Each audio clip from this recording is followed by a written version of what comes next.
told you guys before that people were after me.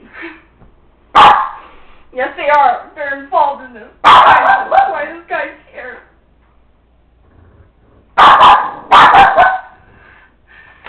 This has to do with Melanie.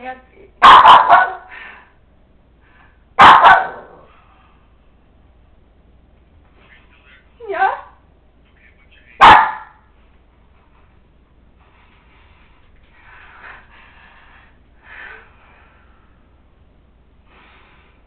My name is CARTEL.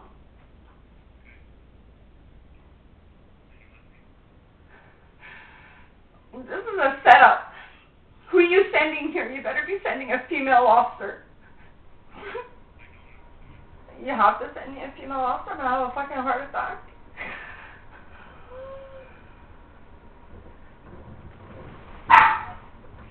As soon as I said send me a female officer, he started to get down my stairs.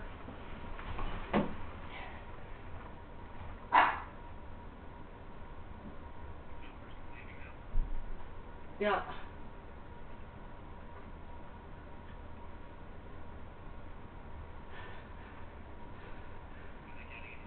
They're in their truck. They're looking at me through the window. I think he's waiting for police to come here. He's calling police or something. There's something. He just grabbed his phone. He probably called the cops. He's working for the fucking cops, this idiot. I don't know who this guy is, but definitely this guy is trying to harm me. And I'm sure I saw this vehicle before.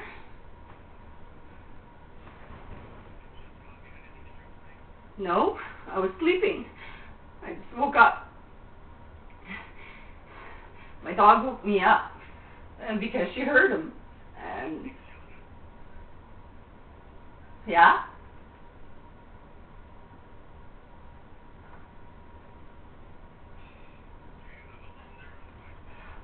yes.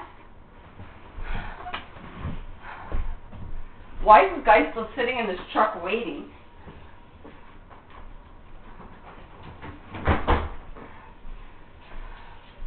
I'm scared. I don't know what's going on here, but you better send me a female officer because I have severe freaking anxiety of police. And this is involved with police for sure, okay? And this is involved with Melanie here. There's something going on here.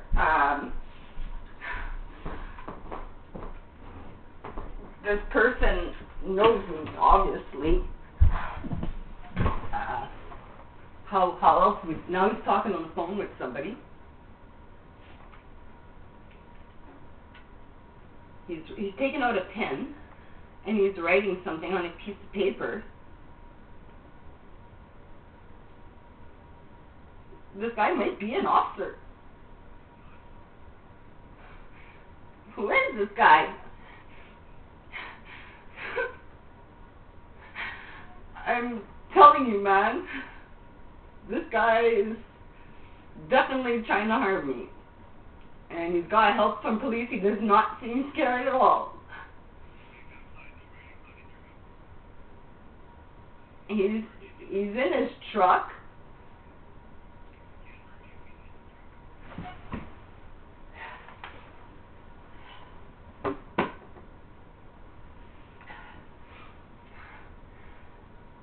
Like, I don't know what's going on.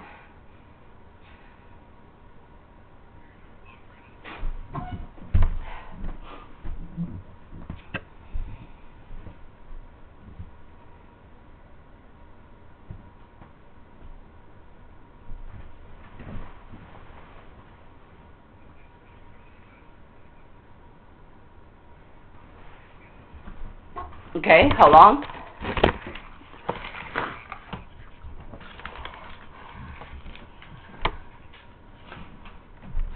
I am gonna fucking kill him if he tries to come in here. I told you guys already.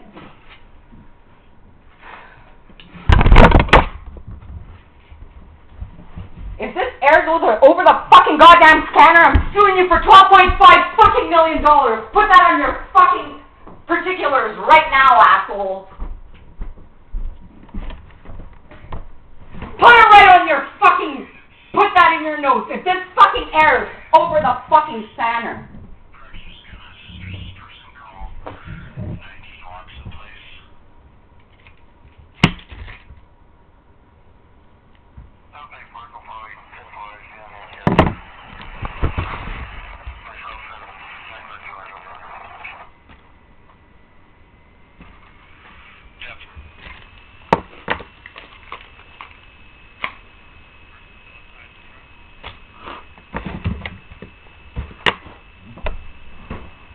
Yes, and I don't know this person, and I don't care who the fuck he is. I want him charged. This is a fucking pedophile.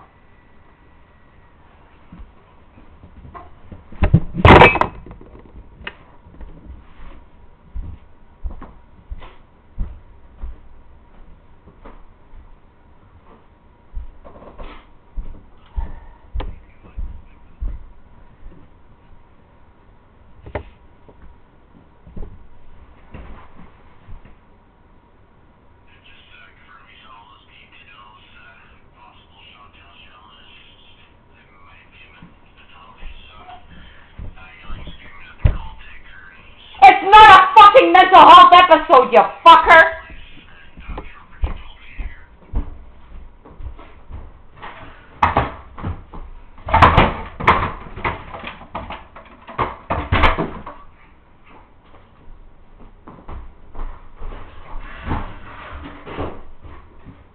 I can hear you on the fucking scanner, dickhead. I can hear you on the scanner. Yeah, and I can hear you saying that I got mental health fucking issues.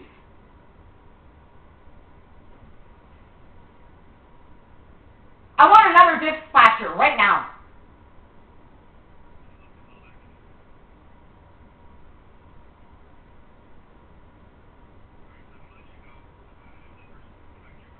They're still there!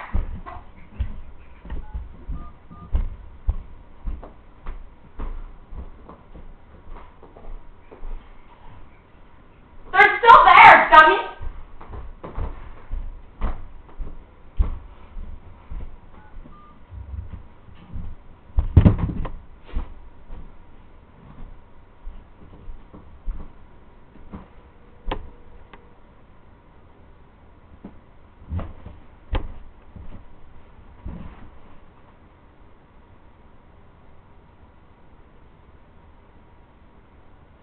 Hi there. I'm reporting that the dispatcher I was just speaking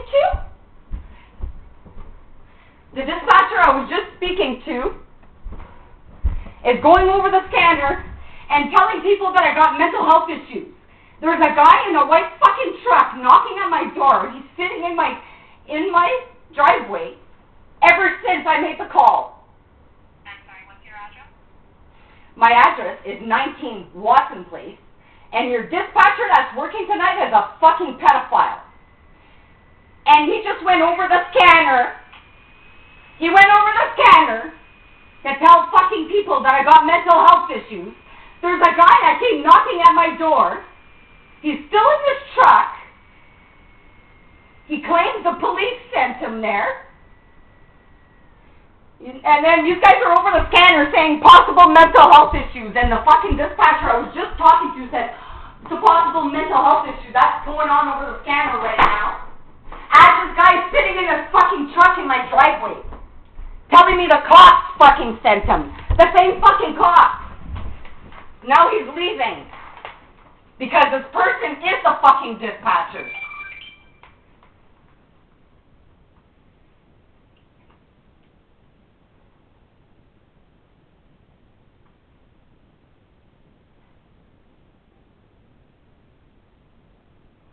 Now he's parked in front of my house, looking at me through the fucking window. This is not a mental health issue, and the police better get here quick, because I've been warning you guys, okay, that somebody's after me, and this fucking guy is definitely involved in Melanie F.A. case, and that last dispatcher I just spoke to is involved in this crime.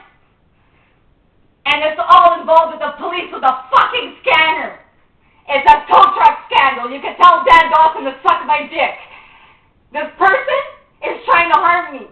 It's not a mental health issue. I don't know anybody in this fucking tri-towns. I know nobody. I have no friends here. So this person knocking at my door at 5 a.m. telling me the police sent him is not leaving. And he wants the police sent here. And I am not answering the door to no male cops. I have severe post-traumatic stress and I'm going to have a heart attack if you don't send me female officers. Okay, I was sexually assaulted and physically assaulted by police officers before, and this is a setup.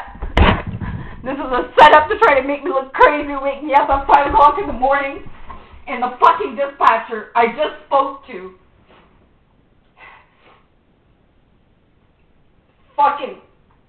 I'm fucking real. You're fucking going to jail, Johnny.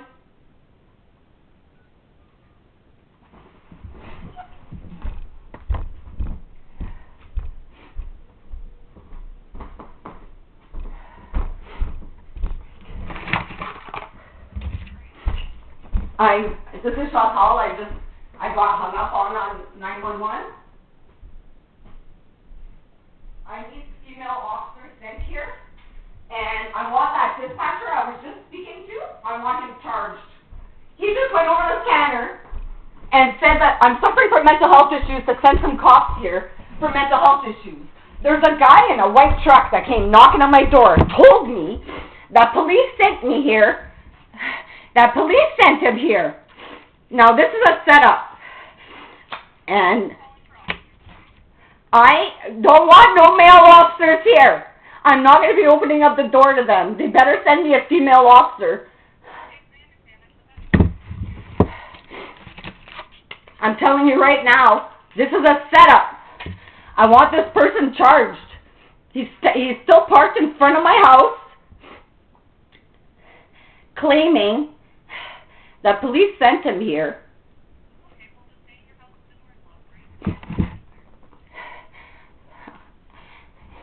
You better send me a female cop.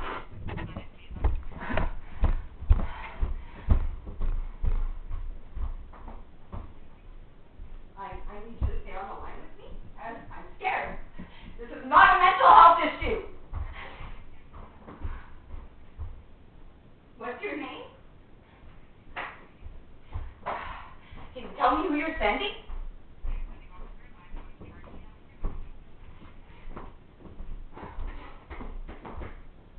Why is this person at my door saying that police sent him?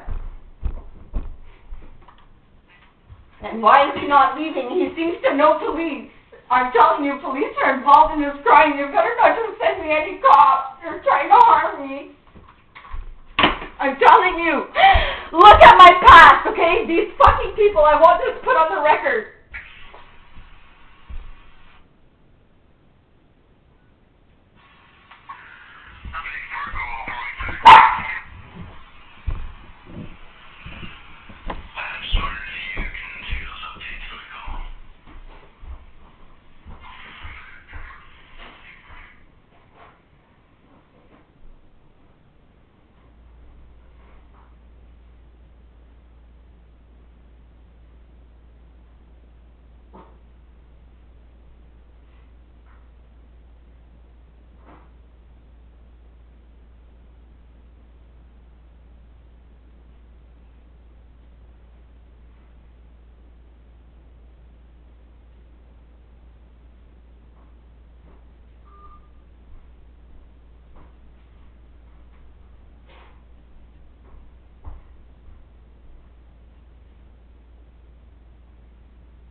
I'll go to jail, you motherfucker.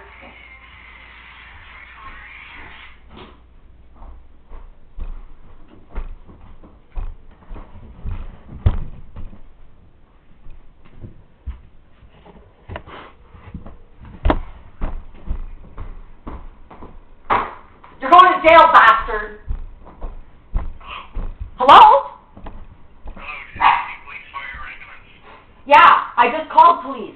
Police are on the scanner telling the fucking pedophiles I got mental health issues as there's a fucking guy in my driveway parked there telling me the cops sent him. Which fucking pedophile cop are you sending me that killed Melanie Escape? 403, I have female on board, MMIWG 4 and can you just give Temiskaming Hospital just an FYI? 10-4. And we'll make our way to the Valley Port of the hospital. 10-4.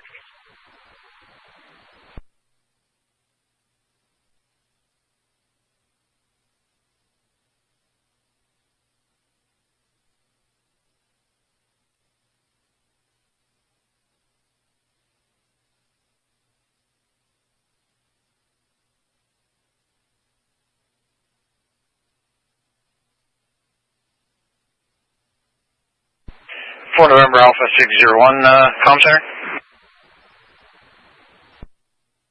Stand by, just on the 21.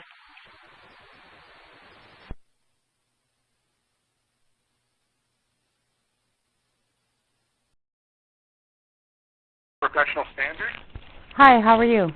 I'm good, thanks. I just thought I hadn't heard back from me from the email messages I'd sent before Christmas, so I thought I'd touch base to see if there was any further information you'd like to provide in regards to your complaints against PC Lalonde and Sergeant Perry.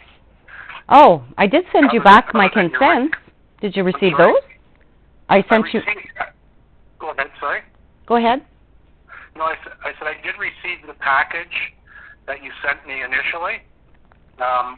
Did you receive? A lot of the receive... materials was unrelated to the complaint, but I did find some materials relevant to your complaints that I've been tasked to investigate, and I also inquired with the hospital up there, and I sent you forms.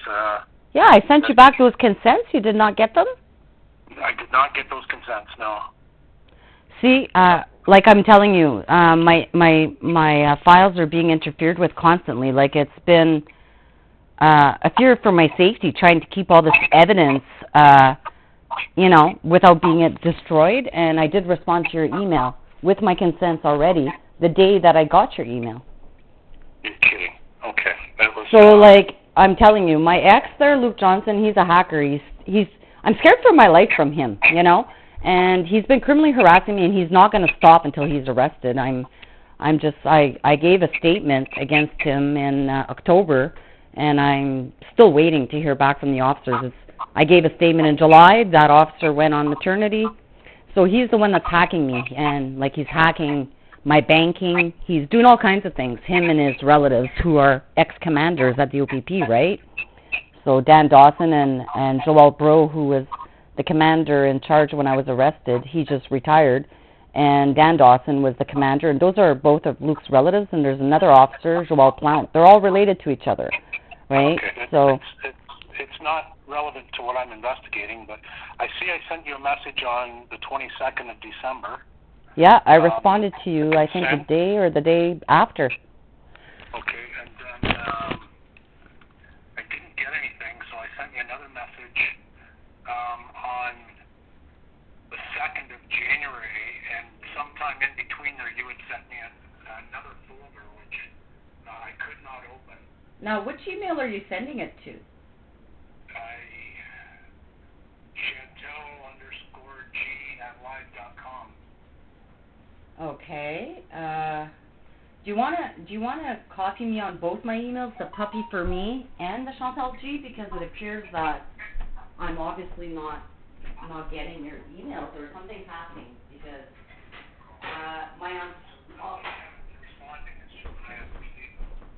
yeah, okay, so let me go check, because I'll forward it to you, because I did send it, and I copied it to my other emails. I'm not online right now there, but I might have it on my phone. Hold on, I'll just check here.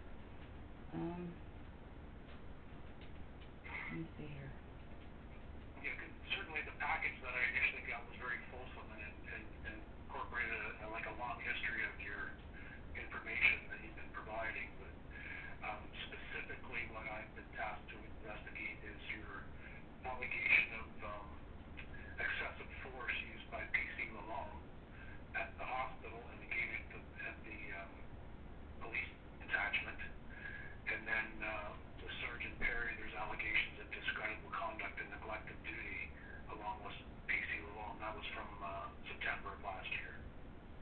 right?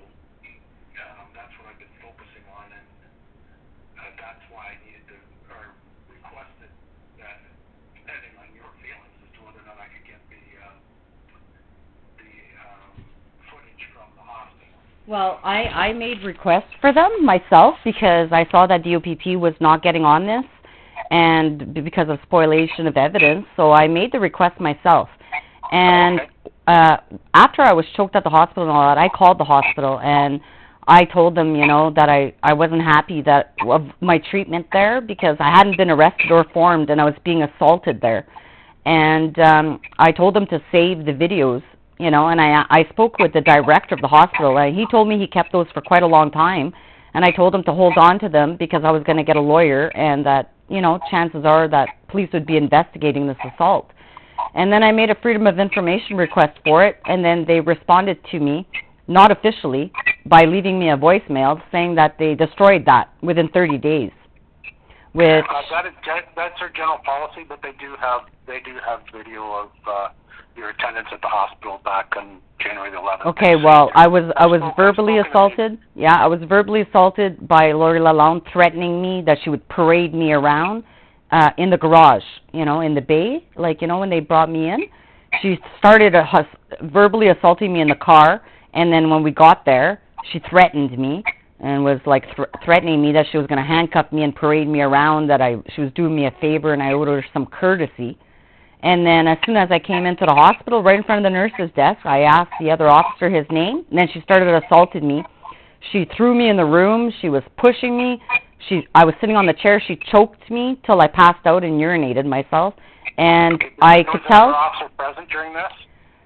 It was Lori Lalonde in the room with me. The other officer was at the nursing desk, but I noticed that when I went the next day, that I noticed that there's cameras pointed at the room that I was in, right by the nurse's desk, that they probably saw, like the nurse and the doctor. I'm sure the doctor saw her assault me, and I got up and then I started yelling for help, and then she pretended like I spit in her face, and she went and grabbed a mask. And the whole time, like they pretended like they didn't have my belongings behind the hospital. You know, they had my digital recorder, my coat, and everything, my boots, and they claimed that they had nothing held in, like, they claimed that I had no personal belongings at the hospital or at the jail, at any of the jails. And when I was, they kicked me out of the jail in North Bay. They were sending me in a taxi to go take a bus. I was in my pajamas. I didn't have my glasses. I didn't have phone. I didn't have money. And then they were trying to shoot me out of there without my belongings and my keys. And then Were you released from custody? Yeah. And then I was standing in between the two doors waiting for them to give me my release forms and all that. And then they gave me my digital recorder back and all that. And it was all wrapped up. It wasn't until I got on the bus I looked that my SD card was missing. So Dave Hannon, on the video at the prison, you see him walking out with a paper bag with what I believe is my belongings in there. And like the treatment that I got at the... Eh? Did you say his last name was Hannon? Dave Hannon, yeah. Hannon, H-A-N-N-A-M. He's the one that signed my release form for the hospital. Well, they basically, they all pretended like I didn't have this digital recorder with all this audio evidence of the scanner crime that's included, right? Because that's the reason why they falsely imprisoned me. They tried to kill me on December 22nd. They failed. I woke up, you know, but they had a key to get in and a taser. And then I have videos of Dan Dawson, you know, the commander of the XOPP, dealing with my neighbors. My package was drugged the other day. Your complaints about all that, but the only thing that the OIPRD is screening in right now, and they've directed me to investigate, is what I've explained to you. So yeah, well, I'm thinking that right now my best bet, after reading quite a few cases that have been dismissed, because the Crown was basically supposed to give me disclosure within 30 days, right? They tried to avoid giving me the disclosure, and because they're friends with my ex, right? Like, he plays guitar in a band every weekend at my ex's restaurant. So, he's not even my ex. Investigate prosecutors. Yeah. All of those prosecutors are all best friends with him. They all work at the court with his mother-in-law, and they go rock climbing. Like, it's been years they've been friends. And the whole time this crime was happening, Luke kept telling me to talk to his Crown Attorney friends, but he was behind the crime, right? So anyways, it's a long story short, after reading some case laws and stuff, this disclosure that was supposed to be given to me by the Crown like last year, within like, 30 days, hasn't still not been provided. I made Freedom of Information request in September for my police records, and they're trying to delay it till after February 6th, the disclosure, which is basically a month after the incident. They're trying to prevent me from making complaints.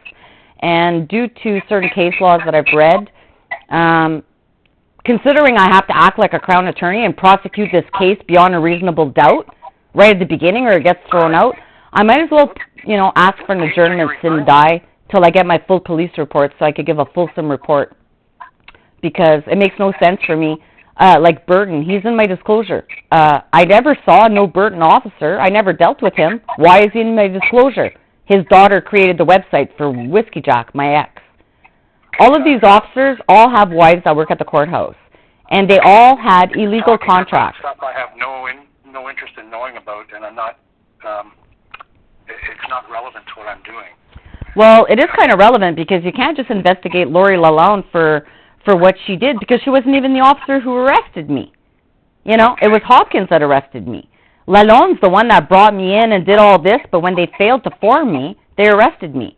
But it was already an organized crime because when they ran my CPIC at 4 o'clock, before they even came here, they had already put all the charges on my CPIC. So, it was an organized crime right from the beginning. And I can't really, I expect you, I don't want you to start an investigation, let's say, and then I get my disclosure, and then you guys make a decision to throw everything out. I get my disclosure, and then I find out a whole bunch of new things. Then you guys are going to say, well, we already dealt with this. So it would be in my best interest to... investigation suspended temporarily until you receive further information? I don't understand. Yeah, well, I don't mind if you continue the investigation, but I don't feel that it should be closed, or that I should be able, I should be able to give my statement, my audio statement, I guess is what you're requested for me.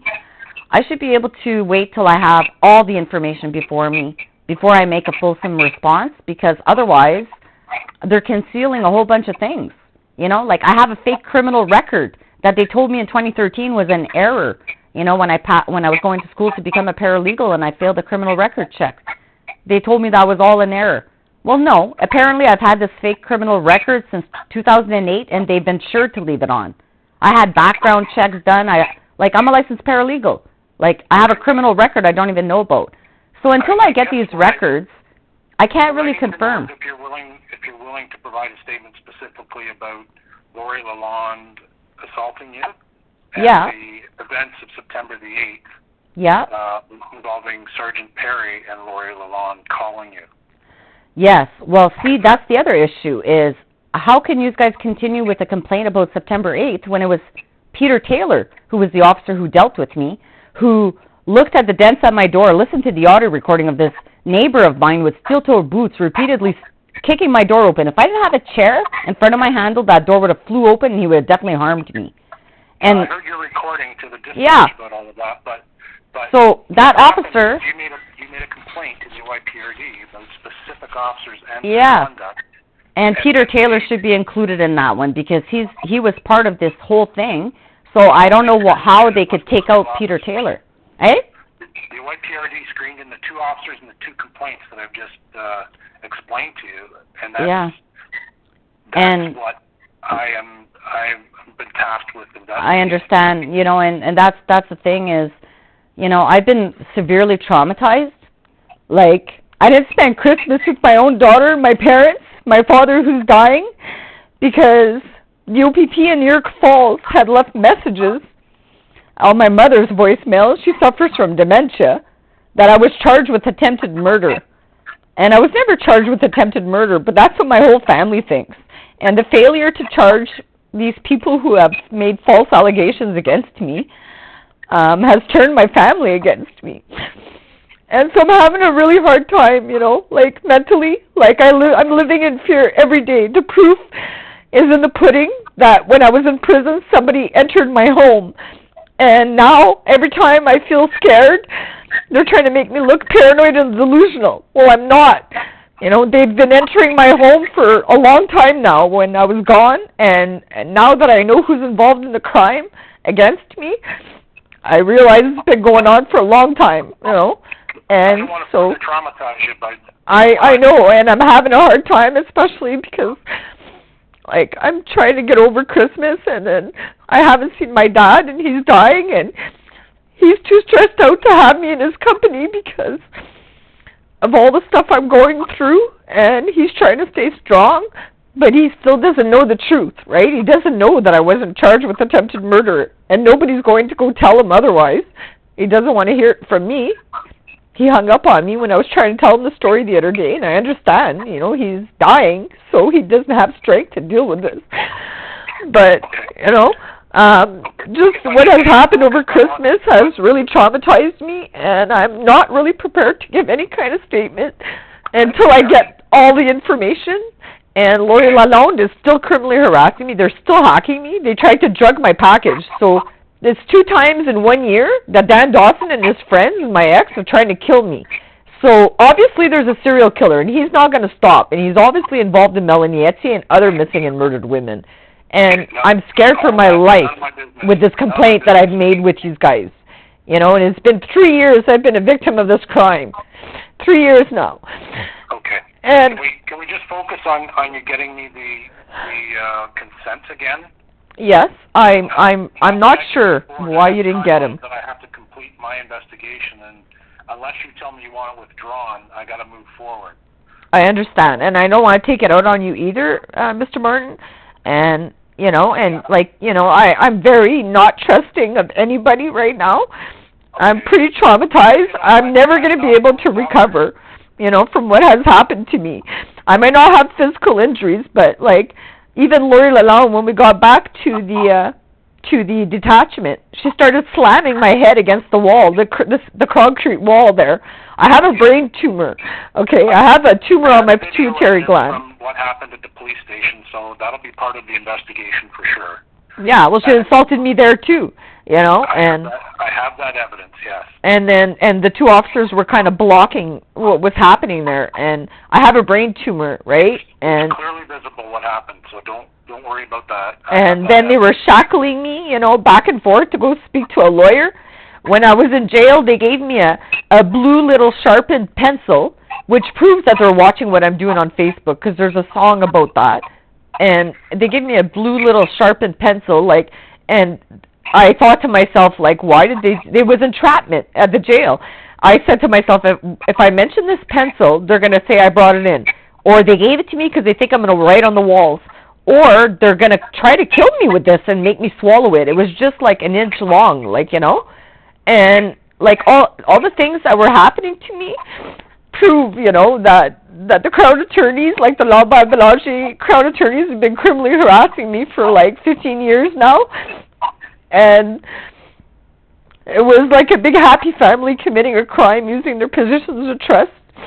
And I'm having a hard time that nobody's been charged yet. Well, I'm sorry you're going through all this, but I'm also sorry that it's not something I can help you with. I'm a civilian investigator. I know. I'm tasked with a specific complaint, a public complaint here, which I'd like to do, well, a couple of them actually. But I did look, and I did see that on the 23rd of December, you did send me an email to share. You shared a folder. Okay, yeah, the same day I sent you those consents. I'm sorry? The same day I sent you those consents. Okay, well, I couldn't open that folder. I opened the original one you sent me, but you said, Dear Mr. Martin, OUTTA PRD complaint, and you listed 4 complaints. Please find attached the updated Google Drive folder. Oh, it was still probably updating. It was probably still updating when you tried to click on it, because I know, like, it's taking me a long time to download this. I'm not good with dealing with OneDrives and clouds, let me just tell you that. And so, like, having 6 terabytes of evidence of this crime is overwhelming me. And they tried to break in. That's why they threw me in jail. They were breaking in to try to get rid of this evidence, which, thank God, you know, I had sent some to the commissioner. I had hid it. Otherwise, they were all trying to commit this crime to make it look like it was all in my head. And now I've got, like, over 30,000 hours of it. you know, proving that they're watching me inside my house and they're answering me and turning on cameras, and like it's pretty serious. But I didn't research everything other than what was indicated in the folders that were relevant to what I had within the timelines of when the complaints were made.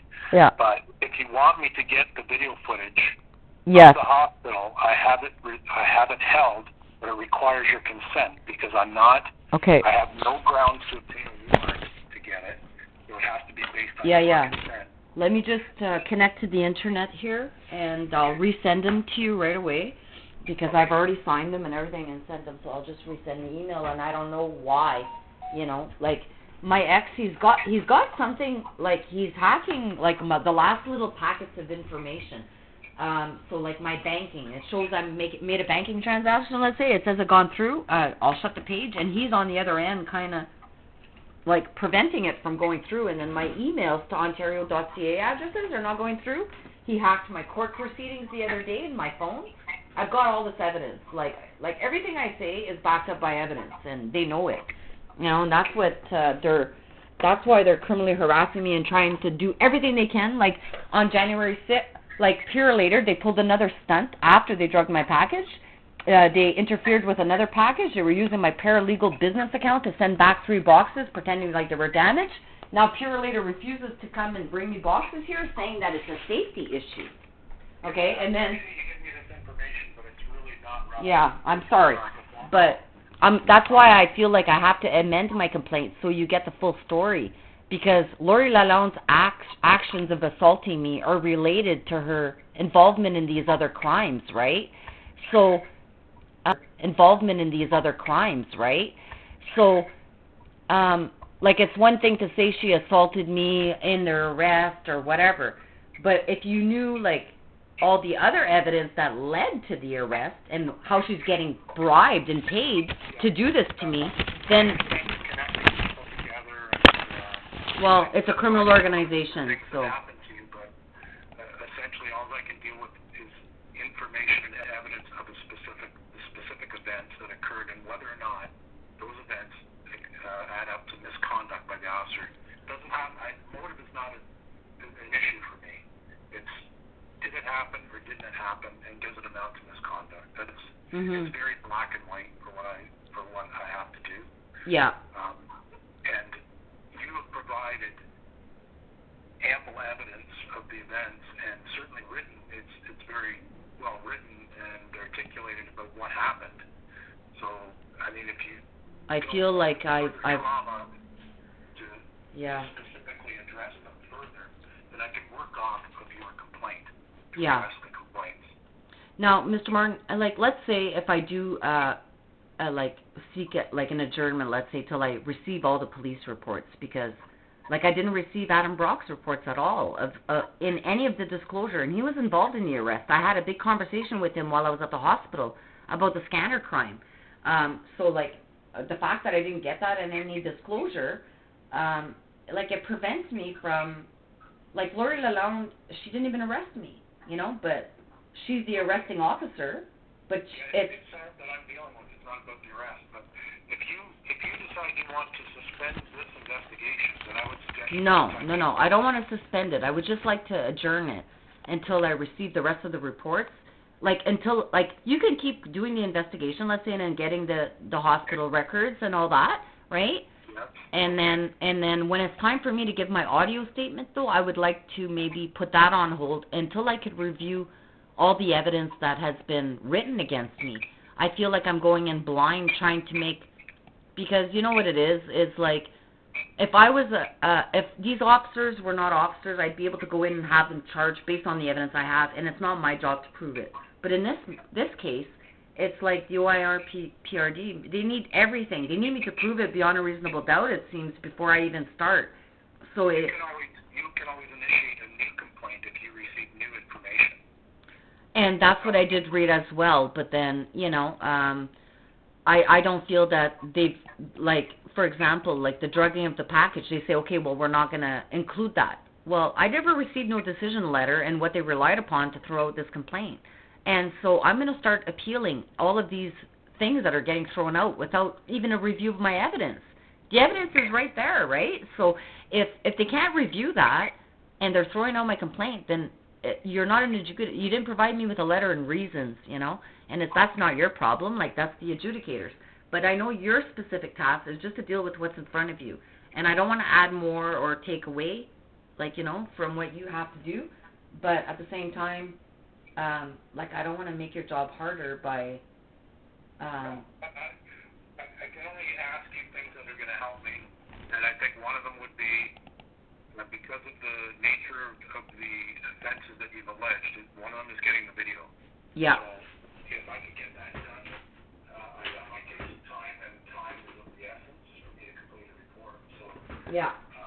we can deal with that, and then I can move forward. And if you don't think you can provide fulsome statement to me outside of what you already provided through the OIPRD, then provided to the OIPRD, then I'll investigate based on that information. Right. Because all the background stuff you're telling me, as I say, it's not about motive. It's about what happened, and not why it happened, but whether or not it happened or not, as you've alleged. Mhm. So if you were assaulted and there's evidence of it, then that would be... The medical records as well, if you want to make me up a form for medical records at the prison, because I was, like, when I was being driven to the jail, I don't know if this was done by purpose, I was sleeping, I was frozen, and, like, they brought me to the hospital the second day from the OPP detachment without my coat, and I had no coat on, it's the winter, you know, and I didn't even have my boot outings. Like, they had taken my boots out of the boots, and, like, so I was freezing, and I was sleeping in there, and they were transporting me, and all of a sudden she jerked real fast, like almost by purpose, and I fell off the bench, and I fell right on my back, and I had just been harmed there by Lori Lalonde on the chair when she was choking me, the way the chair was on my back. And so now I'm at the prison, and I had gotten some prescription of Advil, because I'm allergic to opioids and all that, for the pain of my back that was overwhelming. And then that happened, and then I get to the prison, and they wouldn't give me the phone to call a lawyer. They wouldn't give me any of my medication. I could barely even lay down. I was hunched over, like I was super sore in the back. And then anyways, I demanded that they check me. You were at a detention facility? Yeah, well, I went to the North Bay Detention Prison, Okay, that's right? not my scope of investigation. That would be some other authority. So. Yeah, well, that has to do with the injuries of Lori Lalonde, because I demanded that they check me because I was so sore. I thought for sure I was getting like kidney failure or something, and they did check me, and I was bleeding I had blood in my urine from the assault, and so. You engaged the SIU. Did you not make a complaint to the SIU, or did somebody complain to the SIU? I submitted a complaint to the SIU last week about everything. Last week. Okay. Yeah, I tried to do it before. You included on a lot of these emails that you sent me. Yeah, because I was falsely I was on the phone with Bill Marshall from the SIU about this attempt on my life on December 22nd, and Pure later intercepting the previous complaint sent to them with the OPP, right? And then If it's an investigation, then the OIPRD must stand down. Yeah, well, within an hour of me getting off the phone. Yeah. Within an hour of me getting off the phone with Bill Marshall, they were hacking my phone. That's when Lori Lalonde showed up, and she entrapped me. She said, "Hi, Chantal." I've got an audio recording of this. She says, "Hi, Chantal, I'm here to talk to you about the USB stick you left me." I thought it was the SIU that sent her. I said, "Okay, I'll be right out." You know? Had she told me she was there to talk to me about this alleged attempted to kill my ex at the gas station, I knew that didn't happen. I would have never went out to talk to her. You know, I went out willingly. I was in my pajamas. I left my door open. I went in her car. The only thing I could think of the whole time was my dog was getting out, and she did get out. You know, there was no urine. Yeah, and in the video you can hear my door is open. You know, it's totally contrary to what she says happened. And then my neighbor across the street was taking a video of it. Like, all my neighbors are all involved in this crime. So, at the end of the day, like, the injuries she caused me, there's evidence of at the hospital at the nurse's station in the prison of the blood in my urine, and the nurse was very concerned for me, and I told her, I said, I was assaulted at the hospital. I said, I've been in pain the whole time here, begging for Advil, and you guys refused to give me some, you know, and so that evidence is there. Okay. And well, if you could get those consents off to me, I'd greatly appreciate that. Okay. I'll forward at my end. And, I'm just opening up my email now. I'm getting your emails. I just can't open. I couldn't open that big folder. I don't know why my internet's not connecting. Previously open, so. The only new information was the attachments for the. Well, see, I've been rearranging those folders because they're being hacked consistently. And the Crown Attorney put malware and ransomware on the Crown disclosure videos. And Google alerted me that my whole OneDrive would be shut down if I don't get rid of these files. And they were all the Crown Attorney files. And I have the emails from Google proving that. And they warned me more than once about it. So the fact that they tried to alter the video. At one point, the video jerks. And they tried to make it look like I hit him. Like, you know what I mean? I don't investigate them either, so. Yeah, well, the Crown disclosure video proves that I was innocent beyond a reasonable doubt. That's in some of the folders. And so Lori Lalonde obviously didn't look at this video. Had she done so, she wouldn't have arrested me and claimed that I tried to kill him and he was pinned against the wall. All that's fabricated. I just went to go get gas, you know. It's these two men that were there that attempted to take my life on December 22nd. And within an hour of me getting off the phone with Bill Marshall at the SIU, that's when they arrested me because he said, send me the evidence. They threw me in jail. They came in here and they tried to destroy all the evidence I had in my house of it. It's a good chance. When I saw Lori Lalonde outside, I shut down my computer and I had all my external hard drives in my purse getting ready to go bring them somewhere else. And they could see inside my house that they were there. I took them and I went and I hit them real fast in the dark. And so when they entered my house, they didn't find them. And so they thought that getting rid of the SD card that I had in my digital recorder at the hospital would get rid of all of the evidence of the digital audios of this crime. Well, because I'm not a rich person, I was getting like 15 gig SD cards and changing them all the time. And so I had the SD cards for every 2 months, and I had them hidden. And so even though they got rid of the one that was in the digital recorder, the rest of the evidence I've concealed. But me holding on for this evidence since 2001 is putting my life in danger repeatedly. You know? I don't need all this information, Chantal. I apologize for. Well, that's what I know. I'm overwhelming you. It's just it's all related to the conduct of why these officers did what they did. I know you say motive isn't relevant, but yes it is. You know, if somebody goes and murders somebody because they cheated on their wife, well, there's motive, right, for it happening. If there's no motive, then sometimes it's harder to prove. But well, I have to prove it happened first. Yeah. So that's the issue. So let me go to I'm in my email finally here. Let's go check. Okay. Okay. Randy, when did I send you last? It was the 23rd of December. Okay. Randy, on the 26th. Yeah, the 26th. I sent you the consents. I'm going to forward them to you right now. 26th of December? Yeah. Just checking my inbox now. I've got the 23rd of December. You sent me something, but I have nothing since that time. Well, I'm going to forward it to you, and you'll see below. You know, I'm not a liar. It says that I sent it to you. You know, I know. It's just these crimes of hacking are trying to make me look like I'm mental or that I'm delusional. Like when he hacks my phone and withholds messages by my daughter, if I call the police and say this is happening, they say, oh, it's a mental health issue. Well, come and check my phone. Like, you know, I've got evidence of everything I say. I'm not just making it up. Like I said, I sent it to you. You said you didn't get it. Now I just forwarded it to you. Look below. You'll see at December 26th at 11:14 p.m. I sent it to Randy. I sent it to the OIRPD. And everybody at OIRPD got the same copy of my signed consents on December 26th.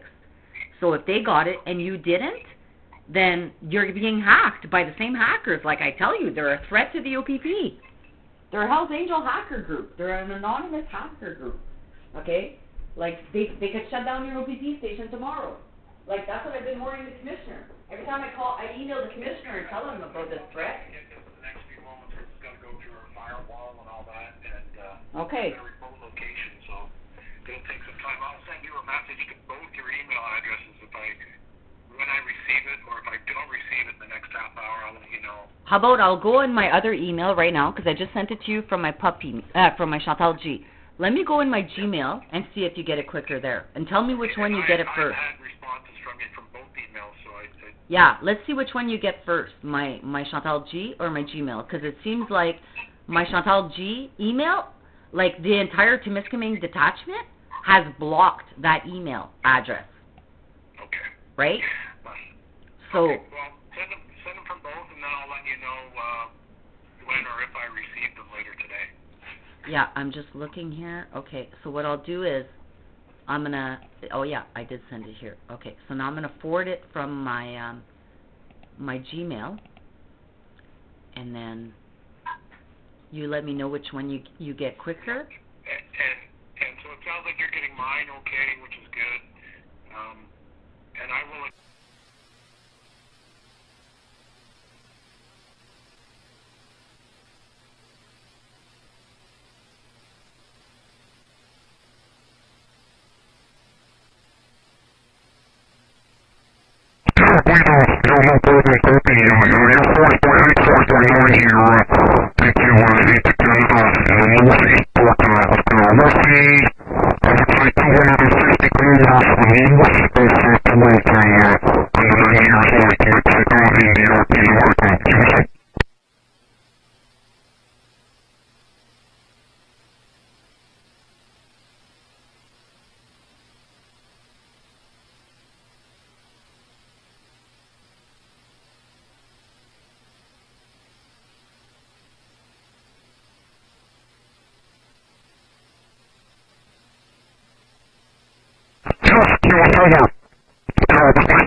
Captain. You got to make sure you're in the right place.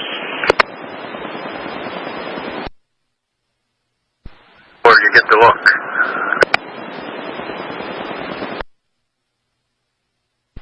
Harry.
North Bay Echo 405. 4 Echo 405, go ahead. Can you put 074 in this unit and just mark us out at TDSS for the next hour or so for foot patrol? Okay.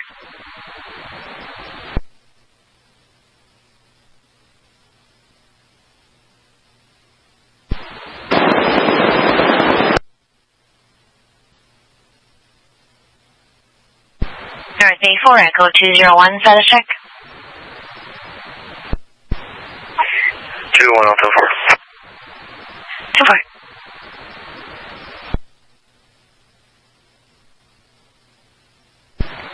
North Bay 4 Echo 401, status check.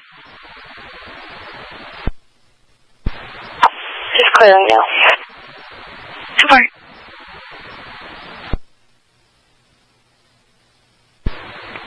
North Bay 40501. Go ahead. 102729, CNI check or NCIC. This is an American citizen from Washington. Clear to copy, surname. 24, go ahead. Surname's Emmons, Echo, Mike, Oscar, November, Sierra. Given one is Harris, Hotel Alpha, Romeo, India, Sierra. Date of birth 1964, 0327. I copied. Is there any given to or given to initial? Usually the deals have to be exactly the same.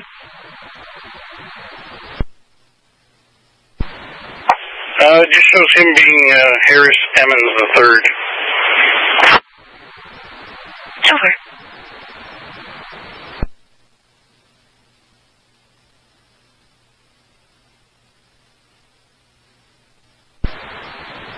Lima 501, East Washington 60 negative NCIC, valid DL from Seattle. 10-4, thank you.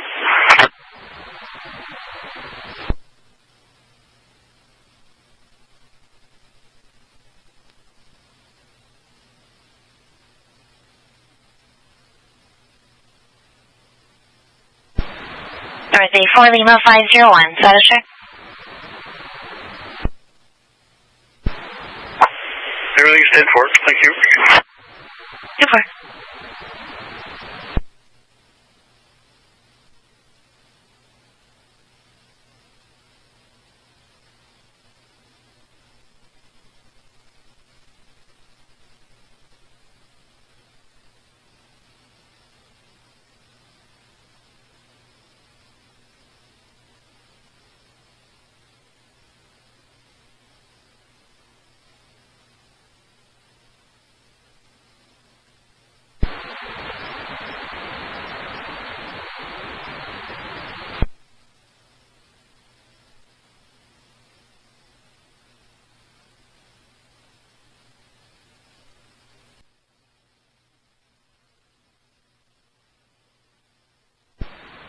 Thursday 4 Lima 501, status check. Everything's 10-4, thank you.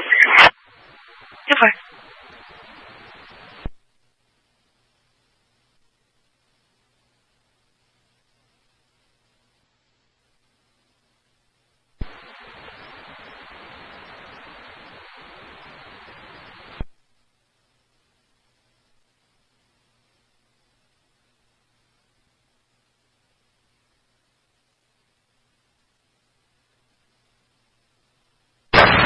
Say 5403.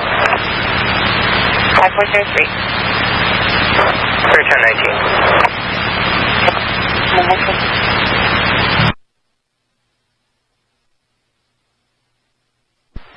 Road building 503. Lima 503, go ahead. I'll be able to vehicle Quebec murder. I just can't read the plate. I'll go back to the details. 2-4.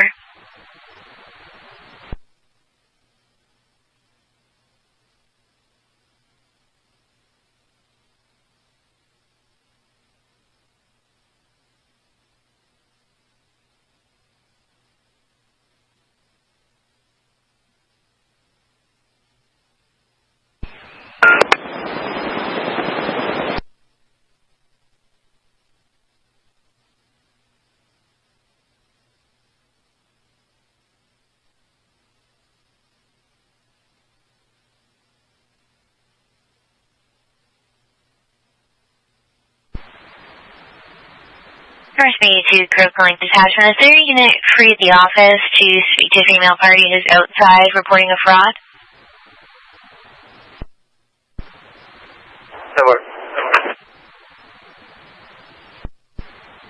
There's a female party at the door. She lives in Largo Lake.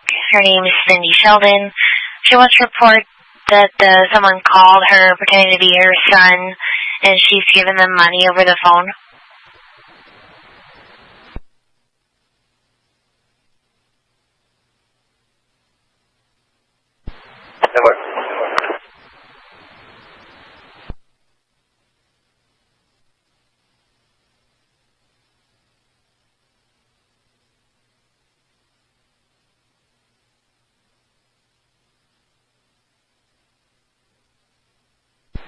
North Bay for Quick Point Detachment. There's another male party outside.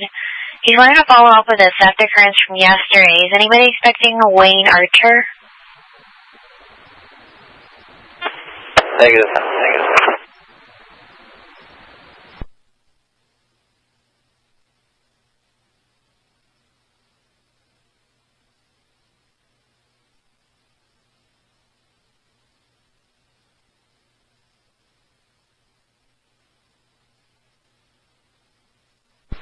North Bay 4 Lima 003, status check.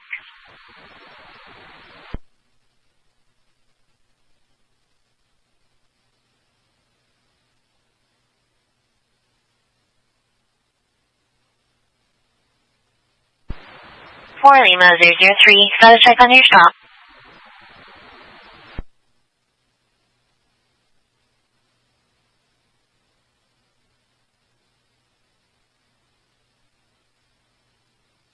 Lima 003, Trot, do you copy? Tell the driver everything's that far. Super.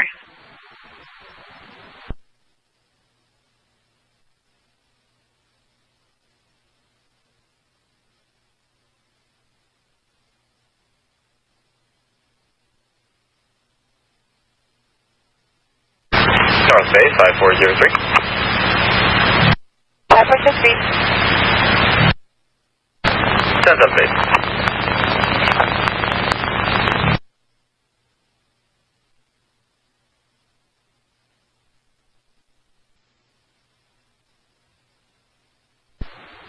Fully on 003.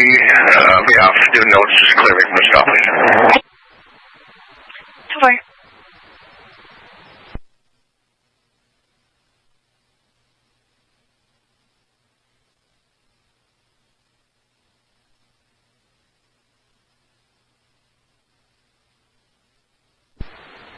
Thursday 4 Lima 503, status check.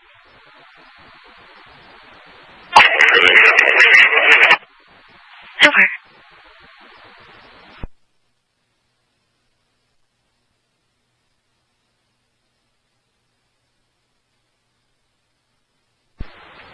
Alright, 24, Echo 407. Can you copy a traffic hazard on Highway 11?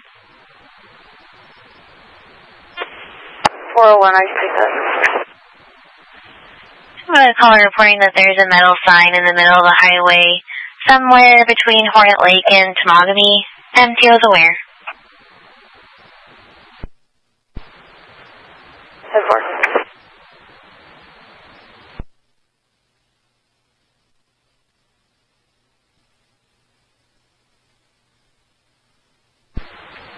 Alright, 24, Echo 407. Can you copy a traffic hazard on Highway 11? 401, I can take that. I'm going to call reporting that there's a metal sign in the middle of the highway somewhere between Hornet Lake and Temagami. MTO is aware. 10-4.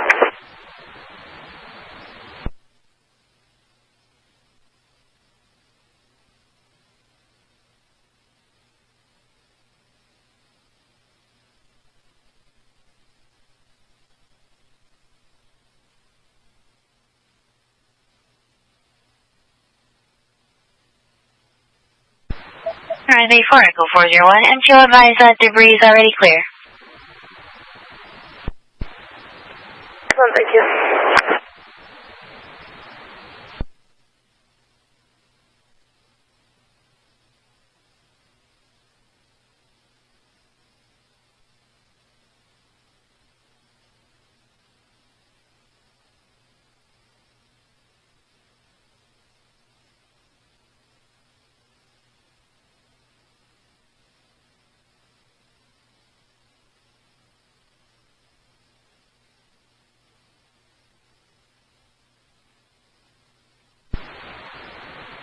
Thursday 4, Echo 403. Can you copy a domestic going on over the phone with a complainant who lives in New Liskeard?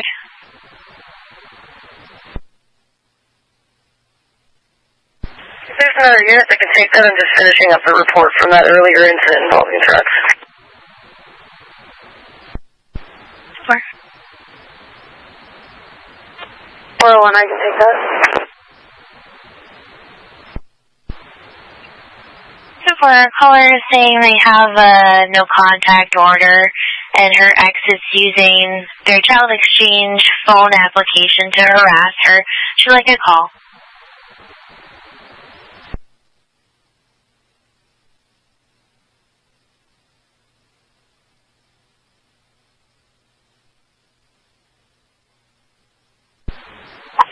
Echo 405, call center. You can take PC Hawkins out of this unit, or 1019. Over.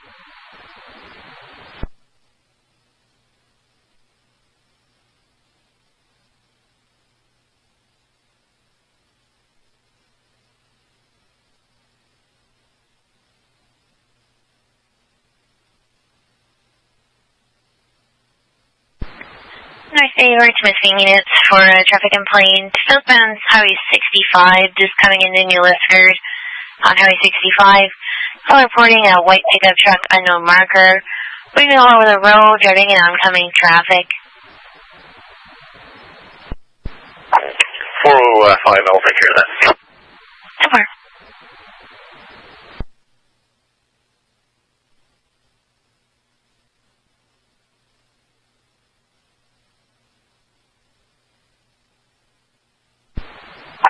North Bay 4 call 003. All all stations, go ahead. Must be off my ears, thanks so much. Over.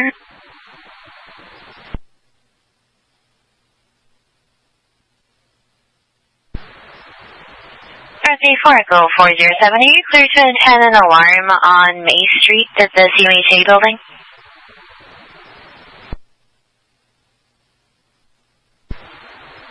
Yeah, 10-4. Received a panic alarm from number 20 May Street South at the CMAH building.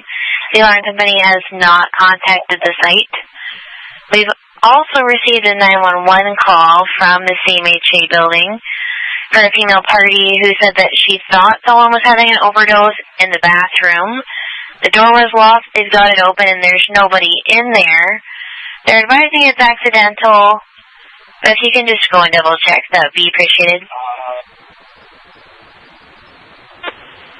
Yeah, 10-4. Is there a second unit clear for backup? Yeah, 405, I'll redirect to that call. 2-4. Echo 2-1, I'm in Diamond. I can both on a traffic complaint. 2-4.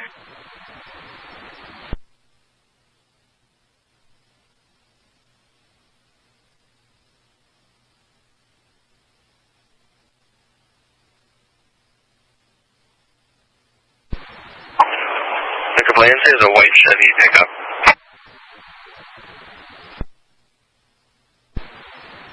They said white pickup, pretty dirty, unknown make or model.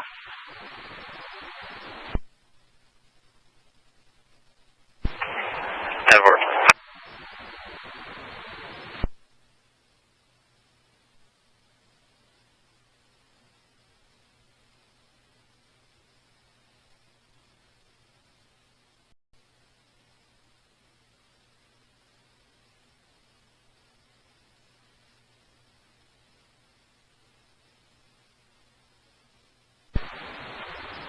Hey Marty, just let you know, Kyle Perry's there as well. He just arrived here for a meeting.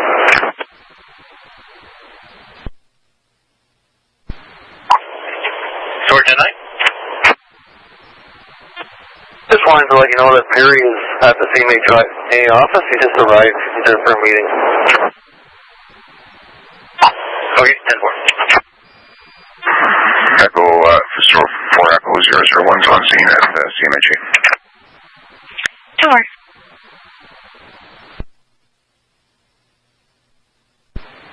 North Bay Echo 074.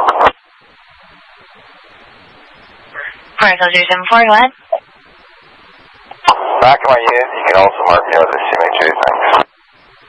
2-4.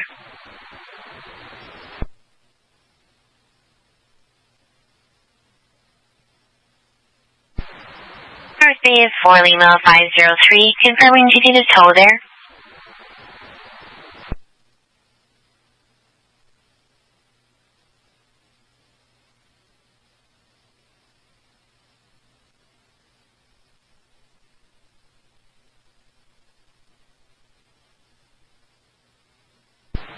Rose Bay, you call him 503.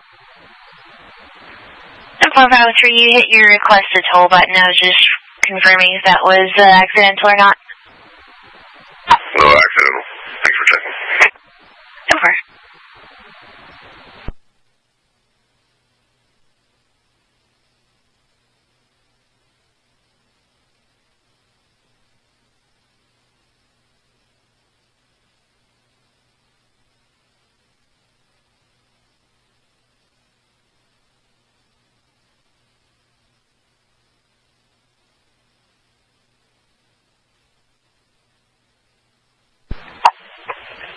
Center 4 Echo 405, I can confirm the alarm was accidental. 10-4.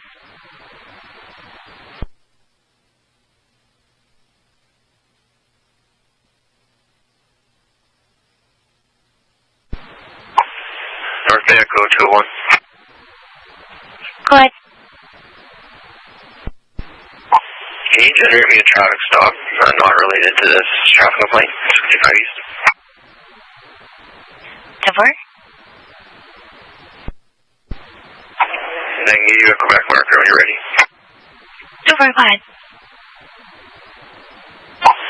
Whiskey 75, Romeo Whiskey.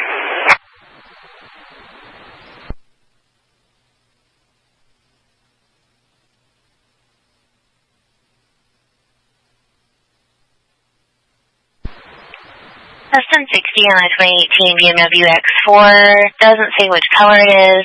It's registered to a male party born 53 from Quebec.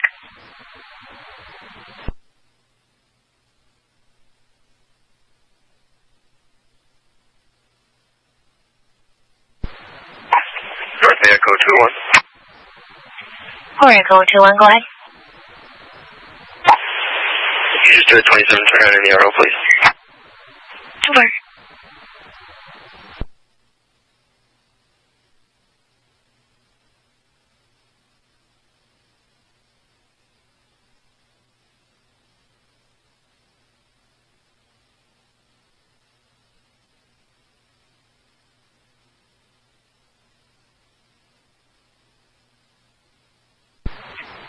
Echo 201 Houston, 6027 is valid. That's a traffic complaint. You can just clear that off. You can just put the area below load, negative results, and no plate obtained. So far.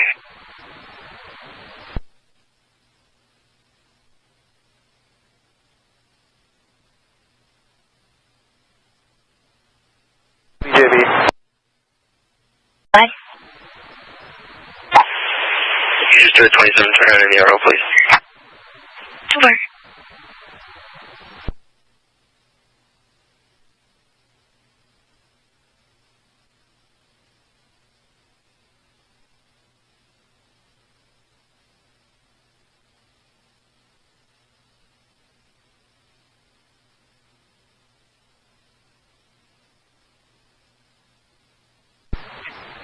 Echo 201 Houston, 6027 is valid.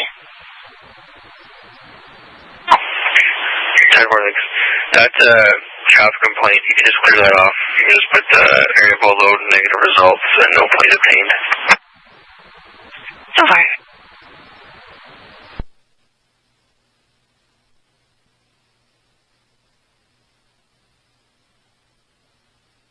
BJB.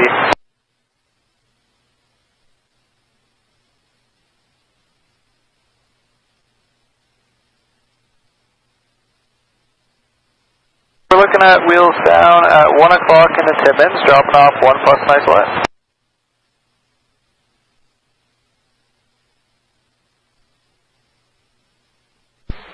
Mark the Echo 0043. What? I saw that MVC reported after the fact from Tomogamy. If you could assign that to PC Pottery, should be an Engelhart, and should be able to assist us with. Over.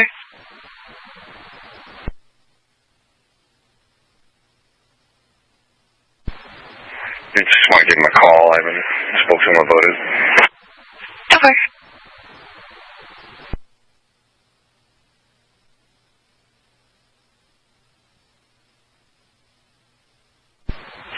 November Alpha 601, come center. 4 November Alpha 601, go ahead. I'll be 10-8 from Matogamy. I'll be northbound to Timmins. I'll be catching a northbound flight to Saskatchewan for a prisoner run. So far.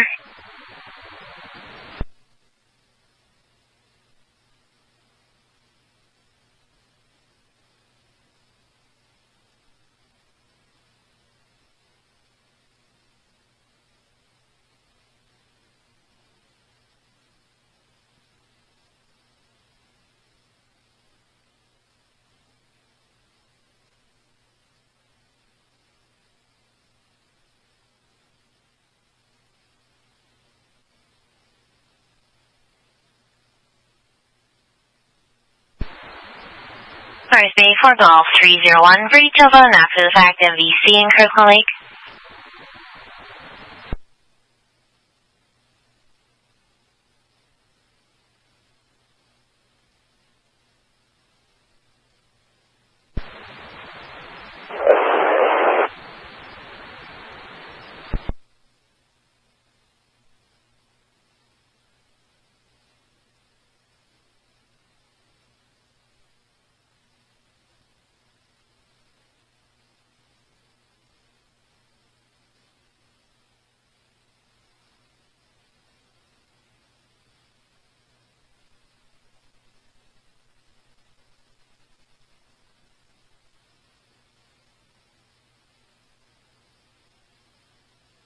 North Bay 5311.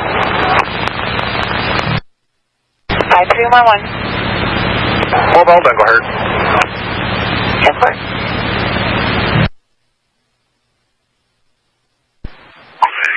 North Bay Echo 201, you can show me clear from that stop. Over.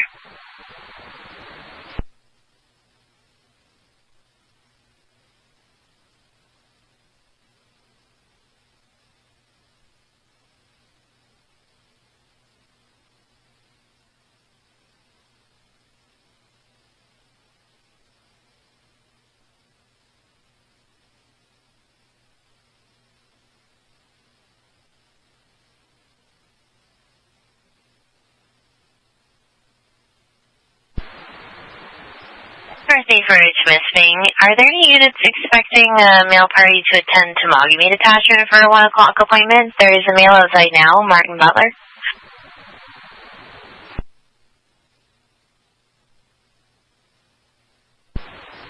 North Bay Echo 003, I'm not aware of anybody.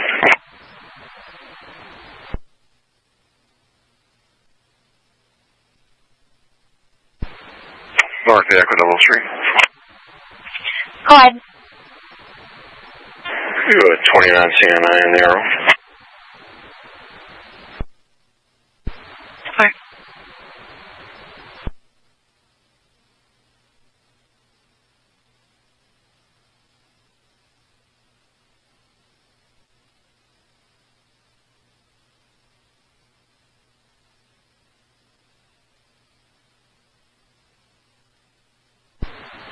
Code 03, Houston 60, CNA is negative, 27 is valid, golf, no restrictions.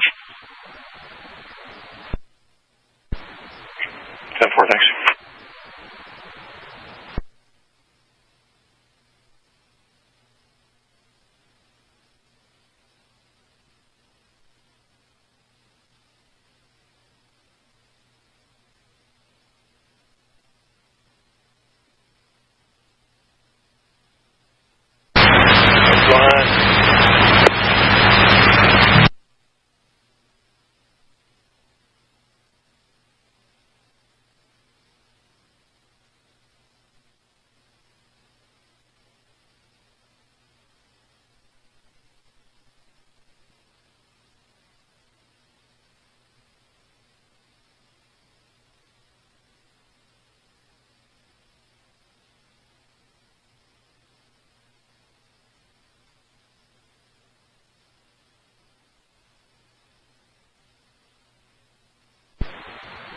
North Bay 4, Echo 03, status check.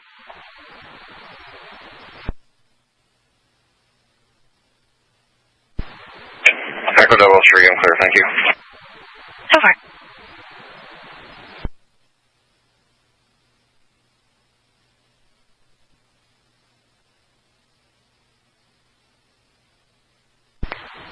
North Bay Tango 5218, Tango 5218.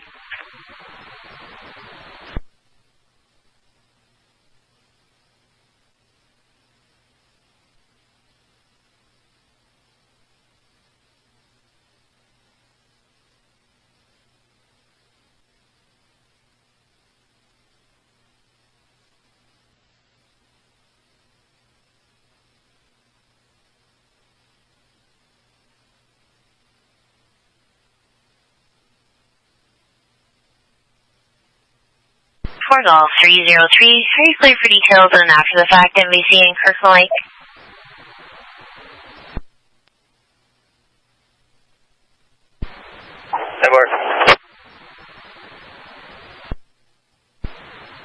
Fire collision occurred on Poplar Avenue this morning.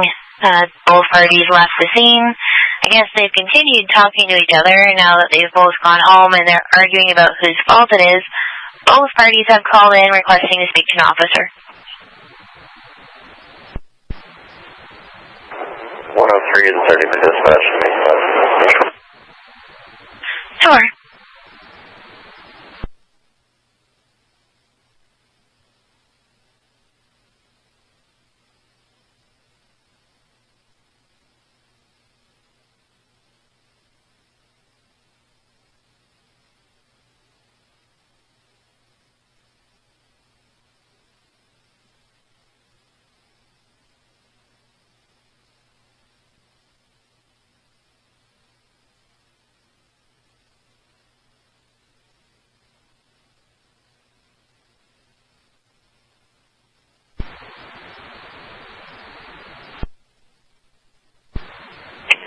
Thunder Bay Lima 303.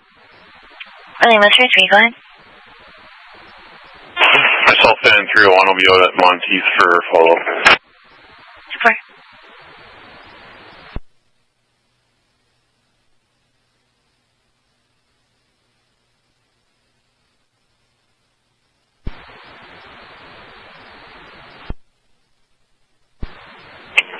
Thunder Bay Lima 303. Lima 303, go ahead. Myself and 301 will be out at Monteith for follow-up. Super.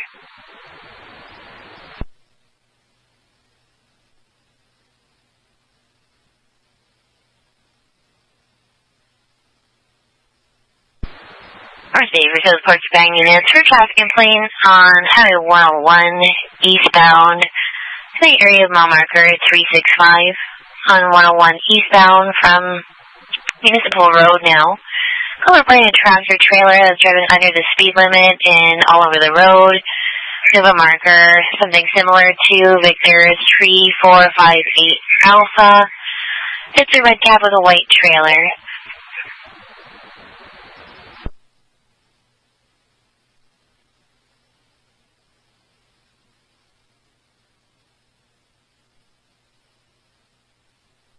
Lima 501, I'm west of Timmins in that position. So far, I don't think we do have anybody in position.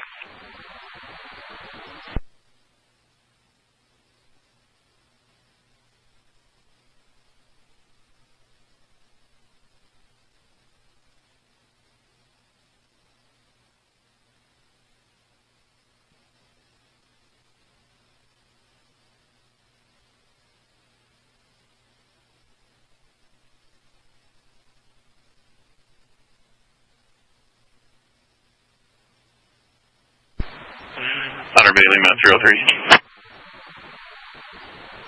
Go ahead. Show us 10-8, we'll be heading back to the office. So far.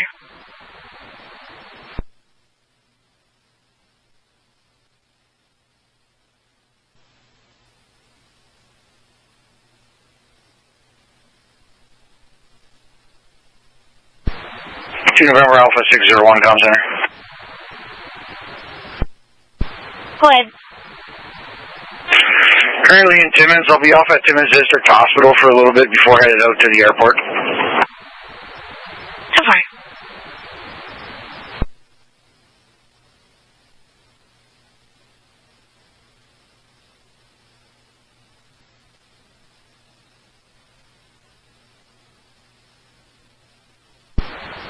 Fargo 03. Fargo 03, go ahead. Can you create prevent breach of the piece at 29 Woods and attach Fargo 103 with me? So far.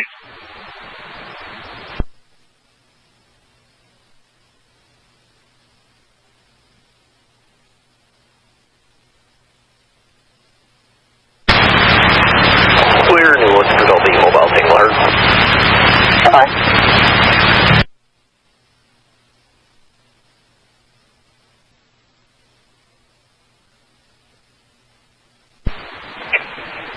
Go for it. Go ahead. I'll go back shortly and deal with that assist for York Regional. So far.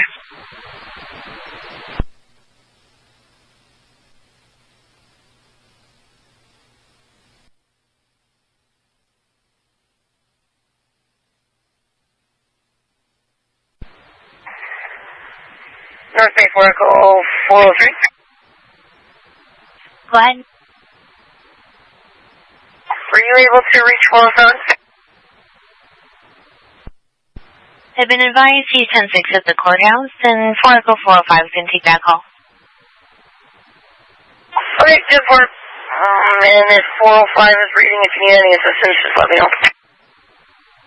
So far.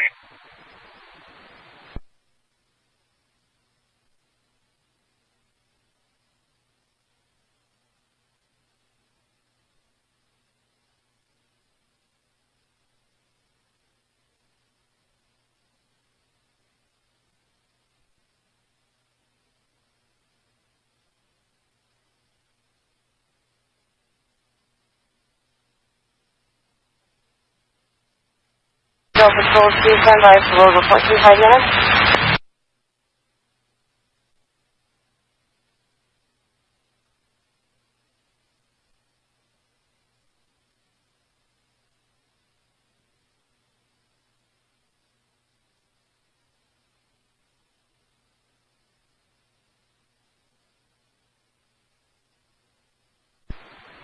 North Echo 074 standing.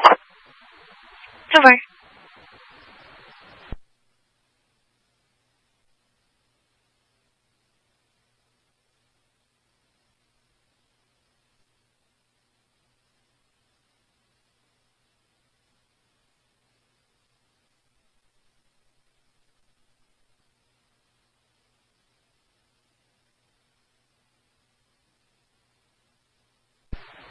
Fort November Alpha 601, come sir. 4 November Alpha 601, go ahead. Teddy from Timmins District Hospital. I'll be making my way to the airport. So far.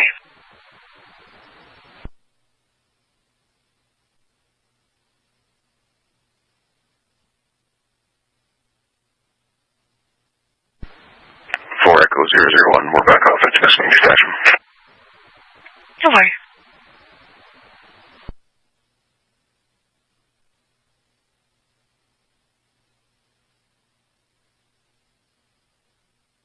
Total accumulation is 8.1 centimeters of snow.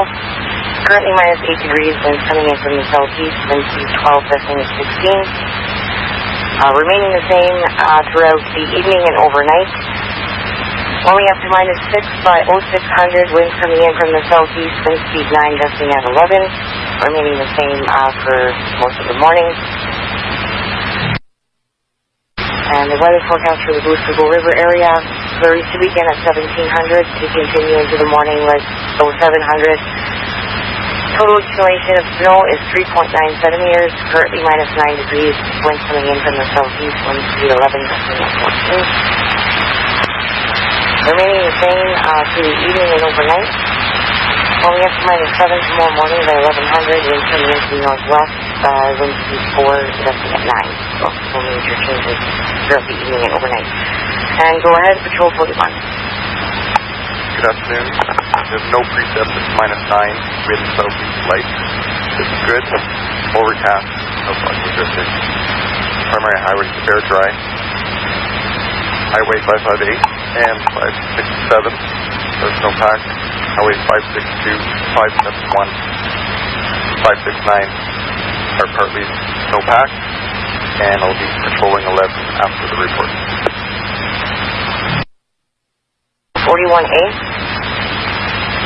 Captain, minus 10, or AM, minus 10, southeast light, good, overcast, no fog, no drifting, 11 to 560, fair dry, no operation. Thank you, go ahead, 41B. Good afternoon, we're minus 5, AN minus 5, southeast light, good, overcast, no fog, no drift, highway 11 Darby dry, and no off. Thank you, go ahead, Patrol 42. AN minus 9, southeast light, good, overcast, no fog, no drifting. My primaries are bare and dry. My secondaries are no pack. I am patrolling 112, no operation.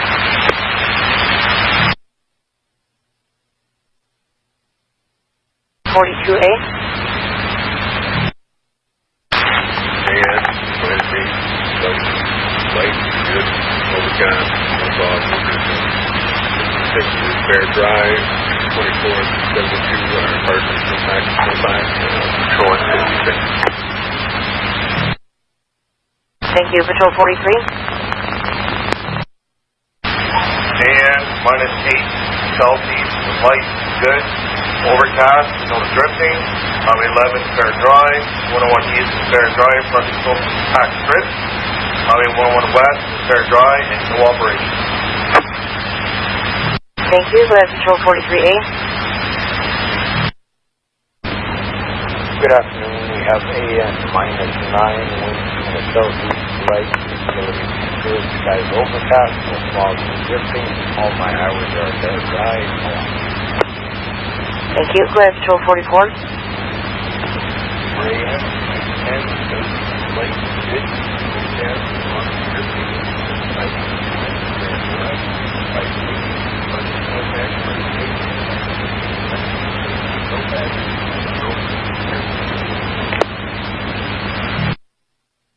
I'm sorry, could you just repeat the roll conditions starting with 568?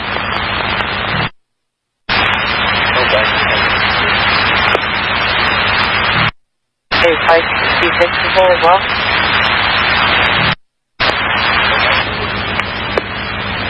Thank you. Go ahead, 1247. Yeah, good afternoon. EN, -8, southeast, light, good, overcast, close to fog and drifting, all highways bare and dry, and currently no off. Thank you. Go ahead, Patrol 47A. Getting light snow, -6, southeast light, good, overcast, no drifting. Highway 101 is partly snow covered, partly snow packed. 71, 72 is snow covered to partly snow packed. Currently plowing and salting on Highway 101. Thank you. Patrol 47B. Good afternoon. Currently getting some light snow, -7, southeast light good, overcast, no fog, no drifting. Highway 144 is very wet. 661 is partly snow covered. 7161 is partly snow packed, snow covered, and no offset this time.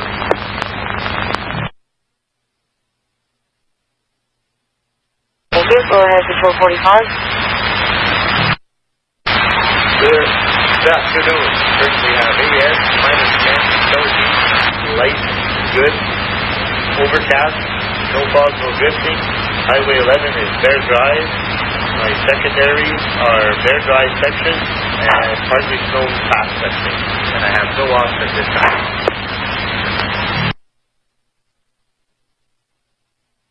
Patrol 45A. Any -9, light wind, good, heat, no drifting, no fog. Secondary roads are slowed back, and no operation. Just patrolling, going to global patrol to Highway 11.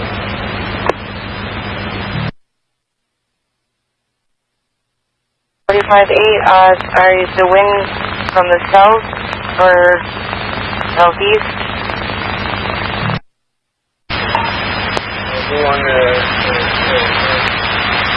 southern west.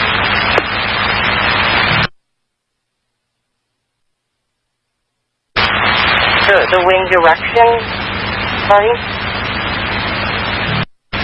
Sorry, it's southeast.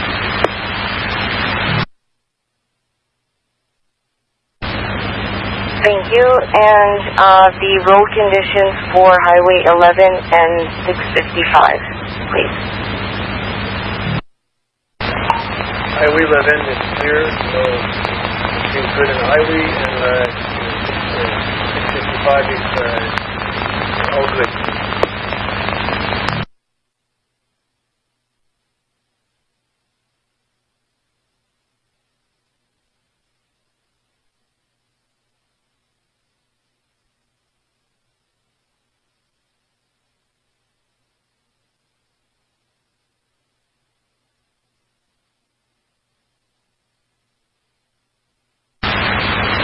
Thank you. Go ahead, Patrol 46.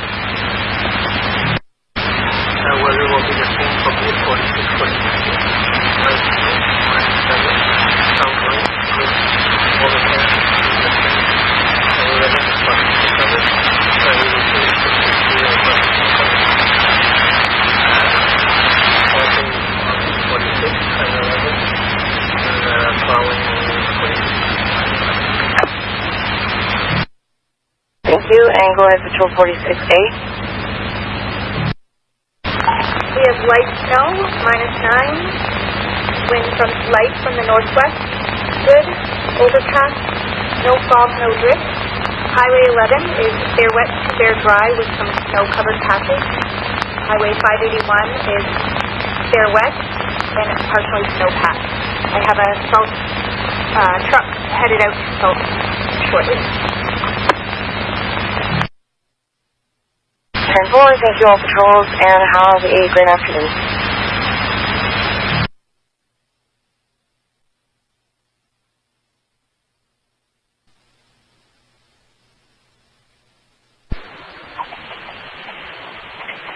Com Center 4 Echo 45. You can show me tag from there. Denver.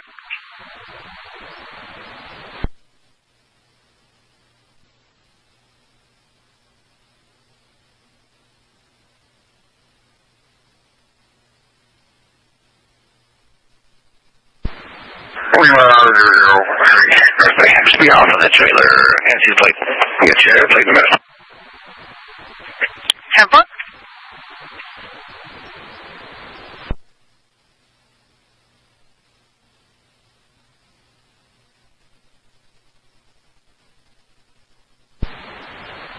Lima 003, clear for turn 1. Temple.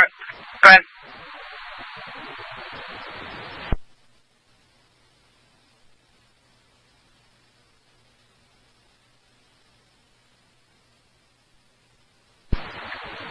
Lima 003, go ahead with your plate. Ontario Alpha Tango 45989.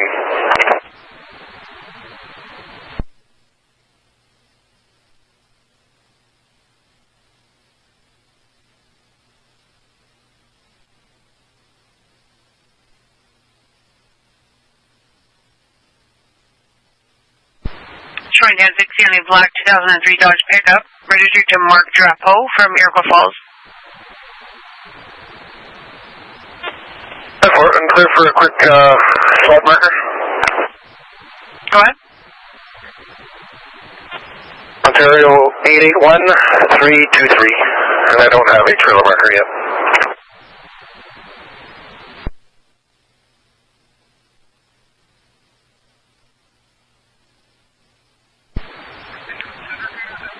That marker is 1060 on a green 2000 Yamaha CMAH.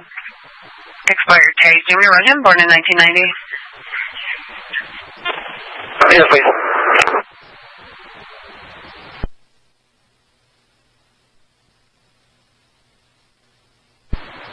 For Lima 003, he has a CNI Flight Victor, last entry is in 2017. Other criminal code, a valid 1027. Class golf restriction X-ray. Are you okay? Go ahead.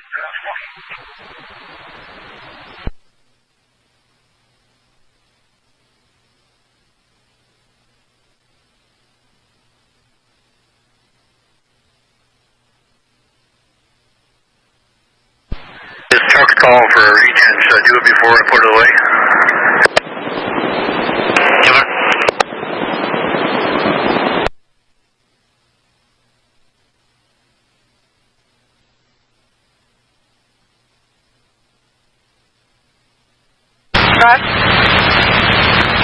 I'm going to be returning to Temiskaming Hospital.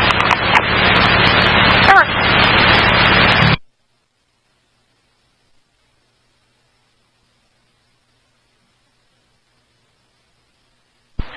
For Lima 003, status check on that stuff? Yeah, I'll be quick first. I'll let you know. Different.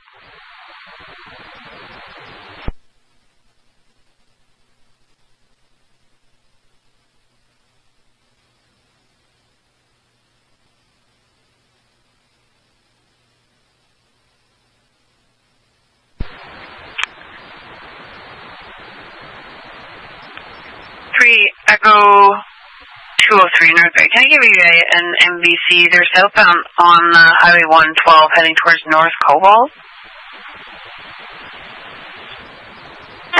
Echo 203, you calling me?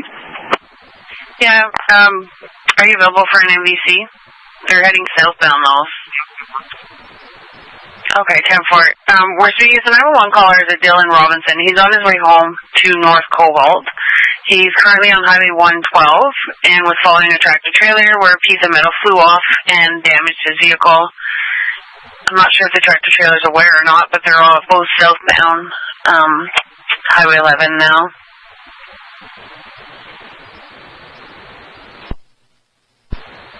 Okay, is he going to stop into the office here? I'll give him a 1021 and ask him to stop at detachment. Perfect, thank you.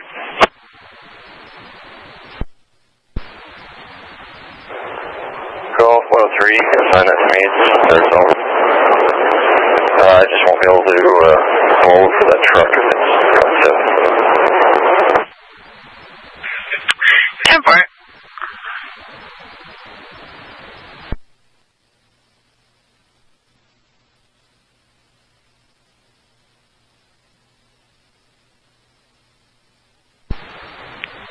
Echo 203, he's just passing Chamberlain Road 3, so he should be anytime. He's not able to get a marker on that tractor trailer. It's all rusty, he said. Still in front of him. Okay, 10-4.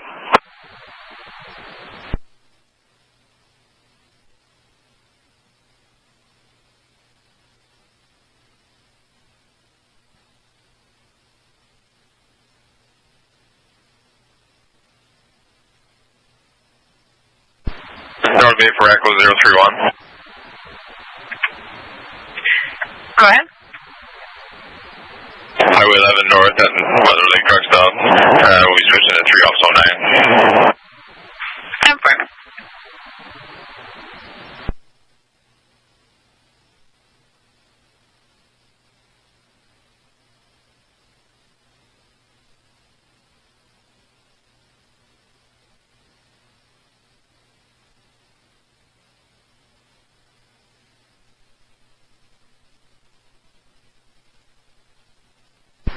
Thunder Bay for Echo 031.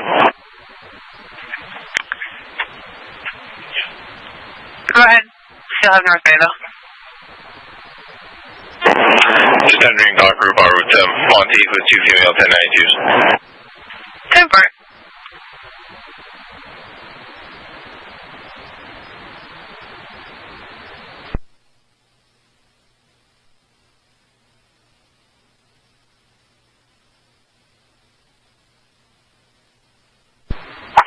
North Bay 4 Bell 003 Alpha Alpha at 24 mechanics for follow-up.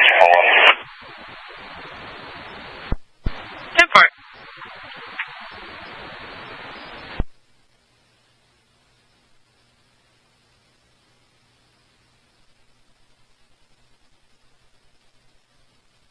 Diabetes, pneumonia. Never.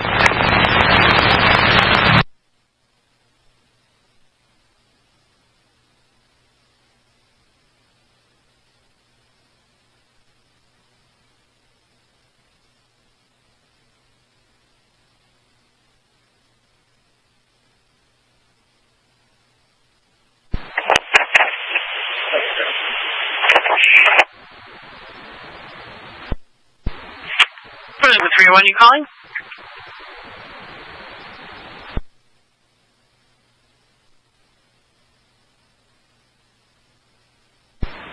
For Lima 301, right there. Yeah, 301, all 10-4. I'm just at 1137 Wild Goose Road to speak with the occupant. 10-4.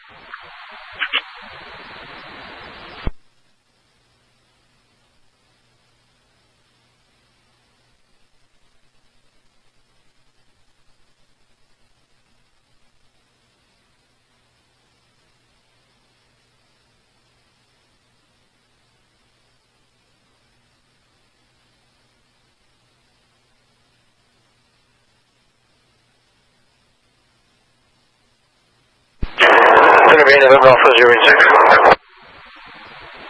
Go ahead. Highway 655, just at the borders. Switching over to 3 Officer 3. Pepper. And 4 Alpha 366 Amber. Pepper.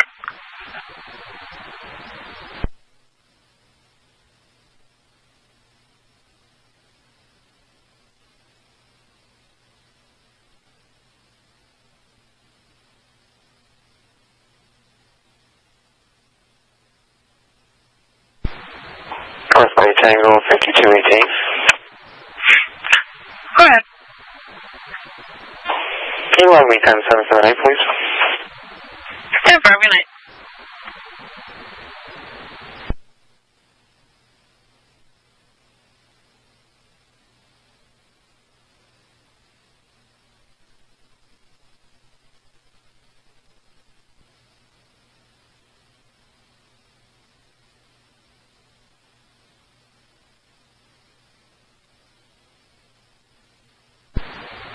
Birthday 4, go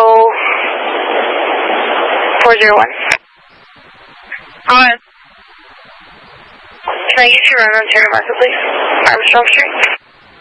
Go ahead.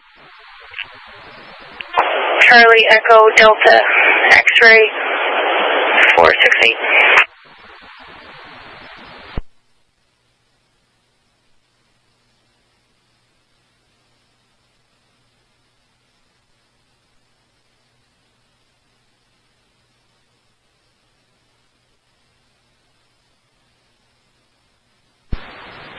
Charlie Echo Delta X-ray 468.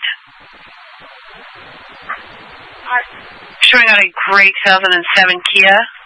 Trying to shoot your Ruel Farkerson. Out of Mississauga, expired in 2020.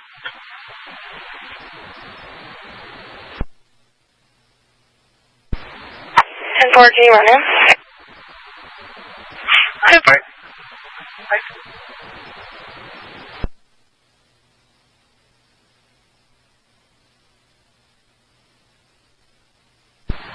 RMS has it associated to a Clive Farkerson, just so you're aware, out of New Liskeard, but running the RO, 87-year-old male. He is coming up as 1061 for theft and failed to attend from 1983, and a valid DL class golf out of Mississauga. 10-4, I'll be stopping on Armstrong Street. 10-4.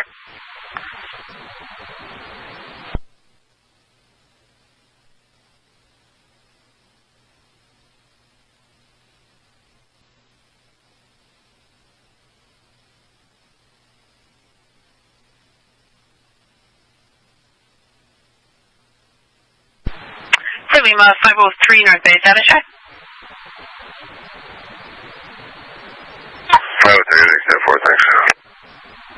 10-4.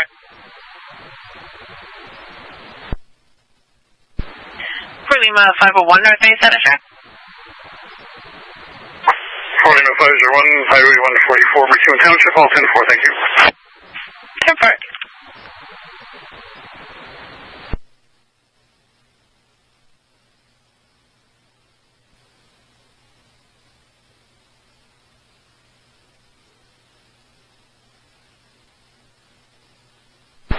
BRIBERY dispatch, Romeo X-ray Hotel.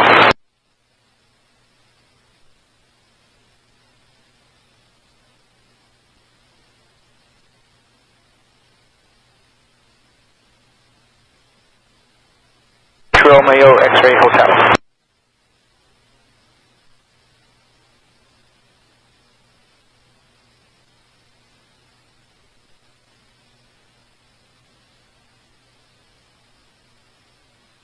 Hotel, I think they're at 1630, dropping off.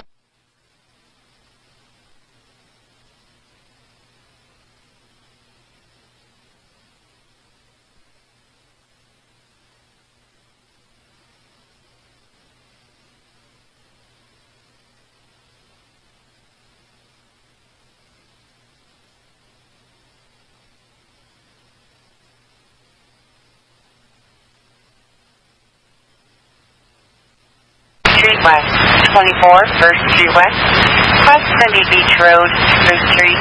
Male patient 91, short of breath, shaking uncontrollably, hands are cold, pale, high precautions cough, COVID screen positive. 10-4.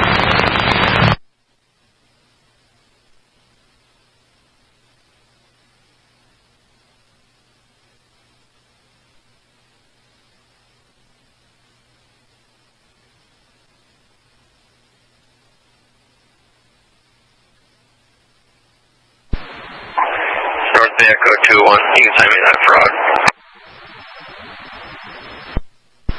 Over.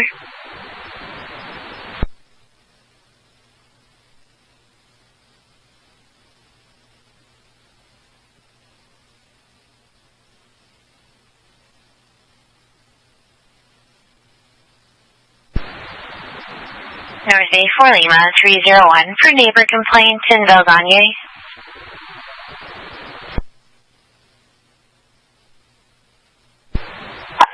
Lima 301, send it over.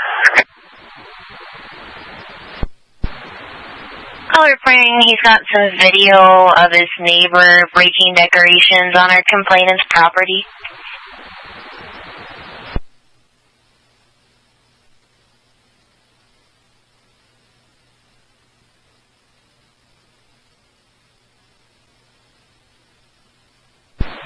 North Bay 4 Echo 031. 4 Echo 031, go ahead. You can mark us off at Monteith and mileage 33742. Super.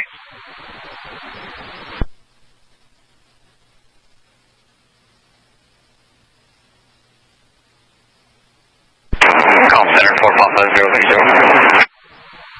Go ahead.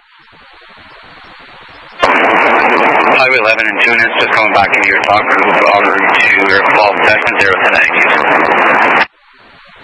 Super.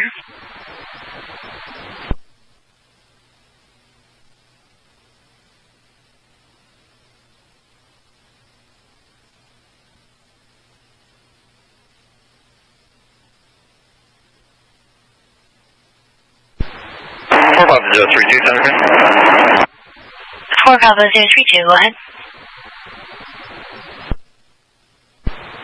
Highway 11 New Market Township, just entering your talk group on route to Monteith. 1 male and 1 female aboard. Super.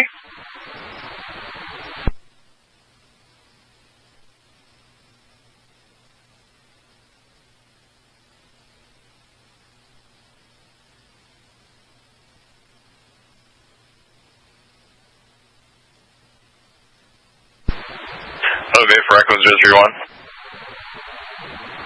4 Echo 031, go ahead. Or 10-8 from Monteith with 01092s. Sure.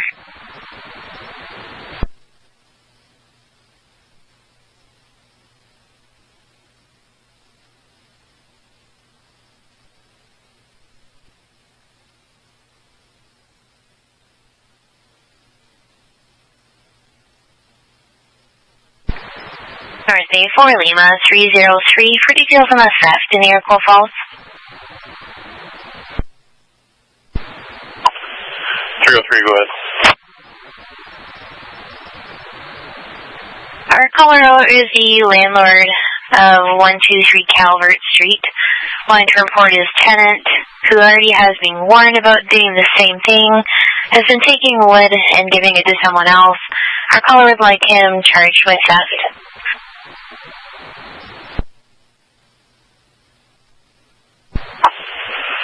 10-4, I'll follow up with him. Sure.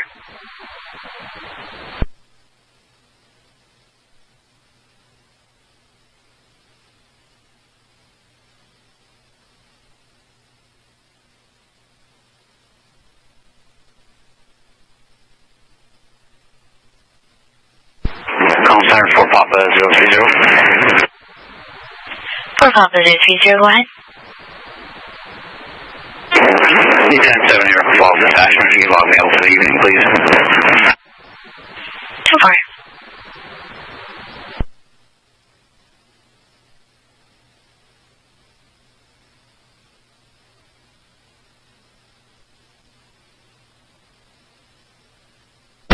North Bay 546-1. 546-1. Car 20 is in Gloire, we're going to be mobile.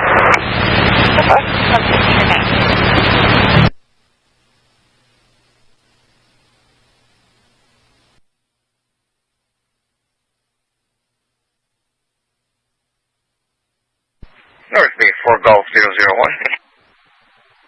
4 Golf 001, go ahead. Advising on 10-8 out of Kirkland Lake, and I got a vehicle stopped Highway 66 at 112. Clear to copy the marker. Before you can go ahead. Charlie Alpha, Juliet Sierra 494, and I'll get back to you for details. Over.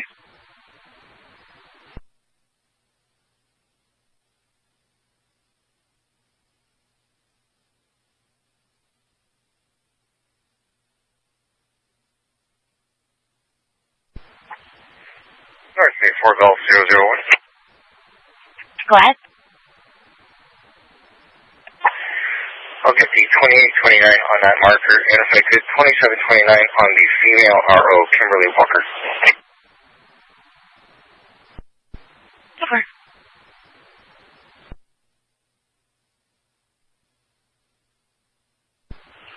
North Bay Lima 303. For Golf Station 1, the marker is 1060 on a 2020 Honda HR-V orange. Attached tags are valid, joint registered. The female party, Kimberly, is 1060, C9 negative. 27 is valid golf, no restrictions of the swastika.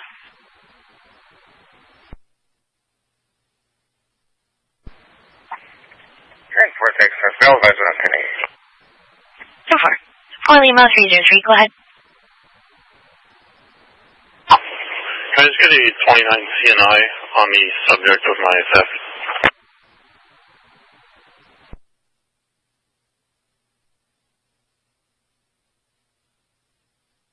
He's 1060, C9 is negative. 10-4, thanks.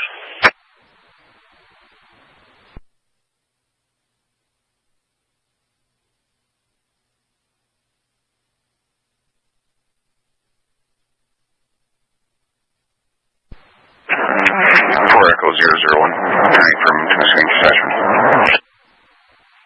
4.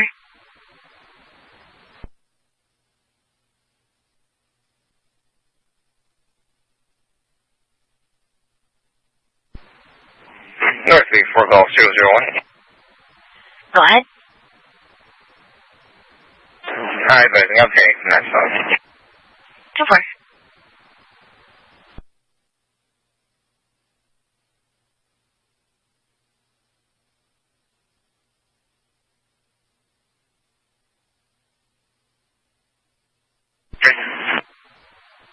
For Papa 032, go ahead. You can mark your set of 1 piece for drop off. 4.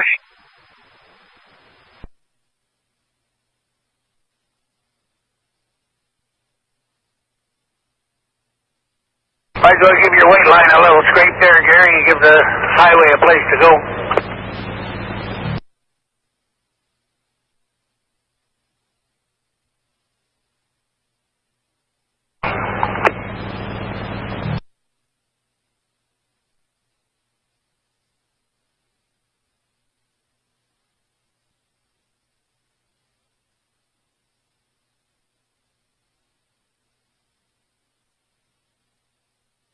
Officer 032, send me. Go ahead. Turn from Monteith on route back to Cochran 01092. 4.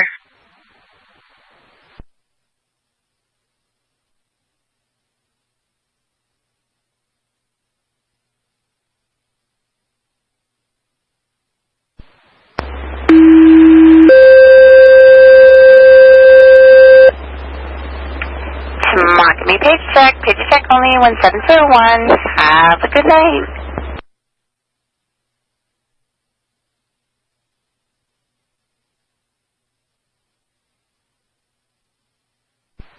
North Bay for Echo 031. For Echo 031, go ahead. Highway 11 South Butler Lake. Looking to switch back to 3 House 11. 4.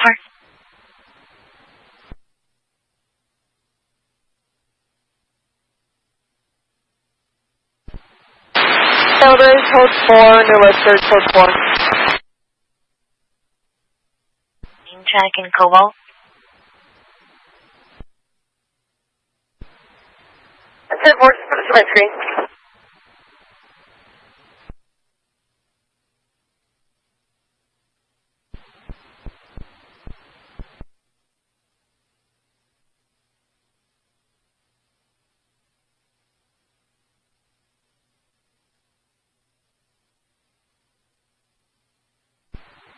South Bay for Echo 031. For Echo 031, go ahead. Highway 11 South Butler Lake. Looking to switch back to 3 off 11. Go for it.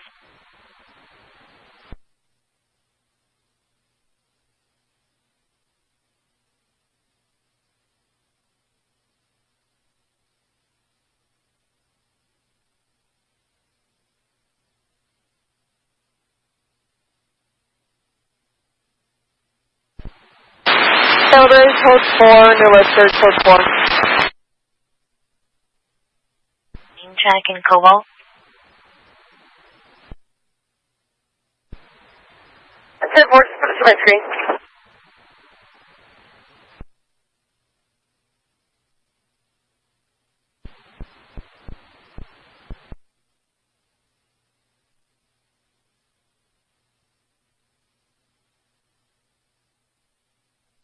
North Bay 5403, right 10-8. 553, proceeding code 4 to the Coming Shores. It is a 59 on the Highway 65 in New Lister. 59 Highway 65. It's the Wendy's restaurant across the Cindy Wilson Avenue, Highway 11. Patients in the car, it's male, 31, face was red, jaw tightening, heart is beating fast, he's vomiting. He's in a Chrysler 300, midnight blue. Stand by for further. 10-4.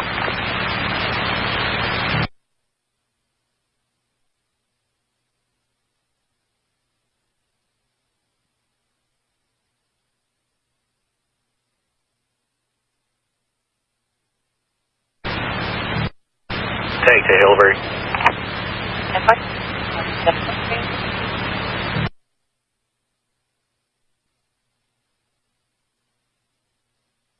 466. That's 6. 5466, we're 10 to the airport. Code 3, C-3, C-3 on arrival. COVID screening negative. That's all right. We also have a team on board.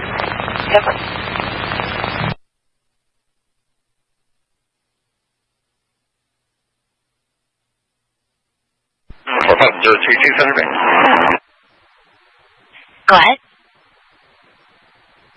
Highway 11 to Market Township. We'll be switching back this around so too. So far.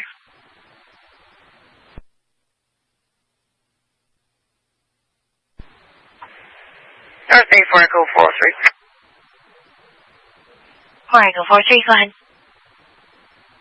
10-4, I'll be en route and meeting up with Constable Brock for that call on the board. If we could just not put anything over the air. Super.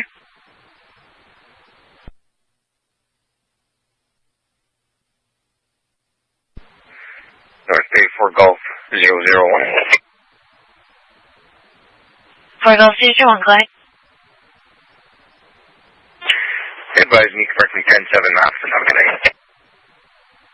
Super, you too.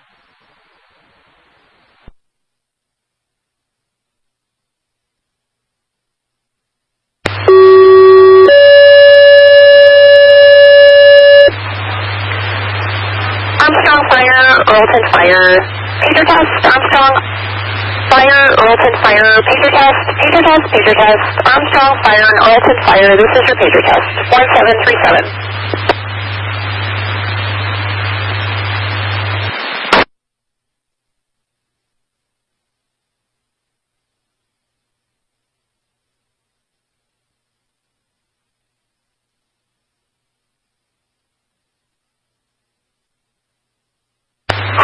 Pager test, Harley, pager test, Harley fire, this is your pager test at 1738.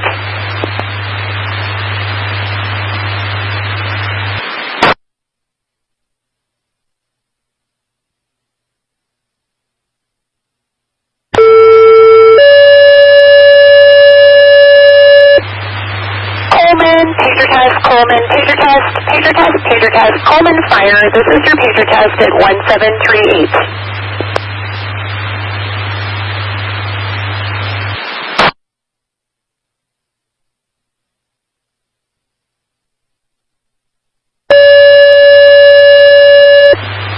Hudson, pager test, Hudson Fire, this is your pager test at 1739.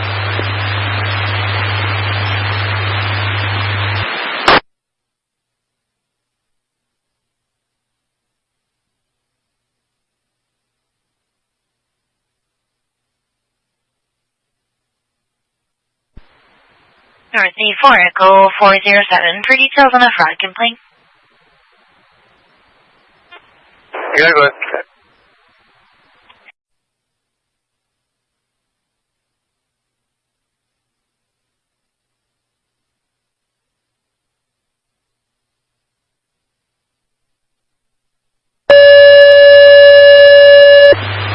Hudson, pager test,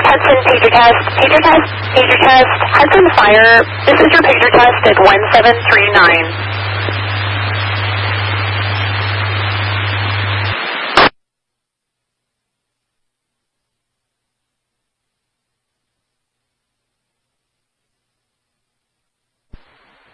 North 84, Echo 407 for details on a fraud complaint. Yeah, go ahead. Our caller sent an e-transfer for something he tried to buy off of Kijiji, and then he was contacted by his bank to say the money's been lost.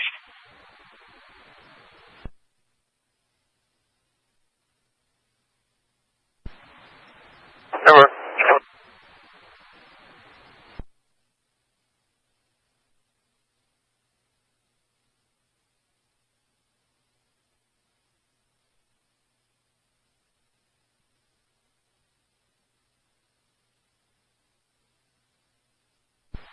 North Bay 4 Alpha 062.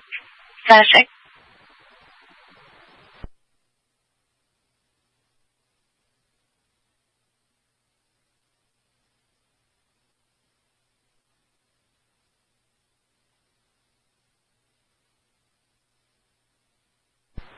Four Alpha 062. Where are you in the air?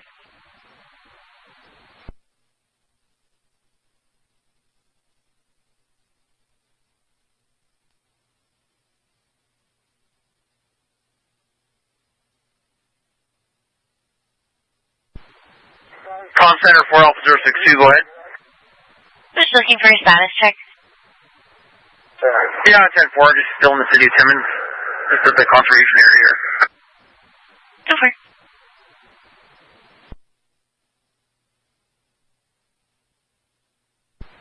Four Alpha 351. Status check.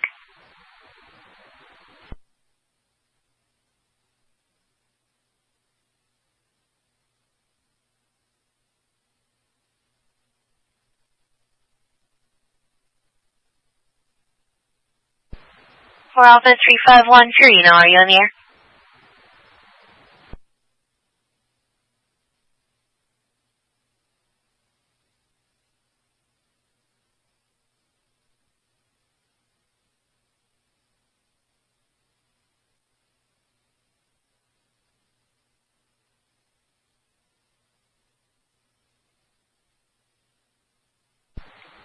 North Bay 4 Echo 302 for 1050 on Highway 11, just south of you.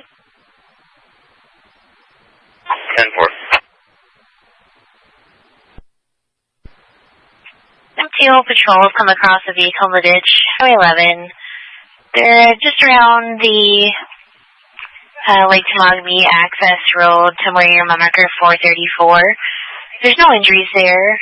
Patrol's still at scene. 10-4, I'm on route.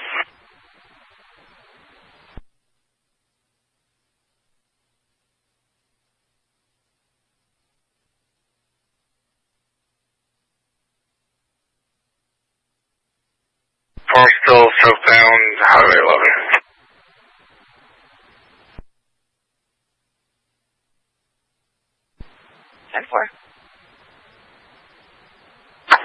How far will the 3 North Bay talk group take me before I gotta switch to Muskoka?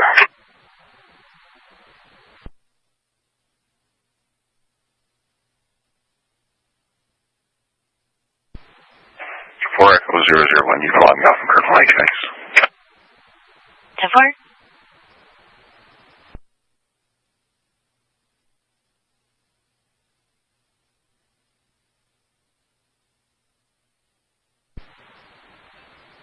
Thursday for Kirkland Lake units for traffic complaints on Highway 11. It stays on Highway 11. There's not going to be anybody in position. It's Highway 11 northbound from Dump Road, mile marker 588. Caller's a tractor trailer driver reporting another tractor trailer that was tailgating, high-beaming them, and then once it passed, our caller went slowly in front of them. The blue Portage Transport calling a box trailer. We don't have a marker.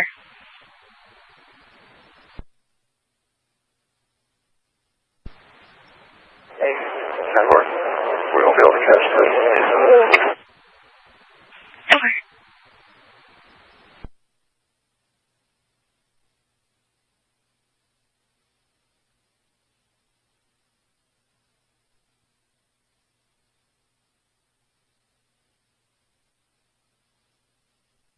Comm Center 4 Echo 302. 4 Echo 302, go ahead. Echo 403. 4 Echo 302, go ahead. I'm off with that vehicle. We'll provide you a marker when that other unit goes through. 10-4. Unit calling, go ahead.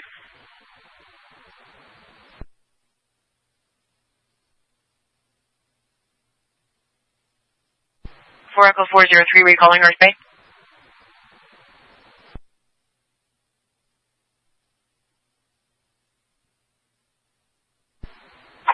I have a female on board, MX84 or more. And can you just give Temiskaming Hospital just an FYI? 10-4. And we'll make our way to the Valley Port to the hospital. 10-4.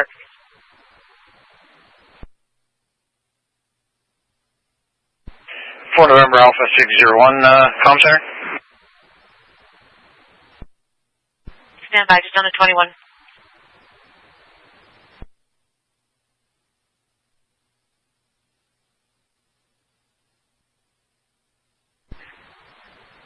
Four Alpha 062, go ahead.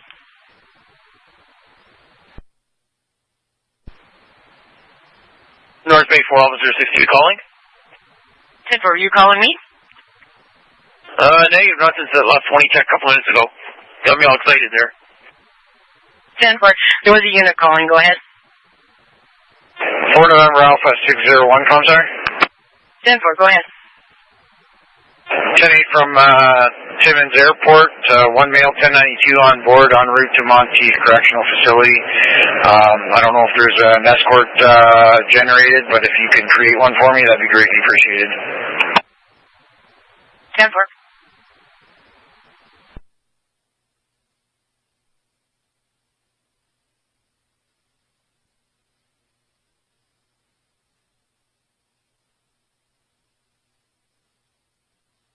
North Bay 4 Echo 302. 4 Echo 302, go ahead. Just be advised, I've contacted Cobble Car Clinic. Their ETA is 45 minutes, and I have a mail party when you're ready.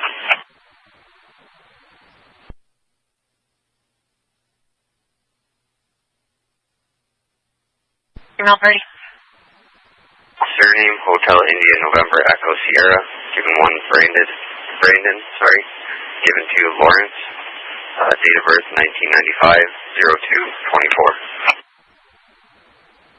Is it Brandon with an O-N or an E-N on the end? O-N, sorry.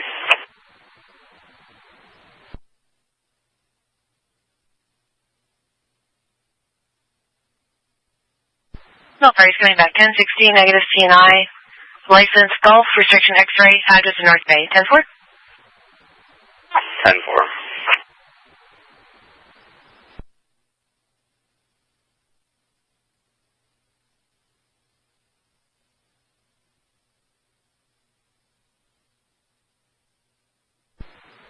North Bay Alpha 351.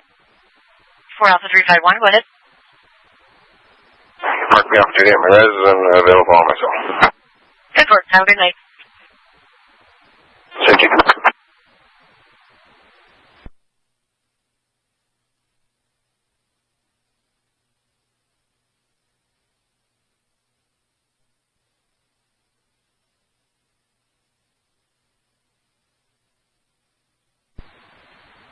Echo 44 off at the hospital. 10-4.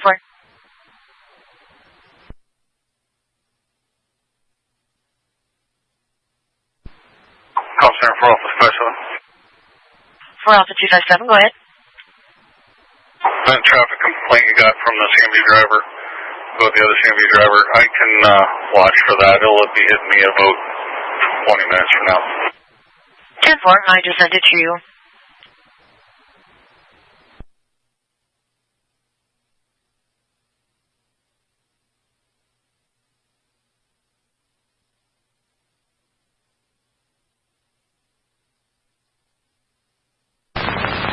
Birthday 5324. 5324. Mobile to Hillberry Base. 10-4.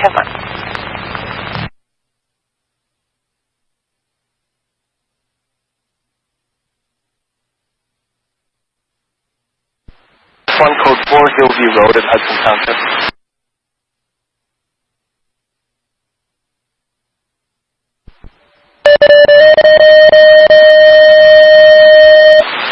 Hillberry Base code 4 for unit 5461, Hillview Road in Hudson Township, 23,000. 4 Echo 302, everything still 10-4 there? Yes, 10-4, thank you.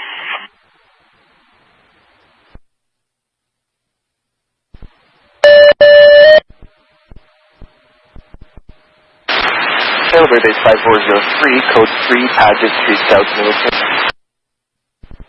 5403, code 3, Paget Street, South Lewiston, 23,000.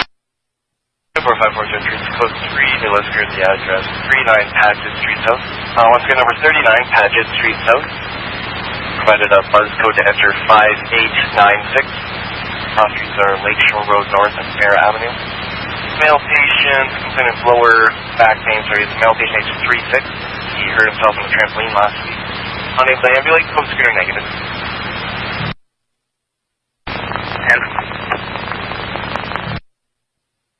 5461, call number.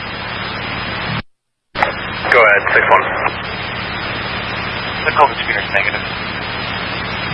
10-4. Call center for November Alpha 039. For November Alpha 039, go ahead. So right now I'm in Utah, Highway 11 South, Newmarket Township, en route from Monteith. I have 2 10-X's on board, 1 male, 1 female. 10-4.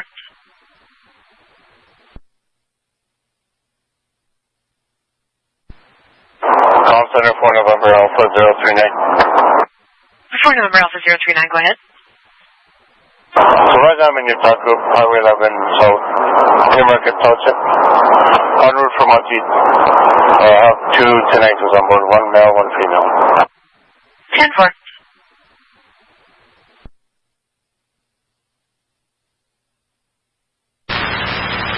Five, 4, 6, 6, 5466 to 10-8.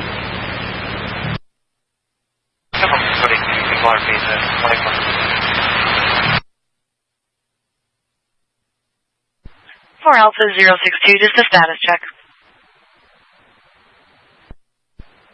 First Bay 4 Alpha 062, Highway 101, just go by the Met site, eastbound. 10-4.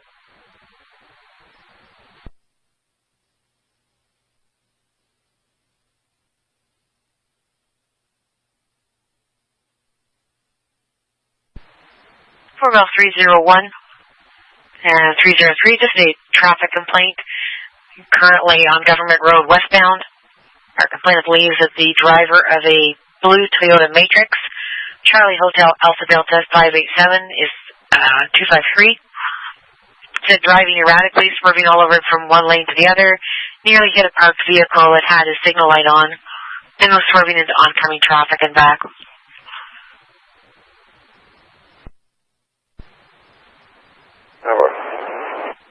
Just running that marker, stand by.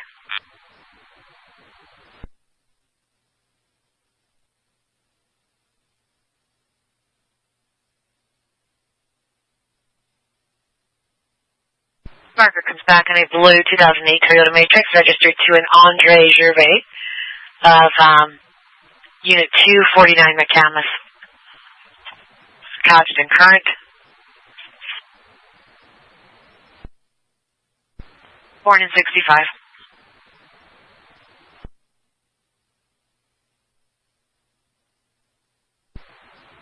I'm just getting loaded up. Once I'm ready, I'll pay the mail visit there. 10-4.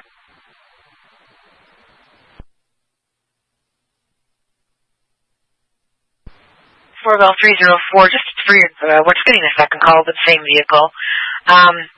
Same complaint, believes the driver was intoxicated. The vehicle is currently pulled into the gym, or into my gym. Complainant followed from King Kirkland, and they were swerving the whole time. 10-4, thanks.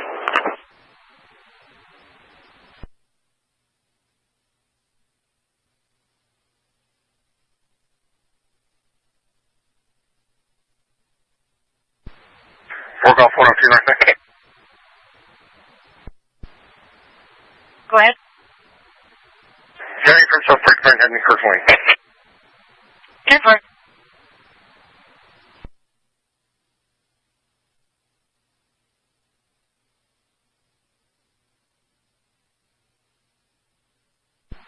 For November Alpha 601, just a status check. 601, 10 kilometers from Monteith Road. 10-4.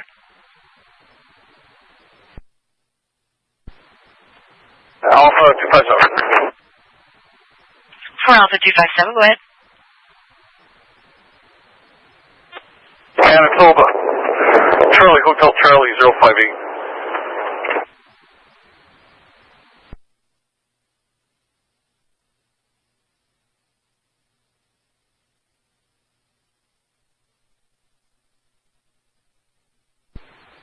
Marker 1060.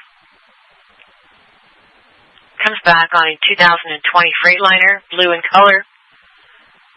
Registered to a numbered Manitoba company. 10-4.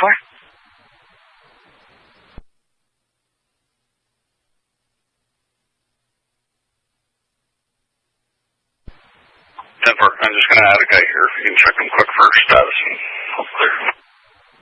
Okay, go ahead.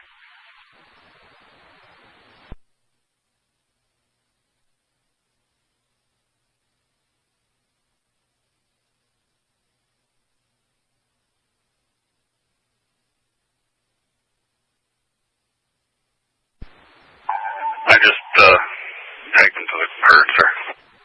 Yeah, is he from Ontario? No, Manitoba deal, but if you can just do a 27 on. And I don't think there's any problem with this guy. I think it's the other drivers that are the problem.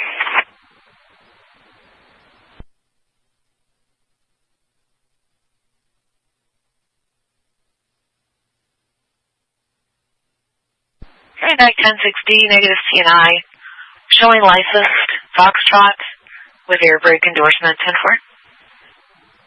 Yeah, 10-4. So he's got no booze, no issue, but he acknowledges it's him that had the issue with the other trucks. There's two trucks traveling in tandem. They're both carrying big loads of pipes. I spoke to them on the phone. They indicated that they drive very slow, and this guy says they drive so close together you can't pass them. When you try to pass, they speed up. So it is kind of a road rage, but I don't think this one's the problem. 10-4, did you want to be clear off with those remarks that checked out all 10-4? Nope. I know in speaking with the other ones, they're pulling into the SO in Cochrane. I'm going to go speak to both of them. 10-4.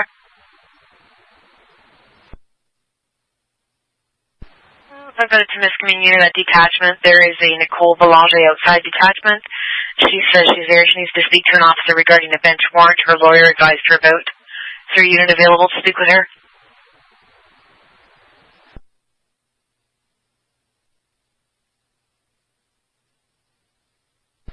Echo 410, 10-4.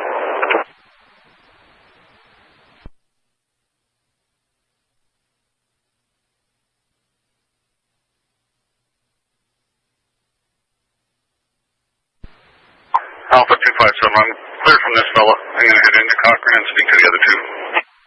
10-4.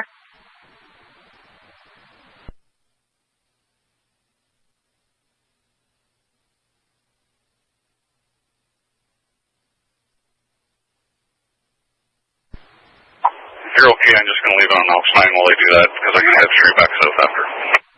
Yep, 10-4. Earth Bay 4 Echo 403. 4 Echo 403, go ahead.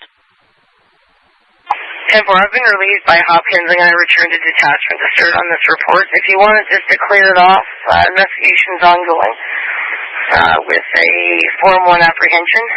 See report 13345, please. 10-4.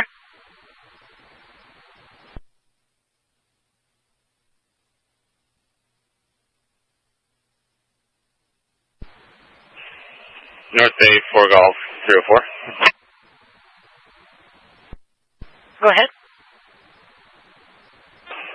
I have that vehicle in the driveway of 49 McCandless. Doesn't appear anyone's in it. 10-4.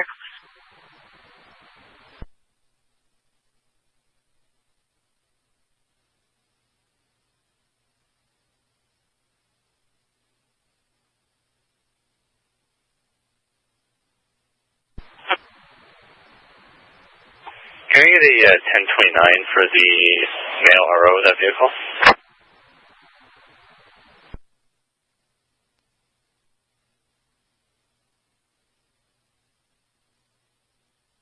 All right, 1069.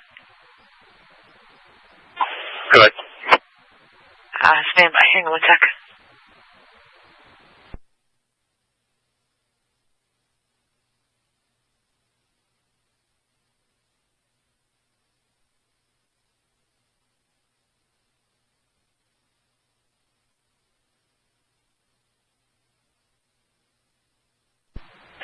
For November Alpha 601. Stand by 1.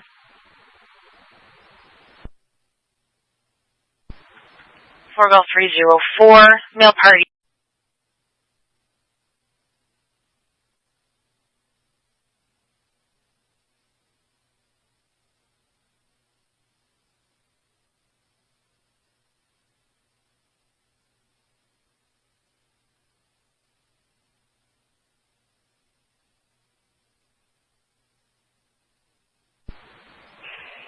North Bay 4 Golf 304. Go ahead.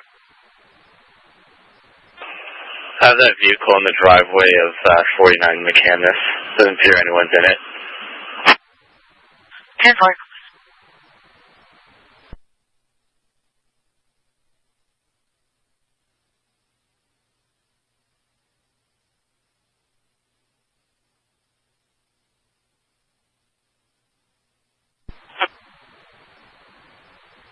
Can I get a 1029 for the male RO of that vehicle?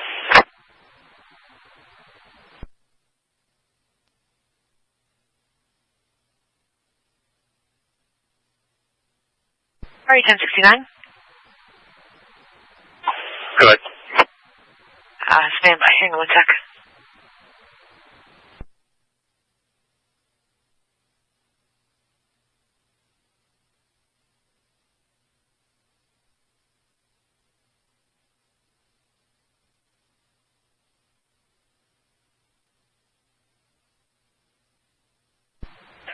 For November Alpha 601. Stand by 1.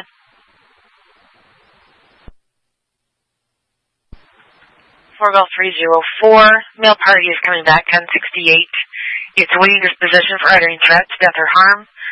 Conditions attend court is required. Notify critical like OPP of any change in address, employment, occupation. No communication with the Christina Soon, Emily Wedding, and not to go to 49 McCamus Avenue, apartment 1. 10-4? 10-4.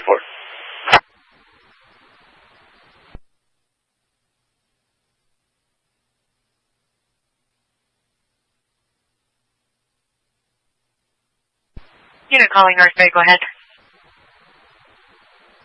For November Alpha 601, I'll be off at Monteith, dropping off my 1092. 10-4.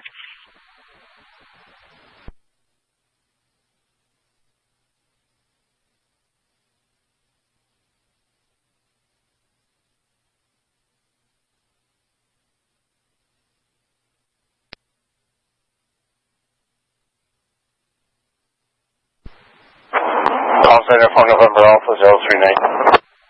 For November Alpha 039, go ahead. Supervisor 10-8 Monteith. Return to Cochrane. 01092 is on board. 10-4.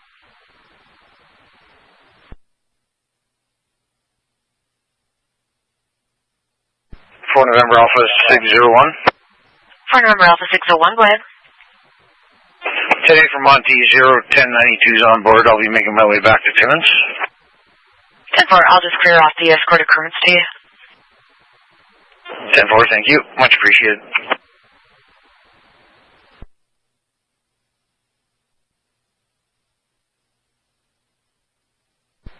North 84, Echo 302. 4 Echo 302, go ahead. Just be advised, I have Highway 11 shut down in both directions.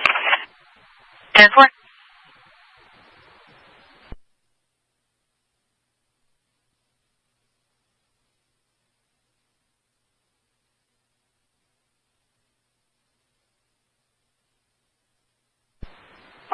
Call Center for November Alpha 039.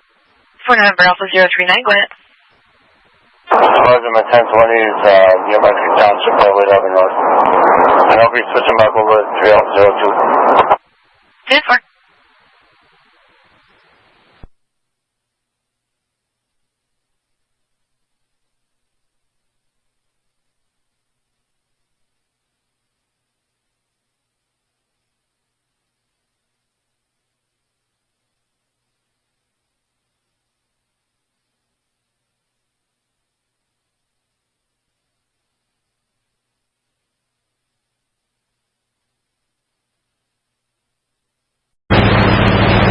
Half a ball. Yeah, okay.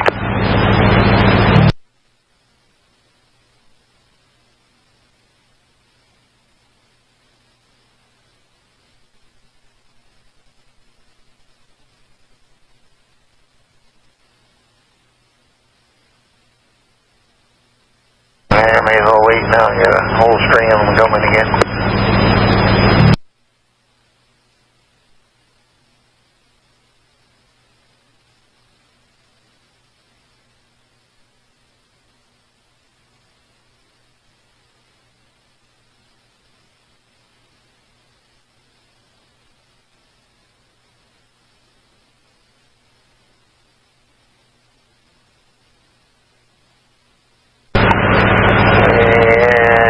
Big trucks, then we got some more coming around the corner.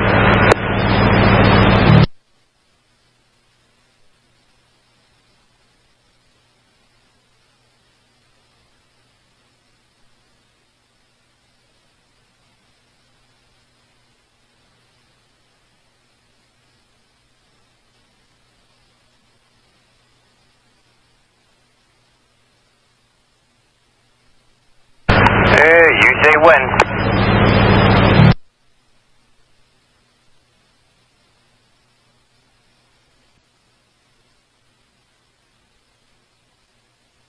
One more, we can go.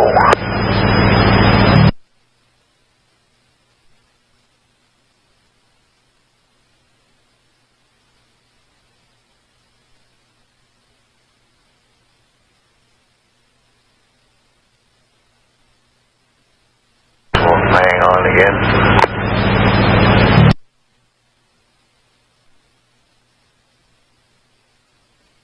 Okay to go?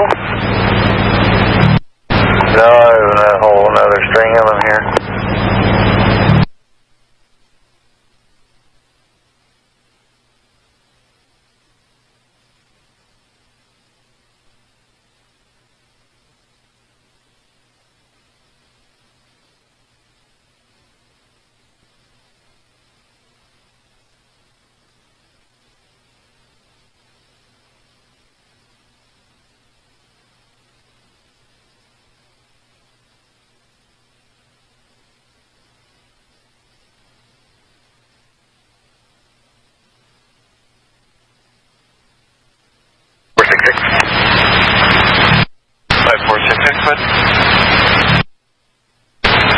Clear scene, priority 3, CTOS 3, 16 83 male on board, screening negative.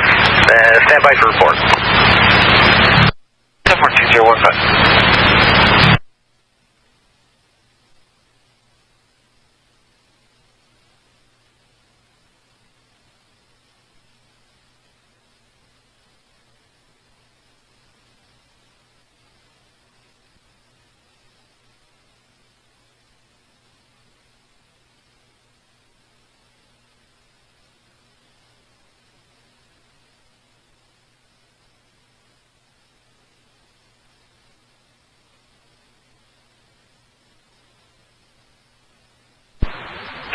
November Alpha 601 contact.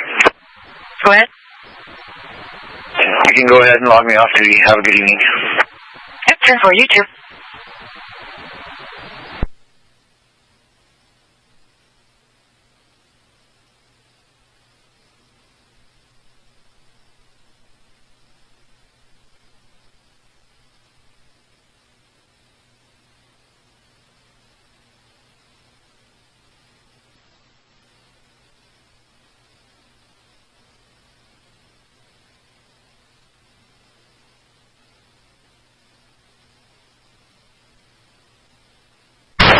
North Bay 5245, back on north. Hi.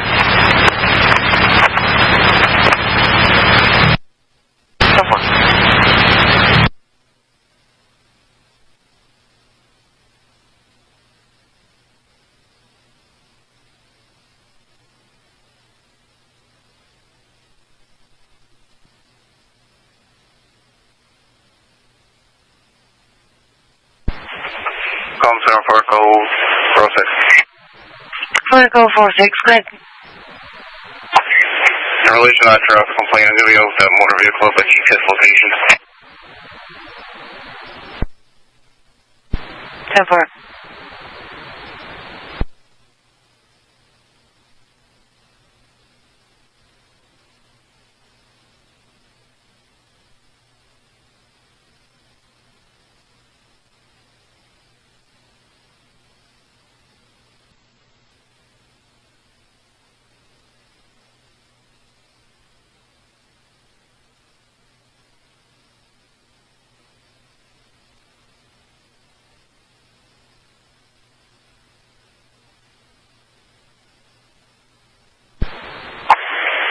Center 446. 46, go ahead. Johnson 6, give you a mail party with Ontario, please. Go ahead. James Eddie, Papa Echo Delta Delta India Echo. You wanted Jonathan Juliet Oscar November Alpha Tango Hotel Alpha November, given to a Charles. Date of birth is 2002 0821. If you could also run that vehicle, please.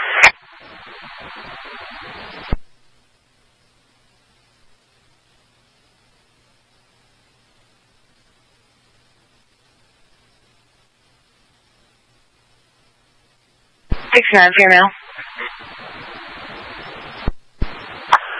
That works. CNI, last entry 2021, violence and fail to appear. License, class golf 2, no restrictions, address in Cobalt. And the marker's 1060 on a white 2011 Nissan VFL, status attached. Tags expired in January 2023, registered to a Veronica Jean Verow out of Cobalt. Cover? Okay, 10-4, all license clear. 10-4.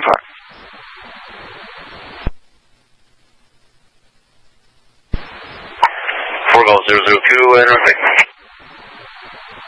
4 Golf 002, go ahead. I'll just be out at the Kirkland Hospital for a little bit. 10-4.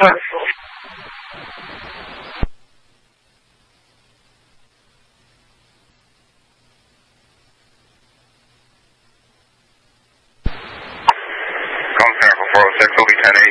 You just clear that off. Driver spoken to and warned for driving habits. 10-4.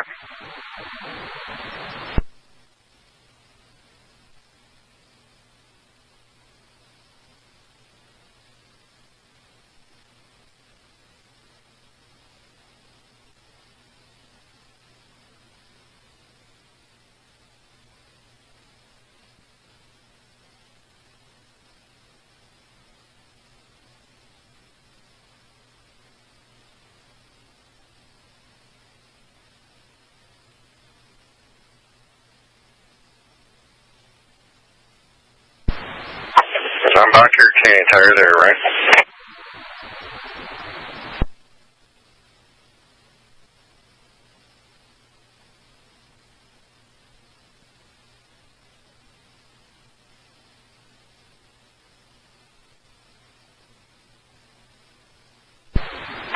Fort Golf, 402 North. Fort Golf 402, go ahead. Can you generate a suspicious person occurrence, the Circle K on Government West in Kirkland Lake?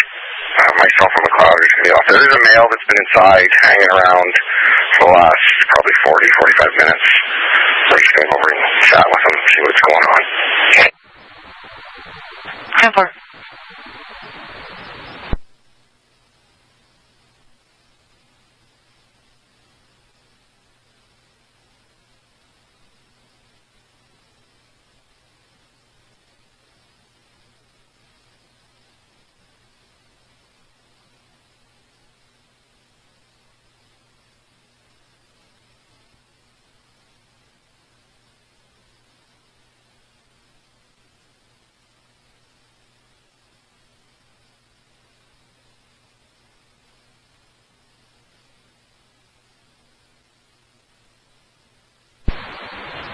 Fort Golf, 102 North.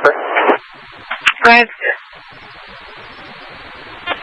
29 CNI and a male, please. Go ahead.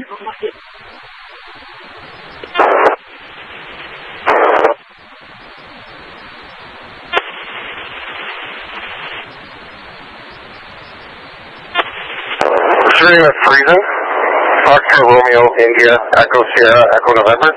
Given one of Zach, Zulu Alpha Charlie Hotel.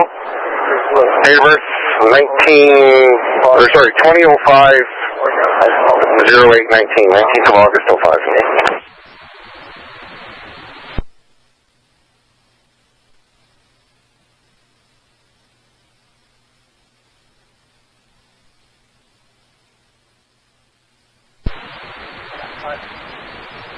$1069, female. Good.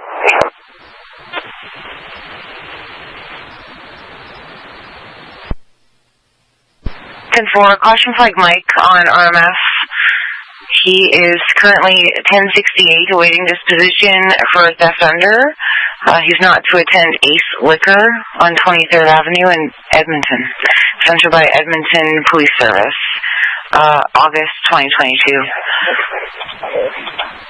Nothing else outstanding for him. No deal.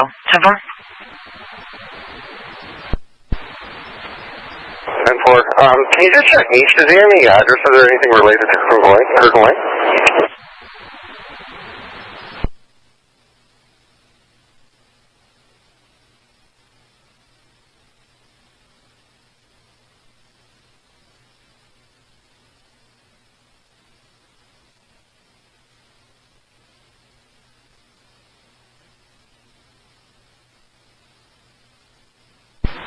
For last address we have entered in 2019 is 760 Government Road West. 760 Government Road West. 10-4.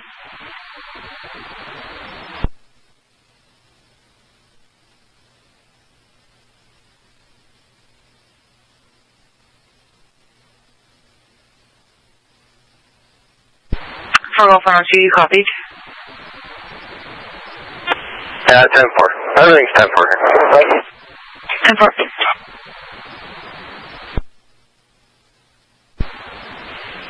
North 8, 4 Lima 302. 4 Lima 302, go ahead. I'll be off 460 Laurier Avenue, ILP check, Jericho Falls. 10-4.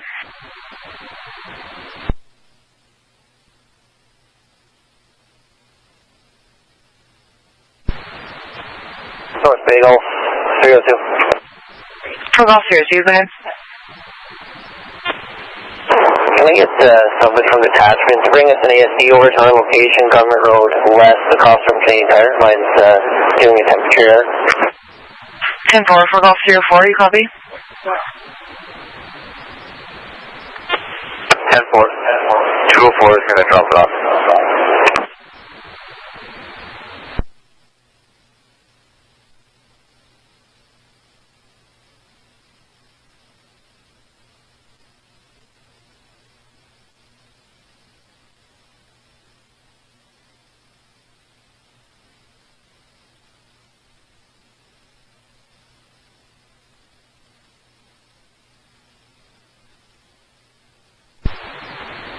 Bay. Call 302, Ontario marker, right? Good. Charlie Mike Alpha Sierra 655.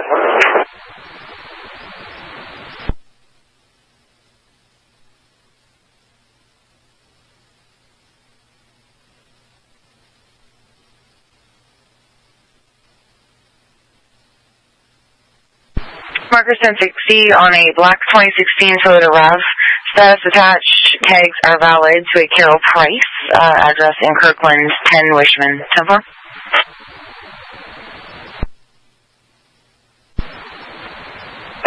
We're with a male here, so it won't be the arrow. Is this separate from the first occurrence?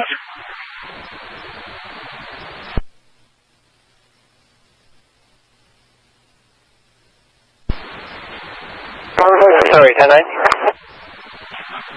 Is this to do with the first suspicious person occurrence, or do you need a second one? Yeah, it would be a secondary traffic stop. Same location, circle K. Okay, 10-4, I'll get it started for you.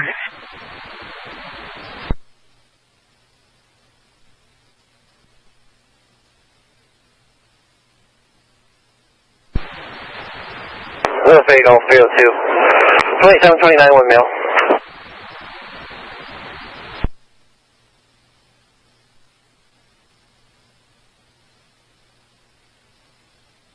Go ahead.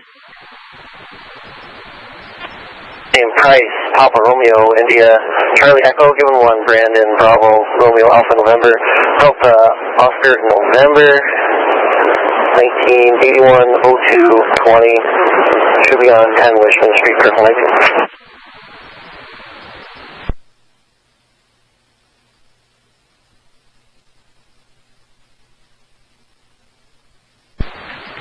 -4, Houston 60, negative CNI. I didn't get a jail back for him.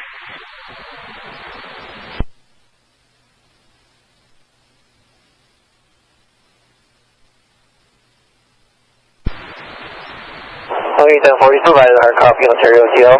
Last call.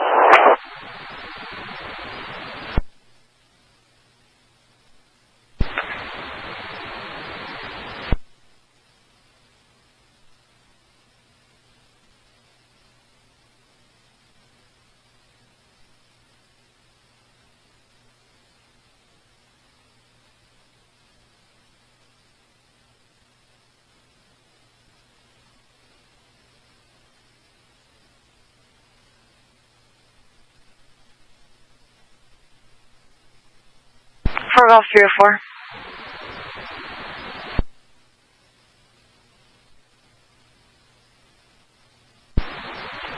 Good. Sending you details for an ongoing noise complaint, Wilson Ave. Anonymous caller reporting that the neighbor is driving his dirt bike unsafely. It's very loud, and he drives it all day and night, always in his yard revving the bike. Male lives at 10 Wilson. 10-4. 10-4.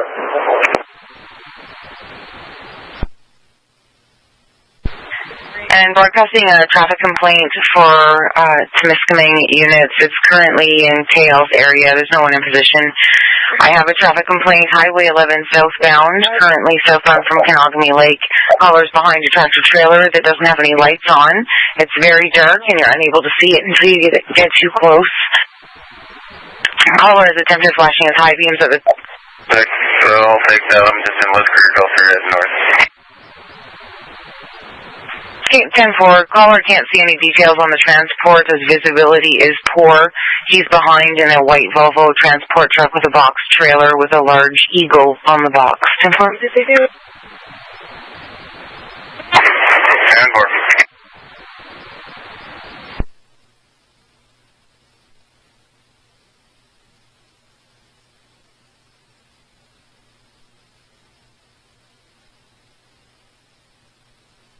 For Lima 306, status check.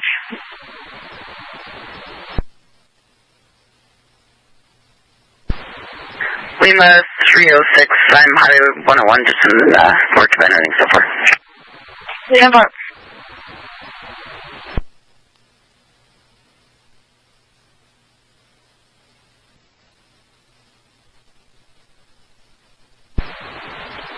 Golf 302, 1092.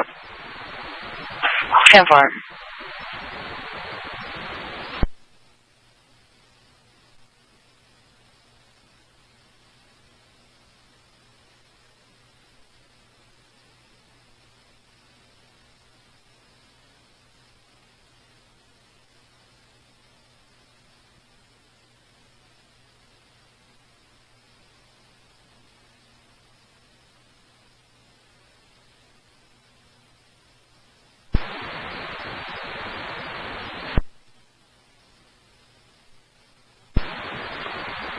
Mark up to McLeod, I'll get the intoxilizer ready.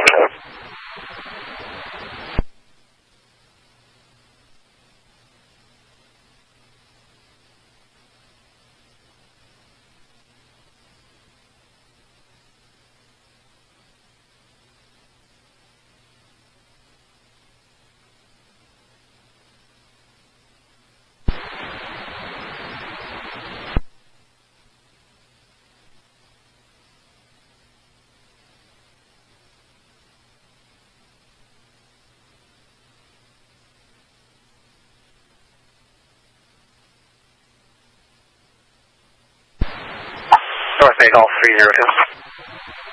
For Golf 302, go ahead. You show me en route to 1019, 1 male 1092. Sorry, my house already. 10-4, go ahead. 200571. 10-4, do you want me to flip it to an enforcement? 10-4, it's impaired refusal. 10-4.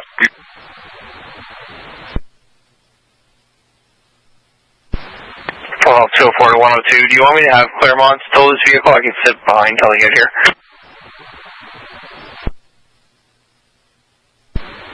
No, just leave it there for now. Let's see what happens at the office. If he chooses not to provide a sample again at the office, then we'll do it. If he does provide a sample and he's under, then he can have his car back. It's off the road. It's fine there. So. 10-4. I gave him a heads up so they know what's going on at the shop here. 10-4, thanks.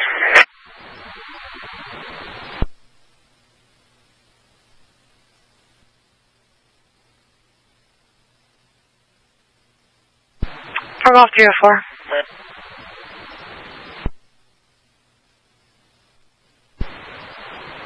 Go ahead. Sending you details for weapons information calls. The weapon for disposal. Caller's looking to make arrangements with police to pick up her deceased husband's handgun. She's requesting a phone call tonight to make arrangements for someone to get it tomorrow. 10-4? 10-4.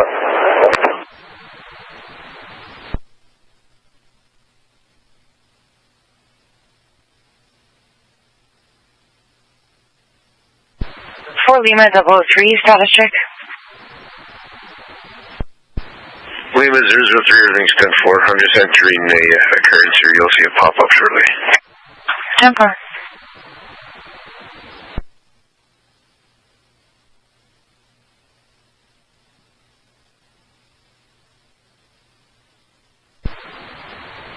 Four Golf 204. He sent me that call as well. I'll start making my way that way.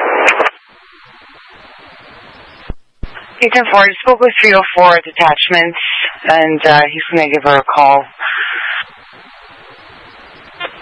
Yeah, 10-4, don't bother broadcasting the details or anything. Hey, 10-4.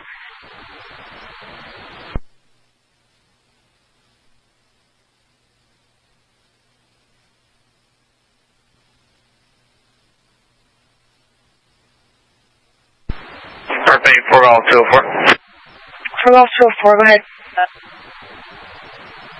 We're able to see if the male has any vehicles registered to him and just put it in the cab there so I know what I'm looking for. 10-4.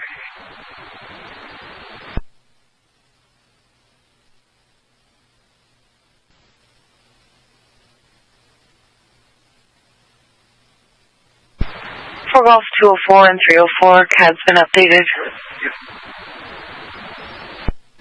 4 Golf 204, copy, thanks.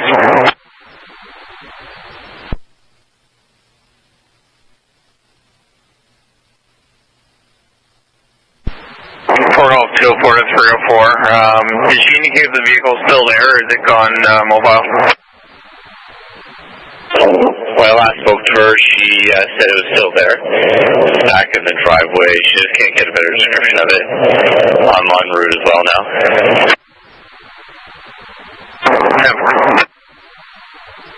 Did you want me to call her back, see if it's still there?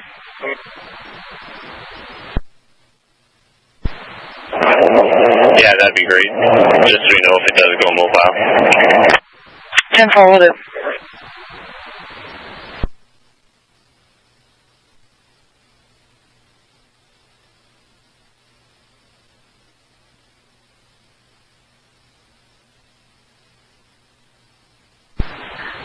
Golf 204 and 304, vehicles still at the scene in a parking spot running.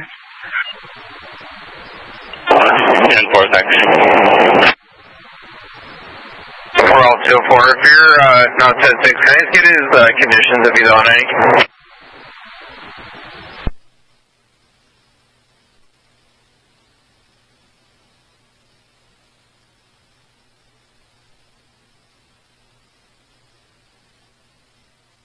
B&E theft and failed to appear, not currently on any conditions. 10-4? 10-4, and 204 to 304, do you know what the RG is for? Yeah, it's assault and assault with a weapon. 10-4.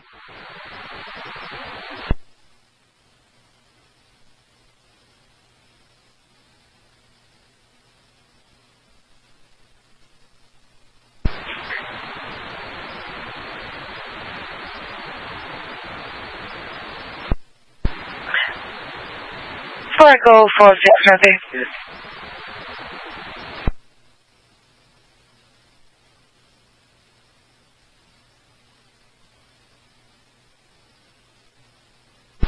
Broadcasting for New Lisford units, details of a 1050 PD, Highway 11, 3 kilometers past the cheese factory in Thornlow. Callers advising that they witnessed an accident. Vehicle hit the blade of a snowplow, located about 3 kilometers from the cheese factory.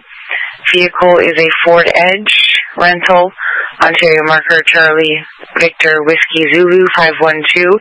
No injuries, airbags have deployed. Car has some white smoke coming from it. Can't see any leaking fluids. Blizzard-like conditions outside. Not blocking any lanes. Vehicles on the shoulder. No debris on the roads. No unit acknowledge. 301, I'm in Cobalt, so I can head that way. Echo 410, I'm downtown this flag now.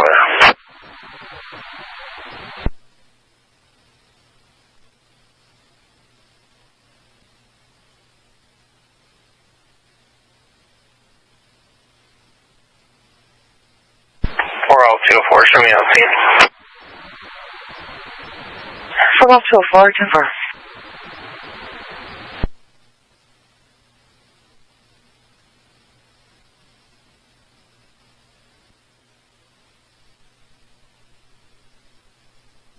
And to misdemeanor units, broadcasting details, 2nd MVC, possible PI, 2 vehicle. It's been entered as PD only, snowplow with another vehicle. I guess injuries are unknown at this point.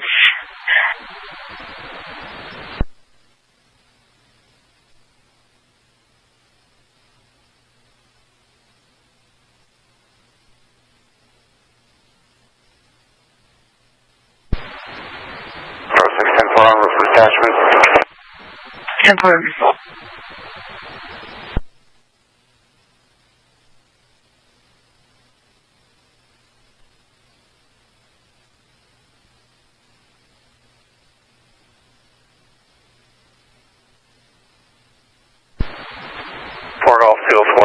I have the male here, 2 other female occupants in the vehicle. Males refusing to get out of the vehicle this time. I've advised them he's under arrest for those 2 offenses. 10-4 for call 002, copy.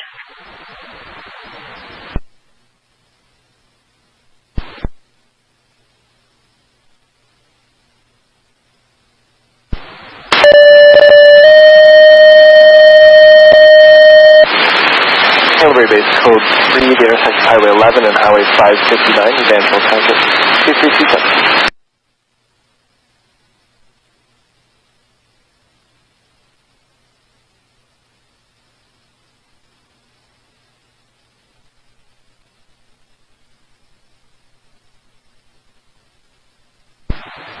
Echo 410. Echo 410, go ahead. Very likely that both those collisions are the same vehicle versus no problem. The one is asking for a tow to be dispatched already, so if you want to make some arrangements on that. Okay, 10-4.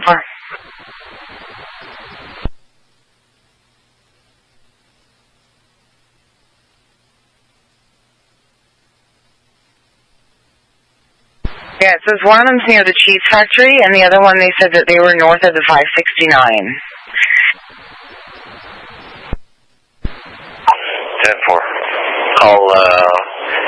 If I come across the first one near the cheese factory, I'll check on them and then move on to the next one to make sure there's no injuries. Okay, 10-4, thanks. And so we've got ambulance dispatch to the second one that's at 569.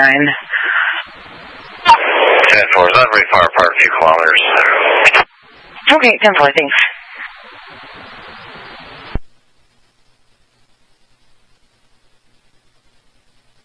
Vehicle versus snowplow, all unknown information. Alert units to notify the chief code 1.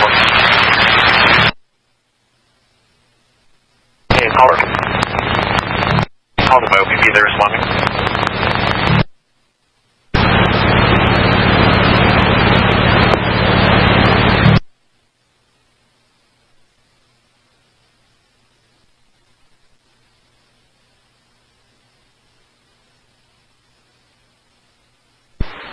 Echo 410, Jelly's has been dispatched.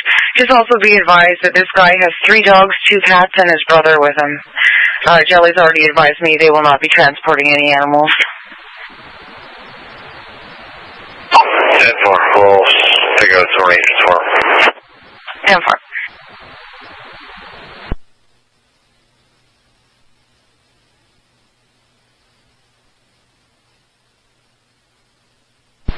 Golf 204, status check.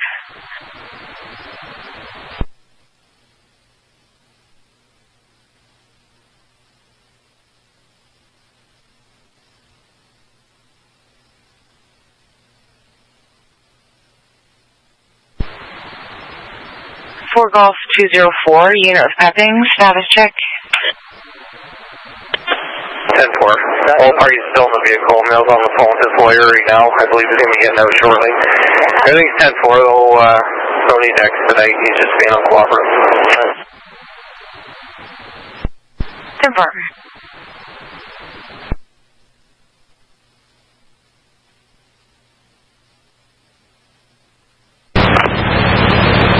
It's a code 4 on Highway 11 between Englehart and the intersection of Highway 11 and Highway 569, so just a little bit south of you on Highway 11. Yeah, my reasoning. 10-4.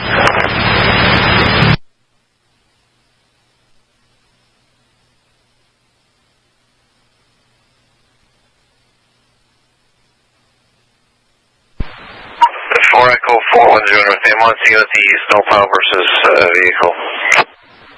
10-4.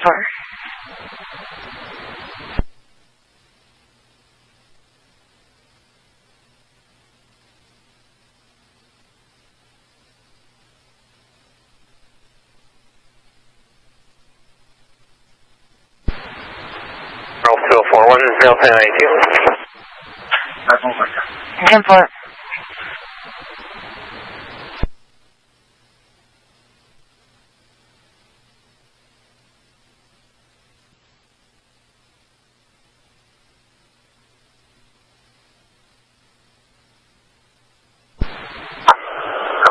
I'm just going to continue towards Englehart and just make sure that there's other MPCs there. 4610-4, thank you.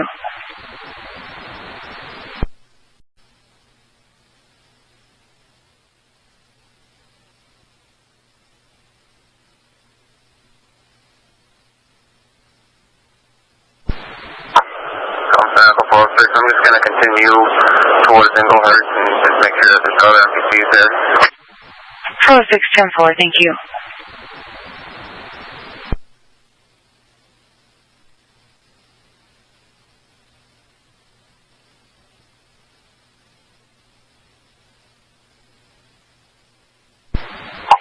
Echo 410. 4 Echo 410, go ahead. You can advise the ambulance that the occupants of the small motor vehicle, the van, are seem to be fine. The plow driver seems to have some pain, so she'll probably want to be looked at. No reason to be urgent. Okay, 10-4.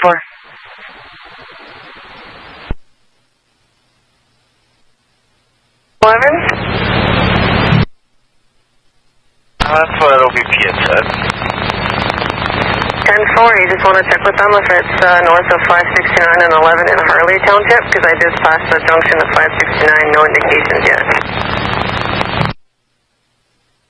We will have a look.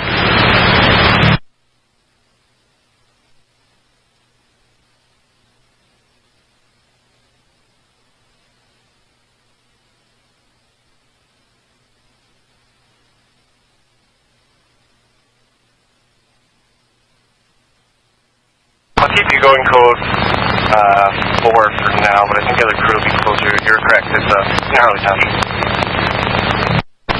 10-4, we'll keep trucking.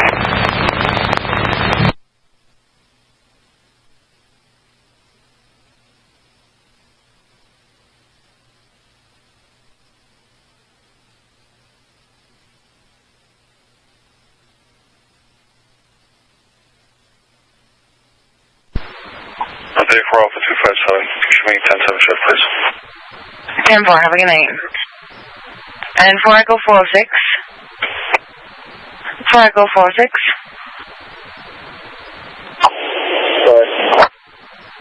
I just spoke with the ambulance. They're up at that north end of the highway at 11 and that 569 highway, advising there's nothing there. So the accidents look like they are going to be one and the same. So you could probably reroute. I advise them non-urgent. They don't need to expedite, but they're on their way down to 4 Echo 4 times location. 10-4.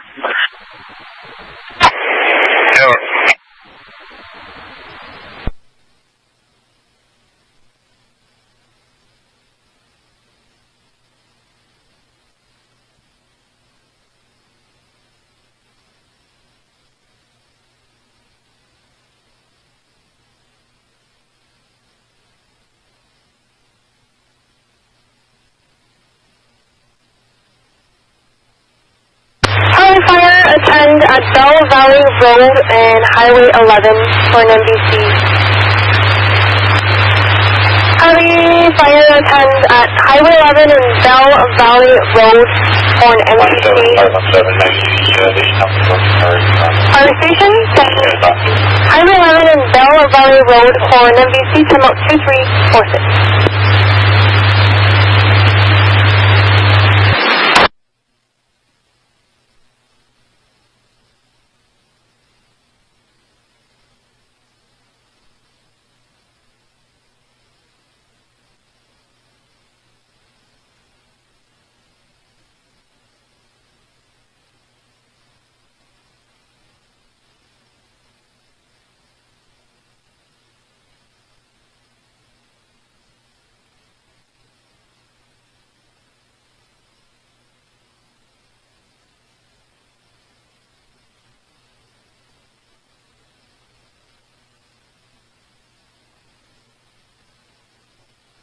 North Bay 5245.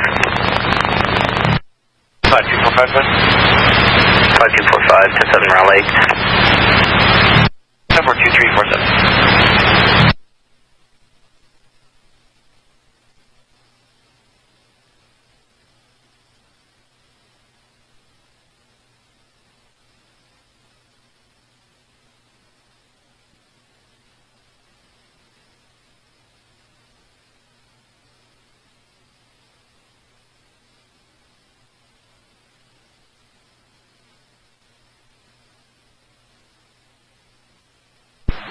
North Bay 4 Echo 302.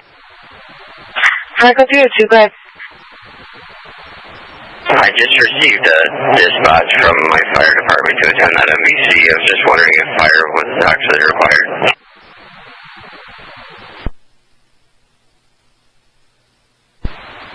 Not that I'm aware of.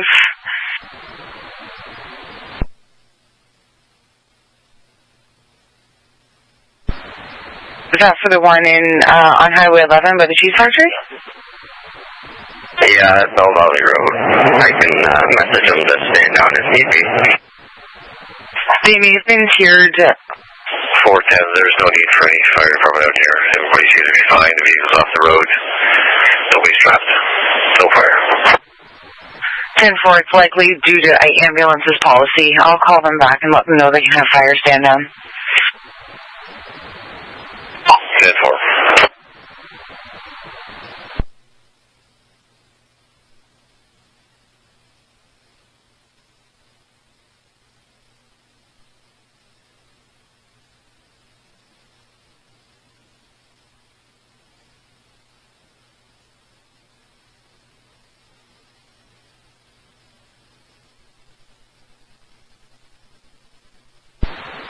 We're off 204.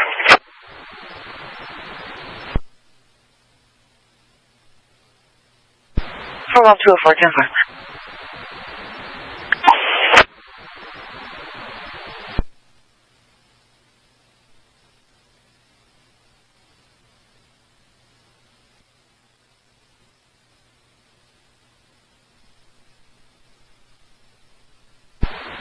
For Golf 204.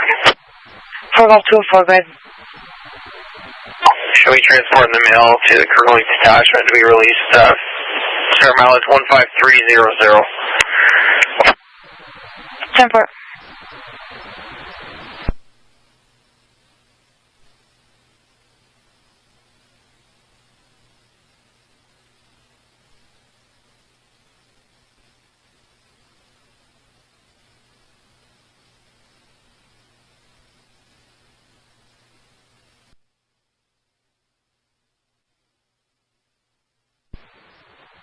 Birthday for Echo 404.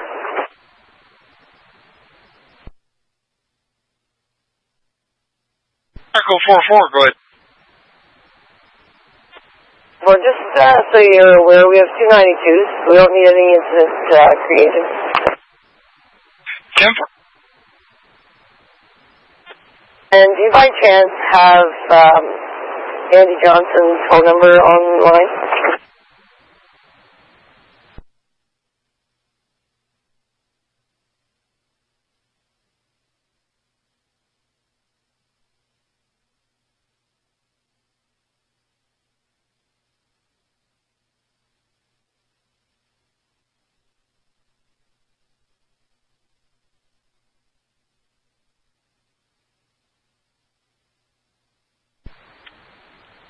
Echo 404, sorry, is that an officer or?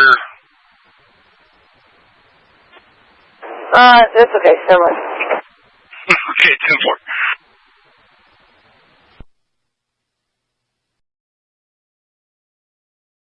10-4. Now here's my neighbor coming to bang on my door, almost breaking down my door. If I didn't have a chair in front of my door, I'm sure my door would have broken down.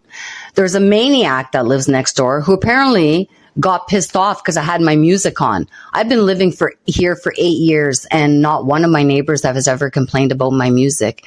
And somebody who does have a problem with my music does not have the right, legally or otherwise, to come banging on my door like a maniac like he did.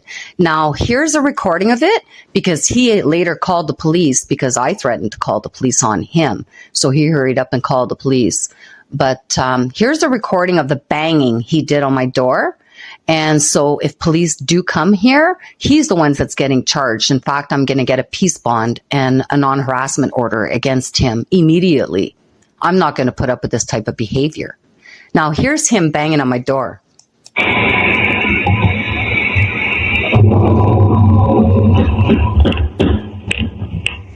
Whoa. Hey!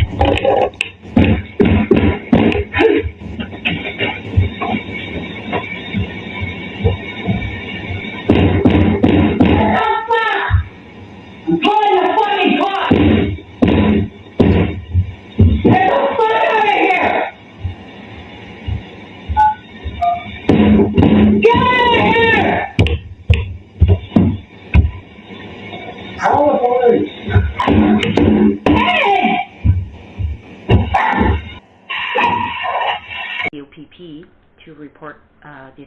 and enter by my neighbor.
Hi there, I'd like to report something. Okay, for what town? For Cobalt, Ontario. Sure. What address did it happen at? 19 Watson Place. 19 what, sorry? 19 Watson Place.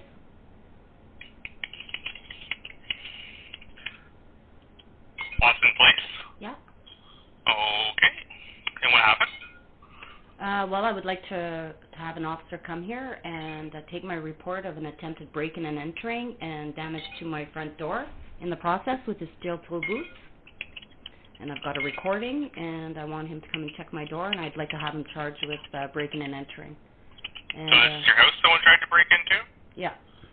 And what was the suspect's name, sorry? I don't know his name. It's the neighbor next door. He just moved in there.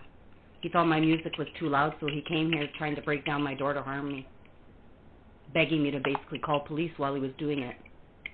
Oh, so you were home when this happened? Yes. Why didn't you call police when it was happening? I don't really want to go through that right now. I just like to have some officers who are not in a conflict of interest with me and not getting sued by me to attend. Okay, well then, what's your name? Chantal Gelina. I saw your last name, Chantal. G-E-L-I-N-A-S. Oh, sorry, is it G or J? Sorry, G-E-L-I-N-A-S. And your first name, Chantal, just C-H-A-N-T-E-L? T-A-L. Your date of birth? April 27th, 1976. Your phone number? 705-492-2242. Now, okay, if possible, I would like for this not to be aired over the air. Okay. And also for if, like, when an officer's on his way, just when he's, like, near my house, just to give me a call, and then I'll go out and speak with them because nobody's coming in my house.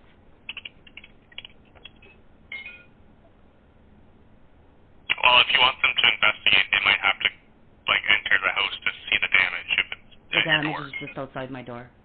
Okay, well, anyway. Okay, so when did this happen? September 7th. September 7th? At what time?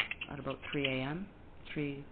About quarter after 3 a.m., I guess. So, like, was it, like, this morning at 3 a.m.? So it'd be the 8th, technically, or was it yesterday? Like, yesterday at 3 a.m. Okay, so it was yesterday at 3 a.m.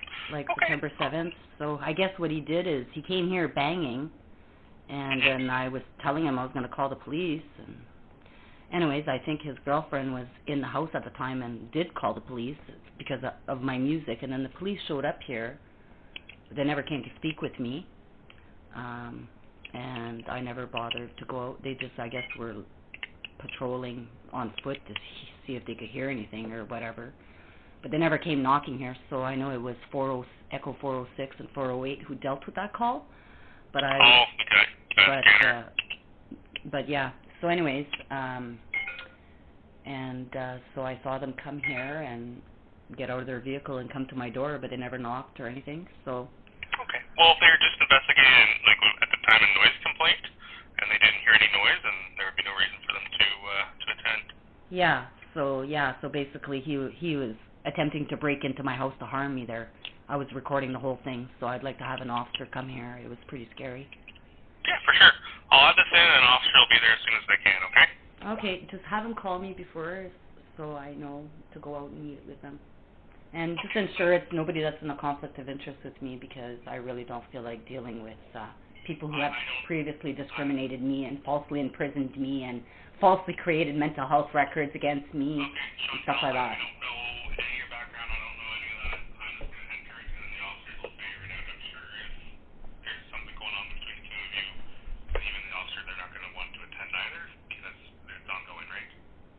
Well, I shouldn't be refused the police service because they're getting sued for falsely imprisoning me. And I shouldn't be treated with discrimination because of it. So I don't know. You guys can figure it out. I don't know. There's a lot of them that are in a conflict with me.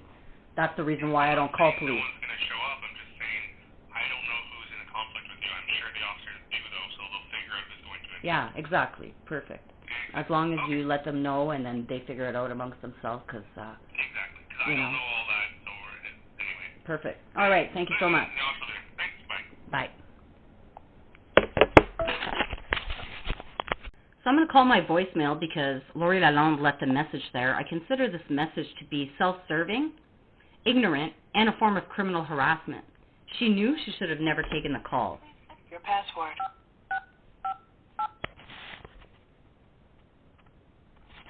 You have 2 saved wireless voice messages. Now listen to her tone. Message. Hi, Chantal. It's Constable Malone calling. I think our phone call got interrupted accidentally. If you wanted to give us a call back at the police station, so I can hear some of your complaint, I'd be more than willing to hear it. Thank you. Bye-bye. To erase this message, press 7. Message will be saved for 5 days. Next saved message. Hi, the message will be saved for 3 days. End of messages. Hi, Chantal. It's Constable Malone calling. I think our phone call got interrupted accidentally. If you wanted to give us a call back at the police station, so I can hear some of your complaint, I'd be more than willing to hear it. Thank you. Bye-bye. To erase this message, press received at 4:46 p.m. from September 8th, 4:46 p.m. To erase this message will be saved for 5 days. Next. And this is the type of conduct that I find unacceptable. She used that position of trust as a police officer, knowing she had SIU and OIPRD complaints against her, and she's still criminally harassing me. She and her friends are still listening through my device by turning on microphones and cameras, and I'm sure that's what she did immediately after she committed this crime with me. She sat back with her friends, her racist friends, and listened to me inside my home react to the crime she had just committed against me. And Sergeant Perry, who later took my call, he's in a conflict of interest because he used to curl with the father of my child. He curls with Stephen Meunier, which is a police officer who's cousins to my other child's father. And he also curls with Judge Gordon, his best friend, who I have several judicial council complaints against. Therefore, Sergeant Perry and Officer Lalonde knew full well they were in a conflict of interest to deal with me, but yet did so to criminally harass me. For Sergeant Perry to tell me not to call back when I fear for my safety and my life from this neighbor trying to break into my house on September 7th is unacceptable. That is called neglect of duty and a denial of police service, which is an offense under the Police Services Act, and they can't say that they failed to, or that they did provide me with a policing service by sending Lori Lalonde. That would be a farce. Talking about it. What can I do? You want me to talk to the neighbor about kicking on your door and that? Well, you heard, like, he was definitely trying to break it down, you know? Well, had he entered, he would have harmed me. If I didn't have a door there, if I didn't have a chair in front of my door, he had steel toe boots on. Did you see the dents on my door? No, I'll take a picture of the door, too. And I want him charged with attempted breaking and entering. Yeah, I can't do that. Like, from the evidence that I've got, there's... Well... Yeah. Like, if you listen to the audio, I've got the audio. I can send it to you so you can really listen to it. But I recorded it. But kicking so hard, like my door was bouncing open. Like I said, if I didn't have I was ready to kill this guy if he entered. I thought it was the guy that showed up on December 22nd. I almost had a heart attack. You can hear it. I'm going to talk to him. I'm going to go talk to him, but I can't lay charges for what's happened there. Well, he damaged my door. Well, I'm going to take pictures of it. And he had steel toe boots on. Yeah. And the officer that came later was Hopkins, which is the guy who falsely imprisoned me, right? Okay. And when he was doing that... Is the neighbor home now? I don't know. Okay. When he was doing that, and I told him I was calling the police, he told me to call police. Like, yeah, I could hear you know what I in mean? the report, And he's kicking harder, and that scared me so much that... To me, it wasn't an isolated incident. It had everything to do... Yeah, I believe it was scary, but I can't... I believe it has something to do with Lori Lalonde and the same group of people. Like, I don't even know what his last name is. But if I knew his last name, I could probably find 1 degree of separation to the people that are involved in the scanner crime with me. Well, I'm going to find out, and I will be talking to him and stuff. Because I'm not going to put up with that. And, like, that's harassment, and it scared me. And he attempted to break and enter into my house. If I wouldn't have been here and there wouldn't have been a chair in front of the door, he would have kicked that door open. Like, look at the dents he did on there. It's a steel door. Like, you had to be kicking pretty hard, you know, to make those dents. And he was kicking hard. And you know how loud it was when you were turning it down? That's how loud it was when he came.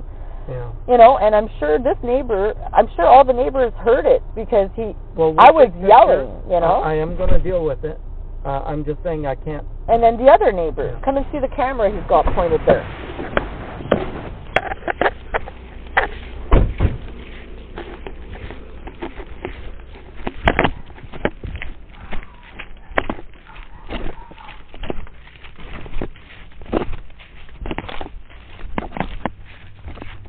So, like, the camera could see me right here, you know? So, like, the camera's right there. I kind of moved some branches on the street. This one. There's a camera. That neighbor's camera? Yeah. Okay. Like, what is he looking at? My window. It's looking at my window and my door. And it's recording audio, and I think it records both sides. Like, what is he protecting here? You know? There's nothing that he's protecting. It's not his property he's protecting. He's watching me. And like, I go to let out my dog at night, and I'm right here. Look, you're right here. I've got videos, like, you know, I'm in my bedroom window. You open up the curtains, like, there it is. Like, you know, I measured it. It's 18 feet away, like, on an angle. And,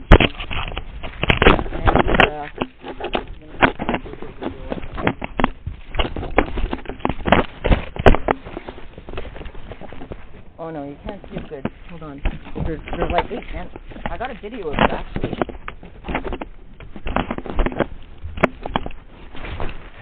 Like, you gotta stand up and look at it from the top here to see the glare.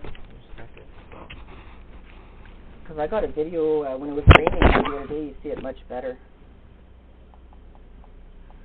Now, do you want to hear what Lori Lalonde's call was? Well, no. She ended up leaving me a message, that I hadn't heard until after I got off the phone with you.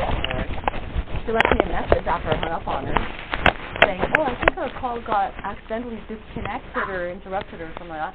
And she says, but I'll be more than happy to listen to your complaint. If you want to call us back at the OPP. Okay, bye-bye. That's yesterday? Yeah. That's criminal harassment. So, she falsely imprisoned me. First of all, like, after that happened at the gas station, Lori Lalonde came here, tricked me, like when my phone died from the SIU. yeah. While I was on the phone, Larry called and made that complaint. She tricked me out there, said she was here to talk to me about the USB stick I gave to her on December 26th. Okay. I left my door open. I went out in my PJs. I went in the car, and she entrapped me in there. And then I couldn't get out. And she started accusing me of trying to run over Luke at the gas station.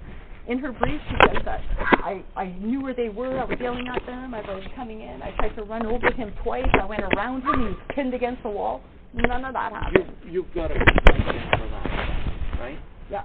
Okay, so you'll have to deal with that. Yeah, Like, but for her to deal with me like she did yesterday after she did that and Well, choked me at the hospital and all that, like, and I specifically asked the dispatcher for somebody that wasn't in a conflict, and it was the same dispatcher there that dealt with me December, like, they work the same shifts, it seems. yeah. Okay, now you guys aren't safe, Because right?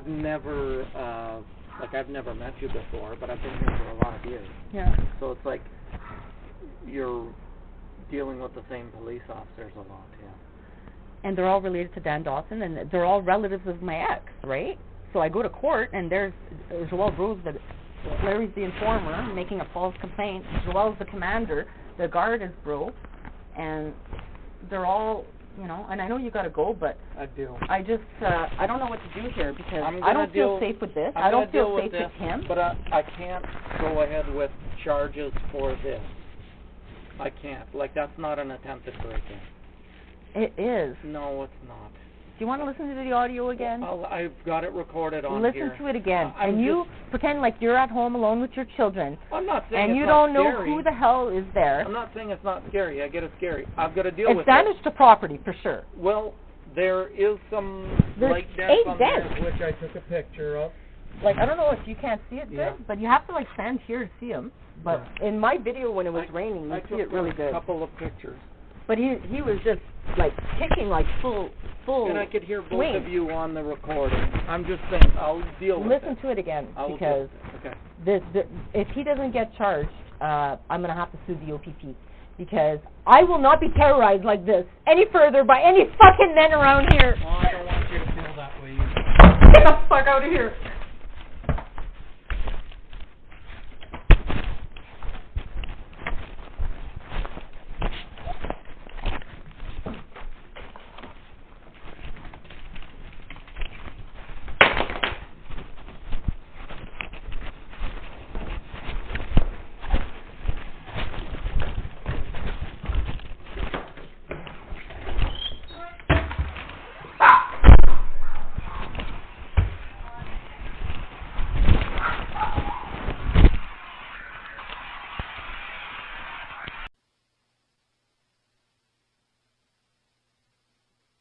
I mean, 4 Echo 099. Radio check?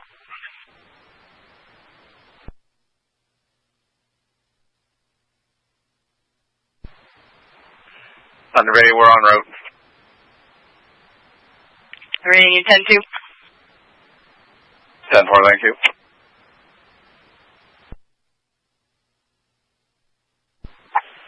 Cha-ching.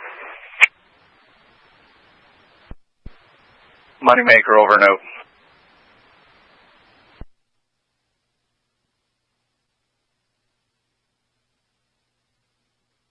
I mean, 4 Echo 099. Radio check?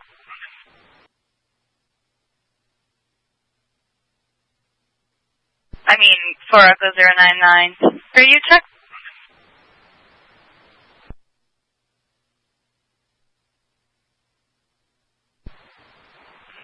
Thunder Bay, we're en route.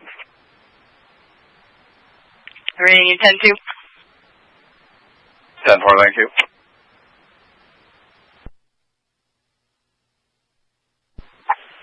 Cha-ching. Moneymaker, over and out. I'm not going to live here in fear of these fucking neighbors. I'm the victim here. So now I got a camera pointed on my door. It's motion activated and it listens to me. So the bedroom is right there. If I had a fucking pool right here with kids swimming in it, he would be told to take it off because he'd be deemed a fucking pedophile. Watching my kids in a fucking pool. There's no reason why this camera has to be pointed 15 feet away. So now he catches mice. He throws them in my yard. 3 days ago, I had a dead fucking bird here. It's right there. Okay? A baby bird, no feathers. I'm like, how the fuck did a dead bird get there? So I'm thinking it's some kind of a supernatural thing. I buried it like with roses and everything just so it could decompose there because I have a thing with birds. And so I was all distraught about this dead bird. The next day, yesterday, I wake up, there's like 9 feathers in front of my door and they're all different birds. Like a duck feather, a pigeon feather, a robin feather. I'm like, this is fucking weird, right? Never suspected my neighbors are playing sick fucking games with me until this morning. There's another dead baby bird, no feathers. The feathers that they're putting there don't belong with the bird. And then there's like a whole bunch of feathers that don't belong with that bird right in front of my door. And they're listening.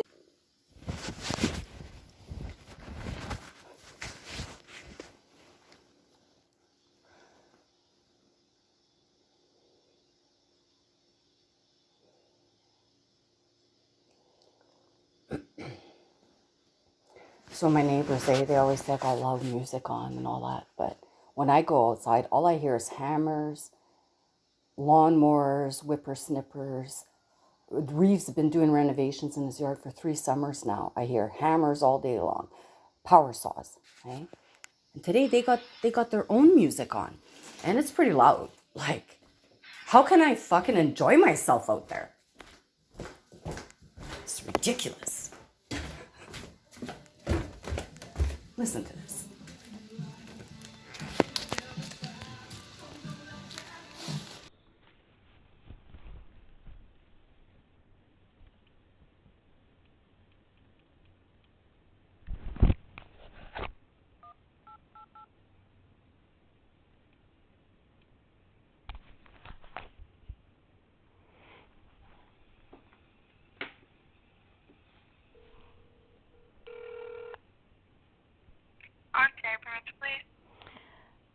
Good day. I was just wondering if you could transfer me to the Temiskaming detachment to Ryan Dugan.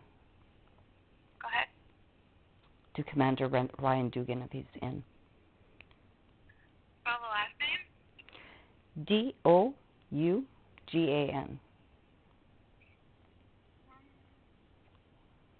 Dougan. Might be spelled Duggan or Dugan. Yeah, that I don't officer's know. not working right now. Is there anybody? He's the commander. Is anybody acting in his place? Like you're looking to talk to the sergeant? Yeah. Okay, do you have something to report? Well, I'm being denied the right to report it by officers who are in a conflict of interest who keep, every time I call the dispatch center and I request to lay charges against a certain individual, all his friends come and answer the call. And most of these officers have complaints at the OIRPD against them, and I'm finding this conduct very discriminatory, and then they blame the dispatchers. They say it's the dispatchers that dispatch them. And it's not right, because I listen to a scanner and I always hear them say, I'll take that one on the board. You know, so they're volunteering to obstruct justice. What is your name? Chantal Gelina. Chantal what? Chantal Gelina. How do you spell your last name? G-E-L-I-N-A-S. Sorry, G-E-L-I-N-A-S? N-A-S? Yeah. And what's your date of birth? April 27th, 1976. So I called there. Phone number for you. Yeah, 705-498-3969. So okay, I'll call the detachment and see if I can get a hold of a sergeant. Just one moment. Thank you so much.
Hi, Chantal. Hi. So I just reached the detachment. There's not actually a sergeant working right now, but another officer said if you called after 6, there will be a sergeant in then. Okay, and so they will be able to advise me when Ryan is back in then. I don't think they'll give out schedules of people. They don't normally do that. All I know is that there's no sergeant right now, but after 6 there will be. I know, so it kind of makes it hard on you and me because if, let's say I want to get a hold of Ryan, basically I got to call every day during every shift to find out if he's working. Right, but for safety reasons, we don't give officers schedules out. Yeah, I know, but like there's no way of leaving a message with the detachment for him to call me back? Well, he's not working, so I have no way of contacting him. I don't have access So unfortunately, you're probably let the dispatchers know I'll be calling every day on every shift to find out if he's working because that's the only way it seems like I could get a hold of somebody. For the same reasons you told me, which I agree, for safety reasons, but it makes it hard on members of the public to find out when they can get a hold of the officer they actually need to get a hold of. Yeah, you can always email them as well. Yeah, I'm not sure if he's getting my emails. I think they're bouncing back, so we're going to have to discuss that. Yeah. Yeah, I'm not sure what else to tell you.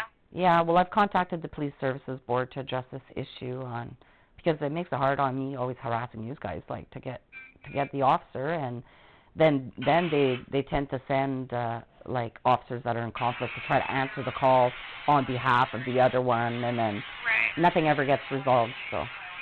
Okay, thank you so much. I'll call back at 6 and speak to the sergeant. Yeah. Okay, thank you so much. Bye-bye. Bye.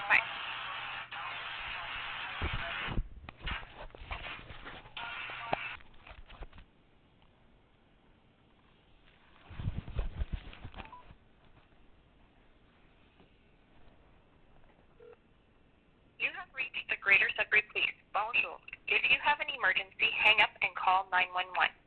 Si vous avez une urgence, accrochez l'appareil et signalez le 911. For options in English, press 8. Pour des options en français, composez le 9.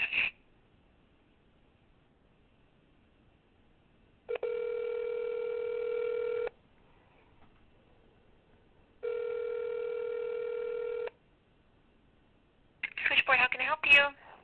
Hi there, I'd like to make a report. Sure, I'll transfer your call to communications. One moment, please.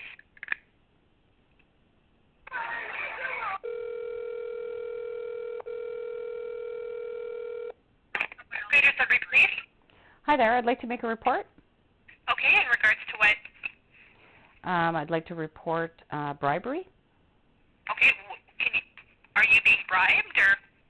No, there's other individuals bribing public officers. Okay, so tell me what's happening. There's Weaver Simmons, the law firm Weaver Simmons, is bribing judicial officers and public officers, and I have evidence of that, and I'd like to report this crime. So they're bribing public officers? Yes. What are they doing? They're offering, I guess, money or other consideration in exchange for crimes. In exchange for what, sorry? In exchange for them committing crimes and obstructing justice. Okay, do you work for Weaver Simmons, or? No, so basically what they're doing is they're, like, let's say, paying off court clerks to remove a court matter from the small claims court registry, which is illegal. All matters that are filed in the small claims court are registered and recorded by the registrar of the small claims court, and there is a running registry. That's fine. What's your name, ma'am? Chantal Gelina. Chantal Gelina, and what's your date of birth? April 27th, 1976. Do you live in Sudbury? No, I do not. I'm a paralegal. I live in Cobalt. Cobalt. Okay, so how did you find this out? Because there are quite a few victims of crimes involving this law firm, involving 3 different, like Timmins, Sudbury, and North Bay. This law firm has been bribing court clerks to commit crimes, and I have evidence of that, such as, like the small claims court registry, they've paid off this court clerk to remove a certain court filings that was filed in the court. It was a public proceedings that had a court file that was paid for. You're in OPP's area. area, I might just have them come check on your well-being. So you can Pardon me? explain to them just because I might just come to get them to check on your well-being, and you can explain to them. No. You're not coming to check on my well-being. What are you talking about? I'm reporting a crime against Weaver Simmons. Okay, but you can report that. You have to report it with OPP first, and then when they have issues, they contact No. us. Weaver Simmons is in Sudbury. The court is in Sudbury. Okay, are you at 19 Watson? The court is in Sudbury, and if you send a what's your name? What's your name? My name is Katie. Katie who? I don't give out my last name. Are you a dispatcher? Yes, because the You have no authority to send any officers here. I'm reporting a crime in Sudbury. Okay, then I will get an officer to call you on the phone. But are you at 19 Cobalt? I'm at 19 Cobalt, yes. Okay, and what's the... Fucking dumb bitches.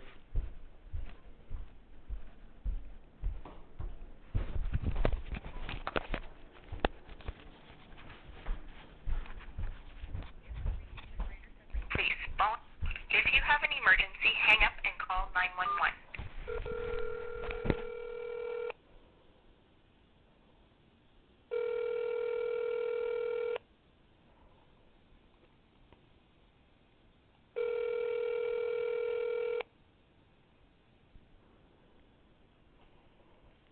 Switchboard, how can I help you? I'd like to speak to the sergeant of the Sudbury Police immediately. Sergeant. Okay, are you looking to report something?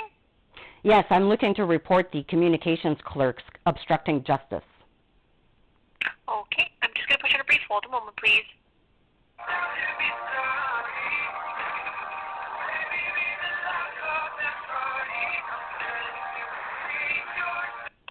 Hey there, you know what I'm going to do is I can transfer you to the supervisor of communications. Would that be helpful? I'd like to speak to an officer to report obstruction of justice by the 911 communications operators. Okay, so generally in terms of like, we have a few options when you're looking to report someone. We have professional standards, or I can transfer No, you these to are their not supervisor. officers. These are not officers, so you don't go to professional standards and you don't go to IRPD. I'm looking to press obstruction of justice charges against the operator who just answered my call for reporting crime against Weaver Simmons, who's obstructing justice and paying off court clerks, lawyers, and communications officers. And I just want to help you. I know I can understand you're very angry. Yeah, well, trying to send somebody come and check on my mental health when I report crime is fucking criminal harassment. I want that operator charged.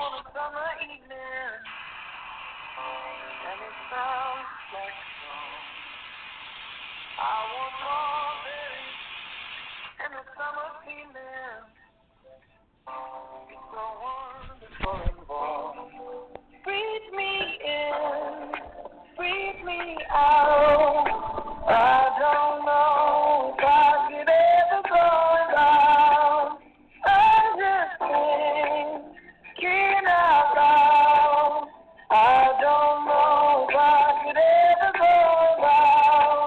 Watermelon sugar high, watermelon sugar high, watermelon sugar high, watermelon sugar high.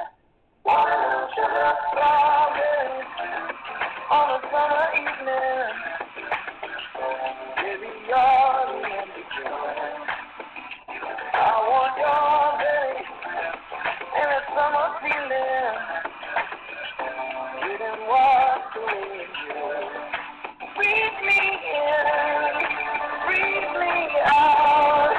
I don't know if I could ever.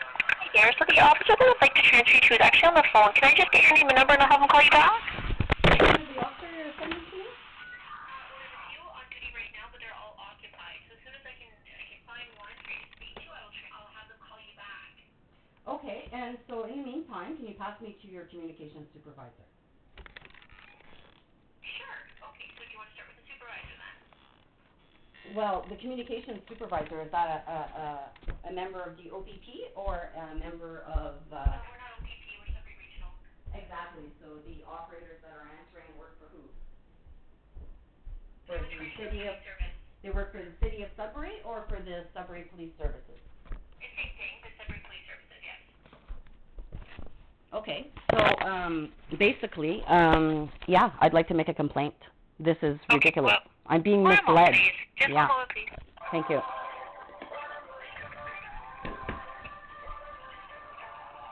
victims.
Hi there.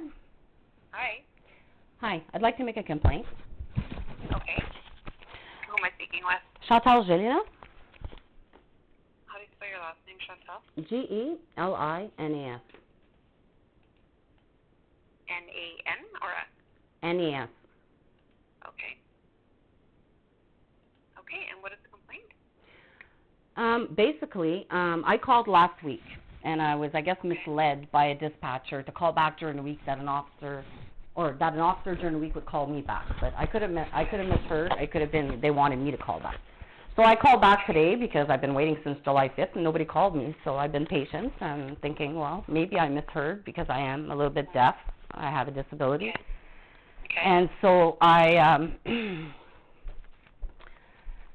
called back today, and I'm told that I could go online to make this report. And I said, oh, well, I thought this was, you can only make, like, OPP has this, but you can only make, like, general reports about things that are not in progress or, like, breaking into vehicles. And she said that, she said that I could basically leave all my report there, that there's not like a limitation kind of thing. I asked her if I could upload some exhibits. And sorry, I'm just having trouble hearing you. Sorry, so somebody's trying to call me a lot. Yeah. Sorry, say that again? So anyways, I tried to go online to go make the report, and then I saw that no, I can't make it like that because it doesn't fall under the like whatever the criteria are for reporting online. Okay, yeah. And so anyways, I feel like I was being misled there. So I called back and I asked to make the same report. Now I believe it was the same clerk or caller who answered my last call, and she realized it was me. So I believe that she's also being bribed by Weaver Simmons. She's being bribed by the people that I'm trying to report. Okay. And she tells, so then as soon as I said that I wanted to make a report, and she realized that she couldn't get me to bypass basically that her trying to interference. It sounds like you made the report though on July 5th though. You said you called on July 5th and you understood that the complaint was taken? No, I called on July 5th. I don't even think I was speaking with an officer. I think I was speaking with a dispatcher. They told me that an officer that would be best suited to deal with my complaint works 9 to 5, Monday to Friday, that he'd call me back. And I wrote the name somewhere on one of my pieces of paper. I just can't find it. And so I waited. I waited thinking this guy was going to call me back, this guy that I believe was another officer. But then the dispatcher said, well, you probably weren't talking to an officer. It was probably a dispatcher that told you that. I said, oh, okay, well. Okay, do you remember what time approximately that you called that on July 5th? On 5:59. 5:59 p.m.? Yeah. On July 5th? Okay, and what's your phone number, Chantal? It was 705. I had to go online to go report it. I go online, I see I can't report. Online doesn't fall within the criteria. She lied to me. I call back. I try to make the report again. She realizes She can't get me to avoid, like, she can't, like, obstruct me from making this complaint. She decides that she says she's going to send some police officers to come and check on my mental health. I'm like, what the hell are you talking about? So she's sending Temiskaming officers to come and check on my mental health because I'm reporting a law firm, Weaver Simmons, who's obviously also bribing the Sudbury police, who has, they have their offices right beside you guys. So this is not going to continue, okay? Weaver Simmons is bribing people. I have more than enough evidence of it. It's not a mental health issue. They paid off a court clerk to remove my court matter from the small claims court registry. I've got the full registry of all the 10 years. They wiped out my matter as if it never existed. I paid for court fees. It was a matter. I had it before the divisional court and everything. They paid off the court clerks in Sudbury to return my appeal that was put on the hearing list in the divisional court and tell me that I brought it to the wrong court. I'm a paralegal. I know the law. I had the Court of Appeal director, and I've got all these recordings. Okay. The Court of Appeal. I'm not disagreeing with you, Chantal. Like, well, I've got serious crime I want to report.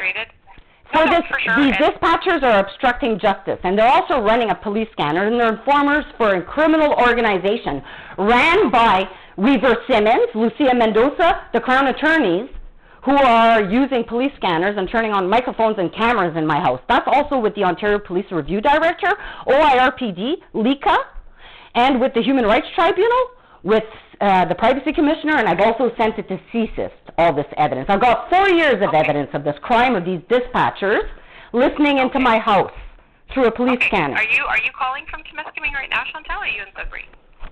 I'm reporting a crime in Sudbury today, and I don't appreciate the dispatchers trying to obstruct my right to make this report against a very prominent law firm who's committed insurance fraud, and all of this is evidence. I've got evidence, and I'd like to send it, and I want an investigation. Judicial bribery and bribery of court officials is serious. Chantal, can I talk for a second? I've listened to you now. Can I speak for a minute? What's your name again? Sorry. I forgot to take it. My name is Andrea Savage. I'm sorry, I'm taking that out on you, but I'm so pissed off. How do you spell your last name? Sorry? What's that? How do you spell your last name? Yeah, last name is S-A-V-A-G-E. G-E. Savage. Yeah. Okay. Yeah. Okay. So, I'm sorry, but your position I is? can give you, I'm the manager of the Emergency Communication Center. Okay. For Greater Sudbury Police. And now these dispatchers, they're not the same dispatchers that answer calls for OPP, are they? No, they're not. Okay. So and I'll give you my extension that you can reach me on. Okay. You have our numbers, 705-675-9171, right? 9171. Yeah. Okay. So my extension is 2340. 2340. Yeah, and all I'm going to ask is that you just give me a little bit of time today just to go back and look into these phone calls and your complaint, and I will call you back. Yes, because if this is not resolved, and if any officers show up here to come and check on my mental health, then that communications clerk has definitely been bribed by Weaver Simmons. Like, they're bribing, like, here's 50 grand, just do this for me, and they're doing it. I've got more than enough evidence of this crime. Okay, this is Chantal, very I just want to serious. confirm your phone number, though, for when I call you back. It's 705-498-3969. That's correct? See, I believe there's actually somebody here right now. Let me just check. Okay, I'm just going to look into your complaint, and I will call you back, okay? Thank you. All right, you're welcome. Bye-bye.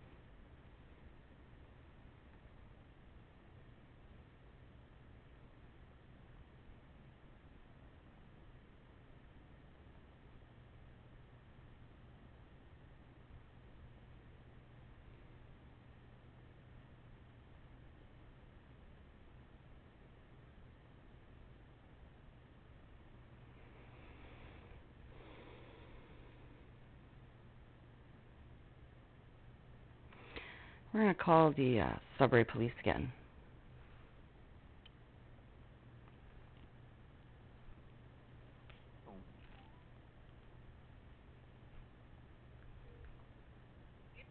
The Greater Sudbury Police. Bonjour. If you have an emergency, hang up and call 911.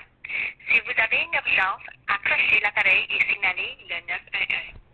For options in English, press 8. Pour des options en français, composez le 9.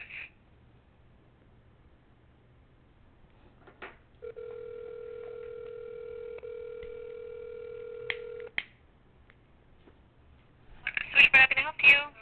Hi there. I had called last week to speak. Well, it was on the weekend, so basically to report some crimes, and I'm not sure if there was a miscommunication. I was waiting for a call back, but maybe it was me that was supposed to call back. Oh, you're still waiting for a call back? Well, Okay, I'm not sure. Yeah, I'm not sure if somebody was supposed to call me back or if I was supposed to call them. Saturday? Yeah, and they told me that something along the lines that a certain officer would be able to help me, but he works like a 9 to 5, Monday to Friday kind of thing, so that he'd call back. So I was waiting, and I haven't heard back. It's been a week, so I think... Since you reported it, have you been in contact with this officer? Well, it hasn't really been reported. I attempted to report it, and that officer I was speaking to told me that another officer would be better to speak to during the weekday. But I don't have all the details. I thought he was gonna call me, like this other officer was gonna call me back on between Monday and Friday kind of thing, because he worked during the week. But maybe I misunderstood. You know, maybe it was me that was supposed to call back. So when you did report it initially, or you attempted to report it, they said someone would be in touch with you, and nobody has been in touch with you. Is that correct? Yeah, that's what I understand, but maybe I misunderstood the officer I was speaking to. But anyways, it hasn't been yet reported. Was it an information officer by any chance, or? It could have been even a dispatcher I was speaking to. I don't know. That's what I'm thinking, because generally when someone calls to report something, it goes to dispatch. Yeah. And from dispatch, they assign the officers, right? So I think that's what I'm not happened. sure. Yeah, maybe they told me to call back during the week, and maybe I thought he said somebody would call me back during the week. So I don't know. Oh, so I'm calling Were you anyway. provided with an incident number? No, I didn't get a chance to report everything. Okay, so I'm going to transfer back to communications and just maybe clarify that the report has been taken, and maybe proceed further. They may very well send you the information if they're saying someone. It's just there's someone at the information desk 24 hours a day, right? So for them to say Monday to Friday, so unless it's someone out in the Zilda, I'm going to transfer you back to communications. Just make sure that they've taken down that report for you, though. Okay? Okay, thanks. Okay, you're welcome.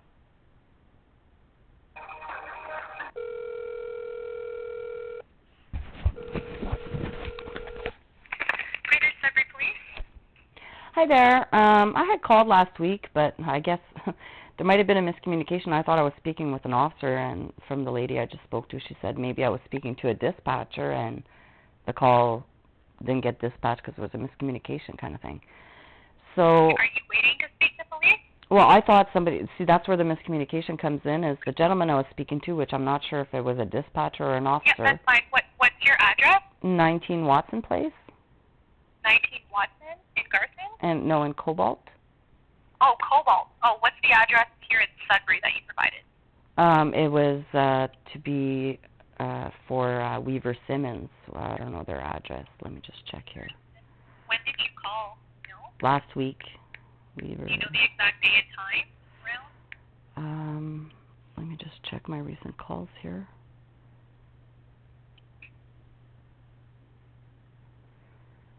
Let me search it. 705, 6. Sudbury Police, July 5th. The 5th? Do you know what time you called?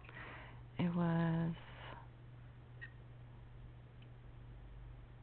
at 5:58 p.m. and I guess the miscommunication was the gentleman I was speaking to, which I'm not sure if it was a dispatcher or an officer, said that I would be... Yeah, so maybe it was a dispatcher. He said it'd probably be best for me to call during a weekday. What's your name? Chantal Gelina. And what is it that you wanted to report?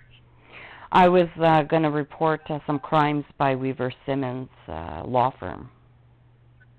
Okay. And what did the dispatcher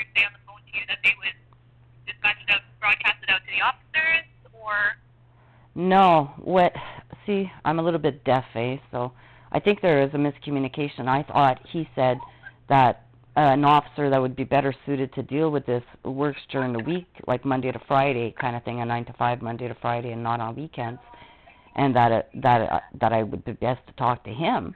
And then the officers don't answer the phone, so I don't understand what was Okay, so it was a dispatcher then, I must have said. Yeah, we're the only ones that answer the phone, the dispatchers. I mean, there's switchboard, like customer service, but dispatchers make calls for the police. So I don't see anywhere on... Okay, well, I might as well start from scratch because there was obviously a miscommunication, and I've been waiting since the 5th, Yeah, that's understandable. So you just want to report that there's crime? Because you can report this on our website. Were you directed to our website, gsps.ca? No, I wasn't, no. Okay, yeah, so you should be reporting this on our website, gsps.ca. There's an online crime reporting section, and then it'll take you through the steps there, and then you're asked to enter your email, and everything's communicated that way. Really? They have that set up at the Sudbury Police? Huh. U.S. Yeah. Okay. I thought that was just for, like, I know OPP has that, but that's for, like, minor crime and stuff like that. No, you can report multiple things on gsps.ca. The online crime reporting is what you click on. And can you submit evidence there? Yep, it'll ask you. You can attach things if you need to and go that route. And does it create an occurrence report? Yes, it does. Oh, well then. That's perfect. Okay, so I'll go do that then. Okay. Thank you. Bye-bye. You're welcome. Bye-bye.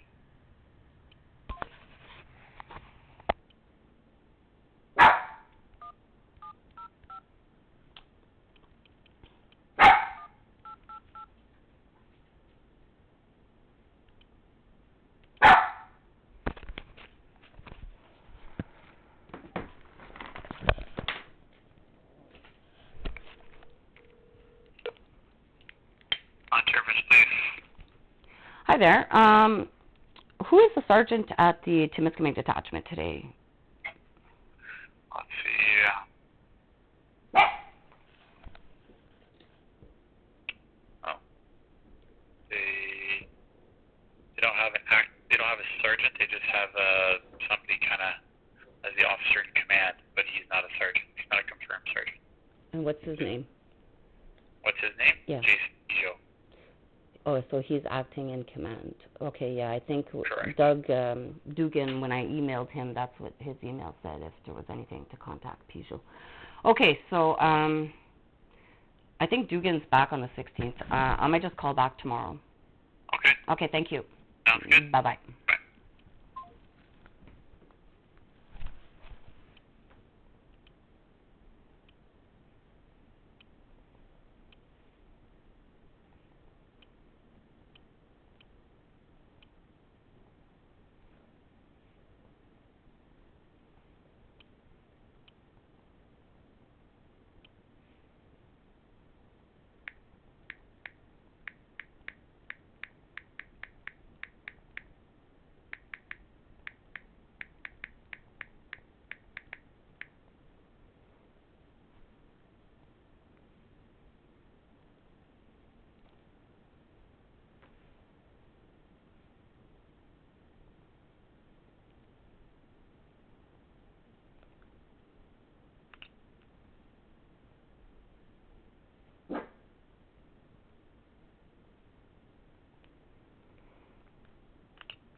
calling the city of Greater Sudbury. Pour le menu en français, appuyez sur 8. Please stay on the line or press 0. Your call will be recorded. To hear our privacy collection notice, please press 9. If you know the extension of the person you wish to reach, please dial it now. To access...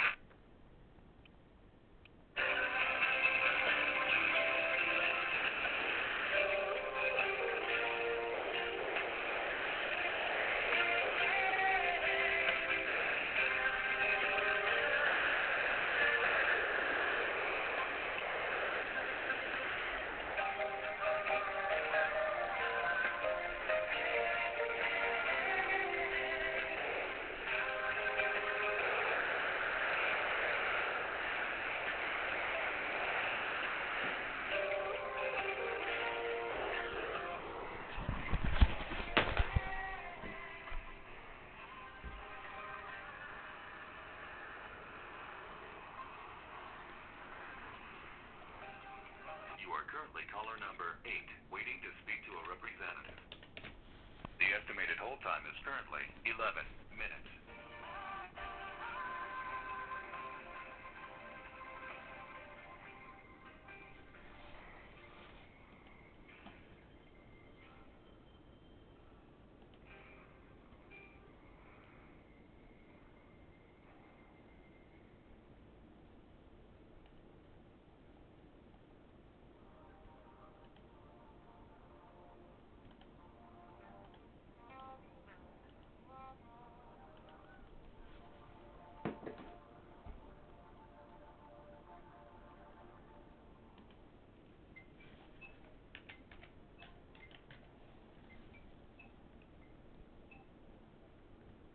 Currently caller number 7, waiting to speak to a representative.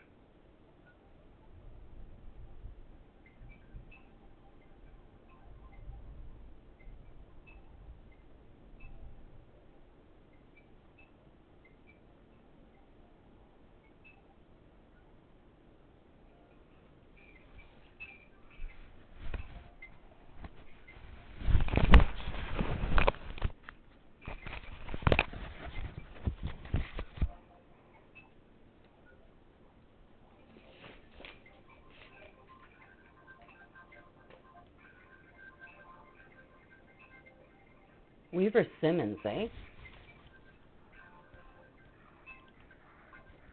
You are currently caller number 6, waiting to speak to a representative.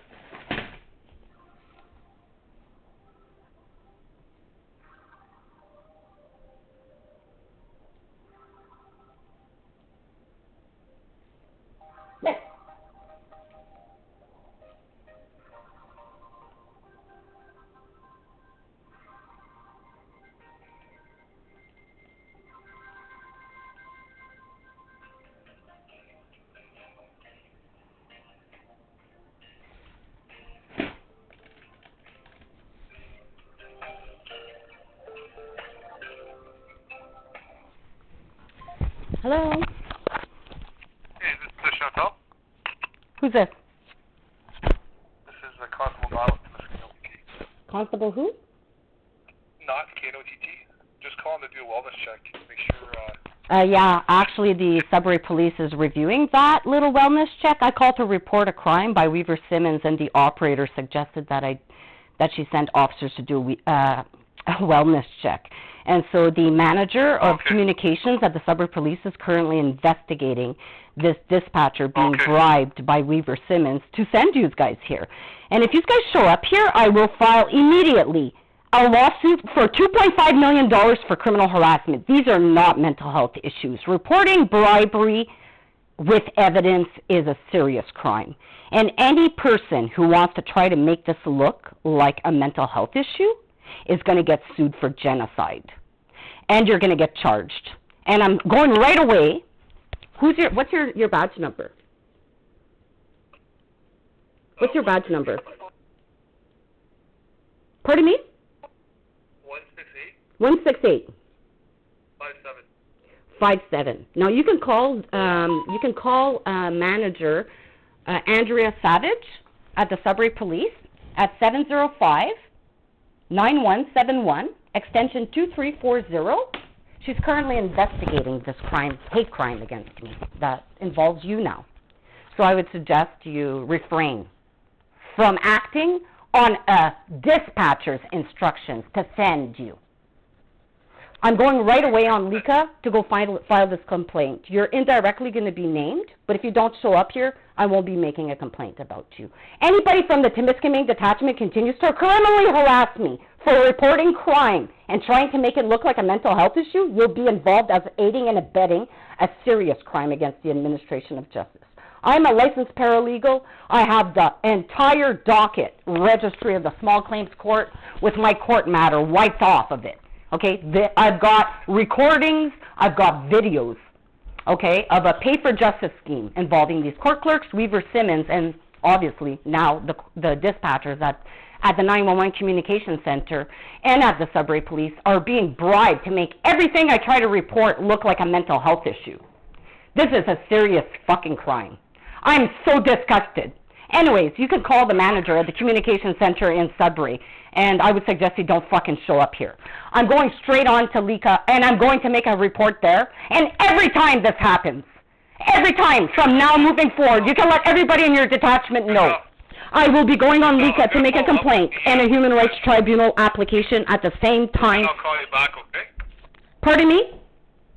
I'm going to follow up with the Sudbury Police. Yes, you do so, right now. I'll call you back, okay?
Please. Hi there, I'd like to report a crime. Sure, what city or town? Sudbury. In the city? No. Okay, whereabouts? Well, I live in Cobalt. Okay, did the crime happen to you in Cobalt? It happened when I just called to report crime at the 911 the communication center in Sudbury, which I thought were ran by the same people as the OPP, but I was told by the manager of communications they have their own. Yeah, so I was calling to report, and it's been 3 times now I called that detachment, and I guess I'm dealing with the same person who's answering my calls, and she's misleading justice. She's telling me I could go report these crimes online. I go online, I can't report it online. I call back. This will be the 3rd time. Then when she realizes, like, she can't deter me from making this complaint, which I have evidence of, she suggested she says, I'm going to send an officer to go check on your mental health. And the crime I'm reporting... When did you do this? What number are you calling? I was calling, well, right now, Andrea Savage, which is the manager of emergency of the communication center at the Sudbury Police. She's reviewing what just happened here. But I don't care what happens with her review. I want this communication operator that answered that call, who's not an officer, so I'm not going to go to Lika or make any kind of complaints there. She's an individual. She's employed at the Sudbury Police. She's not a Police. Yeah, and she's not a police officer. And so she has dispatched on her own initiative officers to come and check on my mental health because I'm trying to report a crime by Weaver Simmons, a very influential law firm, who obviously has bribed this dispatcher to send cops to come and check my mental health. So I want her investigated and charged with bribery by Weaver Simmons. Sorry, 1 second. Just so you know, if somebody that works for the Greater Sudbury Police, they can't send police to go check on you in court. They did. An officer just called me to come and check on my mental health based on this fucking dispatcher sending them to me on her own initiative. I want her charged with obstruction of justice. Now! I'm not going to put up with these fucking crimes. These are hate crimes. I want charges against her now, and whatever officer doesn't want to charge her with that crime of sending officers to me and causing public mischief and anxiety. I suffer from extreme anxiety and post-traumatic stress of officers. She's been bribed by Weaver Simmons to send them here to come and try to make everything I am trying to report make it look like a mental health issue. They're fucking guilty as hell. I've got more than enough evidence of these crimes. I want to submit the evidence of these crimes today before something happens to me. And I want that fucking dispatcher charged with obstruction of justice immediately. Okay, ma'am, just remember, I have no idea what you're talking about, and I don't work for Greater Sudbury, so don't... I know, I'm taking it out on you. I'm just so fucking mad. It's been 3 times I've been trying to report this crime, and this dispatcher, she lied right to my face, obstructed justice, told me I could go online and go report at the Sudbury Police website. I said, well, that's funny because I said I don't think I could do that because the OPP has a similar thing, and you can only report like minor crimes that are not in progress and stuff like that. She says, no. She lied right to my face, and she said no, that I could report everything. I asked her if I could submit evidence. She said, yeah. I said, really? Sudbury Police has that? She says, yeah. And I said, and I'm going to get an occurrence report generated? She says, yes. And I said, okay, perfect. Well, that's great that Sudbury Police has that. I hang up the phone. I go on Sudbury Police. It's the same thing as the OPP. You know, they don't have any special considerations there. So I call back. As soon as she knew it was me calling back, she didn't even take my report. She didn't even know what the hell I was calling for. She knew it was me. I didn't even identify myself. I didn't even give her my fucking address. And then she said, you know what, how about I send some officers to go check on your mental health? I said, excuse me? I said, I'm calling to make a report. And she says, you're at 19 Watson Place? And then next thing you know, a fucking officer hurries up and calls me to check on my mental health. I want her charged. She has no right to send any officers to me. So sorry, just so I'm understanding, there's an officer from Greater Sudbury that called you? No, an officer. The Sudbury dispatcher called the Temiskaming detachment, and on her own initiative is sent an officer who just called me to come and check on my mental health to prevent me from making the report against Weaver Simmons. Oh, sorry, you said you're at 19 Watson? Oh my God. No, Don't send me an officer here, man. I'm going to have a fucking heart attack today if you guys continue to criminally harass me with this. Man, I'm not doing anything. I'm trying to help you. Don't send me an officer, but you have an officer call me. I want charges laid against that dispatcher who obstructed justice today. Man, listen to me. I have no idea what officer called you. I have no idea what you're talking about. The officer just called me is, I'm not even sure, but I basically threatened him not to come here and check on my mental health by a call of a dispatcher in Sudbury. I'm trying to figure out which officer called you and to find out if somebody from GSPS called them, because that's not how this works. That is how it works. I recorded the whole thing. You want the audio recording? I'm recording this right now, too. This is bullshit. That's why I record everything, not because I'm paranoid, because these people, it's always my word against theirs. Like, the dispatcher at the Sudbury Police, who's not a police officer, has no fucking right or authority or jurisdiction to call the OPP and send somebody to come and check on my mental health and not take my report. She's obstructing justice. I want her charged today. I am in OPP jurisdiction. She's a Sudbury city employee. She's getting charged. Nobody's coming here to check on my mental health, because if that's the case, then every officer and dispatcher who is involved with me today has been bribed by Weaver Simmons to, cover up a major pay-for-justice scheme. Okay? This law firm just committed insurance fraud against my daughter, made $250,000 pretending my child was an infant child living at her father's. She was 16 years old and she was not living at her father's, but he made $250,000 off that. They paid a court clerk to wipe off from the small claims court registry, which notes all the actions that are filed and all the fees paid, okay, and it's all in consecutive numbers. I've got the registry of 5 years worth of the whole registry, all in consecutive numbers, okay? My file has been wiped off as if it was never filed, as if I never paid any fees, as if I never appealed at the divisional court. Then they went to the divisional court. They paid the court clerks to tell me, as a paralegal, that I filed my appeal in the wrong court and sent it back to me. I have recordings of me talking to the director of the Court of Appeal, telling those court clerks for an hour, arguing with them. It doesn't belong at the Court of Appeal. Put it back on your registry. Then the Chief Justice got involved. They obstructed a complaint to the Chief Justice's office. The Chief Justices asked me for proof of the complaint. I sent them the fax confirmation. Then they disciplined the judge. They told him to fucking put my appeal back on the hearing list. That was in 2018. They still don't want to put it on. Then my dad's getting cremated at his funeral home. I'm trying to call in the Zoom for the court. It says, sorry, you've reached Doyle's funeral home. And it hangs up on me. Then on another instance, they were denying me the right to enter the court. And I'm a paralegal, and any member of the public can enter any public court. They were lying to me, telling me that court only opened at 11, and the docket was before the court and there was other proceedings.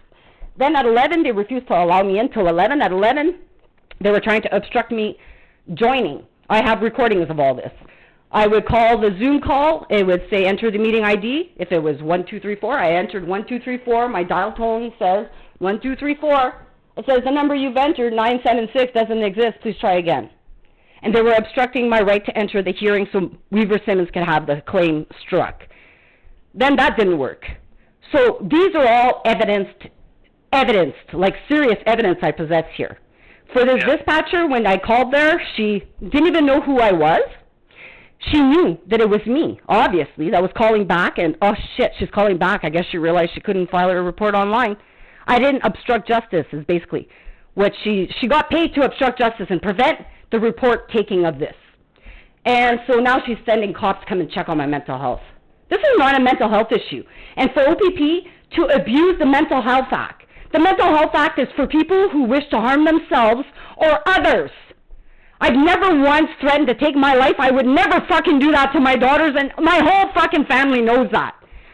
Like, I've been fucking gang raped. I've been fucking thrown in jail on frauds. I've been beaten up. If I would have wanted to commit suicide, I would have did it a long fucking time ago. I've never threatened to take my life, and I've never, ever threatened to harm other people. And I don't even leave my house. It's been 12 years I haven't left my house. I know absolutely fucking nobody. So anybody that's criminally harassing me in this justice system and the OPP and the Sudbury police are working together as one criminal organization, obviously. And so, like, I'm not impressed that every time I call the OPP to report crime, they go over the scanner, and I have 4 years of you guys doing your jobs, trying to protect you from this criminal organization at the same time, where these dispatchers who are working for this criminal organizations as informants will go over the air and report that everything I'm fucking complaining about is a mental health issue. Right. Right?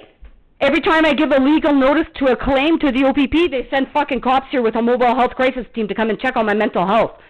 I am fully entitled to give legal notice of a claim to the commissioner, to the government, to anybody. It's not a fucking mental health issue. It's my legal right, and it's your fucking notice of claim that in 60 days I'm suing you. I'm allowed to do that. If you're going to send mental health people here to come and check on my mental health, is an abuse of the Mental Health Act. It's discrimination. I suffer from a disability because I've been assaulted by 14 different fucking officers based on these people in the justice system making fraudulent allegations against me. I just spent 3 days in jail last year in segregation by these fucking Nazis who fabricated an event that I tried to kill the father of my child at a gas station. All I did was went to go get gas. The video proved that.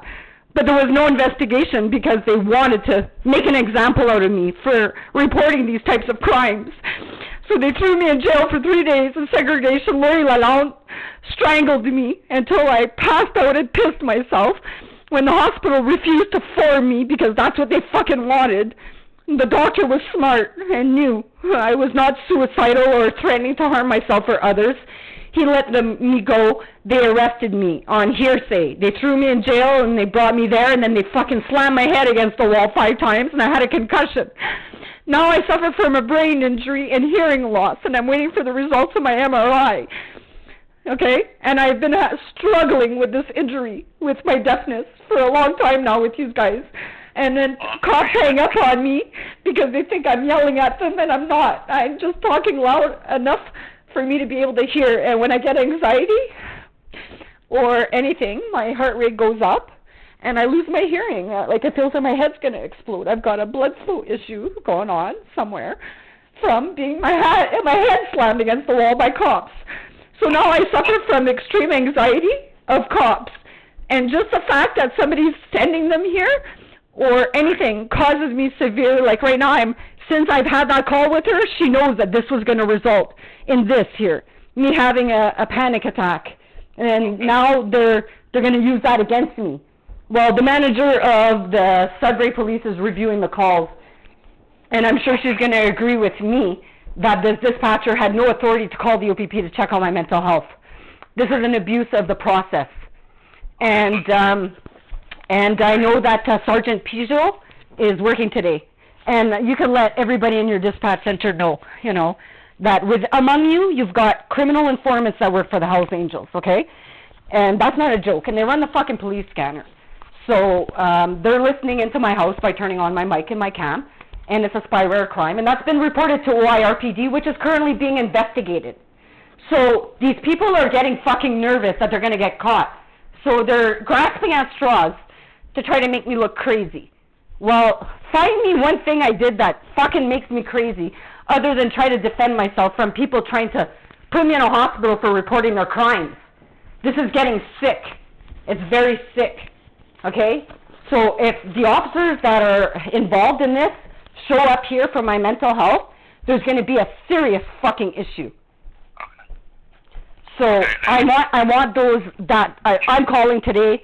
I want that clerk, that dispatcher charged with criminal harassment, public mischief, and obstruction of justice. I want her charged for all those charges. They're criminal code offenses. If the OPP does not want to charge them, then I want the name of the officer, his badge number. I'm going straight to Lika. I've got the page open right now. I'm going to go file a complaint for failing to fucking charge people who are committing hate crimes against me. And I'm going to go straight to the Human Rights Tribunal, and I'm going to file an application there. Then I'm going to go to the court, and I'm going to file a fucking lawsuit for $2.5 million for genocide against my family.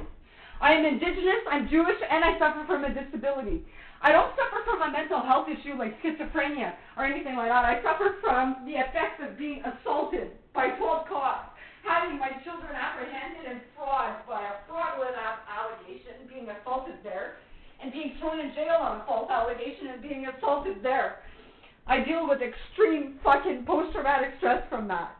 And anytime I see like even an officer in a uniform, I start to fucking sweat and get anxiety. It's uncontrollable. I can't control it. Sometimes when I'm driving, if I see a fucking OPP car coming towards me, I get so much anxiety I have to pull over.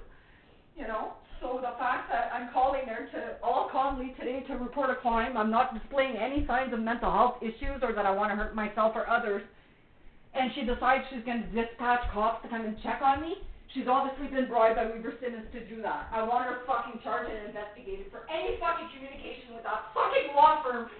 And I don't give a fuck if they're influential and they're a multi-million-dollar law firm and they're top fucking citizens. They're criminally harassing me, they're bribing fucking court clerks. I got more than enough evidence of it. I want to submit that today, and I want these fucking people charged. I'm not going to put up with this. This is fucking bullshit. Yeah. Okay. So, if you want that person charged by the OPP, then the OPP will have to call you. The OPP... Find out some details of what happened during that call with her. The OPP can call me, but like I said, I'm suffering from such anxiety right now of just the fact that she succeeded in having a cop call me to check on my mental health that I really don't trust opening the door to anybody. Right. Like, no, I fear for my safety, okay, from cops now who are being misled by people. Like, this is, it's putting my life, liberty, and security of my person at risk, and Tom Carrick is going to get fucking liable for this. I've warned him time and time again of this group, okay? And that's why I'm asking you, do you want an officer to call you about what happened with GSBS? I am, because they're going to have to, if you want them to investigate that, then they have to call you and get some details, right? But I know I want a sergeant. You. I tried to call earlier today to speak with a sergeant about a kind of like of a related matter with Luke Johnson and other people that I've called to make reports of crimes of that nobody's called me back for. So that's a denial of a police service, you know, and they do it. They might be busy on calls. Well, like when I called earlier, they said there was no sergeant at that dispatch, at that detachment today, and that Jason. The one that I mentioned, he's not a sergeant, so they weren't lying. Yeah, so anyways, so I'm thinking it'd probably be best that you assign this to the sergeant that's working after 6, like I guess he goes on shift after 6, to get him to call me, or I can call back at 6 because obviously Peugeot, who's acting right now, is the one sending these cops. Like what basis did they have to send a cop here on my mental health on this dispatcher's call? Like, what the hell is up with this? Well, we can definitely, if you wanted to call back after 6 when the night shift crew is in, I'm assuming they're probably going to have a classified sergeant on duty. And if you need to speak to a sergeant, which I would recommend, then that way they can call you back and see how you would want to proceed with what happened today. Well, I want you to create an occurrence number right now about this report and then give it to me, and then I'm going to call back, and then I'm going to speak to the sergeant, and then he could look over what I'm talking about, and then we could go forward. Okay. So what's your address? You said 19 Watson Place in Cobalt.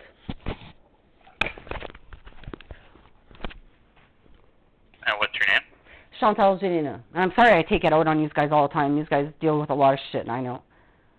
And what's your date of birth, Chantal? April 27th, 1976.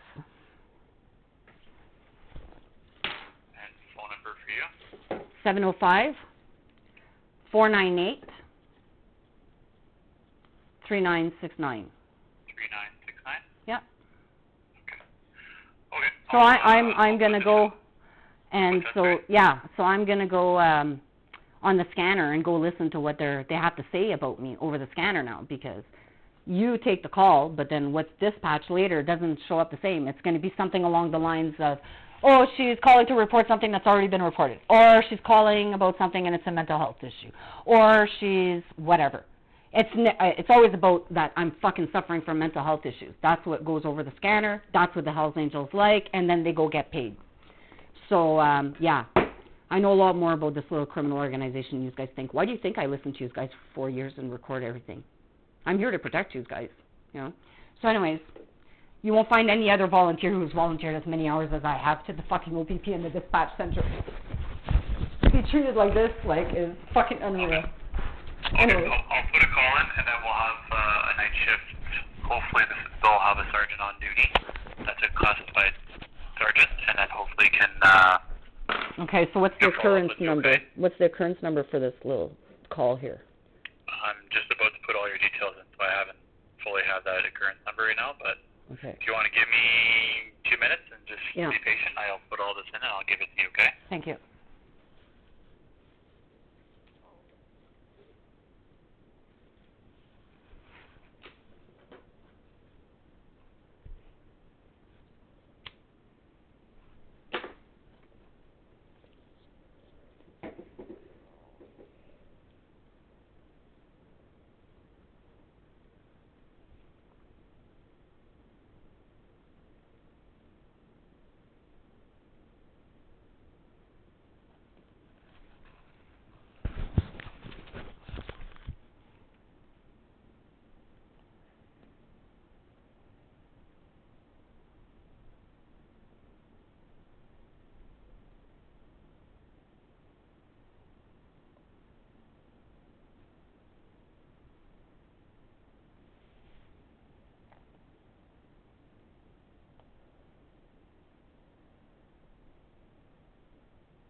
Yeah, 'cause like I said, I deal with so much anxiety that like I'm almost like I can't even talk or. Okay. You know, That's and fine. then I'll just add that into the call. You just want a phone call from them. it's sad. Like I try to control it, but I can't. It's trauma. Like it's like a a soldier that goes to war and sees all kinds of things and then is traumatized. I'm the same way. I've gone to war with these fucking people and they've committed genocide against me, and I suffer from the effects of these police brutality that occurred because of these people committing fraud. And it's just fraud after fraud on my character, and I don't even leave my house. I don't talk to anybody, and like I don't know how everybody could know that I'm crazy. What the fuck am I doing outside of my house that's crazy? You must be listening to me inside my house talking to you guys, like kind of thing. That's the basically what's going on is they're scared of getting caught with their crimes because I have more than enough evidence of it. So the only way that they could try to get it off on is to try to throw me in jail or try to make me look crazy and put me in a hospital. And this tactic is pretty serious. It's a threat to my life, liberty, and security of my person, and it gives me fear of even calling police to report crime. It's like they're trying to send the message that if I continue to report them, that they're going to fucking take care of me. And I've been getting threats online that they've already tried to take my life. I've got videos of that with a man with a taser. I wouldn't be here if my dog didn't wake me up that day. You know, there's a lot of things that have happened to me that's not mental health issues. I've got videos of this, of everything I say that comes out of my mouth is attached to a piece of evidence that they're consistently trying to hack. You know. I got the event number for you here, Chantal. Okay, go ahead. 240-922. 169. 169. Yeah. Okay, thank you for listening. I appreciate it. You're welcome. I'll wait for the call back, I guess. Do I have to call back, or are you going to put a note in the file that sergeant calls me back? Well, I put the call for service here and wanting a sergeant from night shift to follow up with you. Yeah. So, I don't know, I'd say maybe wait till 7 if you don't hear from one. Okay. Just call back. Like, it depends what's going on. Yeah, there could be a lot of emergencies. Yeah, I understand. I listen to how hard these guys work every day, so I'm your biggest fan. All right, we'll talk to you later. Thanks. Thank you. Bye-bye. Bye.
Thank you for calling the City of Greater Sudbury.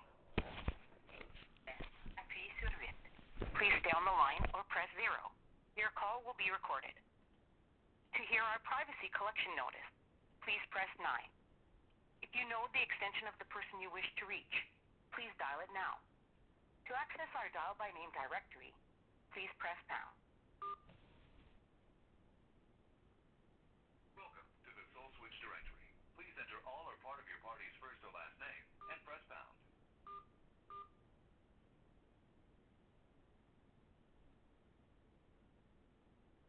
M-A-R-C space L-E-D-U-C. If this is the person you're looking for, press 1 now. Otherwise, press star. If this is the person you're looking for, press 1 now. Otherwise, press star. Jump Anchor A. If this is the person you're looking for, M-A-R-C-R space L-E-D.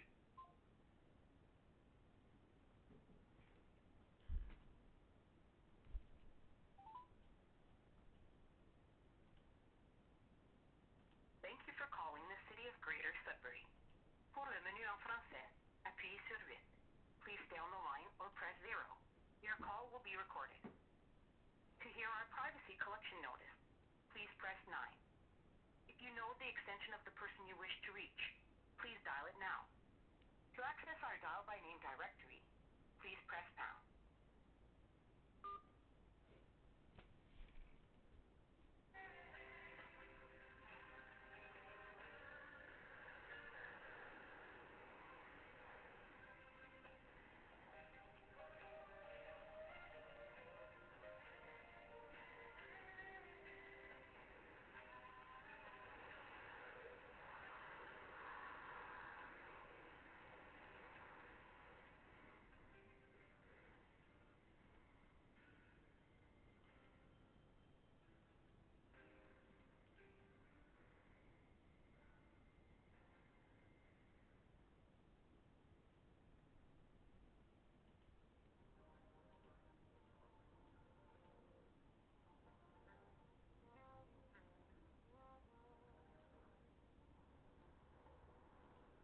You are currently caller number 4, waiting to speak to a representative.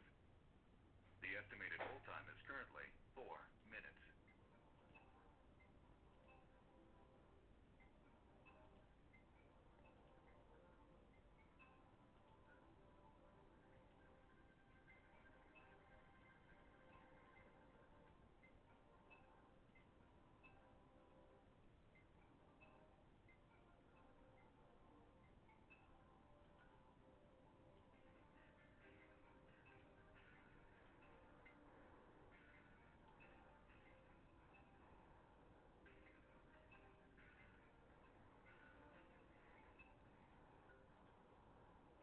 You are currently caller number 3, waiting to speak to a representative.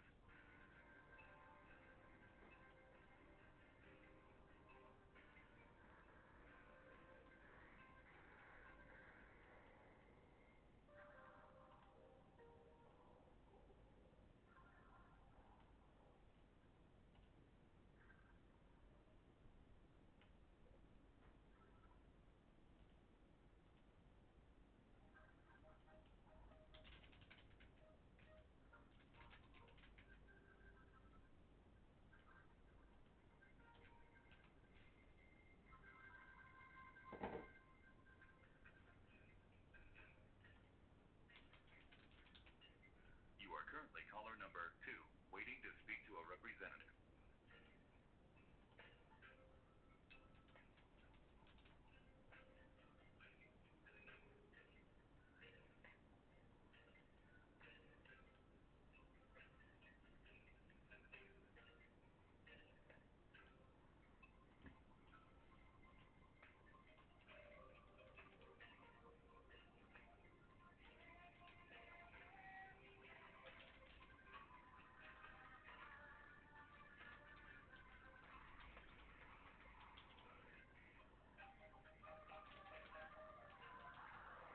James C. Simmons, you fucking idiot. Your call is now first in line and will be answered by the next representative. Thank you for your patience.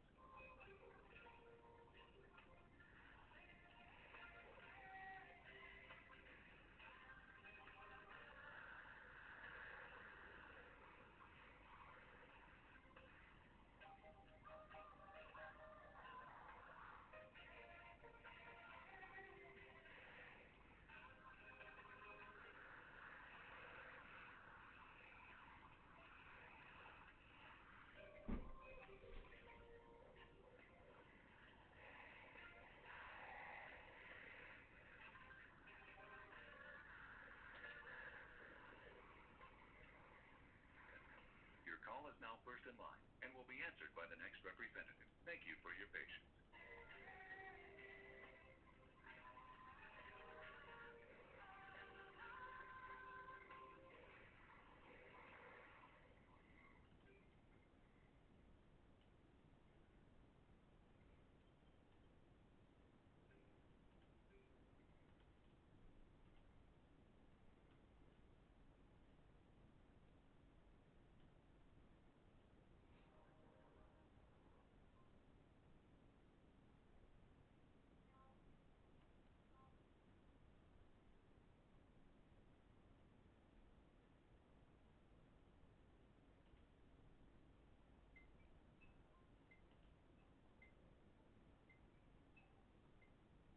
Your call is now first in line and will be answered by the next representative. Thank you for your patience.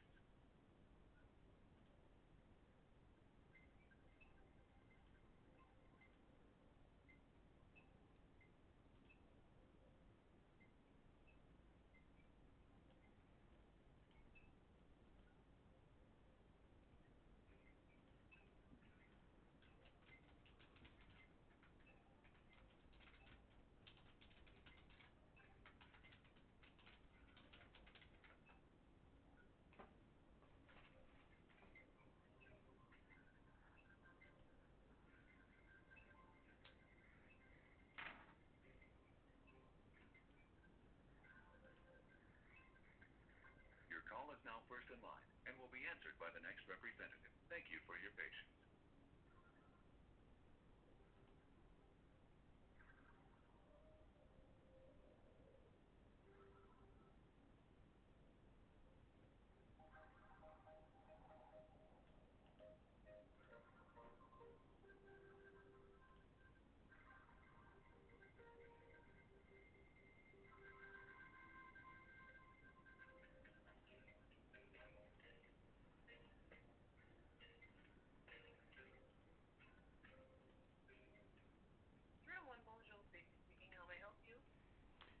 Hi there. Sorry, I just dropped the phone there. I was looking to speak with somebody, preferably the mayor or somebody else on the police services board, and if they're not available, I'd like to leave a message. Sorry, you said you'd like to speak to the mayor, or did you say police? The member or the other municipal member appointed on the police services board of the Sudbury Police Services Board. So basically, my complaint is with respect to the is going to be made to the police services board with respect to an incident, a hate crime incident that happened to me today at your Sudbury Police Communications Center when I attempted to report a crime about an influential law firm bribing court clerks, which I have evidence of. And basically, the dispatcher that was answering the call, the same one that I spoke to last week, July 5th, told me that the person that would be dealing with me basically works like 9 to 5 kind of thing, and that they'll call me back. So I waited. Nobody called me back. I'm just going to stop you there. The only reason I'm going to do that is because I'm going to provide you with the phone number. Oh, okay. The police service is a separate entity from us, actually, and I'm not able to help you with any of their complaints. Well, the mayor sits on the police services board, and this is in respect to the complaint against the delivery of police services by the Sudbury Police, which falls within the police services board jurisdiction, which the mayor sits on, and obviously another. Yeah, I know, I understand, but I definitely can tell you, you would definitely have to call. There's a back service number that I can give you. Oh, okay. To report any issues with police, okay? Even if you were to speak to the mayor's office. Are you talking about OYRPD, or? It's the, do you have a pen handy? I'll give you the number, okay? Go ahead. Yeah, 705. Yep. 675. 675. 9171. That's the Sudbury Police. Yes, that's their backdoor number that you've got to call. Yeah, well, that's who I called. There's also a reporting line there as well. Like, if you go online, they have you can report things to them as well. Yeah, well, that's what that's the complaint I'm having. I'm reporting a crime, and the dispatcher was trying to tell me the same thing you did, that I could go online and make a report about whatever crime. But my crime does not fall in the list of crimes listed there. And so I called back. And when I called back to report this crime by an influential law firm called Weaver Simmons, the dispatcher said, and she didn't even know who I was. I didn't even give her any of my information. But she already recognized my voice, I guess, from calling back, and realized that she couldn't basically obstruct my right to make a report against this law firm. So when I called back, I said, hi there, I'd like to make a report. And she said that she says, maybe I'll send an officer to go check on your mental health. She took initiative upon herself. She's not a police officer, so I can't make a call to complain to her about as a police officer. She took it upon herself as a dispatcher at your 911, at your Sudbury police, to call the Temiskaming detachment to send an officer here to come and check on my mental health rather than take my report. Now, I'm filing a human rights tribunal application against the city of Sudbury unless this employee is fired. So I'd like to speak to the mayor. So that employee is, in fact, employed with the police department, and which is ran by the city of Sudbury, which oversees the oversight of the Police Services Board and the provision of services for any member of the public wishing to receive a police services at the Sudbury Police. To have a dispatcher take her own initiative to call the police to send a cop here to come and check on my mental health instead of taking my report of crime against an influential person means that she was bribed by that person. I want her charged. I want to make a complaint with the city. I want to make a complaint with your Police Services Board, and I'm going straight to LICA to go make a complaint about the police and what they did today, and I'm going to go to the Human Rights Tribunal, and I'm filing an application there. And so there's not going to be a way around this. I want this addressed today with your city. Yeah, I understand that, but this is a hate crime. I am Indigenous and Jewish, and I suffer from a disability. At no time during any of that call with that dispatcher, she didn't even know who I was, but she already knew what she had to be paid to do ahead of time, which was make sure that they try to put me in a hospital so that I don't report this crime. These are serious issues, and if the city of Sudbury is going around protecting influential members of society, such as Weaver Simmons or Mr. James C. Simmons, there's going to be a problem. This is a crime against me. What happened today is a crime. Reporting that? Sorry, let me just help you for a moment. Have you tried reporting, if you have an issue with any law, like you can report to the Law Society? I'm a paralegal. I'm making a complaint as a paralegal against a law firm bribing a court clerk, which I have evidence of. They don't want to take that report. Instead, they want to try to send somebody. Let me also provide you with the wrongdoing hotline as well. Okay, let me give you a number. Just a moment here. Let me know when you're ready. Yeah, go ahead. 705. Yeah. 688. 688. 7588. No, I've never heard of this one. You can also do that online as well if you want. I've never heard of them. So what is that, for Sudbury? Or do it online. It's up to you. Is that for Sudbury? Sorry? Is that for Sudbury specifically? Yeah, I've never heard of that. Yes, it is. Yes, it is. Okay, well, that's good to know. And so, yeah, so I'd like to raise that issue with the mayor. I'd like to have the mayor call me back on this, Mr. Benlefave. Okay, let me transfer you over to his office. Just a moment, okay? Thank you. You're welcome.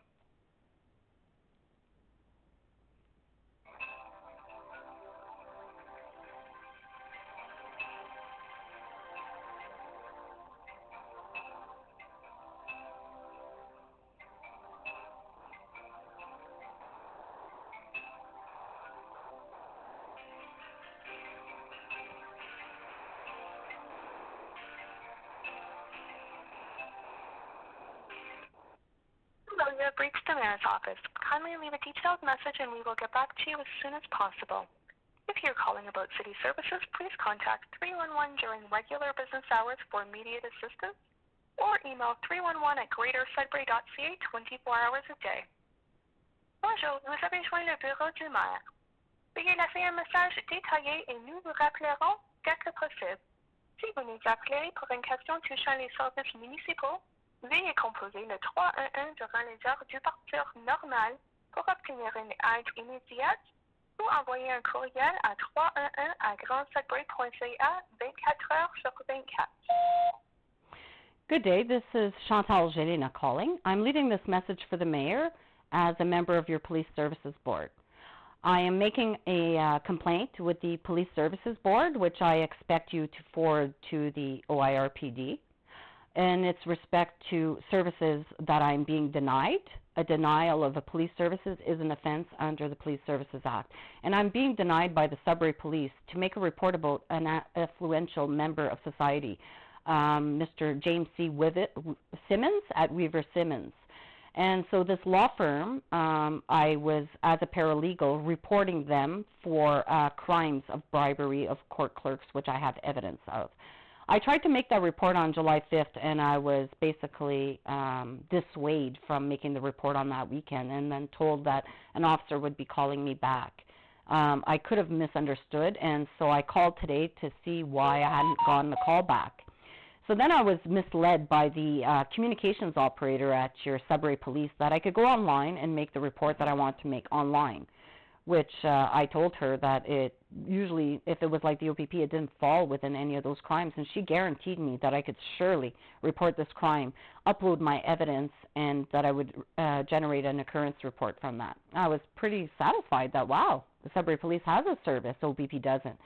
So I went on their website, and it was a similar website such as the OPP, where you can only report minor crimes and crimes not in progress, and they're listed there. So I called her back, and without giving my information or who I was or anything, just calling to say that I was reporting a crime, she, on her own initiative, this little dispatcher, decided that she was going to send some officers from the Temiskaming area to come and check on my mental health for reporting a crime against Weaver Simmons, who I believe also bribed that dispatcher. Now, these hate crimes against me as an Indigenous Jewish person and the denial of a police service, and the fact that this dispatcher took it upon her own initiative to, instead of taking my report of a serious crime that I have evidence of, decided to call on her own initiative the Temiskaming detachment, who later called me to come and do a mental health check on me. Now, I am filing a Human Rights Tribunal application due to this incident today. I am naming the mayor of the city of Sudbury and the Police Services Board and the Sudbury Police. Now, I'm preparing it today. If the mayor would like to give me a call back, I'm giving him till Friday to give me a call back to see how we could discuss how we could rectify this discrimination amounting to a form of genocide or hate crime against my family by a dispatcher who had absolutely no authority under any law to send any officer my way from the OPP to come and check on my mental health for reporting. This recording.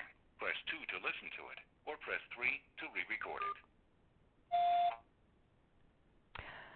I would like to get a call back from the mayor or a member of the Sudbury Police Services Board. I would like to make a serious complaint regarding the provision of services by your chief of police in the Sudbury Police. Now, I called on July 5th to report a crime. I was told that an officer would call me back. An officer that was more suited to deal with my call would call me back between Monday and Friday, because he works Monday to Friday. I could have misheard, so I called back today, July 15th, to find out about this report and who was calling me back. Apparently, there was no incident created for that. And so I called to report it again. I was misled by the dispatcher, who told me I could go and report this crime online, which was false. And so I am a paralegal, and I'm calling to make a report of a serious crime, which I have evidence of. And so when I called back this dispatcher, she didn't even know who I was, and hadn't provided her my name or my address or anything. But she had obviously been bribed by somebody within the Sudbury Police or Weaver Simmons, James C. Simmons from Weaver Simmons, to make everything I'm trying to report look like a mental health issue or something. So when I called back, she answered the phone, and when I said I want to make a report, like I said, she didn't even know who I was. She suggested that she was going to send some officers to check on my mental health. She hung up the phone with me. She called the OPP. Instead of taking my report of crime against Weaver Simmons, called the OPP, which Weaver Simmons' relatives sit on the police association. And she called the OPP and had an officer come and check on my mental health. And this is a hate crime. I am Indigenous and Jewish, and I'm being denied a police service, which is a denial of police service is an offense under the Police Services Act. And so I'm very dissatisfied with this crime that occurred against me today. So I expect the mayor to give me a call back before Friday or a member of the Police Services Board before this Friday to discuss how we're going to rectify this hate crime against me. Now, at no time in that attempt to report crime by Weaver Simmons and James C. Simmons for bribing court clerks, which I have evidence of, that they're obviously scared of getting caught with, that she decided she was going to send somebody from the OPP to come and check on my mental health. I want this employee fired. I want her investigated for any communications with any Crown attorney, Weaver Simmons or Lucia Mendoza. These lawyers have been criminally harassing me and have been paying off all kinds of people to cause me harm. This is another example of same.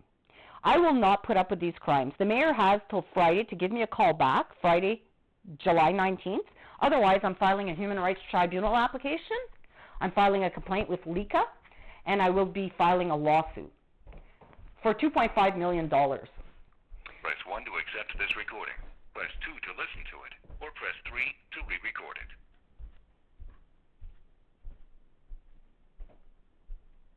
Press 1 to accept this recording. Press 2 to listen to. Thank you.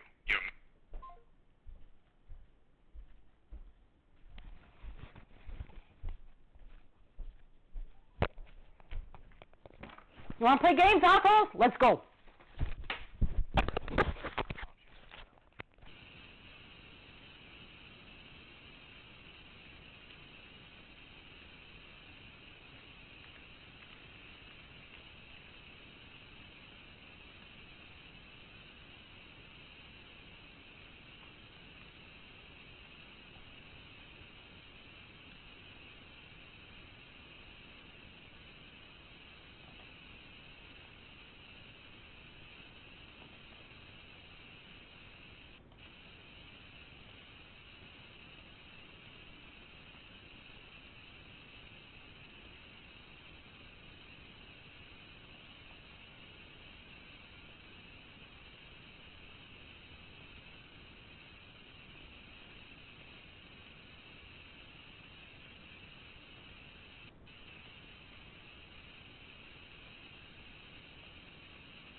For Golf 103 status check.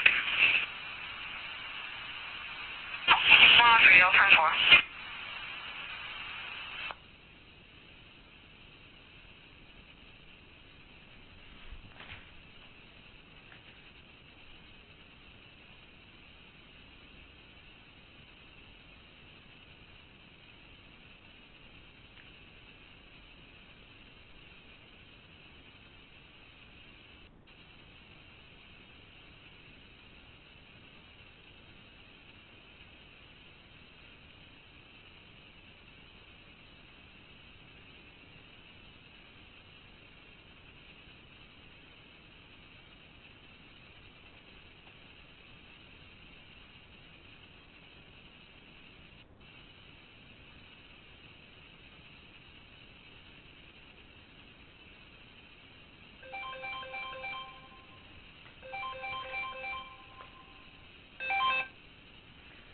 Hello?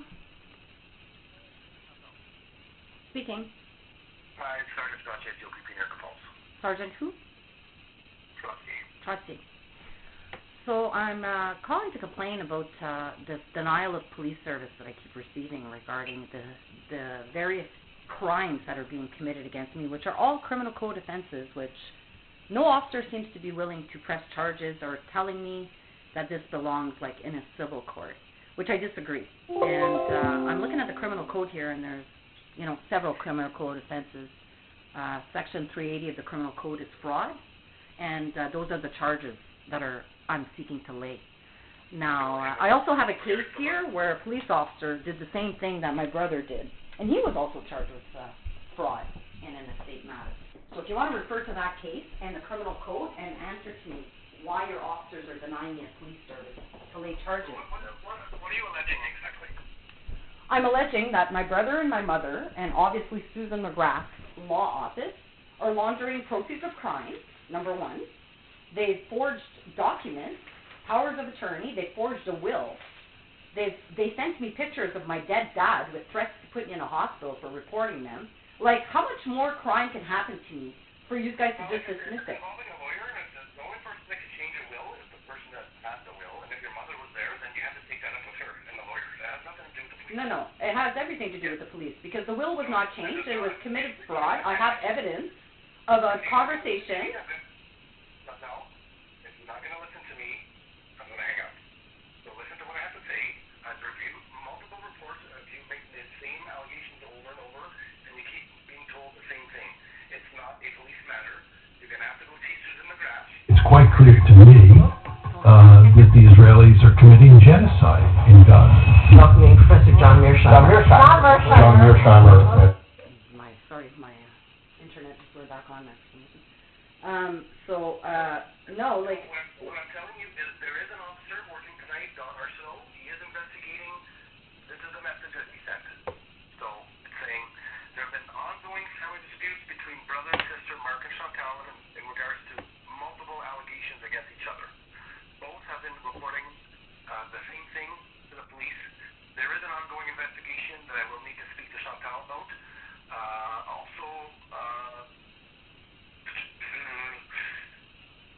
There are some possible other concerns, but...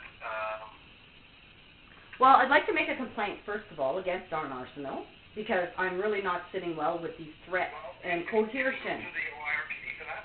I will, but I have a right under the Police Services Act to make a complaint to the sergeant or the commander as per the Police Services Act, which I'm doing. And I have a right to recommend... If you're not a complaint in regards to the service that you're receiving, you can go through the Ontario Civil Commission to make that complaint online. Yes, and it does state in the Police Services Board... It does say in the Police Services Act that I have a right, first off, to make a complaint about the services I'm receiving to the commander or the sergeant in charge. You have an obligation to provide me with a letter, a response to my complaint. That's the law. How it works now, we don't investigate our own people. It's forwarded to the... I'm telling you... I'm not making a complaint about the police officer himself. I'm making a complaint about the denial of the police services. The policies and procedures of your... Make a complaint to the Ontario... Here, I'll give you the phone number and... Oh, I've got complaints. I've got complaints already with them. Okay, well, that's the way it works now. You file a complaint with them, and they investigate. Because can you imagine? Oh, the investigators come, they never find anything wrong. So that's why we let the Ontario Independent Review do it, so that your complaints could be heard by that commission, and they make a determination on whether this investigation is furthered. So my role in this as a supervisor, I'm forwarding you the information as I'm going to do. That's all I can give you is that phone number, or you can go online and file that complaint against the police service or the services you didn't get or not getting. So that's the way it works. Okay, well, first off, I have a really hard time that every officer is telling me that this has to be dealt with a court. But the minute my brother calls, when he's residing unlawfully at 1542 Oil Tank Road, which is my deceased dad's property, which he's trespassing on, making calls to police in Erica Falls when he lives in Timmins and I live in Cobalt. And the Erica Falls OPP are volunteering to help my brother. They've already called me, told me not to harass them. There is no evidence that I ever harassed them. Giving them notice of a claim not to change my will and to commit fraud is my right. To give notice to the executor of the will to get a copy.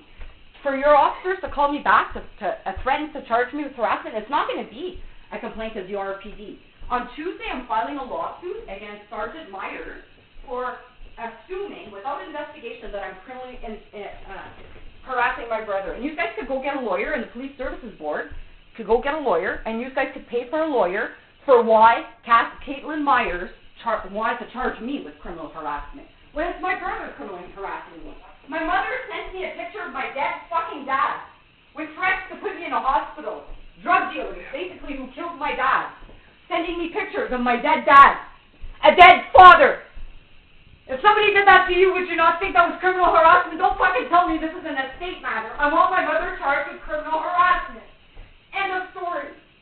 They're the ones harassing me. They are the ones committing fraud. And my brother lives in fucking Timmins. Timmins Police Service is police service, not Erica Falls OPP. He does not reside at 1542 Oil Tank Road. That's my deceased father's address, where he's trespassing. He's forged a will It's section 380 of the criminal code. False pretenses, that's in the criminal code. Fabricating evidence, that's in the criminal code. Misleading police, that's in the criminal code. Public mischief, that's criminal code. Mischief to data, that's in the criminal code. Laundering proceeds of crime, that's in the criminal code. Drug dealing, that's in the criminal code. Criminal harassment, that's in the criminal code. Now, which criminal code offense did I just say here that belong in the estate court? A judge in the estate court can't charge my brother with fraud.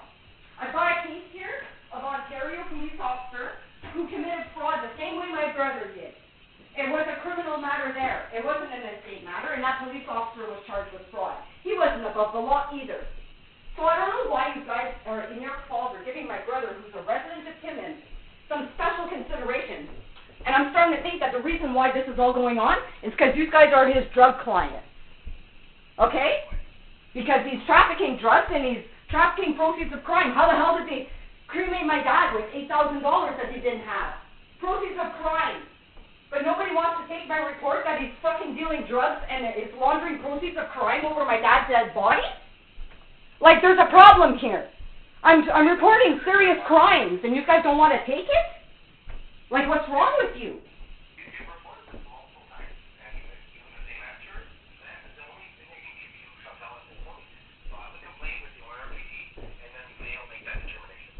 I'm not going to be going through IRPD. I'm just going to go straight to the Police Services Board and sue for $35,000 for every call for service that I was refused to lay charges when there was a criminal code offense. I'm not going to be going to a justice of the peace to do the job that the police officers did. I'm not going to be going to the Ontario Police Review Director for them to cover up your fucking crimes. It's a crime of denial of a police service. You have no defense. You have no defense. It's an offense under the Police Services Act to deny me a police service, to deny me the right to lay criminal charges that are submitted to you with evidence. You filed your complaint wherever way you need to. I'm done. I explained to you what our role was. The officers, whatever you've reported, has been reported multiple times. Every officer has not made a charge. So at this point here, I can't help you anymore. And if your detachment ever calls me back again and threatens to lay charges against me, oh, hang up on me, you fucking dummy. There's no Sergeant Tressy that lives here, that works here, Brenda says.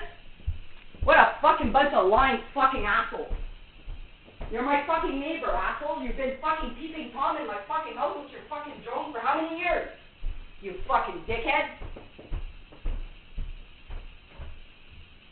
All I have to do is go on Google Earth and find your fucking trail right to my dad's fucking house, right through your fucking property, asshole. With trail cams and fucking drones walking in my dad's fucking house. That's Sergeant Tressy. Hey? Bunch of fucking pedophiles and fucking drug dealers that you're fucking.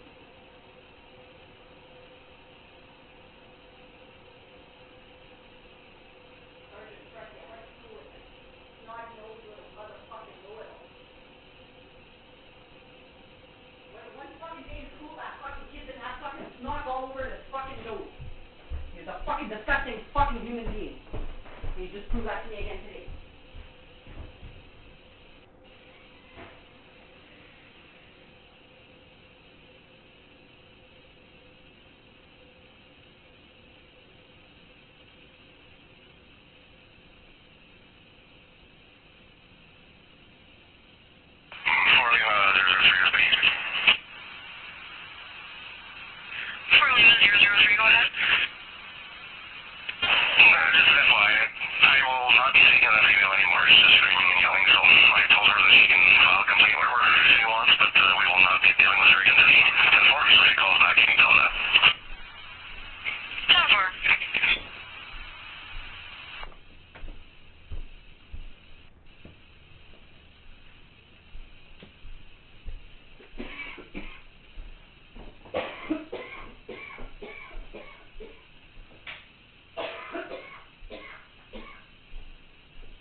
These guys are gonna make me fucking rich. $35,000 a pop. You have no defense. Good luck. Starting Tuesday.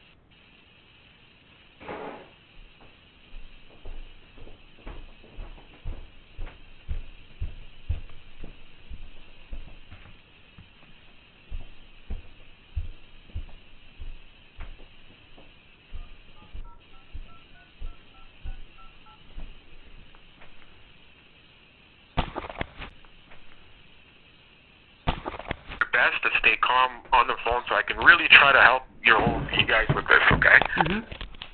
So, he's here. I'm dealing with him right now, and I don't have a lot of time to talk. But I have to make a very quick decision, okay, that can affect your life, his, and your family's. Does that make sense? Yep. So, he's alleging that you, and don't yell and don't upset her, I'm just going to hang up, okay? So, but... Is he present listening to this conversation right now? Okay, but listen. Is he present listening to this conversation right now? That's my legal right to know this. Please inform me of this he's listening. It's just me and you. No, it's just me and you. Okay, go ahead. Go ahead. No, it's just me and you. I thought you were doing him a favor in front of me there. No. Okay, go ahead. Not. No, I wouldn't legally be allowed to do that. Exactly. I'm separate. I'm trying to keep the peace between you guys and come to an agreement so that nothing has to go in the wrong direction here. Okay, but he's here, and he's got two witnesses that are going to give me a statement saying that you pushed him in the room. I did not push him. Okay. Who's his witnesses? Listen to what I'm trying to say. Okay? If he gives me a statement, and I got two other people that gives me a statement, okay, I'm going to have no choice. Do you have evidence? I'm going to have to charge him for threats, and I'm going to have to charge you for assault. No, I sent you a video of him pushing me. Okay, and listen to me. No, I'm not playing fucking games with people that are creating public wishes with me. Did you look at the videos I sent you? The whole thing was recorded. If they have a different version of the story, then provide evidence. The whole thing was recorded. I am not going to fucking getting arrested for hearsay. I sent you the whole event recorded. If they saw something else, then provide a fucking recording. The whole fucking thing is there. Go look at the video. You are not charging me for public mischief like this. This is bullshit. That's why I sent you the video. Go look at it. It's all recorded. The audio and the video of the entire fucking interaction is recorded. I am not going to be fucking bullied by police trying to fucking make me guilty when there's no evidence of it. You have the full video of the entire event that occurred at my dad's. At no other time did I see my brother. At no other time was there any other event that occurred. Therefore, you're going to go look at that fucking video. And then you're going to charge my brother and his two fucking witnesses with public mischief today. I am not going to fucking put up with this. Please listen to me. I'm not talking about the whole family dynamics. Listen to me. Okay? What only thing I'm talking about, I'm not talking about the will, I'm not talking about the elder abuse concerns you have, I'm not talking about any of that. All I'm talking about is the hospital, and I have only a little bit of evidence to go by. You're talking about the hospital, or are you talking about my dad's house? No, I'm talking the hospital only. Well, there's videos at the hospital. Do you have the videos? Okay, they don't have the videos to give me. I called. So they have videos. They told me that you can get a warrant and get them. They told me I have an audio. You could go listen to the audio of the hospital. They told me that they could give them to you. Chantal, you're going to have to listen. Okay? If you fucking Erica Falls OPP fucking charges me right now, I'm telling you right now, you're getting fucking notice right now. I am gonna run to the court tomorrow. I will file a $2.5 fucking million lawsuit for you, Mr. Arsenault, refusing me the right to say goodbye to my father. My father is dead because of these people. There are no fucking times that I ever pushed Mark. I'm sorry that happened. I'm very sorry. Yeah, well, it's your fault. It's your fault that I didn't get to say goodbye to my dad. And this guy is a liar. Go look at the videos and the audios of the whole thing at the hospital. Like, there is no time I pushed him. Like, when are you guys going to make up your mind to look at my videos and my audios? For a minute, Chantal. There's no video in the room. Guess what? Taylor and Megan were not allowed in the room. The nurse fucking said they weren't allowed. Go look at the videos at the hospital. They were sitting in the emergency department the whole fucking time. So you go get those fucking videos and you go charge them with public mischief. There was at no time that I pushed my brothers, and the videos at the hospital show them sitting in another fucking room. Listen, they're saying that you did. They were sitting in another room. Go get the videos at the hospital. They're fucking liars. But You fucking charge me without going to get evidence, Mr. fucking Arsenault. You will be charged. You will be fucking charged with criminally harassing me. You fucking dickhead. You've been listening in my fucking house this whole time with your whole fucking detachment. You are not gonna fucking arrest me without fucking doing an investigation and getting the fucking evidence that proves that I'm guilty. There's fucking videos at the fucking hospital that prove that these fucking witnesses that my brother has here were sitting in another room. Go get the evidence. Go do your investigation. Like, there's no reason for this. I have every right to be upset. Okay, I just lost my dad. I understand. And you're doing this to me. Like, I can't believe this. Go do your fucking job. You go get those fucking videos at the hospital, then you call me back. And you tell me you're charging them with public mischief. Can you please... I am not gonna fucking put up with this. Can you please listen for 1 minute? No. Stop yelling at me? I am actually gonna be calling your fucking commissioner right after I get off this fucking phone. And I am gonna fucking sue the OPP so big. You guys have apprehended my kids in fraud without evidence. You put me in fucking jail for 3 days in fraud. You allowed me to get removed from my dad's house by force in fraud with a fake power of attorney. And now you're gonna listen to this fucking drug dealer fraudster say that I tried to push him and that he's got witnesses? The videos at the fucking hospital show these fucking people sitting in another section of the hospital. So, like, I'm not gonna put up with this. You're gonna go do your fucking investigation. And you're gonna go get the fucking evidence. I made my complaint on April 22nd. You're calling me now about Mark, okay? He goes in there and within 2 fucking minutes you want to arrest me. You go do your fucking goddamn investigation and you stop fucking criminally harassing me. You and your entire fucking department full of fucking pedophiles. You are not gonna fucking arrest me on hearsay, Mr. fucking Arsenault. I demand another officer to deal with me and another officer to deal with my brother. You are in a fucking conflict. You are in a conflict to take my brother's fucking report, asshole. You're gonna fucking follow the Police Services Act. You're gonna follow the fucking criminal code. You're gonna follow the law. You're gonna fucking conduct an investigation. If you have fucking evidence that I pushed my brother, you're more than welcome to come and fucking arrest me, asshole. If not, you're gonna fucking stay in your corner and you're gonna stop criminally harassing me or I'll lay fucking charges on you. And your whole detachment. This is fucking bullshit. The reason why I didn't talk to my dad for a year is because your detachment told my dad I was charged with attempted murder. My brother's a fucking liar. He's a drug dealer. He's getting caught. He's scared. He's trying to have me charged and cause me further trauma. You have no evidence. The evidence that does exist is my videos, my audios, and the fucking hospital videos show these people were not even in the room. So you cannot proceed with charges with me telling you that. You will have to go fucking investigate what I just told you. And go get the fucking facts before you start swinging your fucking power on me illegally ever again. You are gonna follow the fucking law, asshole.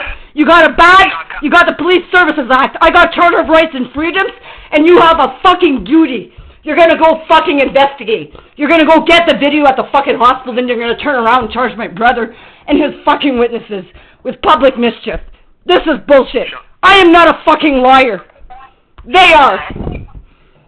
I'm so upset. Can you listen for 1 minute, please? I will listen now. You listen to me, now I'm listening to you. Go. Okay, thank you very much. Okay? I have a suggestion that will basically help your family more than what I don't want to charge. I'm not fucking dropping charges against my brother in exchange for this fucking fraud. Nice try. You're gonna fucking charge him. If he wants to charge me back, you're gonna fucking lose your job.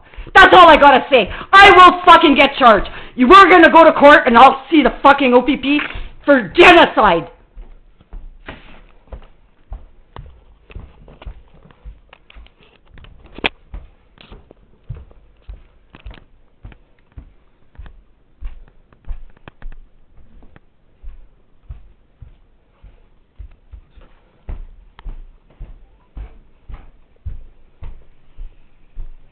Fucking asshole.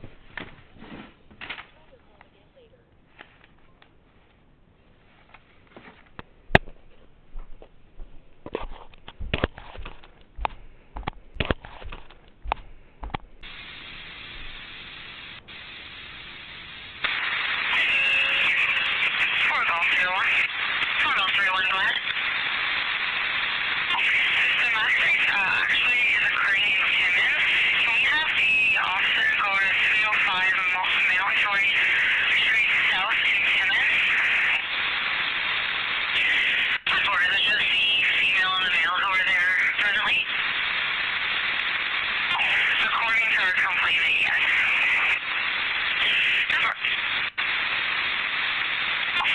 And the male that's going to be there is Jesse Renault and then Alyssa Obey. Just for Halifax.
I got the open door at my door. I don't know why they're suddenly harassing me.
What do you want? Pardon me? Pardon me?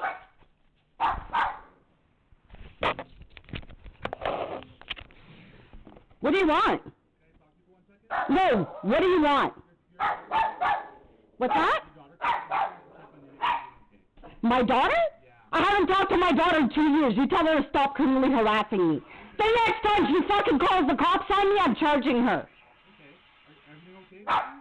Everything's fine with me. Pardon me? No. You have no right getting here. Get the fuck off my property or I'll charge you with trespassing. You guys are criminally harassing me. What's your name? Pardon me? Lauren. What's your badge number? Which daughter called you? You guys called me 2 months ago and you told me not to talk to her or I would be charged with criminal harassment. She has no fucking right calling. You tell her the next fucking time she checks up on me like that through police, she's gonna get charged with criminal harassment with her fucking dad, the fucking rapist. Get the fuck out of here. Okay, so you're alright? Now we'll I'm on the phone with a women's shelter discussing this criminal harassment of DOPP. Get the fuck out of here. Get the fuck out of here. You're criminally harassing your whole detachment. I've got a judicial review. I've got an OIPRD complaint, and this is fucking reprisal. This fucking bullshit of using the Mental Health Act, I have never once threatened suicide. Never once. You guys are using the Mental Health Act illegally. The only time you could fucking use that, assholes, is when I'm a fucking physical threat to somebody else or myself. I'm talking to Danielle here, my good friend at the women's shelter, who's known me for 15 years. She's a fucking vouch. I've never threatened my life or had that fucking thought ever. Now you get the fuck out of here. And don't fucking come back. You get the fuck out of here now. I'm going right now to file a complaint against you, asshole. No way. You go tell my daughter. She ever calls me again, I'm gonna have her charged with criminal harassment. She is a fucking victim of a crime. by her fucking dad. You tell her fucking father, and Dan Dawson, and Joel Go, and Kevin Murphy, and then all the rest of the fucking Nazis involved with Melanie Estier to get the fuck out of my life. Get the fuck out of here.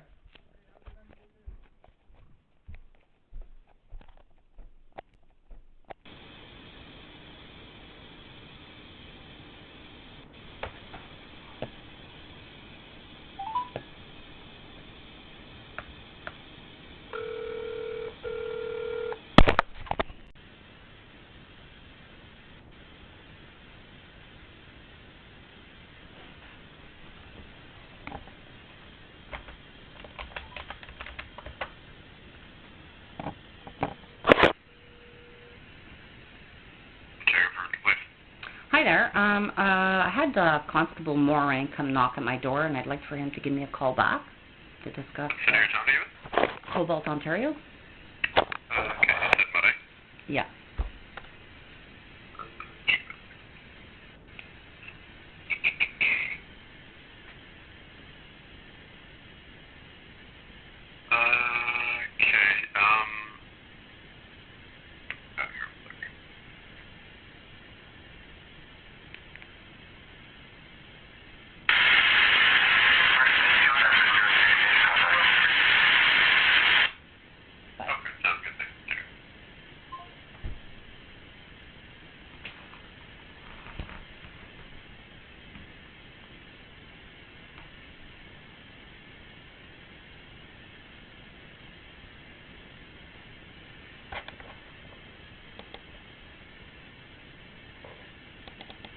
They just want me just to draft up a basic lawsuit about my Charter of Rights, the Mental Health Act. On October 23rd, I called to report men breaking in my house. They did not take the report. Instead, they went to the Mental Health Association, fabricated mental health records against the Act, which is discreditable conduct, which is a breach of my fucking privacy and my personal information, which is intrusion upon seclusion and a breach of all my Charter rights, $35,000. On November 5th, I called to report that they were listening in my house. That resulted in a negligent, no investigation, an attempt to form me. On December 22nd, a man with a taser and Dan Dawson showed up to try to come and kill me. They did not take my report of crime. They did not take any evidence. They denied me a police service. They went and they fabricated mental health records. On February 5th, I called Tom Carrick because I was scared for my life. They sent a mobile health crisis team. They did not take my hard drive or my evidence of the crime. They created mental health records, $35,000. February 6th, the same thing. February 10th, 2021, the same thing. January 15th, 2021, same thing. October 21st, 2021, same thing. January 6th, same thing. January 11th, same thing. January 18th, same thing. November 29th, same thing. December 1st, same thing. All my calls about my dad, same thing. Same thing. $35,000. I'm getting them all fucking ready this week.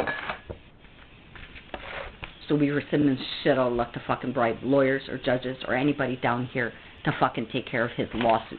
Any fucking more.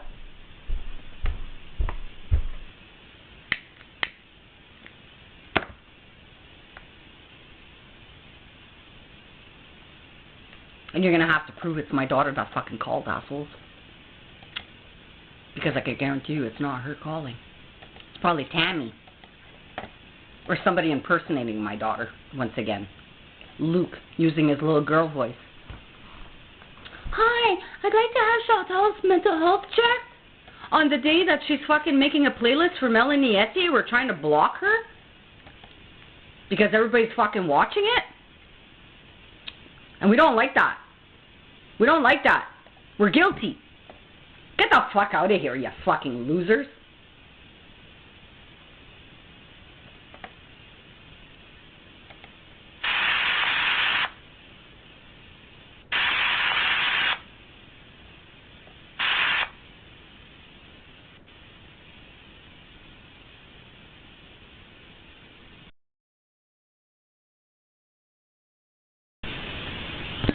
Tammy and Luke had a fight yesterday. Family visiting at 67 Taylor Avenue.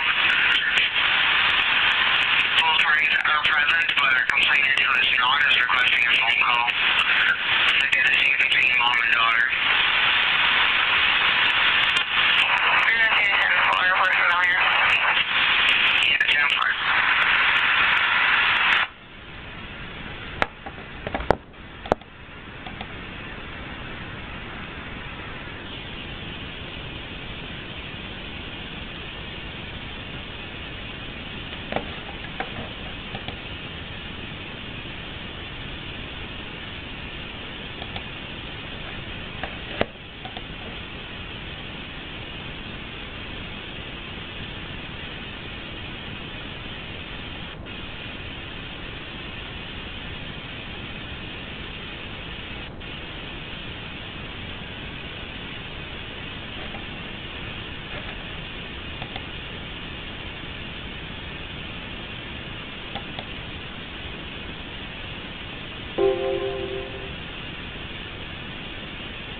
Happy birthday, Murphy, you fucking dummy. Hey? I'm gonna give you a good present for your birthday. I'm gonna make you a fucking Lika complaint. I'm gonna say this fucking dickhead's running the scanner with his buddies. Happy birthday. It's the best gift I could give you, bud. Jail? Yeah. I think that would be a good place for you. And all your fucking friends.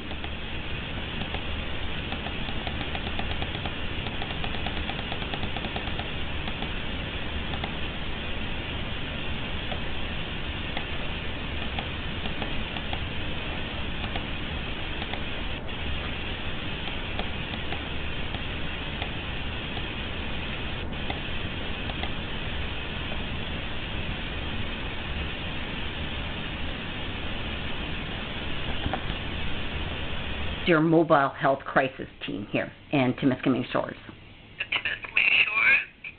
I would have to put you through the attachment because I don't know what the communication center. I'll see if somebody's available. Your name? Chantal Gelina. Okay, just a moment, Chantal. Let me see if there's somebody available. Thank you.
Yeah, that's Beaudry, right?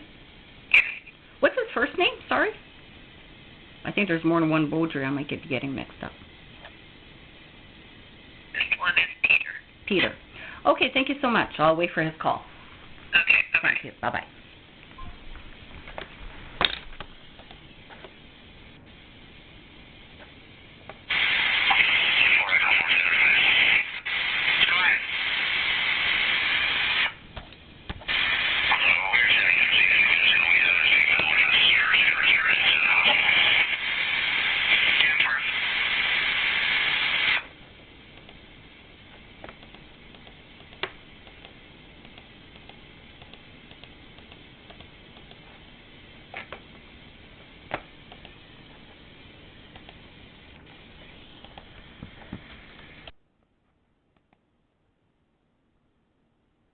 Is that what you guys wanted? You wanted me to remind you?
I'll give him an hour.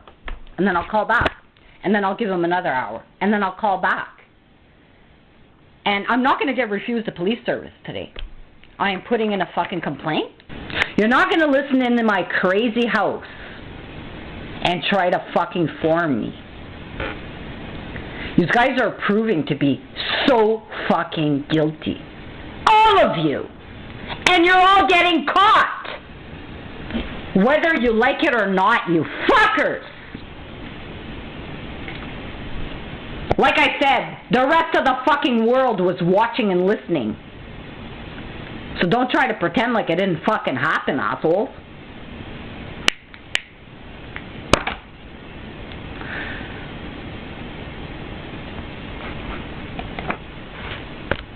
Why would my daughter call me on the day of Melanie Etsy's fucking thing? That's bullshit. I highly doubt my daughter called. My daughter's in school right now.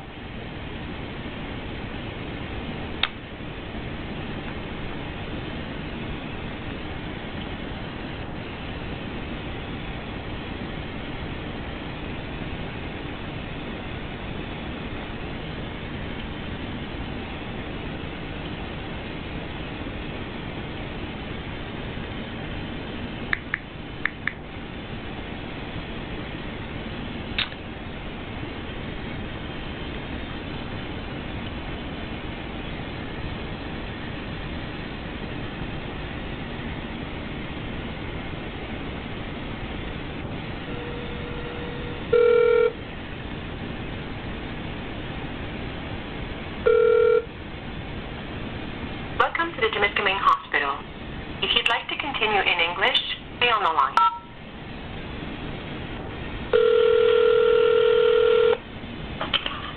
Temiskaming Hospital, bonjour. Hi there. Who's the doctor on staff today? Doctor on call? Yeah.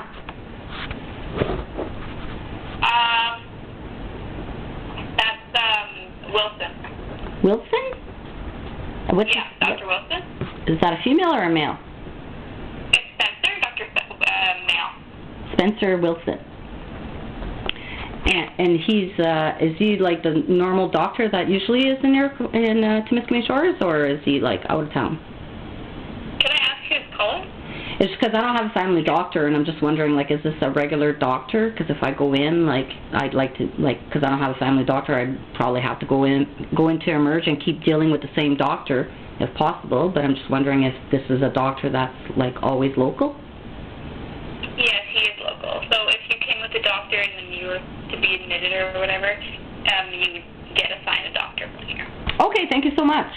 Have a great day. Okay. Thanks. Bye-bye.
Ontario Provincial Police, please remain on the line. Vous avez rejoint la police provinciale de l'Ontario. Merci de rester en ligne.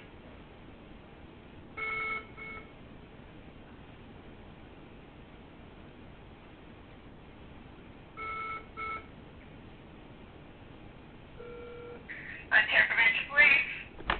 Hi there. I'm calling to get the name of the officer and the occurrence number of the officer who was sent here to come and criminally harass me earlier.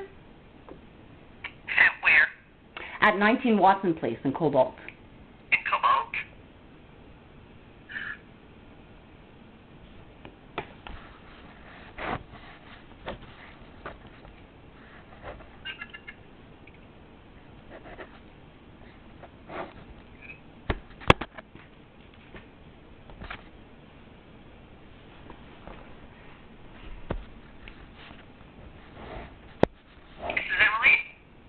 Pardon me? And your name?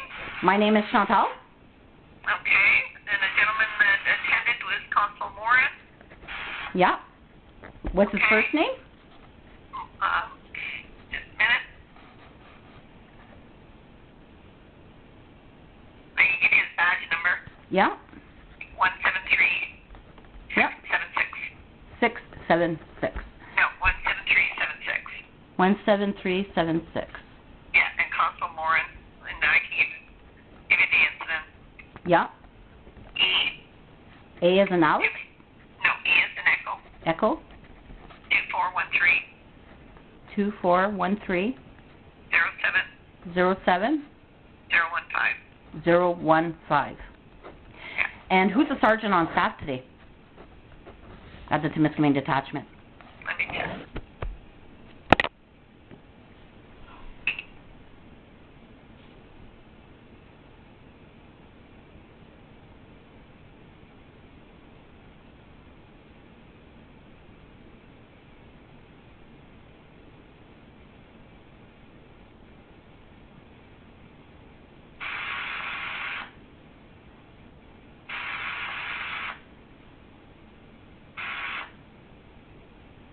They don't have a sergeant available today. They have what we call an OIC, the officer in charge, would be the most senior badge number, and I'm not sure. I would have to send a message. It's likely BRIBERY.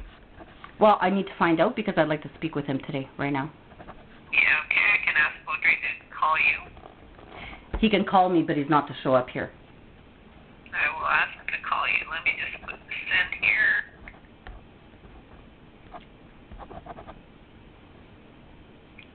And now, what time was the call called in for this for Moray?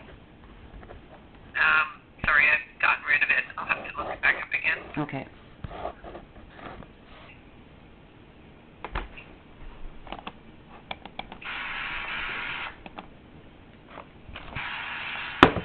And what's BRIBERY's badge number?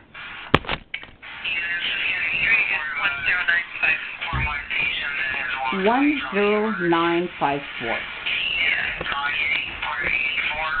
Okay. So, yeah, I need to have a call back because I'd like to make a complaint and I'd like to make my own report against Emily.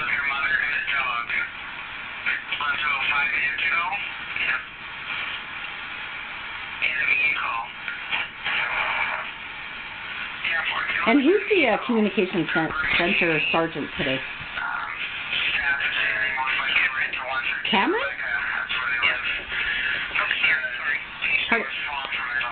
Cameron? Cameron, yeah. Can you spell that? Just now, I'll have to look that up. She had to come in on overtime.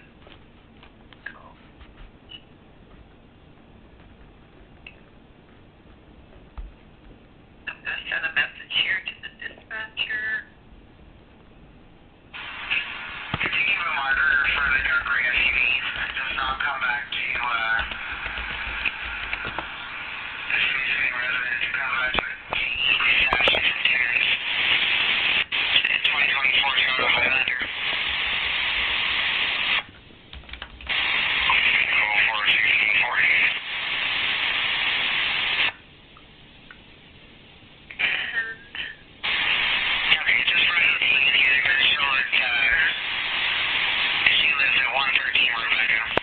How to spell her last name.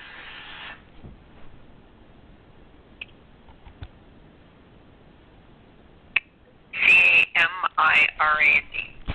C-A-M-R... I-R-A-N-D. Cameron. Oh, Cameron. Okay. So, yeah. Send a message to Beaudry to give you a call. Okay. Thank you so much. All right. Have a good night. Bye-bye.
Remain on the line.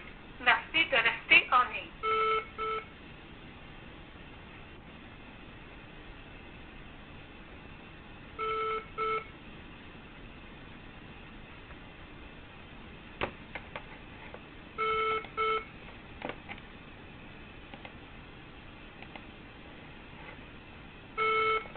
Please remain on the line. Merci de rester en ligne. I care prevention, please. Hi there. This is Chantal Jean.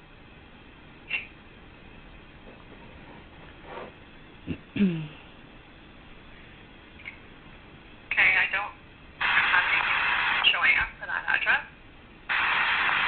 Well, I had two officers come here a while ago, and I called to get the incident number and the name of the officers, but I'm calling back because I looked at my security camera. There was two officers that came. So Moraine was one of them. I need the name of the other one, and I'm waiting for a call back from Beaudry, who's the officer in charge today, so that I can make a complaint about the illegal use of the Mental Health Act against me. We've got all kinds of criminals who seem to think... provided you with the phone number for Lika, ma'am? Oh yes, I already have. I have a judicial review. I have complaints with Lika, and this is a reprisal in respect to that. Now, if you want to make it to me, you should contact me. Yes, but under. I'm not working right now, so I can't transfer you through now. Oh, I was told he was the acting officer. Yeah. Yeah, maybe he is. I just scroll down to that. I can. Yeah, because I need. It's Sean. Yeah.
Okay. Can you also give me the name of the other officer that attended earlier at 8 p.m.? I have no idea who attended earlier, ma'am, but he can provide you with that, I'm sure. If I give you the incident number, would you be able to call it up? Because I'm going on Lika right now to go make a complaint. I need the badge numbers and the names of the officers.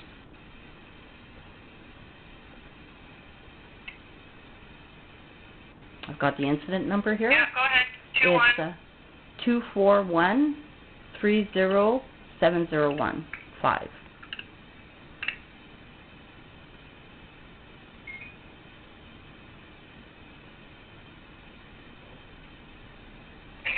Down as attending?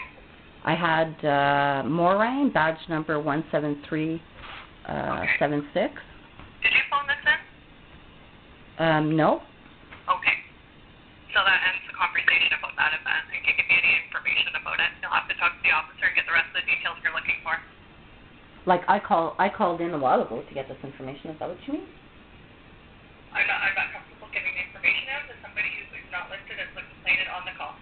So when you talk to Constable Beaudry, you can ask him if he can provide you with the name of the second officer. He should be able to do that for you. Okay, and so I do expect a call back today, right? Because I'm not going to get refused the police service while police rush here to try to harass me. But then when I call to get service, I can't predict the call volume or the nature of the events that they're dealing with. If there's not any emergencies, I'm sure you'll get a call back. Okay, perfect. Thank you. All right, bye-bye. Bye-bye. Fucking pricks. Is it time to go on Crime Stoppers and make another report? You want me to do that right now? Because every time I can't get on the fucking internet, that's what I'm going to be doing. And Murphy, Bro, Dawson, Dugan, and all the officers that are dealing with me today are going to be part of that one. Now get the fuck off my network, Peter Grant, you fucking pig. You're all fucking bunch of losers. Nazis. You're all being fucking watched. There'll probably be another country. They won't fucking miss you, Nazis. Don't worry. You're fucking nobodies. The nerve you fucking have. Getting my fucking daughter involved in your fucking crimes. A real groomed little fucking pedophile.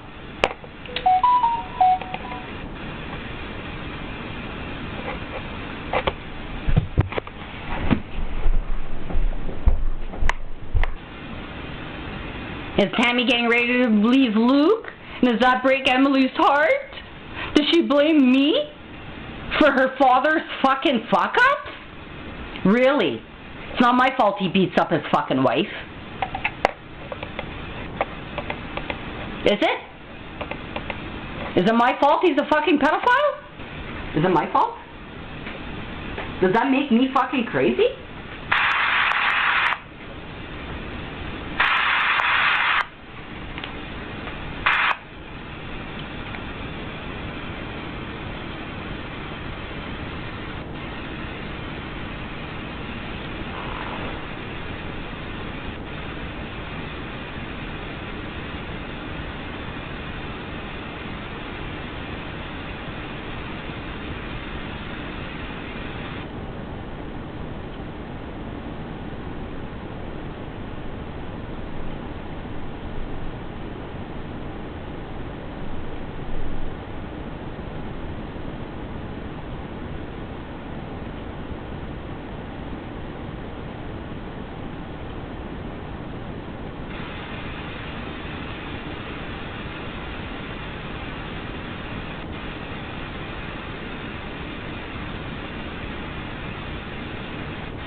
fuck out of here.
This is an Upper Regional Police Service. If this is an emergency, hang up now and dial 911.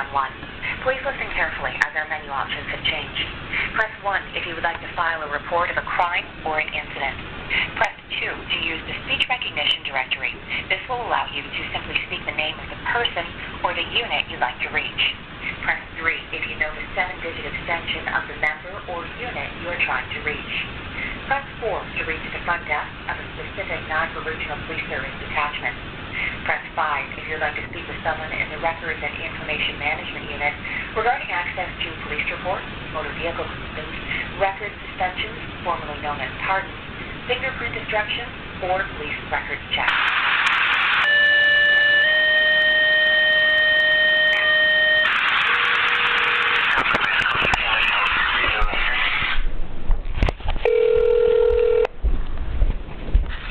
Regional Police, how may I direct your call? Hi there. I was just wondering if I could get, I don't know how I go about this, doing a wellness check on my daughter. Sure, I'll let you speak with dispatch, okay? One Thanks. moment.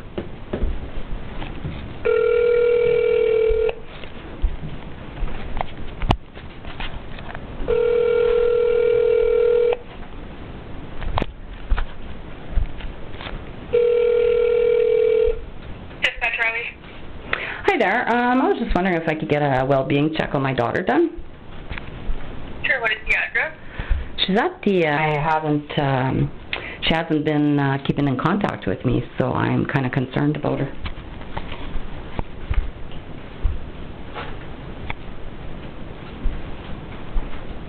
So I'm having to check on her.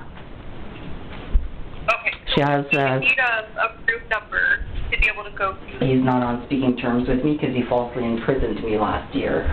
So the child's being stuck in the middle of all this, so no, I don't speak to her father because of that. And this mental health issue is kind of related to these crimes her father has committed against me, trying to make me look like, you know, I'm the bad guy here kind of thing. But anyways, it's a long story, but anyways. Just letting you know that to do a welfare check on somebody okay, like we would need a starting point. So we would need to know where she is. Well, there's two reasons for the call. One, to check on her mental health, and second, I need like a victim of some serious frauds, like insurance frauds that her dad has committed against her, and last year he falsely imprisoned me, and anyways, but his relatives work at the OPP, like as commanders, so they basically organized the crime to imprison me, and kind of made me look like I had tried to kill her father at a gas station, right? Which was all untrue. The videos proved that I was completely innocent and none of that happened.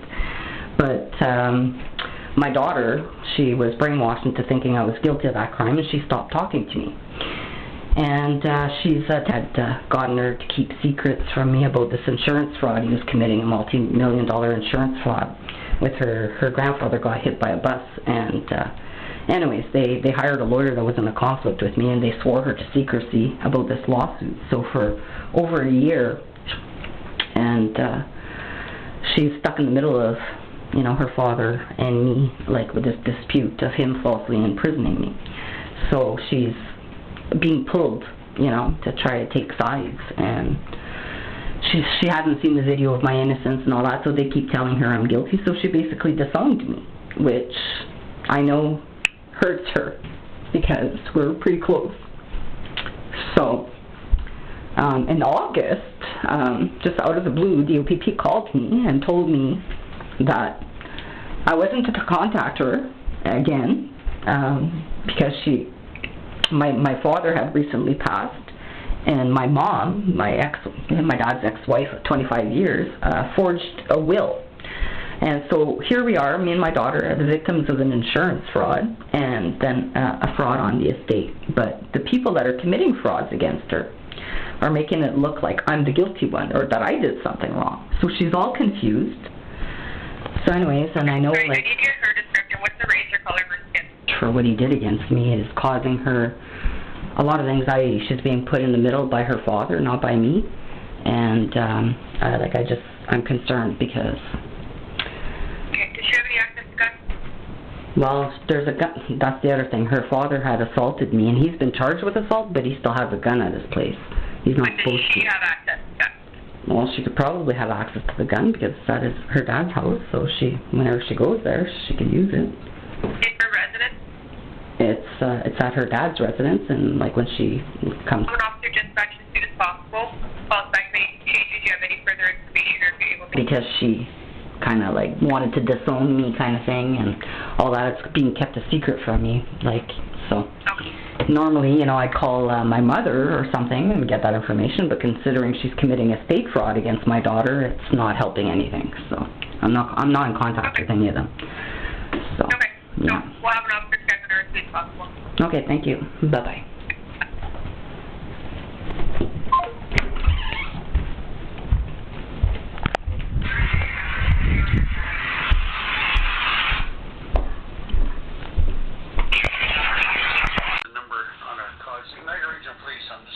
trying to get a hold of Emily, but the number they put down for Emily, they must have missed her name down. Yeah. Do you have a phone number? Okay, and she's supposed... I'm just trying to think. I'm just going through the calls. So there was something in the call about you were told not to have contact with her. When was that?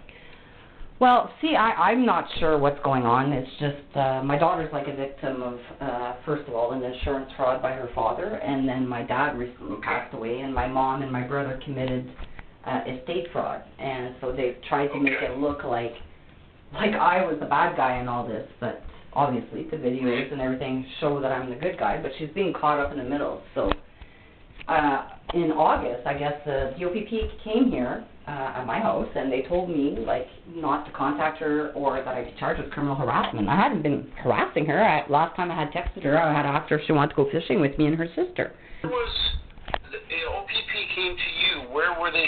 Who contacted OPP? Because it wasn't us.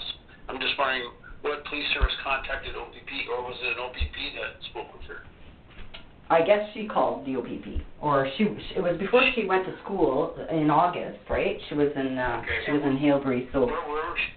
So she was up. That's north of Sudbury, correct? Yeah. So like in August, she was in Halebury, so that's when the OPP told me not to contact her, and I had no clue why she was saying that, you know, because Okay. You know, like, it seemed weird to me Now, that she would say that. Have you spoke with her anytime since then? No, but then today, like in August, there's something going on. It's either she's suffering from mental health issues or somebody's impersonating her. So what's happening is in August, the OPP told me that my daughter said that I was not to contact her or I'd be charged with criminal harassment or something. And I hadn't done anything wrong, so it seemed weird to me, okay, that she acted like that. But I figured she must be going through something with this estate fraud and everybody brainwashing her and stuff like that. And like she's been a victim of 2 serious frauds, and she lost her grandfather, got hit by a bus, and then my father, who just died of terminal cancer. And so her father committed insurance fraud with her grandfather getting hit by a bus. He committed a multi-million-dollar insurance fraud and involved her in it. And then my father just recently passed away, and his ex-wife of 25 years forged a will and basically took me and my daughter off the will, kind of thing. So I'm trying to tell my daughter that When was the last time you actually spoke with her? Well, I spoke with her, like I said, when my dad was passing away. She came over with her sister. We were making snowmans, everything. We were getting along fine. When was that? That was April 17th, sorry. April 17th, okay. And that was of this year? Yeah, and then I texted her in August asking her if she wanted to go fishing and just giving her an update that, my mother and my brother had committed estate fraud, and, that I didn't know why she was mad at me, because really they're ripping her off, And so I guess she's being manipulated into thinking, like last year her father falsely accused me of attempting to run him over and kill him at a gas station, because he's been criminally harassing me like for 20 years. And his in-laws work at the OPP as commanders. So they organized this crime basically to falsely imprison me, to shut me up about me I'm just reporting. concerned why in August the OPP came and told you to not communicate with her, and if you haven't spoken with her or talked with her since April. Well, because I don't know, I had texted her in August, and then the OPP showed up here and told me my daughter said not to contact her or I'd be charged with criminal harassment. And I thought that was strange. I didn't believe that it was her, but I didn't want to take a chance and contact her because... Do you still have those text messages? Yeah. Okay. If I give you a number, can you take a screenshot of those text messages and then send them to me?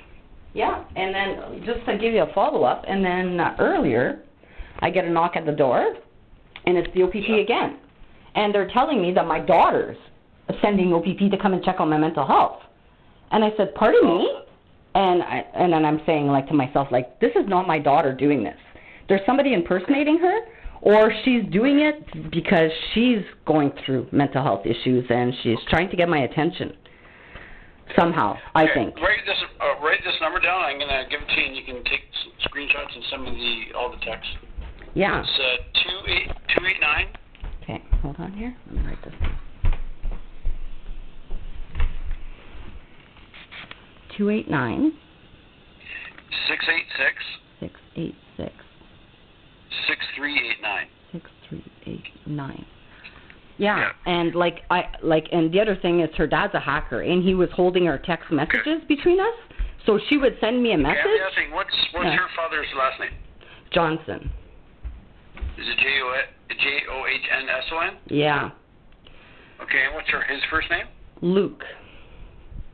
Luke? Yeah. And do you know what his birthday is? Okay. Okay, I will go ahead and send me those messages, and I'm going to go see what I can find out and see if I can check on her. Yeah, because something's not right. Like I said, I don't know why she would tell me in August to stop contacting her, and I don't know why she would send the OPP to come and check on my mental health today. So I think somebody's impersonating her, or Sorry, you said someone came to check on your mental health today? Yeah, the OPP showed up at 8 p.m. saying that my daughter sent the OPP to come and check on my mental health, which I don't believe because I haven't talked to her. And she, like I said, in August they told me not to contact her or I'd be charged with criminal harassment. But the thing that's going on is I have a judicial review with the OPP based on this false imprisonment of her father and his relatives that are commanders. And so I feel like they're reprising me for somehow, and they're using my daughter as a pawn. I really don't think that my daughter is calling and saying not for me not to call her, or that she sent the OPP to come and check on my mental health. I think this is all fabricated. If it's not fabricated, then it's my daughter. Your current address is your... So, okay, like, so I have it from my... the fact that she's sending officers come and check on my mental health today, after telling me not to contact her, to me that's a cry for help. It's like she wants me to contact her. What time did you talk to the OPP today? At 8 p.m., and I'm waiting for a call back from a sergeant to find out if it was really my daughter that called or somebody else that's impersonating her, because it doesn't make sense.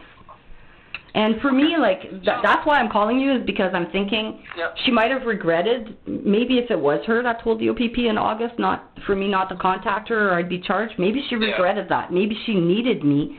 She wanted to get a hold of me, but she was scared, so her way of doing that is to send OPP to come and check on my mental health, thinking that I'm going to text her back, and then it would open up the conversation. I will go ahead and follow up with that, and just send me those messages, and I can move on with it, okay? Yeah, I'll send that to you right away. Thank you. Okay, Thank you thanks. very much. Bye-bye. Bye. Detachment. I'm not sure, but basically, the mental health is being used illegally, which is starting to be criminal harassment. Now, I recently got my CMAH file. I'm not a client of theirs. First of all, I'm not suicidal. I've never attempted to take my life, threatened to take my life, or threatened to harm somebody else or myself. Now, under the Mental Health Act, it clearly states that the only time you may apprehend anybody under the Mental Health Act is if they are physical harm to themselves or to others, or they are incapacitated and they can't take care of themselves.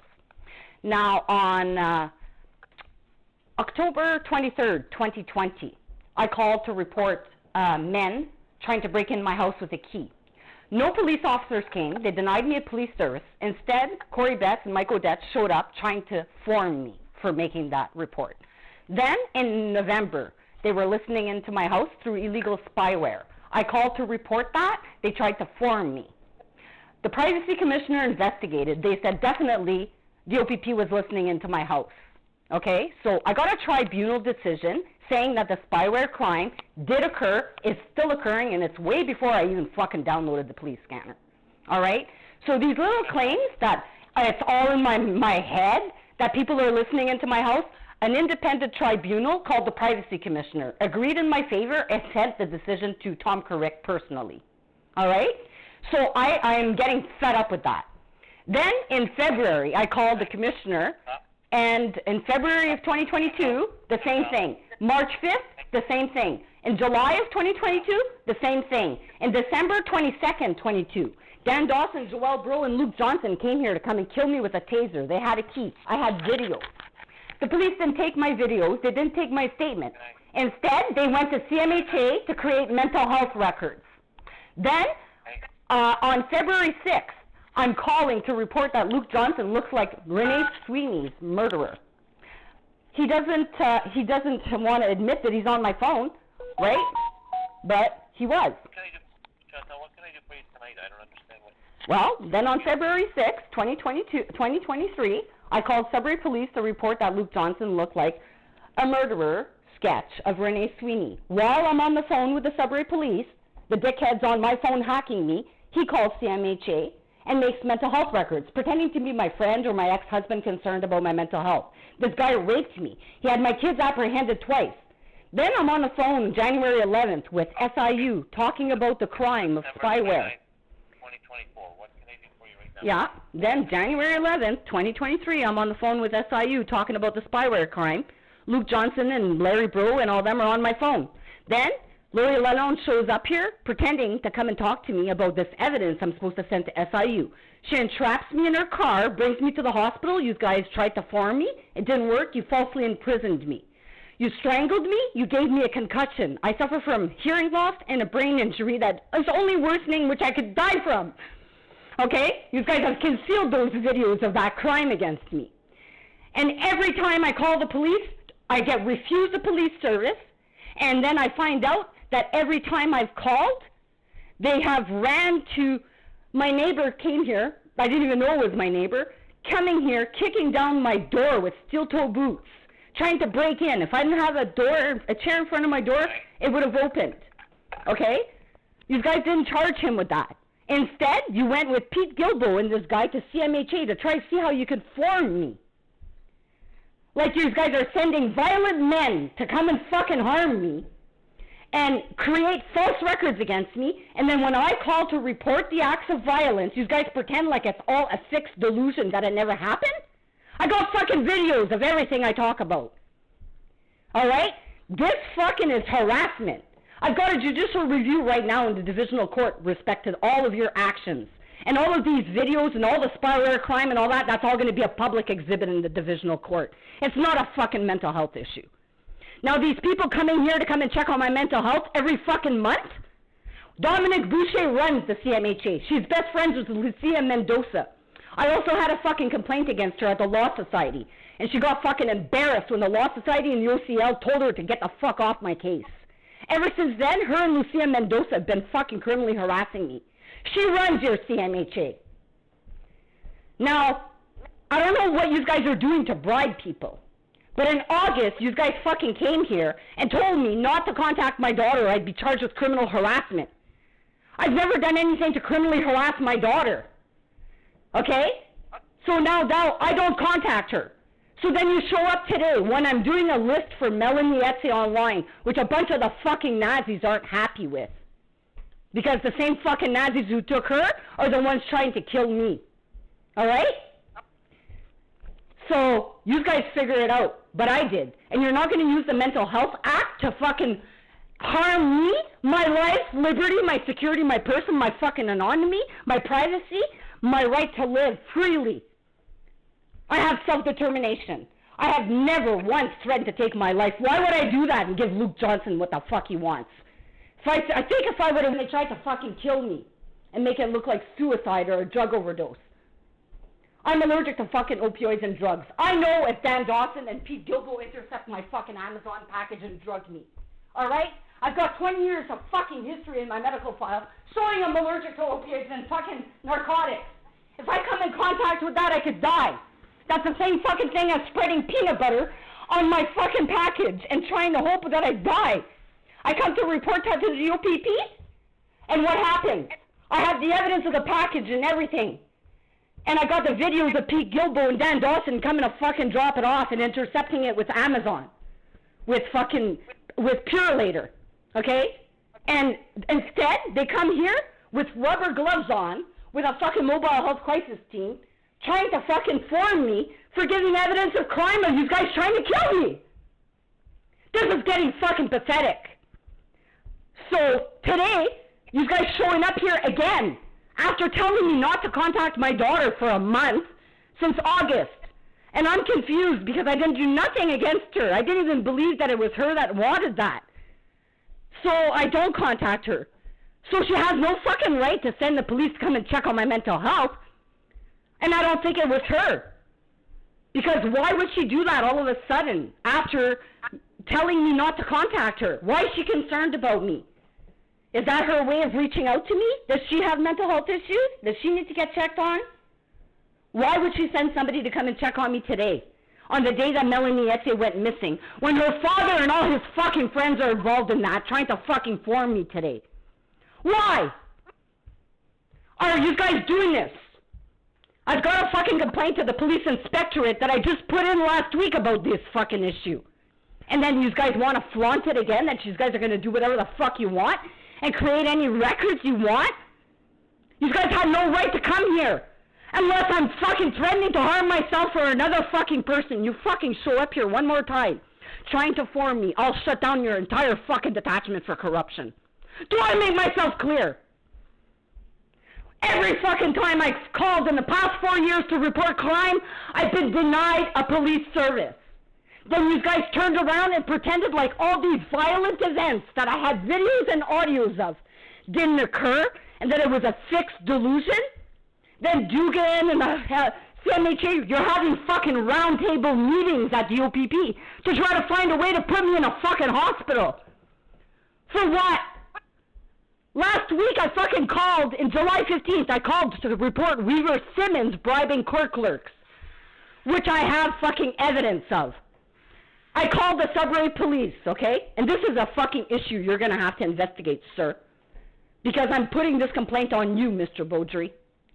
This is the complaint I'm making to the police inspectorate if you don't fucking get on this today. Weaver Simmons, on July 15th, I called the Sudbury police to report the crimes, okay, of them obstructing justice, which I have videos of. It's not all in my head, okay? I'm a paralegal. I got fucking 35 files of other clients involved in the same crime. So I called to go report this. The dispatcher in Sudbury tells me to go online to go report it. I said, oh, I didn't think you could report that online. She fucking confirms, oh yes, you could do that. I go do it, it doesn't fall within the category. I call back, she realizes she can't deter me. She says at the Sudbury police that she's gonna call the OPP and have them come and check on my well-being. Within 4 fucking minutes, Beaudry was here. Right?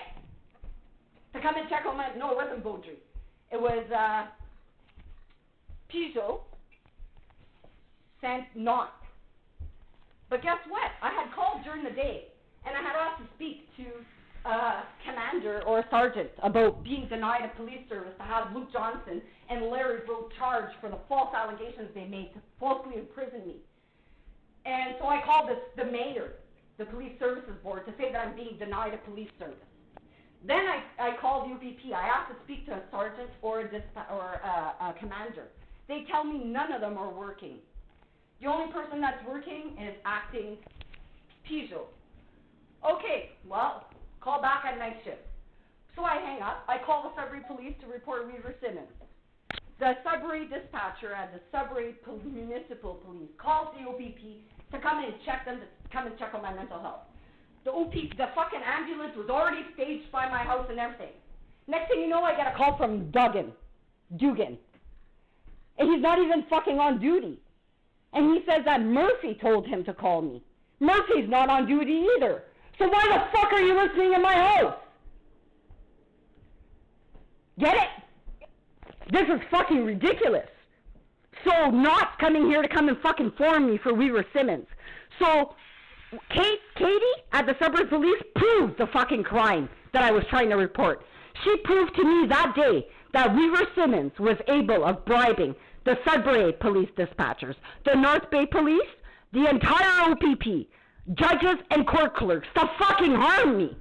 And everybody was lucratively bribed to fucking hop, not even on duty, and to fucking call me. Then Dugan spent 2.5 fucking hours with me on the phone trying to defend his buddy Bro and Dawson as if that they are not involved in crimes against me. Meanwhile, hey, I got videos of a man with a fucking taser coming to kill me December 22nd, leaving Joel Bro's fucking retirement party. The next day I got Dan Dawson in the same fucking truck paying all my neighbors. But you guys don't want to take that fucking video. You don't want to take those videos. Instead, you go to CMAH and try to make it look like this is all in my fucking head. So sending fucking violent criminals to come and fucking kill me. And then it doesn't work out for you guys. You go around and you try to fucking fool me. I am not fucking impressed. This practice is gonna change because these are hate crimes. I'm an indigenous Jewish person. And these fucking Nazis you have working at the OPP are putting all the rest of your fucking officers at risk of harm. By ambushing you, by listening into your fucking houses and your phones, just like they're doing with me. If Luke Johnson can hack my fucking bank account, just go look at Lee Johnson's fucking, his brother's fucking LinkedIn profile. Okay? Now, if you guys are gonna tell me that Luke Johnson is not fucking hacking me, when he gave me his own fucking computer, he was hacking me on his own computer. He's hacking my bank account. He could hold my text messages between my daughter and I. This is a major fucking threat. Okay? I'm calling Sudbury police to report that he looks like a fucking murderer of Renee Sweeney. Okay? And he's on my device, so he's calling CMAH at the same fucking time to report that he's like my friend. The guy fucking raped me, okay? I went into the OPP and I provided you with a conversation where he says, He wants to rape me. And I told him, you raped me before. And he says, he admits it. He says, I know I did, but you didn't like it that time. I want to rape you again. Am I sick? So I say, how are you going to rape me? Well, when you're sleeping and you're trying to get away. Then December 22nd, 2022, he shows up here with a key to my house. It was the first day I didn't have the chair in front of the fucking door. And I'm sleeping at 4:44 a.m. and if my dog wouldn't have woken me up, I wouldn't be having this fucking conversation with you today. These are not mental health issues. Luke Johnson's been criminally harassing me and he's using my daughter as a pawn. He's a fucking pedophile. Him and Lucia Mendoza and Dan Dawson planted fucking video cameras in my house. That is all evidenced.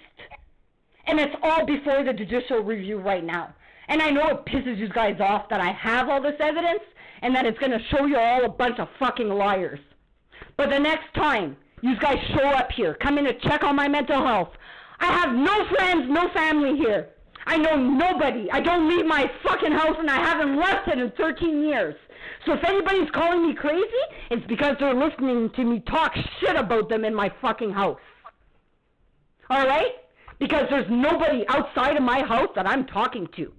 I haven't left. I haven't done anything in fucking public. I can count on two hands how many times I left this year to go get something. While I'm being stalked by Kevin Murphy and Ryan Dugan and Joelle Bro and Dan Dawson and Joelle Plount. Well, those are all the in-laws of Luke Johnson. Dan Dawson is Luke Johnson's fucking father-in-law. Joelle Bro is Dan Dawson's fucking cousin. So is Joelle Plount. And all their fucking wives work at the courthouse where they're committing these frauds. Weaver Simmons and Luke Johnson committed a fraud, a multi-million-dollar insurance fraud. They claimed my daughter was an infant child living full-time in this house. And they scammed her $35,000 fucking dollars out of her settlement. She was not an infant child living full-time at her dad's. She was part-time, living here. She was 15 years old. Weaver Simmons committed fraud. They got that order. They knew it was not a right order. I sued them for it, for fuck's sakes. And they still don't want to correct the order. Because Weaver Simmons had to pretend like my daughter was an infant so he could defraud fucking Law Pro. Because I sued him and fucking Patty's A Law Office. So he couldn't represent my child or Luke Johnson. So to make a multi-million-dollar insurance fraud, they had to fucking fabricate records. Now my daughter's pissed off at me because I sued her fucking dad to get the $35,000 that's owed to her? My daughter's mad at me because my brother and my mom committed a estate fraud and forged my dad's will and took her inheritance.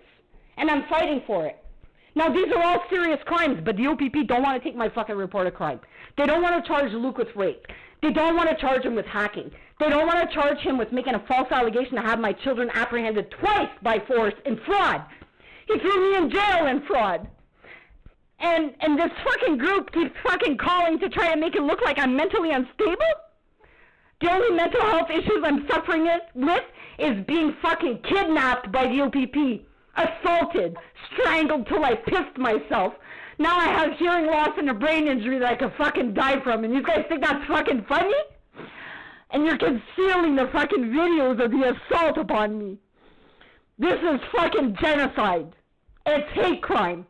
And denial of the police service is an offense under the Police Services Act.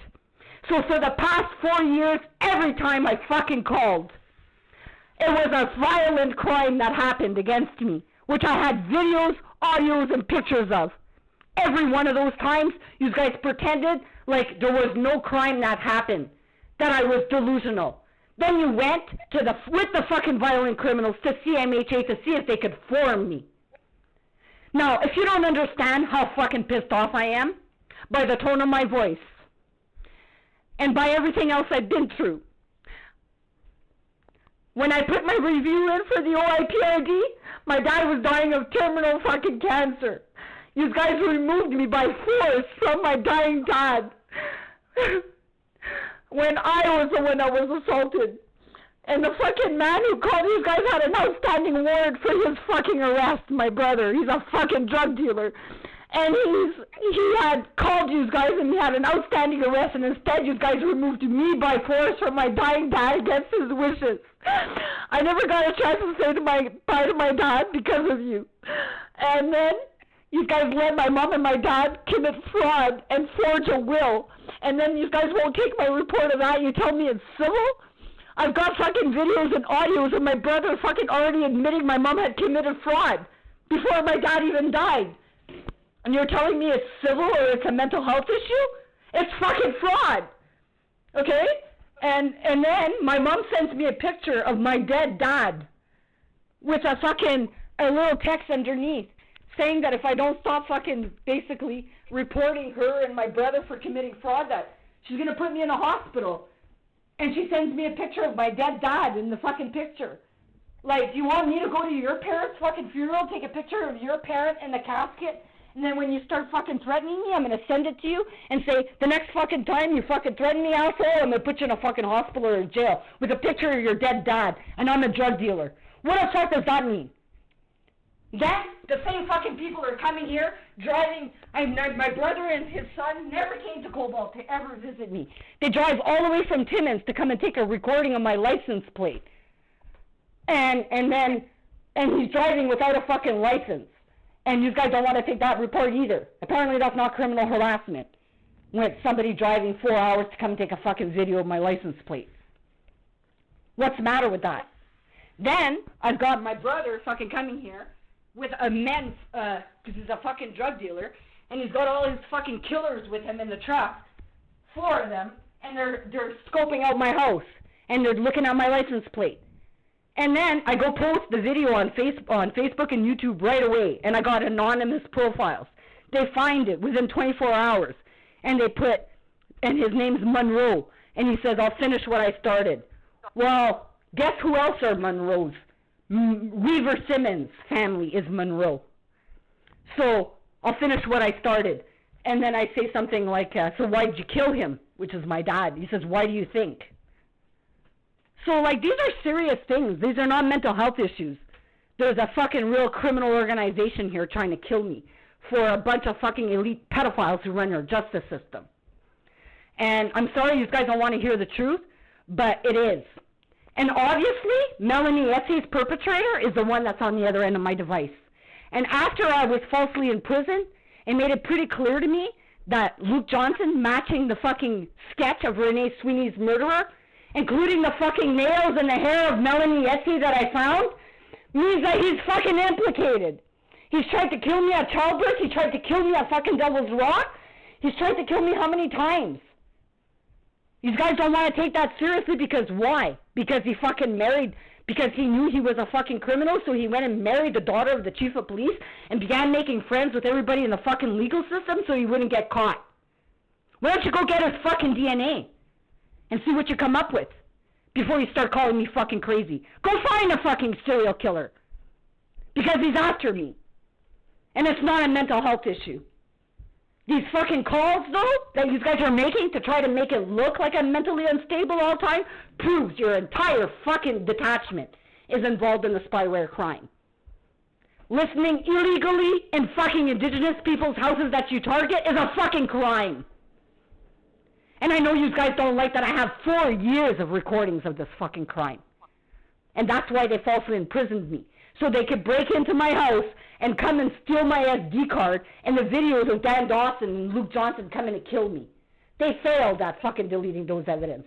I still have it. And I got 4 years of evidence of somebody on the other end of my device answering me. And it's not a mental health issue. And if it's not the fucking OPP doing it, and it's not Luke Johnson doing it, bud, then you guys got a fucking national security issue. And ISIS is on my phone. So I don't know what you guys are going to do about it, but you're sure as hell not going to fucking pretend this crime ain't happening. Alright? I'm at risk of harm from this crime, and so are all the innocent fucking officers who don't know that they're also victims of the same fucking crime that I've been trying to help protect. You guys think I hate police? I don't. I wouldn't be fucking sacrificing 18 hours of my day every fucking day to catch these fuckers for you for 4 years if I didn't respect cops. But the way you guys are treating me makes me fear for my life every fucking time I see you guys. And I've been assaulted by 11 different fucking cops, physically assaulted by them for Luke Johnson's frauds. And I've always been the victim. So I have every right to fear you guys. And now I suffer from hearing loss and a brain injury, and every day I wake up with fucking super fucking migraines and hearing loss, and you guys don't believe that that's true? I got an MRI done, okay? And it shows my injury. So, like, these guys are not going to call me a fucking liar or make it look like I tried to spit on Lori Lalonde. Randy Martin's a fucking liar. These guys are going to have to provide all those videos of your fucking lies and of the assault upon me to the judicial review. And anybody else shows up here, man, trying to make false complaints about my mental health. You guys are going to get fucking training and get the human dictatorate fucking training. Human rights. Because you have no right to discriminate me. I do suffer from a disability. Because why? Because I had my kids apprehended twice and by force and fraud by Luke Johnson pretending like I denied medical care. And all kinds of things. And Dan Dawson and all his relatives and all their wives at the courthouse, they committed genocide against my family. And that's the fucking charge I'm going after. The Rio Ped group, the lambert-belanger fucking family, Serge Hamel, and all these fucking lawyers using my daughter, who they're fucking selling to commit frauds, is over. They've made millions of fucking dollars committing frauds against my daughter. Millions.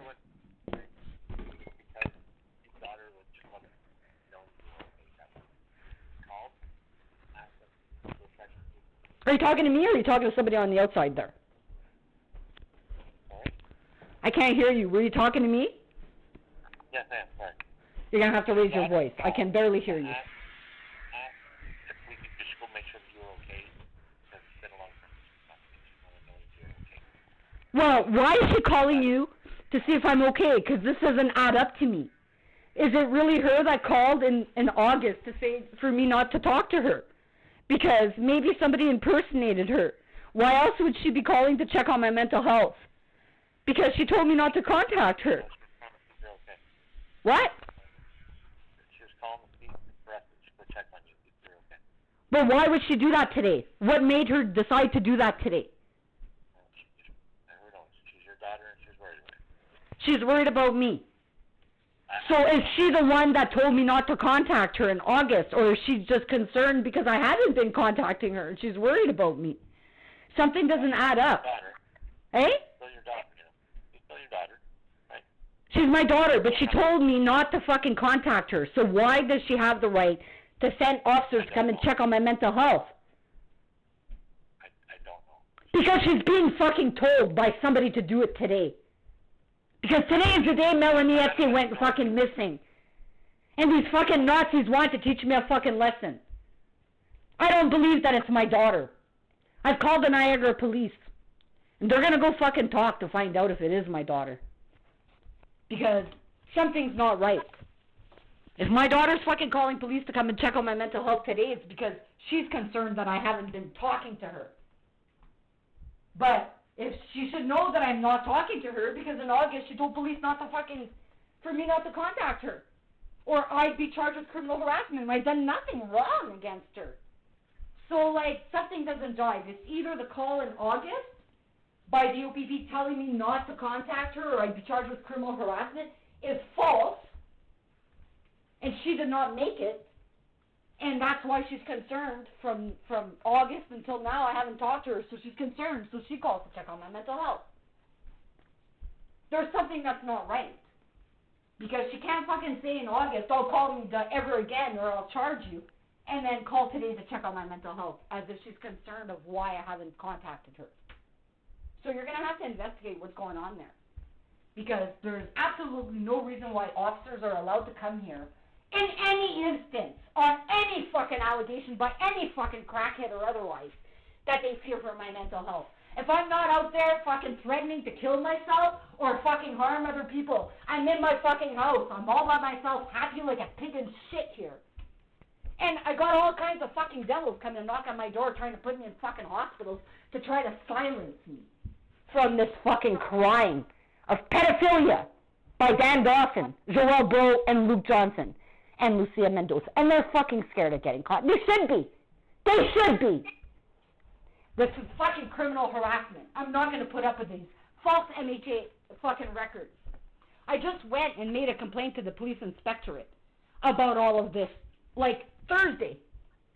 So, like, the fact that you guys committed the same fucking crime again, it's like you're laughing right in my face. Saying, look, we're going to do anything we want. We're going to fabricate any record you want. We're going to break in your house. We're going to steal evidence and everything. We're going to say you're delusional. Well, I don't know, guys, but while I was in jail, my fucking computer system events show people on my computer. So, I don't know how you guys are going to get away with saying that nobody entered my fucking house. I got the evidence. It's been provided to OIPRD. Just because they fucking ignored it doesn't mean that the divisional court will. There's over fucking 10 terabytes of fucking evidence that's going in this fucking public court file. So you guys should have maybe taken that evidence of these crimes and used it to put away the criminals. Instead, I'm going to use that fucking 4 years of evidence of this spyware fucking crime to show the entire fucking Timiskaming Detachment and Highway Traffic Division are illegally listening into people's houses with the Crown attorneys and Luke Johnson, the hacker, which is a fucking serious crime of entrapment. So, if you guys get caught for it, that's not my fucking problem. But it sure as hell ain't a mental health issue. So, I would suggest you tell all the other fucking officers that are not involved in this neo-Nazi group, like Kevin Murphy, he's involved. So don't go talking to him about it. He's just going to tell you I'm fucking crazy because he's involved in the goddamn crime with my fucking neighbors who are his cousins. Alright? So, when you're fucking going to work, okay, I'm listening to you on the scanner. I've been listening to all of you guys do your jobs for 4 years.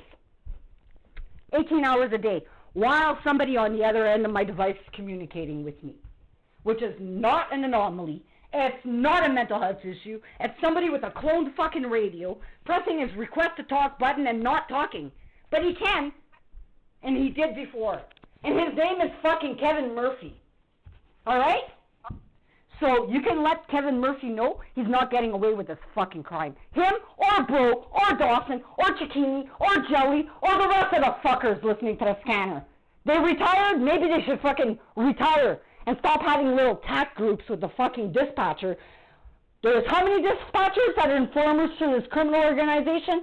They get paid more of a salary than they do from the OPP. And I should know this because they get paid more of a salary than they do from the OPP. And I should know this. Estate fraud against me? Think again. This is fucking ridiculous. I got more than enough evidence to prove everything I'm saying.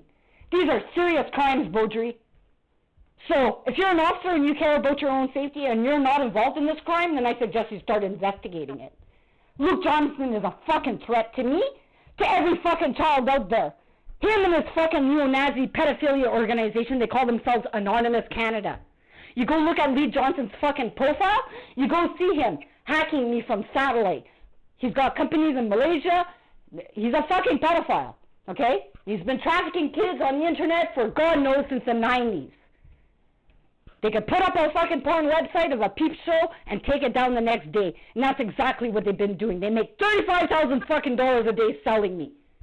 Alright? And they spread it out about, what, 200 of them? They seem to think they got power in numbers that if they get caught, they could just come and fucking kill me. Well, they are caught. And I got more than enough evidence to prove this crime. I don't appreciate any more mental health issue fucking claims. I got a very high IQ. And I've been fucking risking my life to help you guys. And this is the way I get treated? I've been trying to help the commissioner. I've been going directly to him and you guys and try to fucking fool him, turn around and say I'm crazy and try to make it look like I'm fucking sick delusion, having round table meetings at the OPP with the Mental Health Association, try to find the best way to put me in a fucking hospital to silence me? It's serious fucking genocide.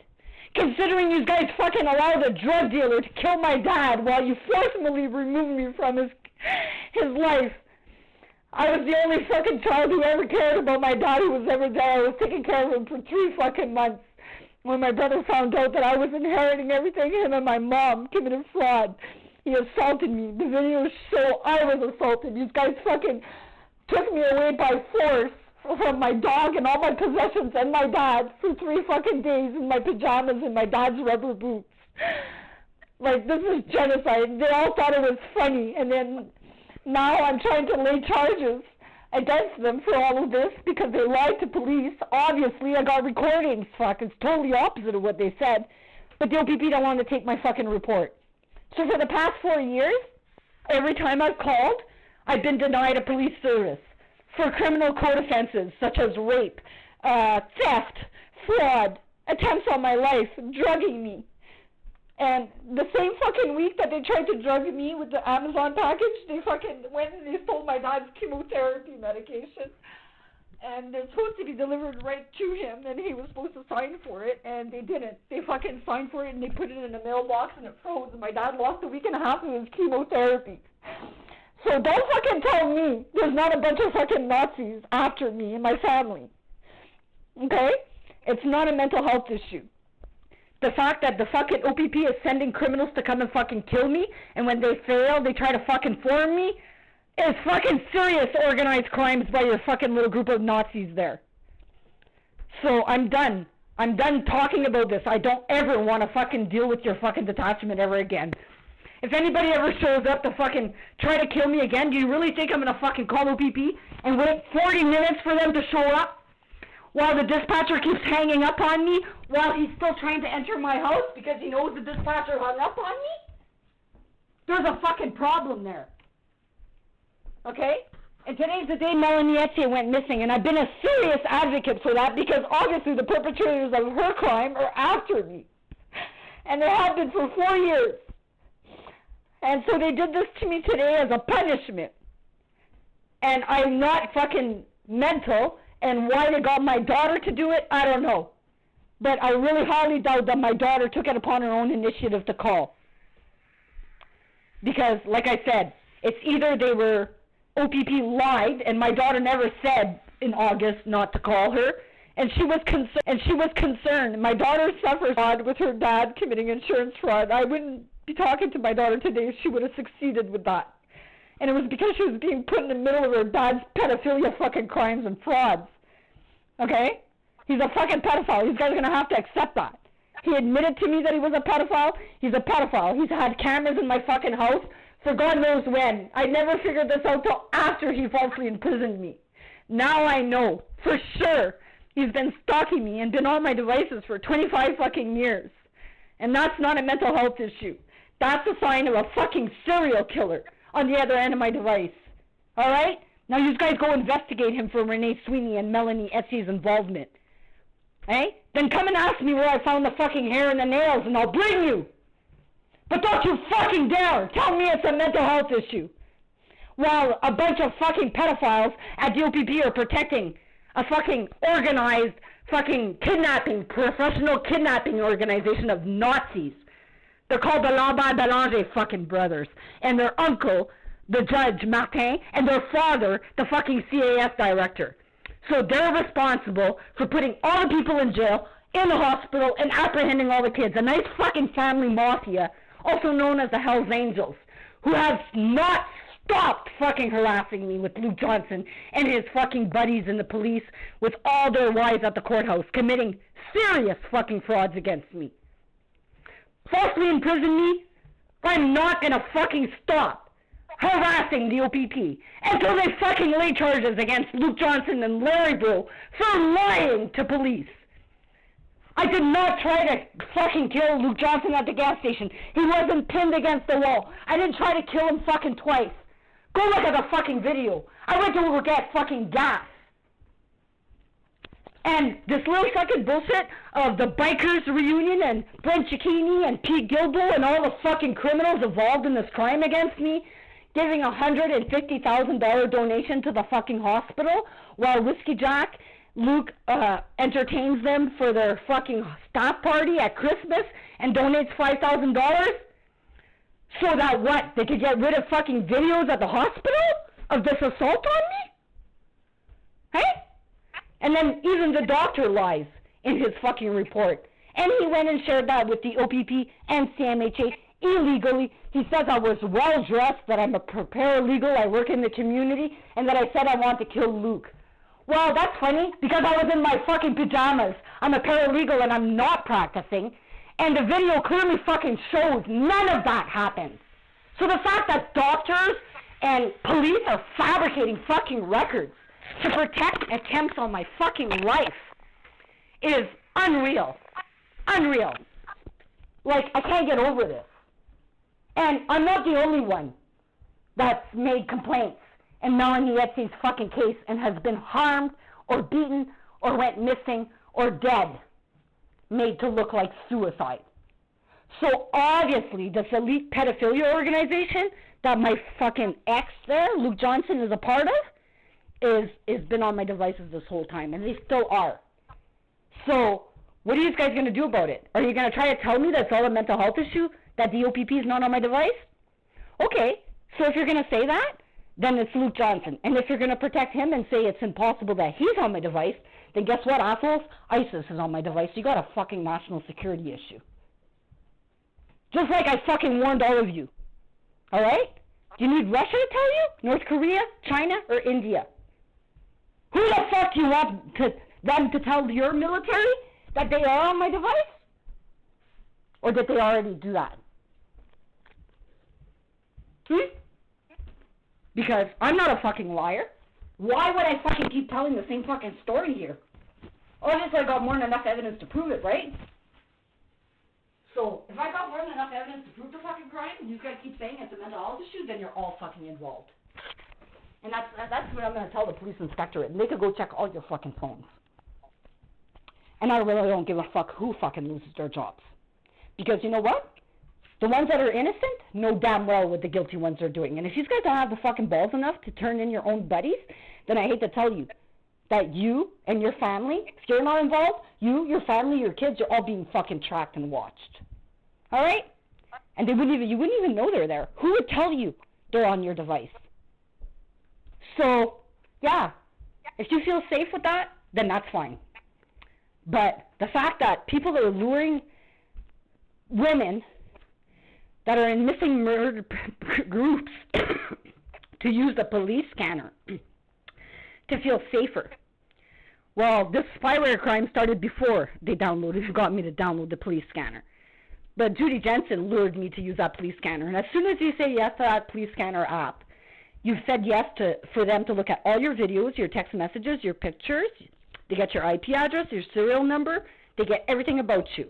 Now they go look to see if you have any information about Melanie or their crimes. And if you do, they'll target you because now they could track you with GPS because they got everything from your phone. Then they have your IP address. If they like your fucking kid, then they're going to hack your fucking modem and then they're going to get on your kids' devices. Alright? And that's what pedophiles do. And then, when they get somebody like me that they want to sell, then, anytime they can, they'll fucking take videos of me or anybody, any kid, by their devices and go online and sell it. And that's what this fucking group's doing. Alright? I got more than enough evidence of that. And besides, my brother works for Robert Demetis. He's also half-brother to John Gauthier, the fucking chief of the Timmins Police. And this little fucking group of pedophiles are friends with my neighbors and Murphy. So, before you start telling me that Dan Dawson and Joelle Breau and all that don't fucking run with Hell's Angels, maybe they should have thought twice before they got my fucking brother swingers sex parties. Alright? So that's all I gotta say today. But there's some serious fucking organized crimes that I've been a victim of. I don't make up shit. I am highly traumatized by police. If I'm fucking calling you guys, it's because I fear for my life. But after all of this, the next fucking motherfucker that shows up here trying to kill me is not going to be waiting for the OPP. Alright? I'm going to learn to protect myself because the OPP has proven to me they don't serve or protect me. They don't even take my report of crime. It's been 4 years. And they've proven that they can send criminals to come and kill me and the entire OPP will protect them. And then try to make it look like I'm fucking delusional for reporting the crime and pretend like it never happened. This is serious. So, I speak on behalf of myself and all the rest of the missing and murdered Indigenous persons that haven't been found yet that are all fucking been taken by this group. Some of them are alive and being fucking trafficked. Some of them are dead. And some of them, like me, they want to shut the fuck up. And they know they can't silence me.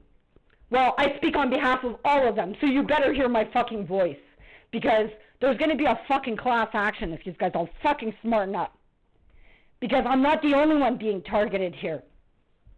This fucking neo-Nazi group is not going to run your fucking government like ISIS. If you had a fucking family of terrorists called ISIS that decided they were going to take over your court and be the judge and then be the CAF directors and be the Crown attorneys and have all the officers and their wives working at the courthouse, and they're all related to each other. That's a criminal organization breaching fucking trust every fucking day. They can call themselves ISIS or whatever the fuck they want. It's a terrorist organization trafficking fucking humans in their own fucking agenda. They don't follow the rules. There's no rules being followed in these courts. They're committing full-on fucking fraud under a building called the courthouse. So the fact that Joel Bro could be the commander, Larry Bro's the one that made the informer complaint, Dan Dawson was the ex-commander, and then all of these fucking cops come and fucking throw me in jail, beat me up, they think it's funny. They break into my house to try to delete the fucking evidence of this crime and try to make it look like it was all in my head. Well, it's a good fucking chance I know a lot of people at women's shelters, and I've given copies of all of this fucking evidence to human trafficking networks, women's shelters, and counseling groups. So don't think these guys are ever going to fucking break in my house and get rid of it. It's too many people have it. And I even dropped off a nice little copy in Quebec so the fucking Ontario Provincial Police will never be able to get it. So, I don't know what you guys are thinking. But this there is the last time I'm calling to fucking make this complaint. I know I'm talking out your ear, and maybe you're innocent. But most likely you're guilty. Because no officer yet has fucking provided me with a police service and charged people with criminal code offenses, which is not only discreditable conduct, it's a fucking offense under the Police Services Act.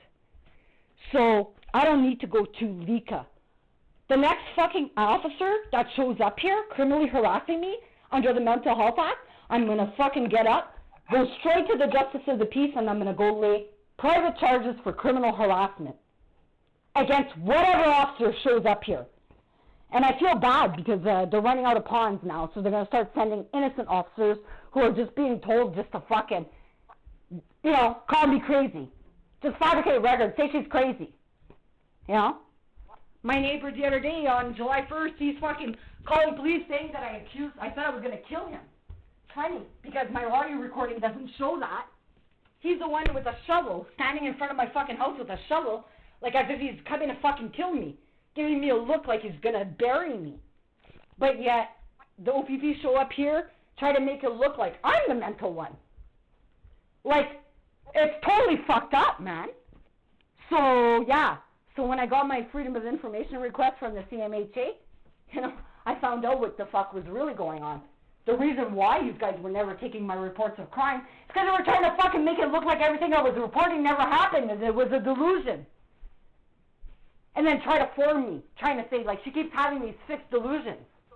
Well, that's funny, guys, because I still have the fucking videos of Dan Dawson and Luke Johnson coming to try to kill me with a fucking taser. I also have the videos of Dan Dawson showing up to all my neighbors to try to get them to fucking erase the videos.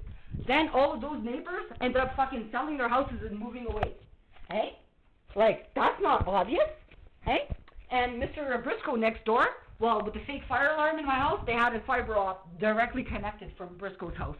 Briscoe is also a dispatcher at the OPP. Ray Briscoe also works at Sunwire. Hey? And so does Andre LaBelle. And then you also have Jen LaBelle at the dispatch center and Justin LaBelle in your technician department. You got Andre LaBelle at Sunwire and you got Judge LaBelle. And then you got Fern LaBelle. You also got, like, criminal organization of informants working right out of your 911 communication center. And guess what, buddy? Your male fucking sergeant dispatcher is the one running the fucking scanner. Sure, it's not illegal to listen to a scanner, but I'm pretty sure a fucking sergeant and dispatcher hacking DOPP to run the scanners for Jelly and all the rest of the retired cops is a fucking crime. So is making little tack groups so that they can talk with the retired officers and have cloned fucking radios while they're on shift. And while I have more than enough evidence to prove that, he's the one running it, because every time they send the cops here, especially, they know when I'm sleeping. So they'll send the cops here when I'm sleeping, they know I'm not on the scanner. So then I go on Broadcastify, because I could go download all the audios of everything that happens during the day.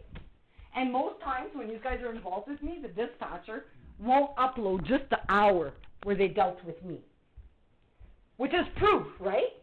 Then, I'm listening to a movie one day. At the end of the movie, there's music, right? My neighbor called to complain about my music. Well, I'm listening to the scanner. So the dispatcher sends the police to 19 Cobalt Street. But they showed up here at 19 Watson Place. So how the fuck did they know where to go if they were dispatched to 19 Cobalt?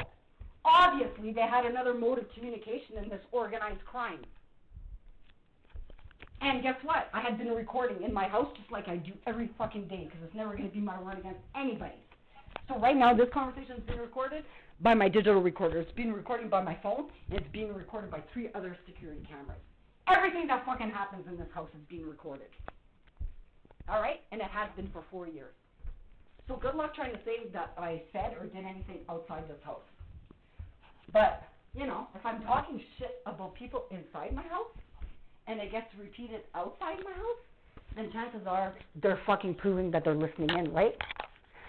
So Luke Johnson, every time I've called the police to report him, as I'm calling, he's fucking calling CMAH pretending he's my ex-husband or my friend concerned about my mental health, proving beyond a reasonable doubt that he's still on my fucking device. So when are you guys going to get this fucking killer off my device? That's the question I want. When are you going to fucking arrest him? And stop letting him put my fucking daughter through this. I'm the victim here. You guys have made him look like the fucking hero all these years. He made false allegations that this guy committed suicide in my house and this guy's son was a pedophile. That was the first apprehension where I got beaten up by cops. The second apprehension, he called, he cried, he said his daughter was fucking dying and I denied medical care. It was all fucking bullshit. I got assaulted by 2 cops then too. They broke into my mom's house by force to take my kid. On Dan Dawson's instruction. They had a whole fucking search party looking for me. And then, well, Luke Johnson and all his pedophiles, they didn't even have a child protection application. They had fucking nothing before the court. The judge put the child with the father, interim until my fucking hearing. Then I didn't get to see her for 2.5 fucking years while the pedophiles groomed her. I was denied my hearing that every other fucking child gets. I'm not even allowed to get child support. Maggie says I'm not allowed to come to get child support. I need his fucking permission to come back to the court to get child support. These are fucking crimes. And it's genocide. It's destroyed my entire family. When you guys threw me in jail falsely, OPP called my mom and my dad and said I was charged with attempted murder.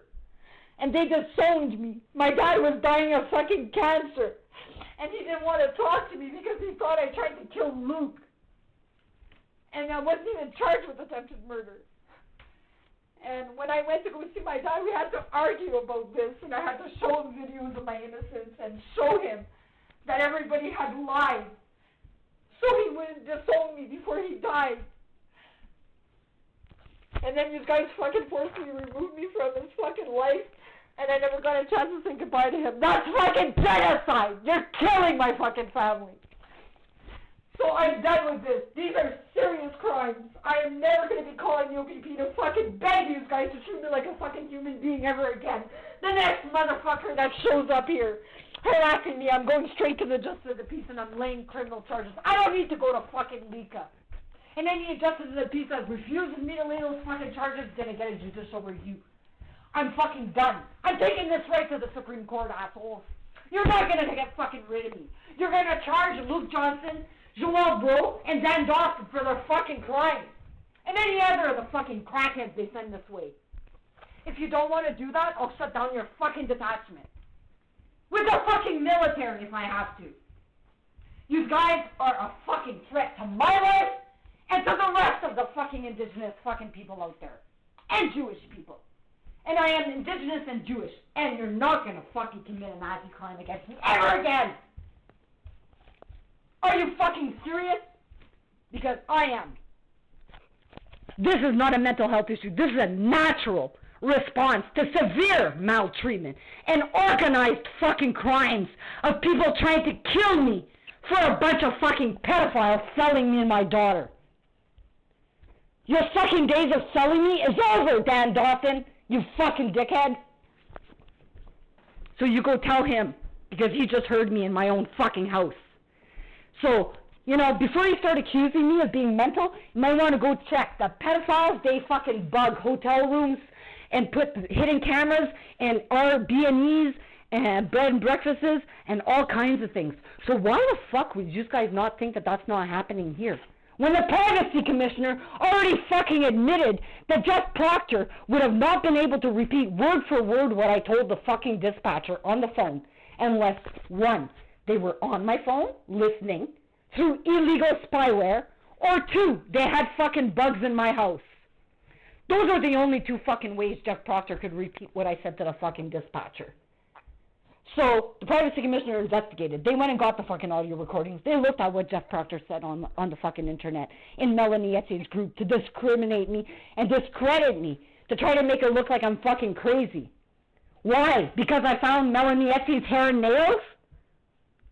Because Luke Johnson brought me to the gravesite in fucking Cobalt Cemetery? Why? Why am I crazy? Hey?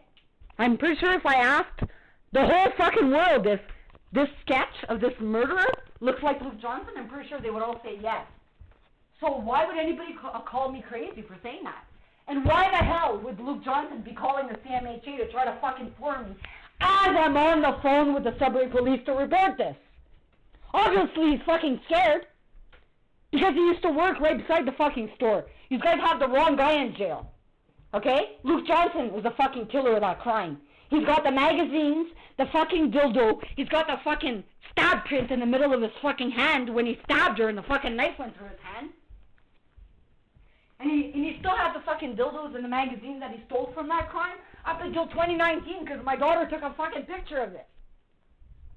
So, like, it's not a mental health issue.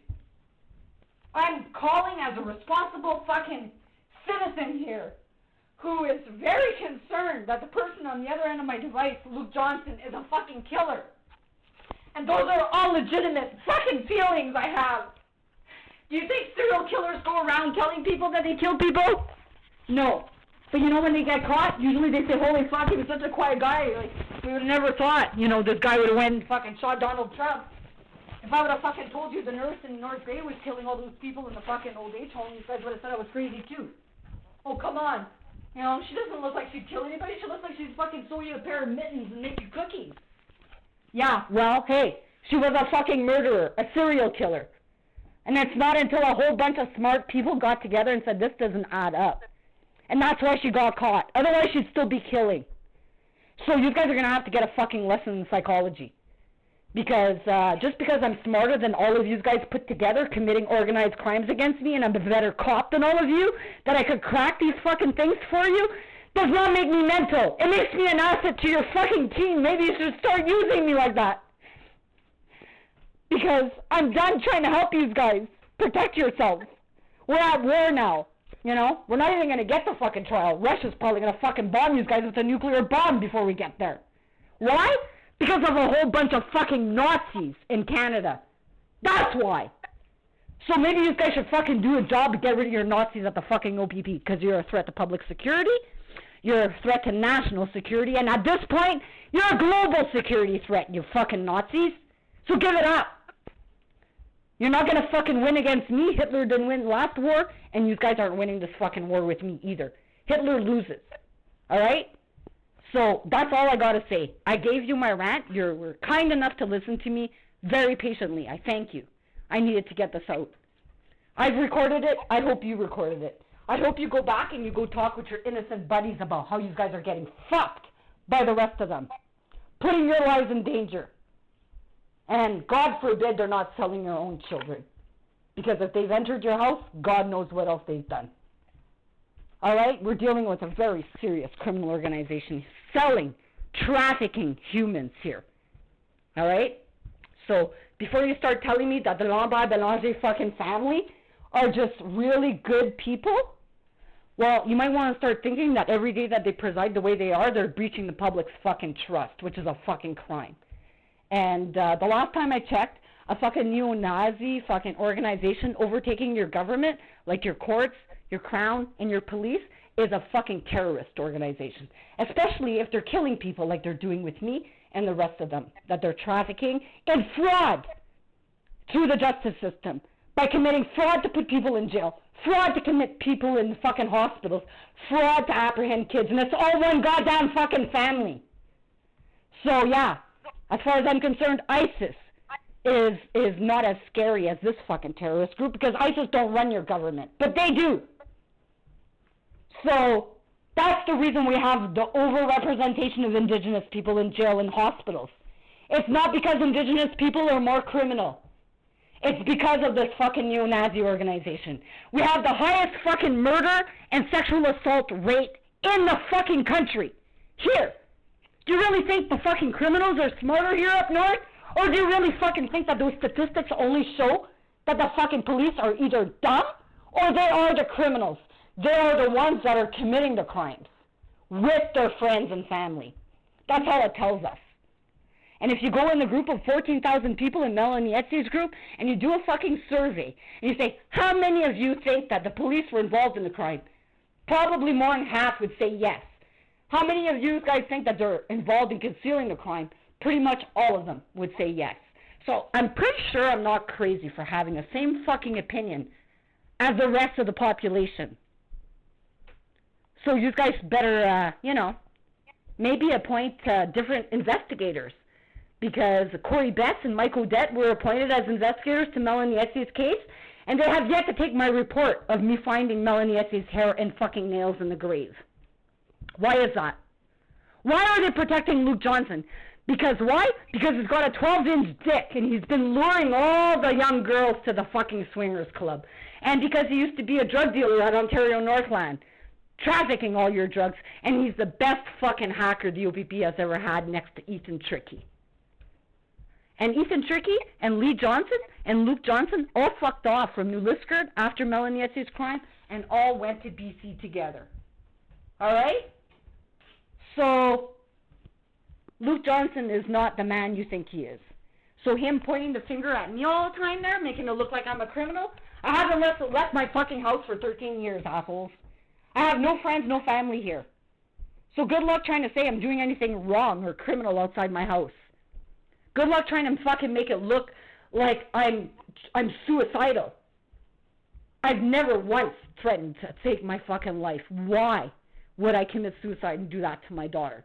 Although on December 22nd, when Luke Johnson came with a taser to come and kill me with a fucking key, that was what his plan was to kill me and make it look like suicide so that they could all get away with this fucking scanner crime. Then he would have brought my daughter and he would have said, let's go check on your mom, and then I would have been dead. And then Emily would have ran in his arms, and he would have been the fucking hero. So when killers trying to kill me are trying to make me look like the perpetrator, I just can't understand it. And then Weaver Simmons proved beyond a reasonable doubt on July 15th that they were able to fucking bribe all of these people. Judges, lawyers, the Sudbury Dispatch Center, the OPP, Ryan Dugan and Murphy weren't even on shift. Everybody got right on board to try to put me in a hospital. So if I was really crazy, assholes, and I was lying, why would there be such a concerted fucking effort to shut me up? If I was really crazy and I was a fucking liar, everybody would just ignore me. Right? But that's not what's happening. Because they know what I'm saying is fucking true and they're scared shitless, and they should be. Because when they thought they were committing this fucking crime, trying to make me look crazy and delusional, I was recording them. And then when I sent this evidence to SIU the first time, Corey Betts and Purelator intercepted it. It didn't go to fucking SIU and the anti-rackets. It was intercepted by Corey Betts following me to a fucking Purelator office, giving me the address to send it, intercepting it, giving it to Dan Dawson's cousin, Ron Clark, who got fired from the OPP for sexual assault against Indigenous women. And he's the fucking asshole that had all my evidence of this crime. So, before you start saying it's crazy that Purelator is not going to fucking intercept my package and drug me, well, that's funny, because my videos show Purelator didn't fucking show up here. It was Pete Gilbo that dropped off my fucking package. After him and Dan Dawson went to my neighbor's house, then Dan Dawson left 5 minutes later, and then Gilbo left. He left his fucking truck door open, came, dropped off my package, fucking put snow on top, and hurried back in his truck. I have all those videos. Then I come to report that. Nobody at the OPP wants to take my report of crime. Instead, Adam Brock, who falsely imprisoned me and assaulted me, show up here. I say, are you not the officers who fucking falsely imprisoned me? He lies right to my face. He says, no, he's never dealt with me. I'm all convinced that he's telling the truth, I start apologizing to him, telling him that I'm sorry. I thought Adam Block was the one that fucking falsely imprisoned me. I made a complaint against you to OIRPD. I'm so sorry, you know. And then sit in his car, start telling him the evidence I have of the USB stick of showing Dan Dawson and Pete Gilbo coming to take my package. Right away, he gets out of the fucking car. He tries to shut the door and trap me in the car to bring me to the hospital.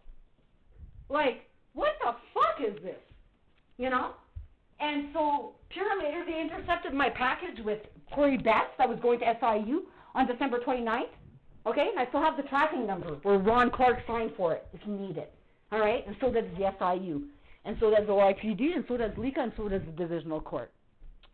And so in that, I had 6 months of evidence of the spyware crime. And Corey Betts intercepted it, and she's on Melanie Essie's case. And then I get falsely imprisoned. And then Pure later intercepts my fucking Crown Disclosure package, pretends like they fucking dropped it off, they tried to drop it off, they couldn't. It was all a lie. And then they intercepted my Amazon package and drugged me. And the same fucking week they intercepted my dad's chemotherapy medication, so he lost a week and a half of chemo medication, which I'm sure helped him die quicker. And then I find out my brother, and they're allowing him to commit a state fraud with Susan McGrath, who's Joelle Fobayev, the fucking cop who apprehended Emily's fucking aunt. So it's like, let's commit fraud against Chantal's daughter, sell her, commit insurance fraud, apprehend her, fucking commit genocide against this family. And they're fucking laughing right in my face. So, yeah, I speak on behalf of myself and all the rest of the indigenous persons. And today I'm speaking for Melanie Etsy. So when are you guys going to take my report? Because I thought this was an open fucking investigation. Are you guys scared of finding her? Or finding evidence that leads to her? Hey? What's the fucking reason why nobody's taking tips in this case?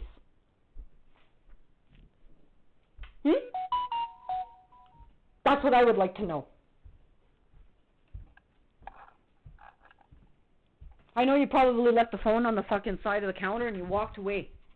Are you back now? Because you heard like a little moment of silence?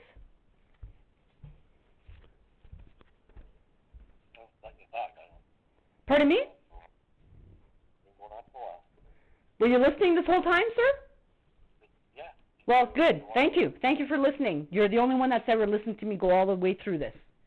You want to talk about why your daughter was looking for an officer to go over there? Well, because of all of this, I'm wondering if my daughter needs to have her mental health checked at. Because why would she be calling to have me checked? Is it because she's concerned that I haven't talked to her? Because I haven't talked to her because the OPP said to me not to talk to her. But maybe that's not true, because you guys have lied before. So I'm starting to think that my daughter's concerned and wanted somebody to check on me because I haven't been in contact with her. Like, why else would she do that today, out of all days? Is it really her? Or is it somebody impersonating her? Because the way it falls on today, with Melanie Etsy being missing, and I'm doing stuff online about her, and all of a sudden this happens, just to fucking try to interrupt what I'm doing, it seems a little suspicious. You know? And she has my safety deposit box key, and I've asked Murphy, when the police told me not to contact her or be charged with criminal harassment, when I've never fucking once harassed her. And so, like, these threats towards me, using my children and shit like that, like putting words in their mouth, is getting ridiculous, because I highly doubt my daughter said all this. And if she called to check on my mental health today, it's because she's not doing well. And why would she just randomly do that today?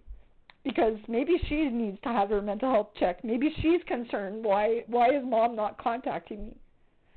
You know, maybe she needs me. I don't know what the real reason is.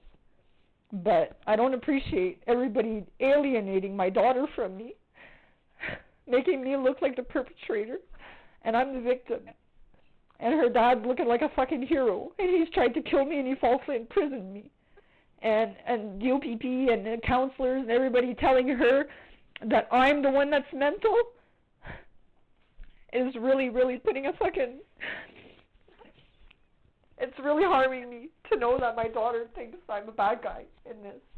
And the fact that you guys have not arrested Luke or Larry yet, that's what helps them to make it look like I was guilty.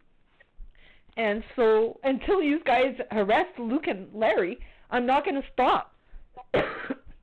Because if you guys are going to let just fucking anybody make false complaints against me, you're going to get fucking charged. So it's either you guys go and do your jobs, which is free, and go fucking arrest him for making false allegations, and show my daughter, you know, that I'm the victim, so that I can have her back in my life, because she needs me. She doesn't need her fucking pedophile dad selling her, like he has been all these years.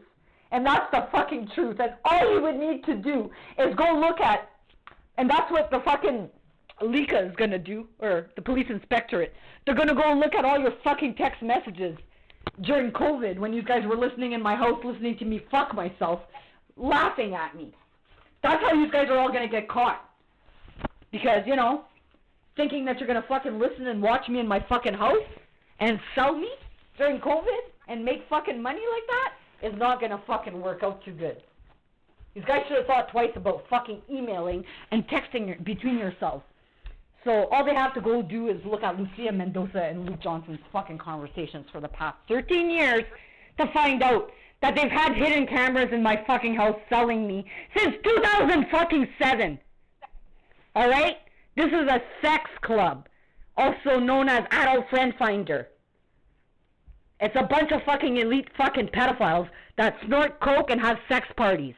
Luke Johnson is their fucking prize of a fucking dick. And he's their best fucking hacker. So, when all the innocent cops are going around getting told by Kevin Murphy that I'm fucking crazy, maybe you should ask Kevin Murphy if him and his buds are fucking looking on all your devices and your kids' devices and following you and tracking you like they are with me. Because they're scared of getting caught. So, of course, you know, all these fucking minions who are getting paid and bribed to fucking harm me and hate me, they're getting fucking bribed to commit hate crimes against me. And they think that they're not the victims? Holy fuck, I'm pretty sure serial killers and pedophiles bribing fucking cops lucratively with Weaver Simmons to shut the fuck up and try to harm me. Do you really not think that people that fucking bribe you guys are not going to check to see if you're all being faithful little fucking slaves by looking at your devices and looking at your text messages and your conversations just like they are with me? Do you not think that that's possible? Like, get a psychology lesson. You guys are all fucking victims. You think because you're getting paid by fucking serial killers that they're not going to touch you? I'm pretty sure they got fucking more invested into your allegiances to them than they do in trying to kill me. So, get a fucking lesson in organized crimes, because I've been a victim of it for 25 fucking years. I've been gang raped by fucking Hell's Angels. There's so many fucking things I've gone through that you're not gonna fucking tell me I'm not a victim, assholes. Alright? I should have been fucking dead when I was a teenager and the fucking Hells Angels gang raped me. I woke up full of blood and I escaped. Otherwise I'd be right exactly where Melanie Yette was, being fucking prostituted as a metogamy. Alright? So, serial killer in jail. And then come and apologize to me. And thank me for solving fucking crime for you. Before fucking calling me crazy because I'm smarter than all of you put together. Alright? Now you go spread that fucking word to everybody you fucking know in that detachment. And whoever's not involved in the crime is gonna fucking listen to you. And all the rest of them are gonna tell you I'm fucking crazy. Well, that's funny how they could think that, because nobody fucking knows me here and I've never left my house. So if anybody's saying I'm fucking crazy, it's because Dan Dawson, Weaver Simmons, Lucia Mendoza, or the lambert-belanger group of fucking pedophiles told them to say that.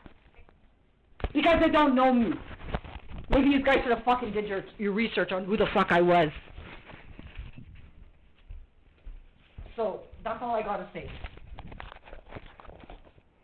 So, if you want to go check on my daughter, make sure that, you know, she doesn't regret the decision that she made for me not to contact her. and to find out if the reason why she was coming to check on my mental health today is because she's concerned that I haven't contacted her. If that's the case, then I'll continue contacting her.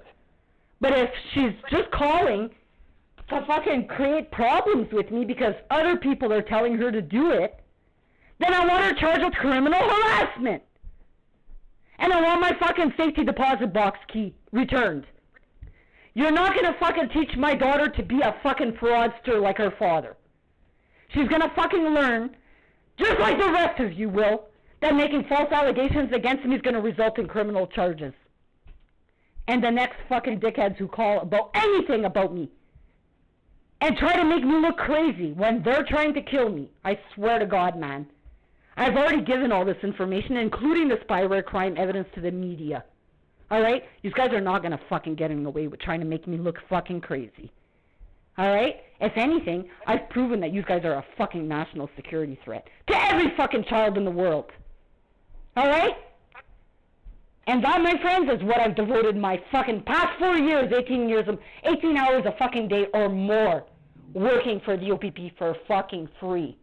Now you go find somebody else who's gonna sit there, listen to a scanner, and pray for people like you, good cops that get up every day to go fucking save people and protect them, okay? I wake up, I turn on the scanner, and that's what I do all day. Listen to you guys do your jobs, write notes, and talk to the fucking asshole that's on the other end of my device answering me.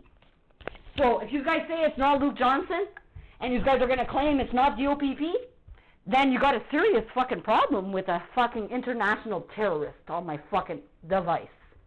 Alright? And that's the only 3 fucking options. So, but you're not gonna pretend like it's fucking a mental health issue. So, if the Crown is illegally listening into my house because they're scared of getting sued, then I'm pretty sure I'm gonna shut down your fucking detachment. If you're all involved. Alright? But that's not gonna be me. That's going to be the RCMP or the military that's going to do that. Because these guys are a fucking threat. To me, to my daughter, and to every fucking child out there. If you're not going to put away this criminal organization. And I don't give a fuck if they're lawyers and judges and whatever. David Bradley Sloan used to operate a child porn distribution network. Okay? He was busted. He went to jail. But guess who his recipients were? Well, first of all, me and my daughter are the victims of that crime. Okay, from a pedophile called Stephen Fisher, who gave them most of their child porn. And so he got busted with that fucking child porn distribution network, okay? But guess who his best friend is? Ralph Carr, the fucking judge who's trying to take away my daughter for these fucking pedophiles. Alright? And I got a recording of him in the church giving a sermon about how when Bradley Sloan, his good friend Bradley Sloan, got caught with child porn, he went into his office in Moosonee and he gave him a big hug. He said, "Don't worry, Brad, we love you." And Brad Sloan and Justin Ellery, the lawyer for CAS, they tour around with this fucking pedophile at the Grace Bible Chapel, funding their little escapades, and they go around giving talks about his fall from grace. They go around, they counsel other pedophiles in jail through prison ministries. Alright? Well, you tell me, what kind of a fucking judge or lawyer, like the CAS lawyer, Justin Ellery, who took away my kid with Luke and all his pedophiles, eh? Bradley Sloan is his best friend, fuck. Hey, they're going to church together, they're touring together, and they're trying to take away my kid illegally, with no fucking documents in front of the court, and withholding her from me illegally. So these pedophiles could sell her. Alright? That's the fucking goddamn truth. So if you think Ralph Carr's not a pedophile because he's a fucking judge, well, I don't know, you tell me what other fucking judge hangs around with pedophiles and then writes him a letter of reference for the Law Society so he could keep his license to practice law. He had a child porn distribution network selling indigenous fucking girls. Alright? And it didn't stop. Bradley Sloan went to jail, he came out and he fucking extorted everybody. My aunt Linda Louse used to work for him. Okay? I know more about the story than you think I do. And, yeah, he fucking extorted all of the recipients of his emails, which was CAS, Ralph Carr, and Justin Ellery, to write letters of references for him so he could keep his license to practice law. And that's all on CanLE. You could go read it for yourself at the Law Society. The case is all online. So these fucking pedophiles, they never stop their child porn distribution ring. And Luke Johnson is their fucking hacker. So the day you guys come to terms with that truth is the day you shut down a pedophilia organization. Until then you let these fucking lawyers, judges, and crown attorneys fucking try to keep killing you because they're responsible for every fucking missing and murdered Indigenous person that's in jail, in a hospital, in care, or dead. Alright? So, that's the truth. I know you guys don't like to hear it. It sounds fucking crazy. But, you know, when you look at it and you see they're all related to each other and they're breaching trust every day, and they're not following any rules, you're going to realize you got a neo-Nazi organization that has infiltrated your fucking government. That's worse than ISIS. Because they run your government. ISIS don't run your government. They're just a terrorist organization. But this criminal organization, they got drugs, they got prostitutes, they import cars, they import drugs, they fucking traffic your kids, they traffic women. They can melt gold bars. They got their fucking guy at Air Quebec that fucking travels their drugs. Luke Johnson used to work for Ontario Northland. He used to be a fucking mule traveling drugs. Jeff Proctor and a whole bunch of fucking dickheads in Ontario Northland. They traffic the drugs on the train and FedEx and Purolator. Those are their mules, okay? And they work for my brother. For anybody to be killed from jail, all he's got to do is ask Hannon for his fucking burnt phone to do his business in jail.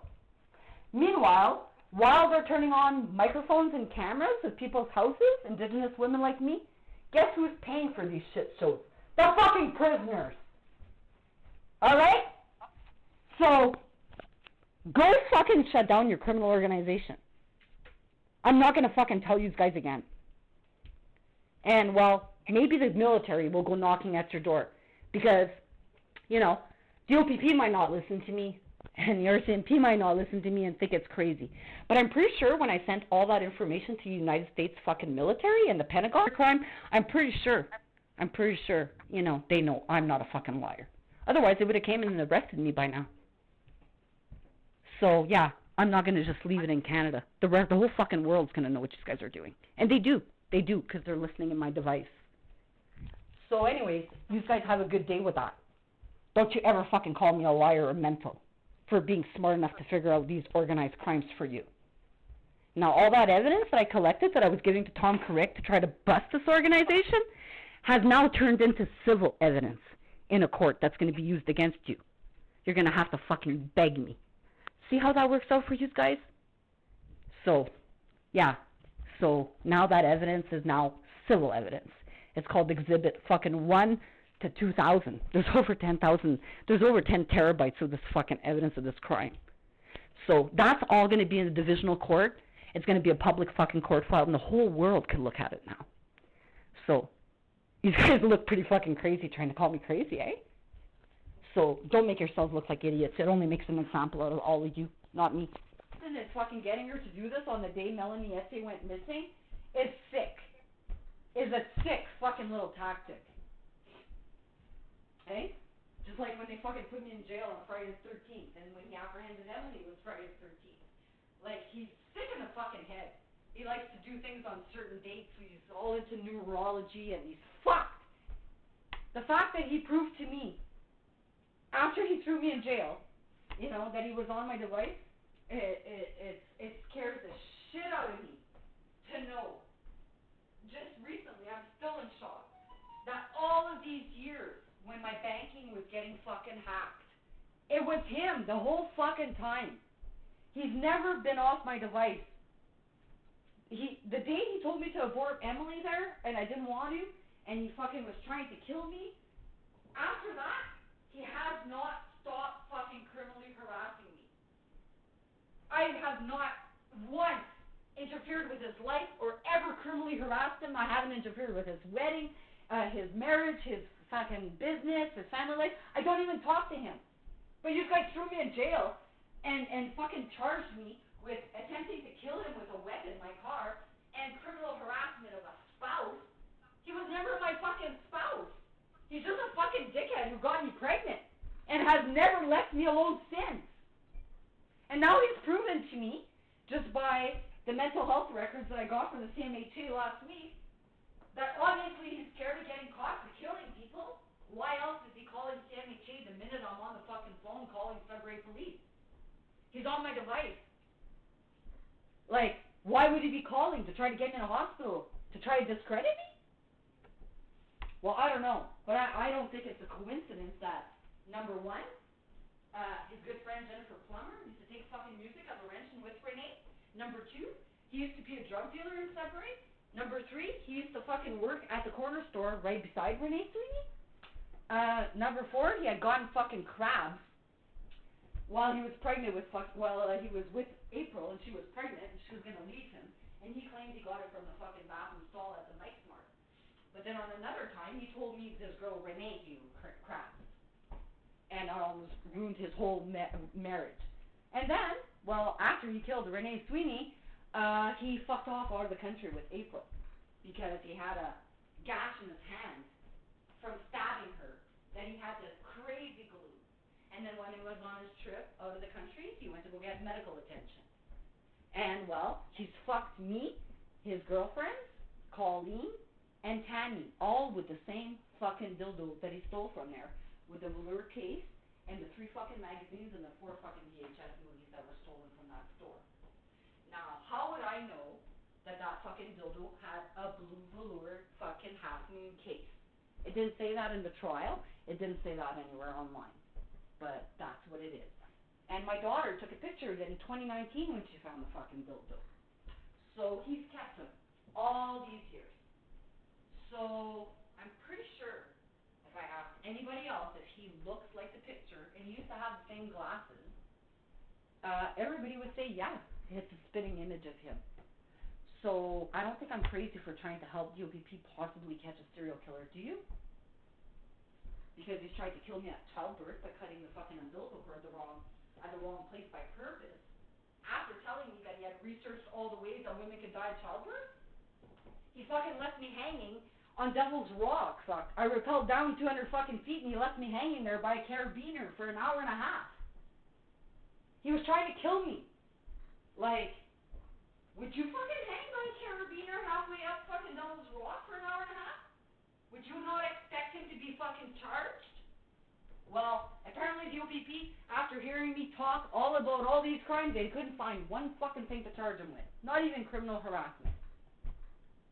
So, yeah, when they protect fucking pedophiles like that because they know Dan Dawson and Larry Bro, that means the OPP and Timothy Shores basically admitted that if you're friends and family with any fucking police officer, you can basically kill people and you'll get away with it.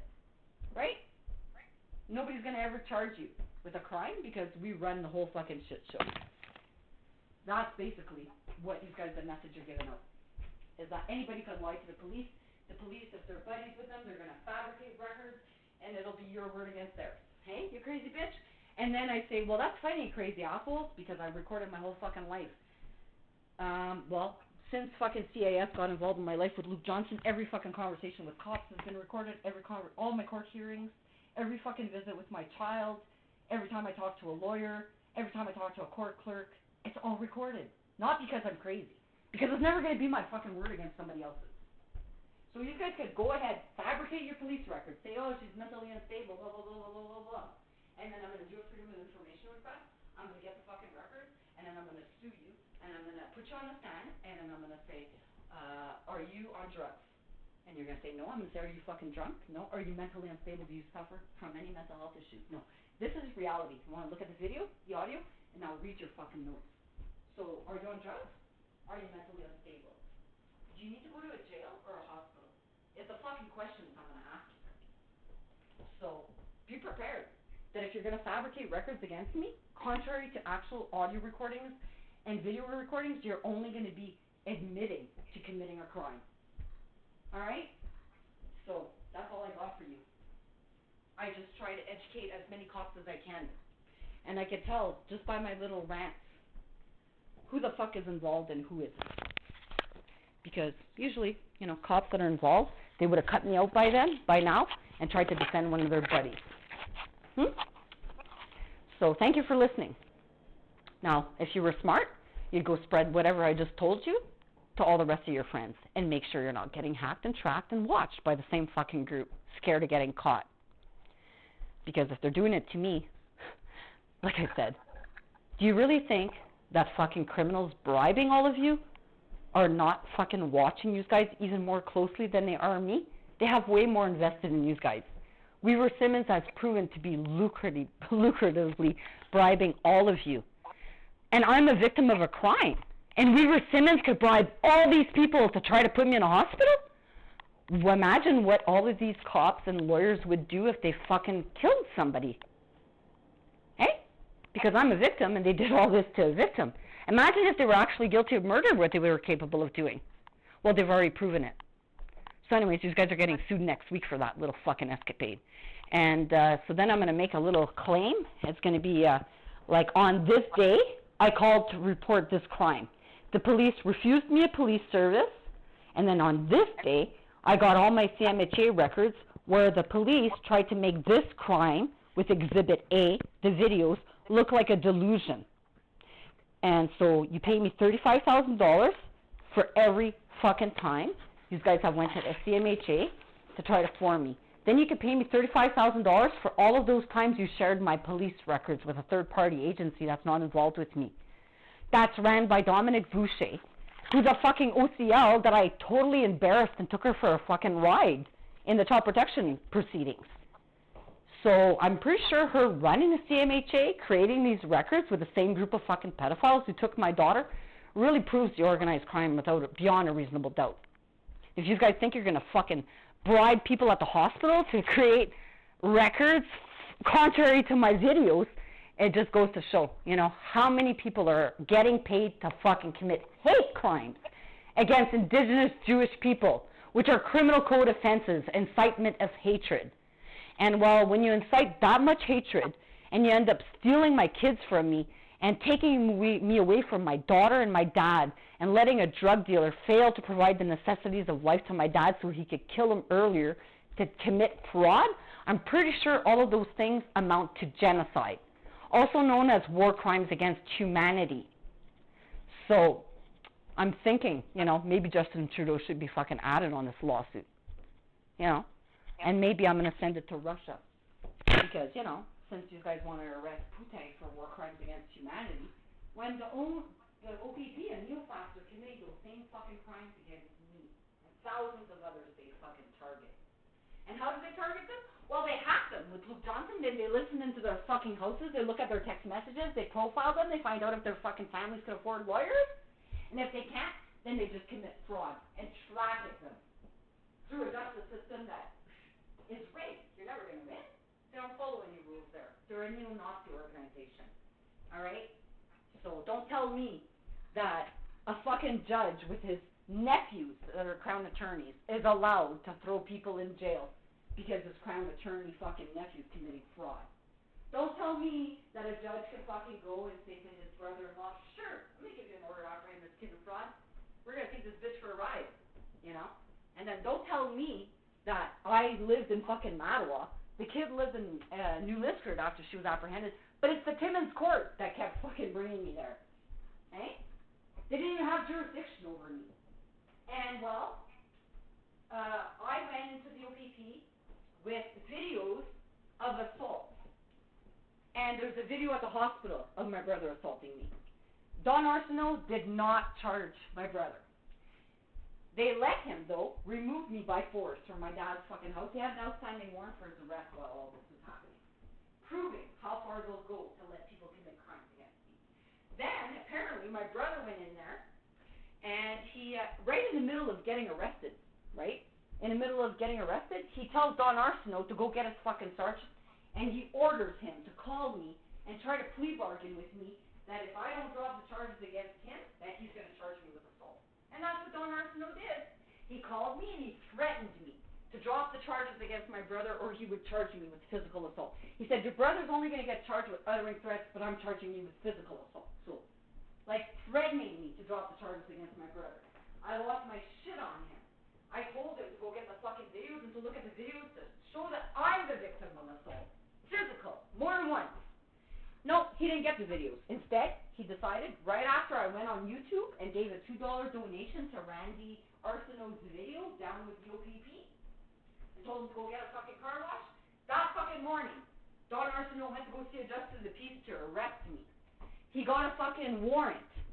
He claimed that after several attempts to turn myself in, you know, I didn't even know I had been charged. He charged me in May. He set my fucking hearing to be heard in Timmins in August with a video ped group who are fucking running a spyware crime. Hey? And it's all fraud. They've already dropped the charges against my brother, right? And there's videos of an assault. And I've been charged with assault, and there's no videos, and my videos and my audio recordings of the whole fucking event prove that it's not true. Yet, I'm going to court. I've been charged with physical assault. My brother has been charged with uttering threats, and his charges have already been dropped. And they're just allowing him to commit fucking fraud. I called UPP to say, hey, I got audios and everything, and my brother's saying my mom had already committed the fraud. And they're telling me it's a civil matter. It's not a fucking civil matter. Fraud is a criminal code offense. There's no civil court that I go to in any estate court, which I'm fully capable of going there. But why would I go there and spend thousands of fucking dollars to argue an estate case? Those are only for legal wills, where somebody's arguing that they didn't get what they should have gotten out of a fucking inheritance from a legal will. This is an illegal will that they forged before my dad even died. It's not a civil matter, it's fraud. So, like, I don't know why the UPP keeps telling me it's a civil matter, or everything that I report is a delusion. When every fucking time I've called you guys, it was a criminal code offense, a serious organized crime. So, like, I expect to be served and protected. I expect that if a fucking guy's gonna come here with steel-toe boots and repeatedly knock down my door, and when I ask him who he is and what he wants, then I'm calling the cops and he's encouraging me to call the cops? After he's kicking my door down. Yeah, no, that was an organized crime. I didn't call the police because he was encouraging me to call them. Instead, I grabbed the fucking knife and I was just waiting for the door to fucking open so I could stab the motherfucker. So when it gets down that I have to protect myself like that because the cops are organizing crimes, there's a fucking serious issue. And then I think Peter Taylor shows up. I show him the dents on the door and everything. He's laughing right in my face. He says, "Oh, I don't think there's nothing we could do with this." What are you talking about? Did you not hear the audio recording of him coming to kick down my door? It's all recorded, right? But apparently this crime did not happen. It's a sixth delusion because Pete Gilbo and the OPP and my neighbor went to go try to forum me because apparently my music's too loud. So that's a mental health issue. And Pete Gilbo lies and pretends like he sent me a letter. No, Pete Gilbo went to CMAH to go give that fucking report the day that I reported him at the OPP for drugging my package. So, like, he's best friends with Dan Dawson, you know? So, like, what else are these fucking pedophiles doing? Maybe you guys should go look into that. Because I know I'm being sold, and I know Crystal next door is already also being sold by the same fucking group. Eh? These real estate agents that rent out houses to specific victims. You know, you think you're lucky. Oh my God, I can't believe I got this place. You know, there's such a fucking hunt for places. Like, you know, that everybody's looking for a place. Oh my God, I can't believe I got this place. I must be lucky. No, I wasn't lucky. They were looking for me because they're selling people. And Lucia Mendoza, that little fucking bitch, just go look at her phone for the past 12 years because she's so confident that she's never going to get caught with her crimes against me. She's been openly texting about me in what I'm doing in my house with her buddies. So, go check her phone. Prove me a liar. Try to say I'm a liar. Go find me the evidence that's a liar. Do you want to say that I fucking spit on Lori Lalonde's face? Hey? Oh, does that give her a reason to fucking handcuff me for 4 hours?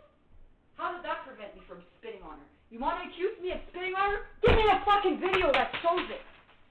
Don't fucking say you saw it in a video. Provide me with a fucking video. If you guys are going to conceal it and just pretend like you're seeing things, holy fuck, you guys are going to look like dummies in the divisional court. Because Weaver Simmons can't pay 3 judges from the fucking southern courts to do what he wants. So you guys are going to get caught, and I'm winning that judicial review. And then it's going to go right back to Lika, and then you're all going to get charged. Whoever's involved anyway. So I would suggest you go tell all your buddies who are not involved in this crime to be careful, because you're being entrapped. And once you're entrapped in this crime by pedophiles, They're gonna get you guys to fucking try to get me out of here. And whatever. To protect them from their other serious crimes. So when they all came on the air on February 1st, 2021, to say that they were listening to me fuck myself in my house, I was recording it, okay?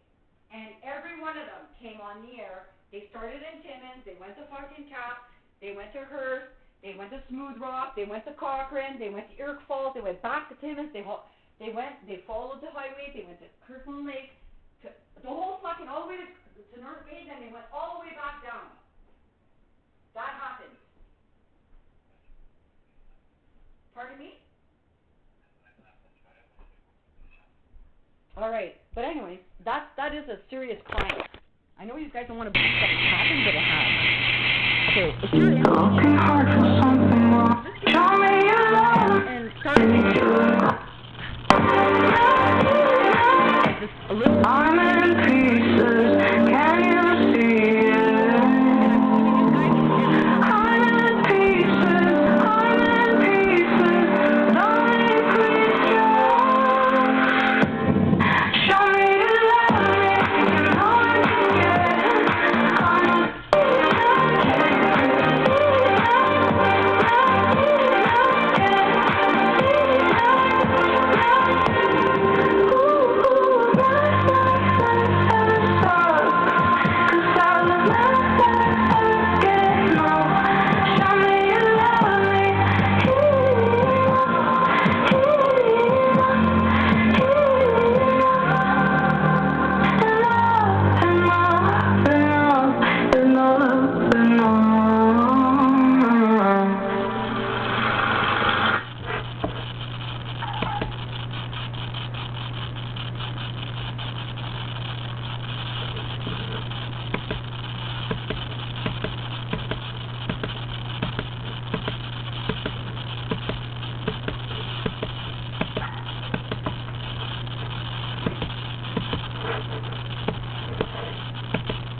Okay, do you think that goes? I'm thinking before that one,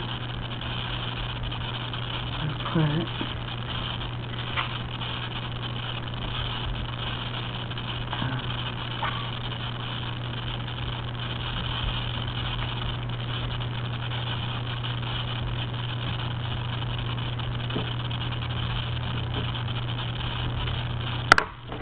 I'll check this one first. But your heart is open, always trying to when I feel like can't make it hard for me, cause I know I'm the only reason I'm where you're getting over. Where you think that don't get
fuck was that all about?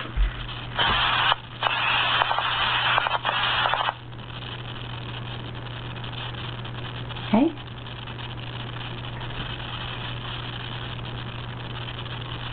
Sounded like somebody was singing. Fuck. Wish I knew what song it was. Okay.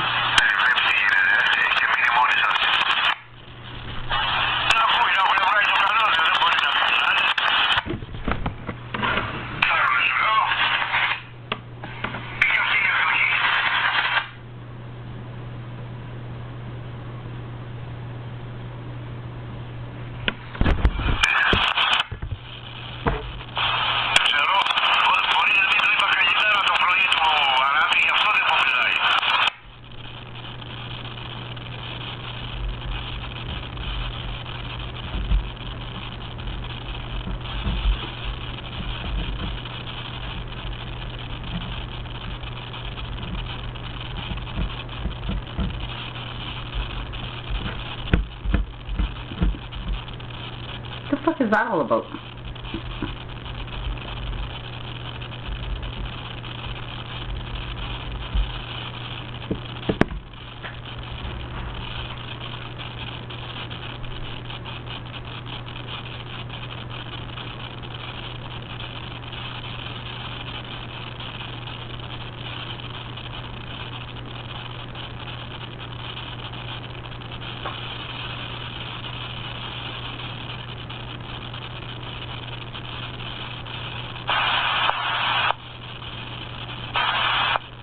That was weird.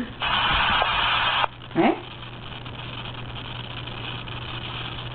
These guys getting hacked, or? China hacking these guys already? Holy fuck, eh? Sure sounded like it. You guys better watch your asses, man. You fuck with me and you're fucking with China.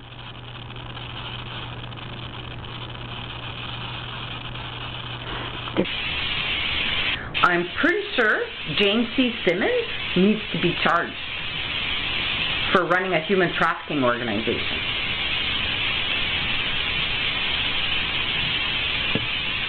And I'm pretty sure the terrorists that were listening to all of you know that I'm telling the truth.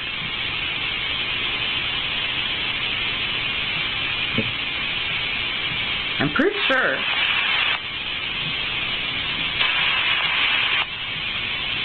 that if the OPP really hated me that much and was willing to kill me so they can continue to run their child porn organization and launder fucking proceeds of crime and live off bribery so that they could kill all the children in Canada,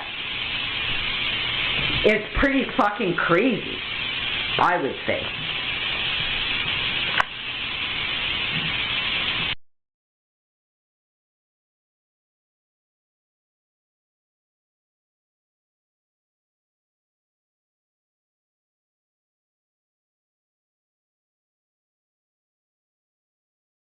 And all his pedophiles.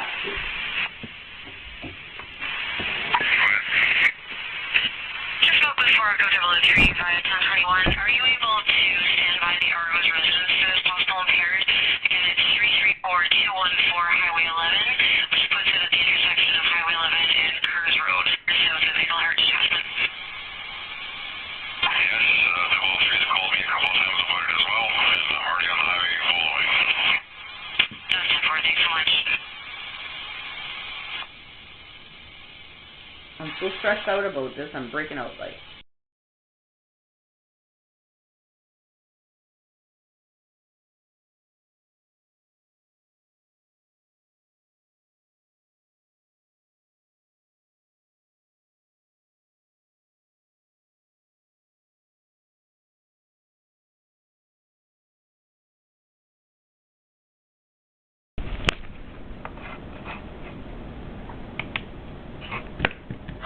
Now he's parked in front of my house, looking at me through the fucking.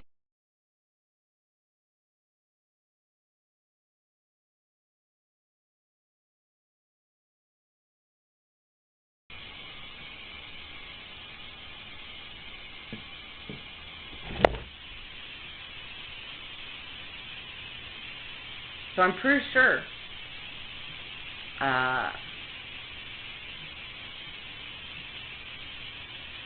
the OPP let down this country in a serious way. I'm pretty sure the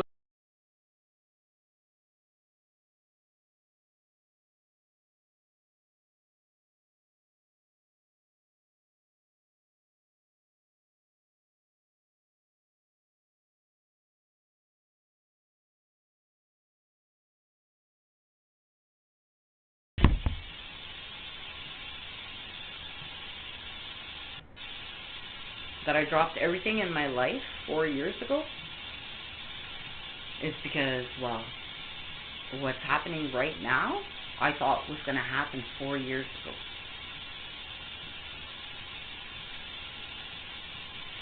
You know, the major threat Canada's under. I thought that was going to happen 4 years ago, before the war began.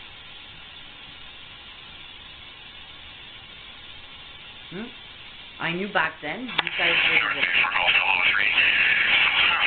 think it was McPherson's SO, and the other gas station in Kenogami is unmanned. That's not for us. I knew 4 years ago, and don't quote me on it, go read the notice of claim that I gave to Tom Corritt, or the information I gave to Tom.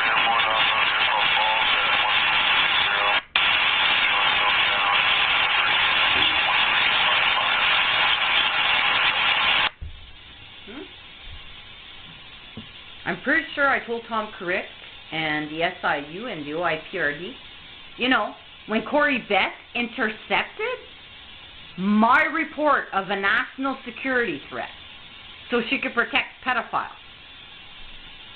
You know, the lead investigator on Melanie Etsy's case. She's related to Roby. And do you by chance have Andy Johnson's phone number online?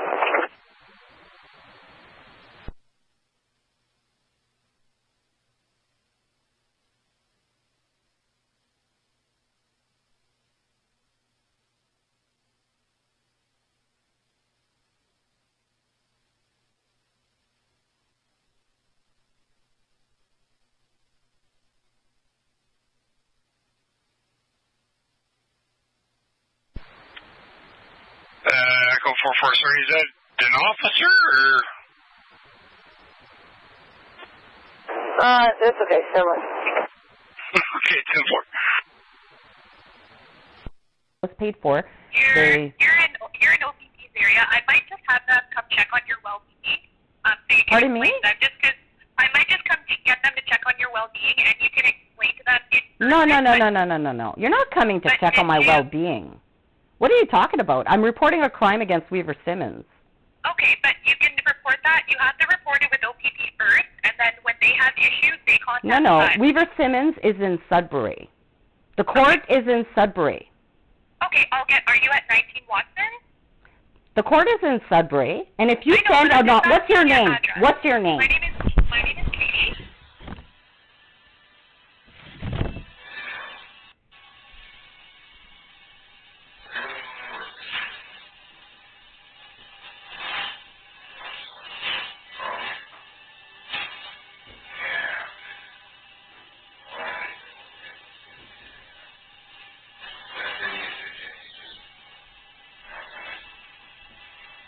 Are you fucking somebody right now? Are you getting fucked, man?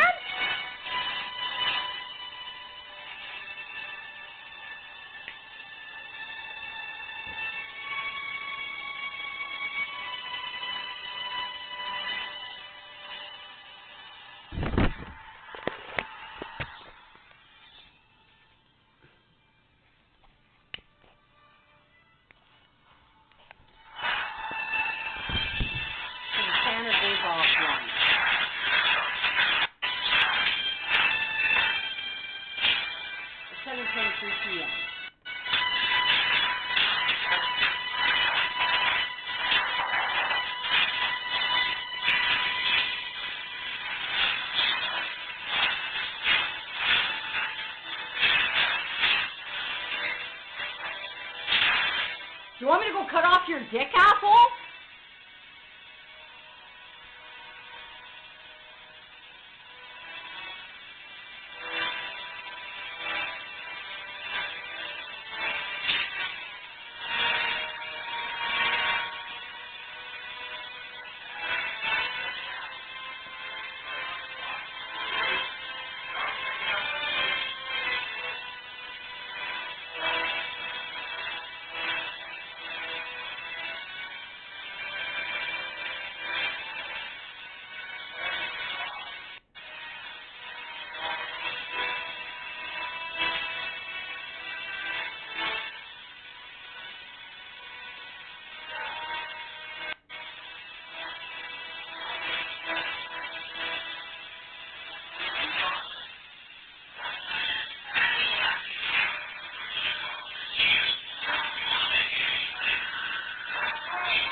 Police scanner.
Come on over. Let me talk to your fucking dick off.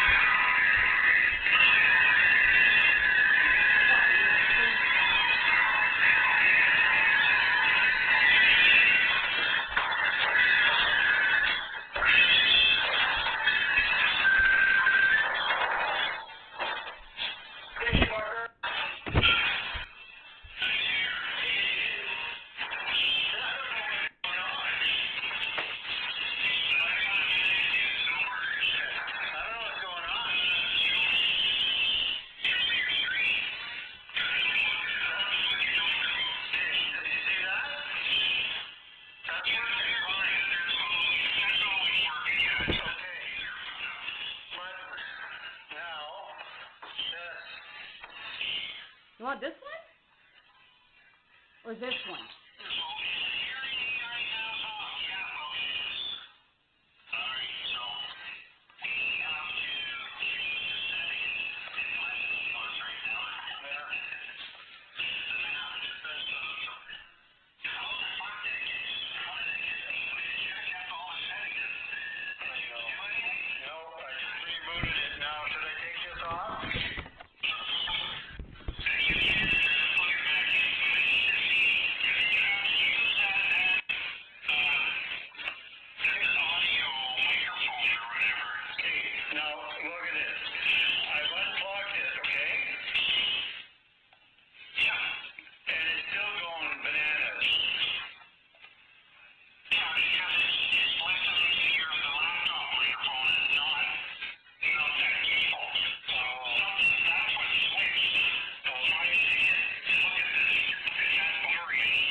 losers.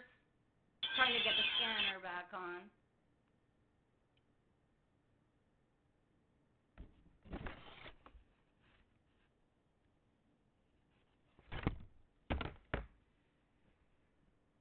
Okay? So at 7:23, the scanner went offline after I uploaded my little Temiskaming little audio online of the spyware. And now they panicked. It looked like they got caught there. And then it sounded like he was fucking somebody. Hey? Playing fucking head games with me is what they're doing. Games with me is what they're doing.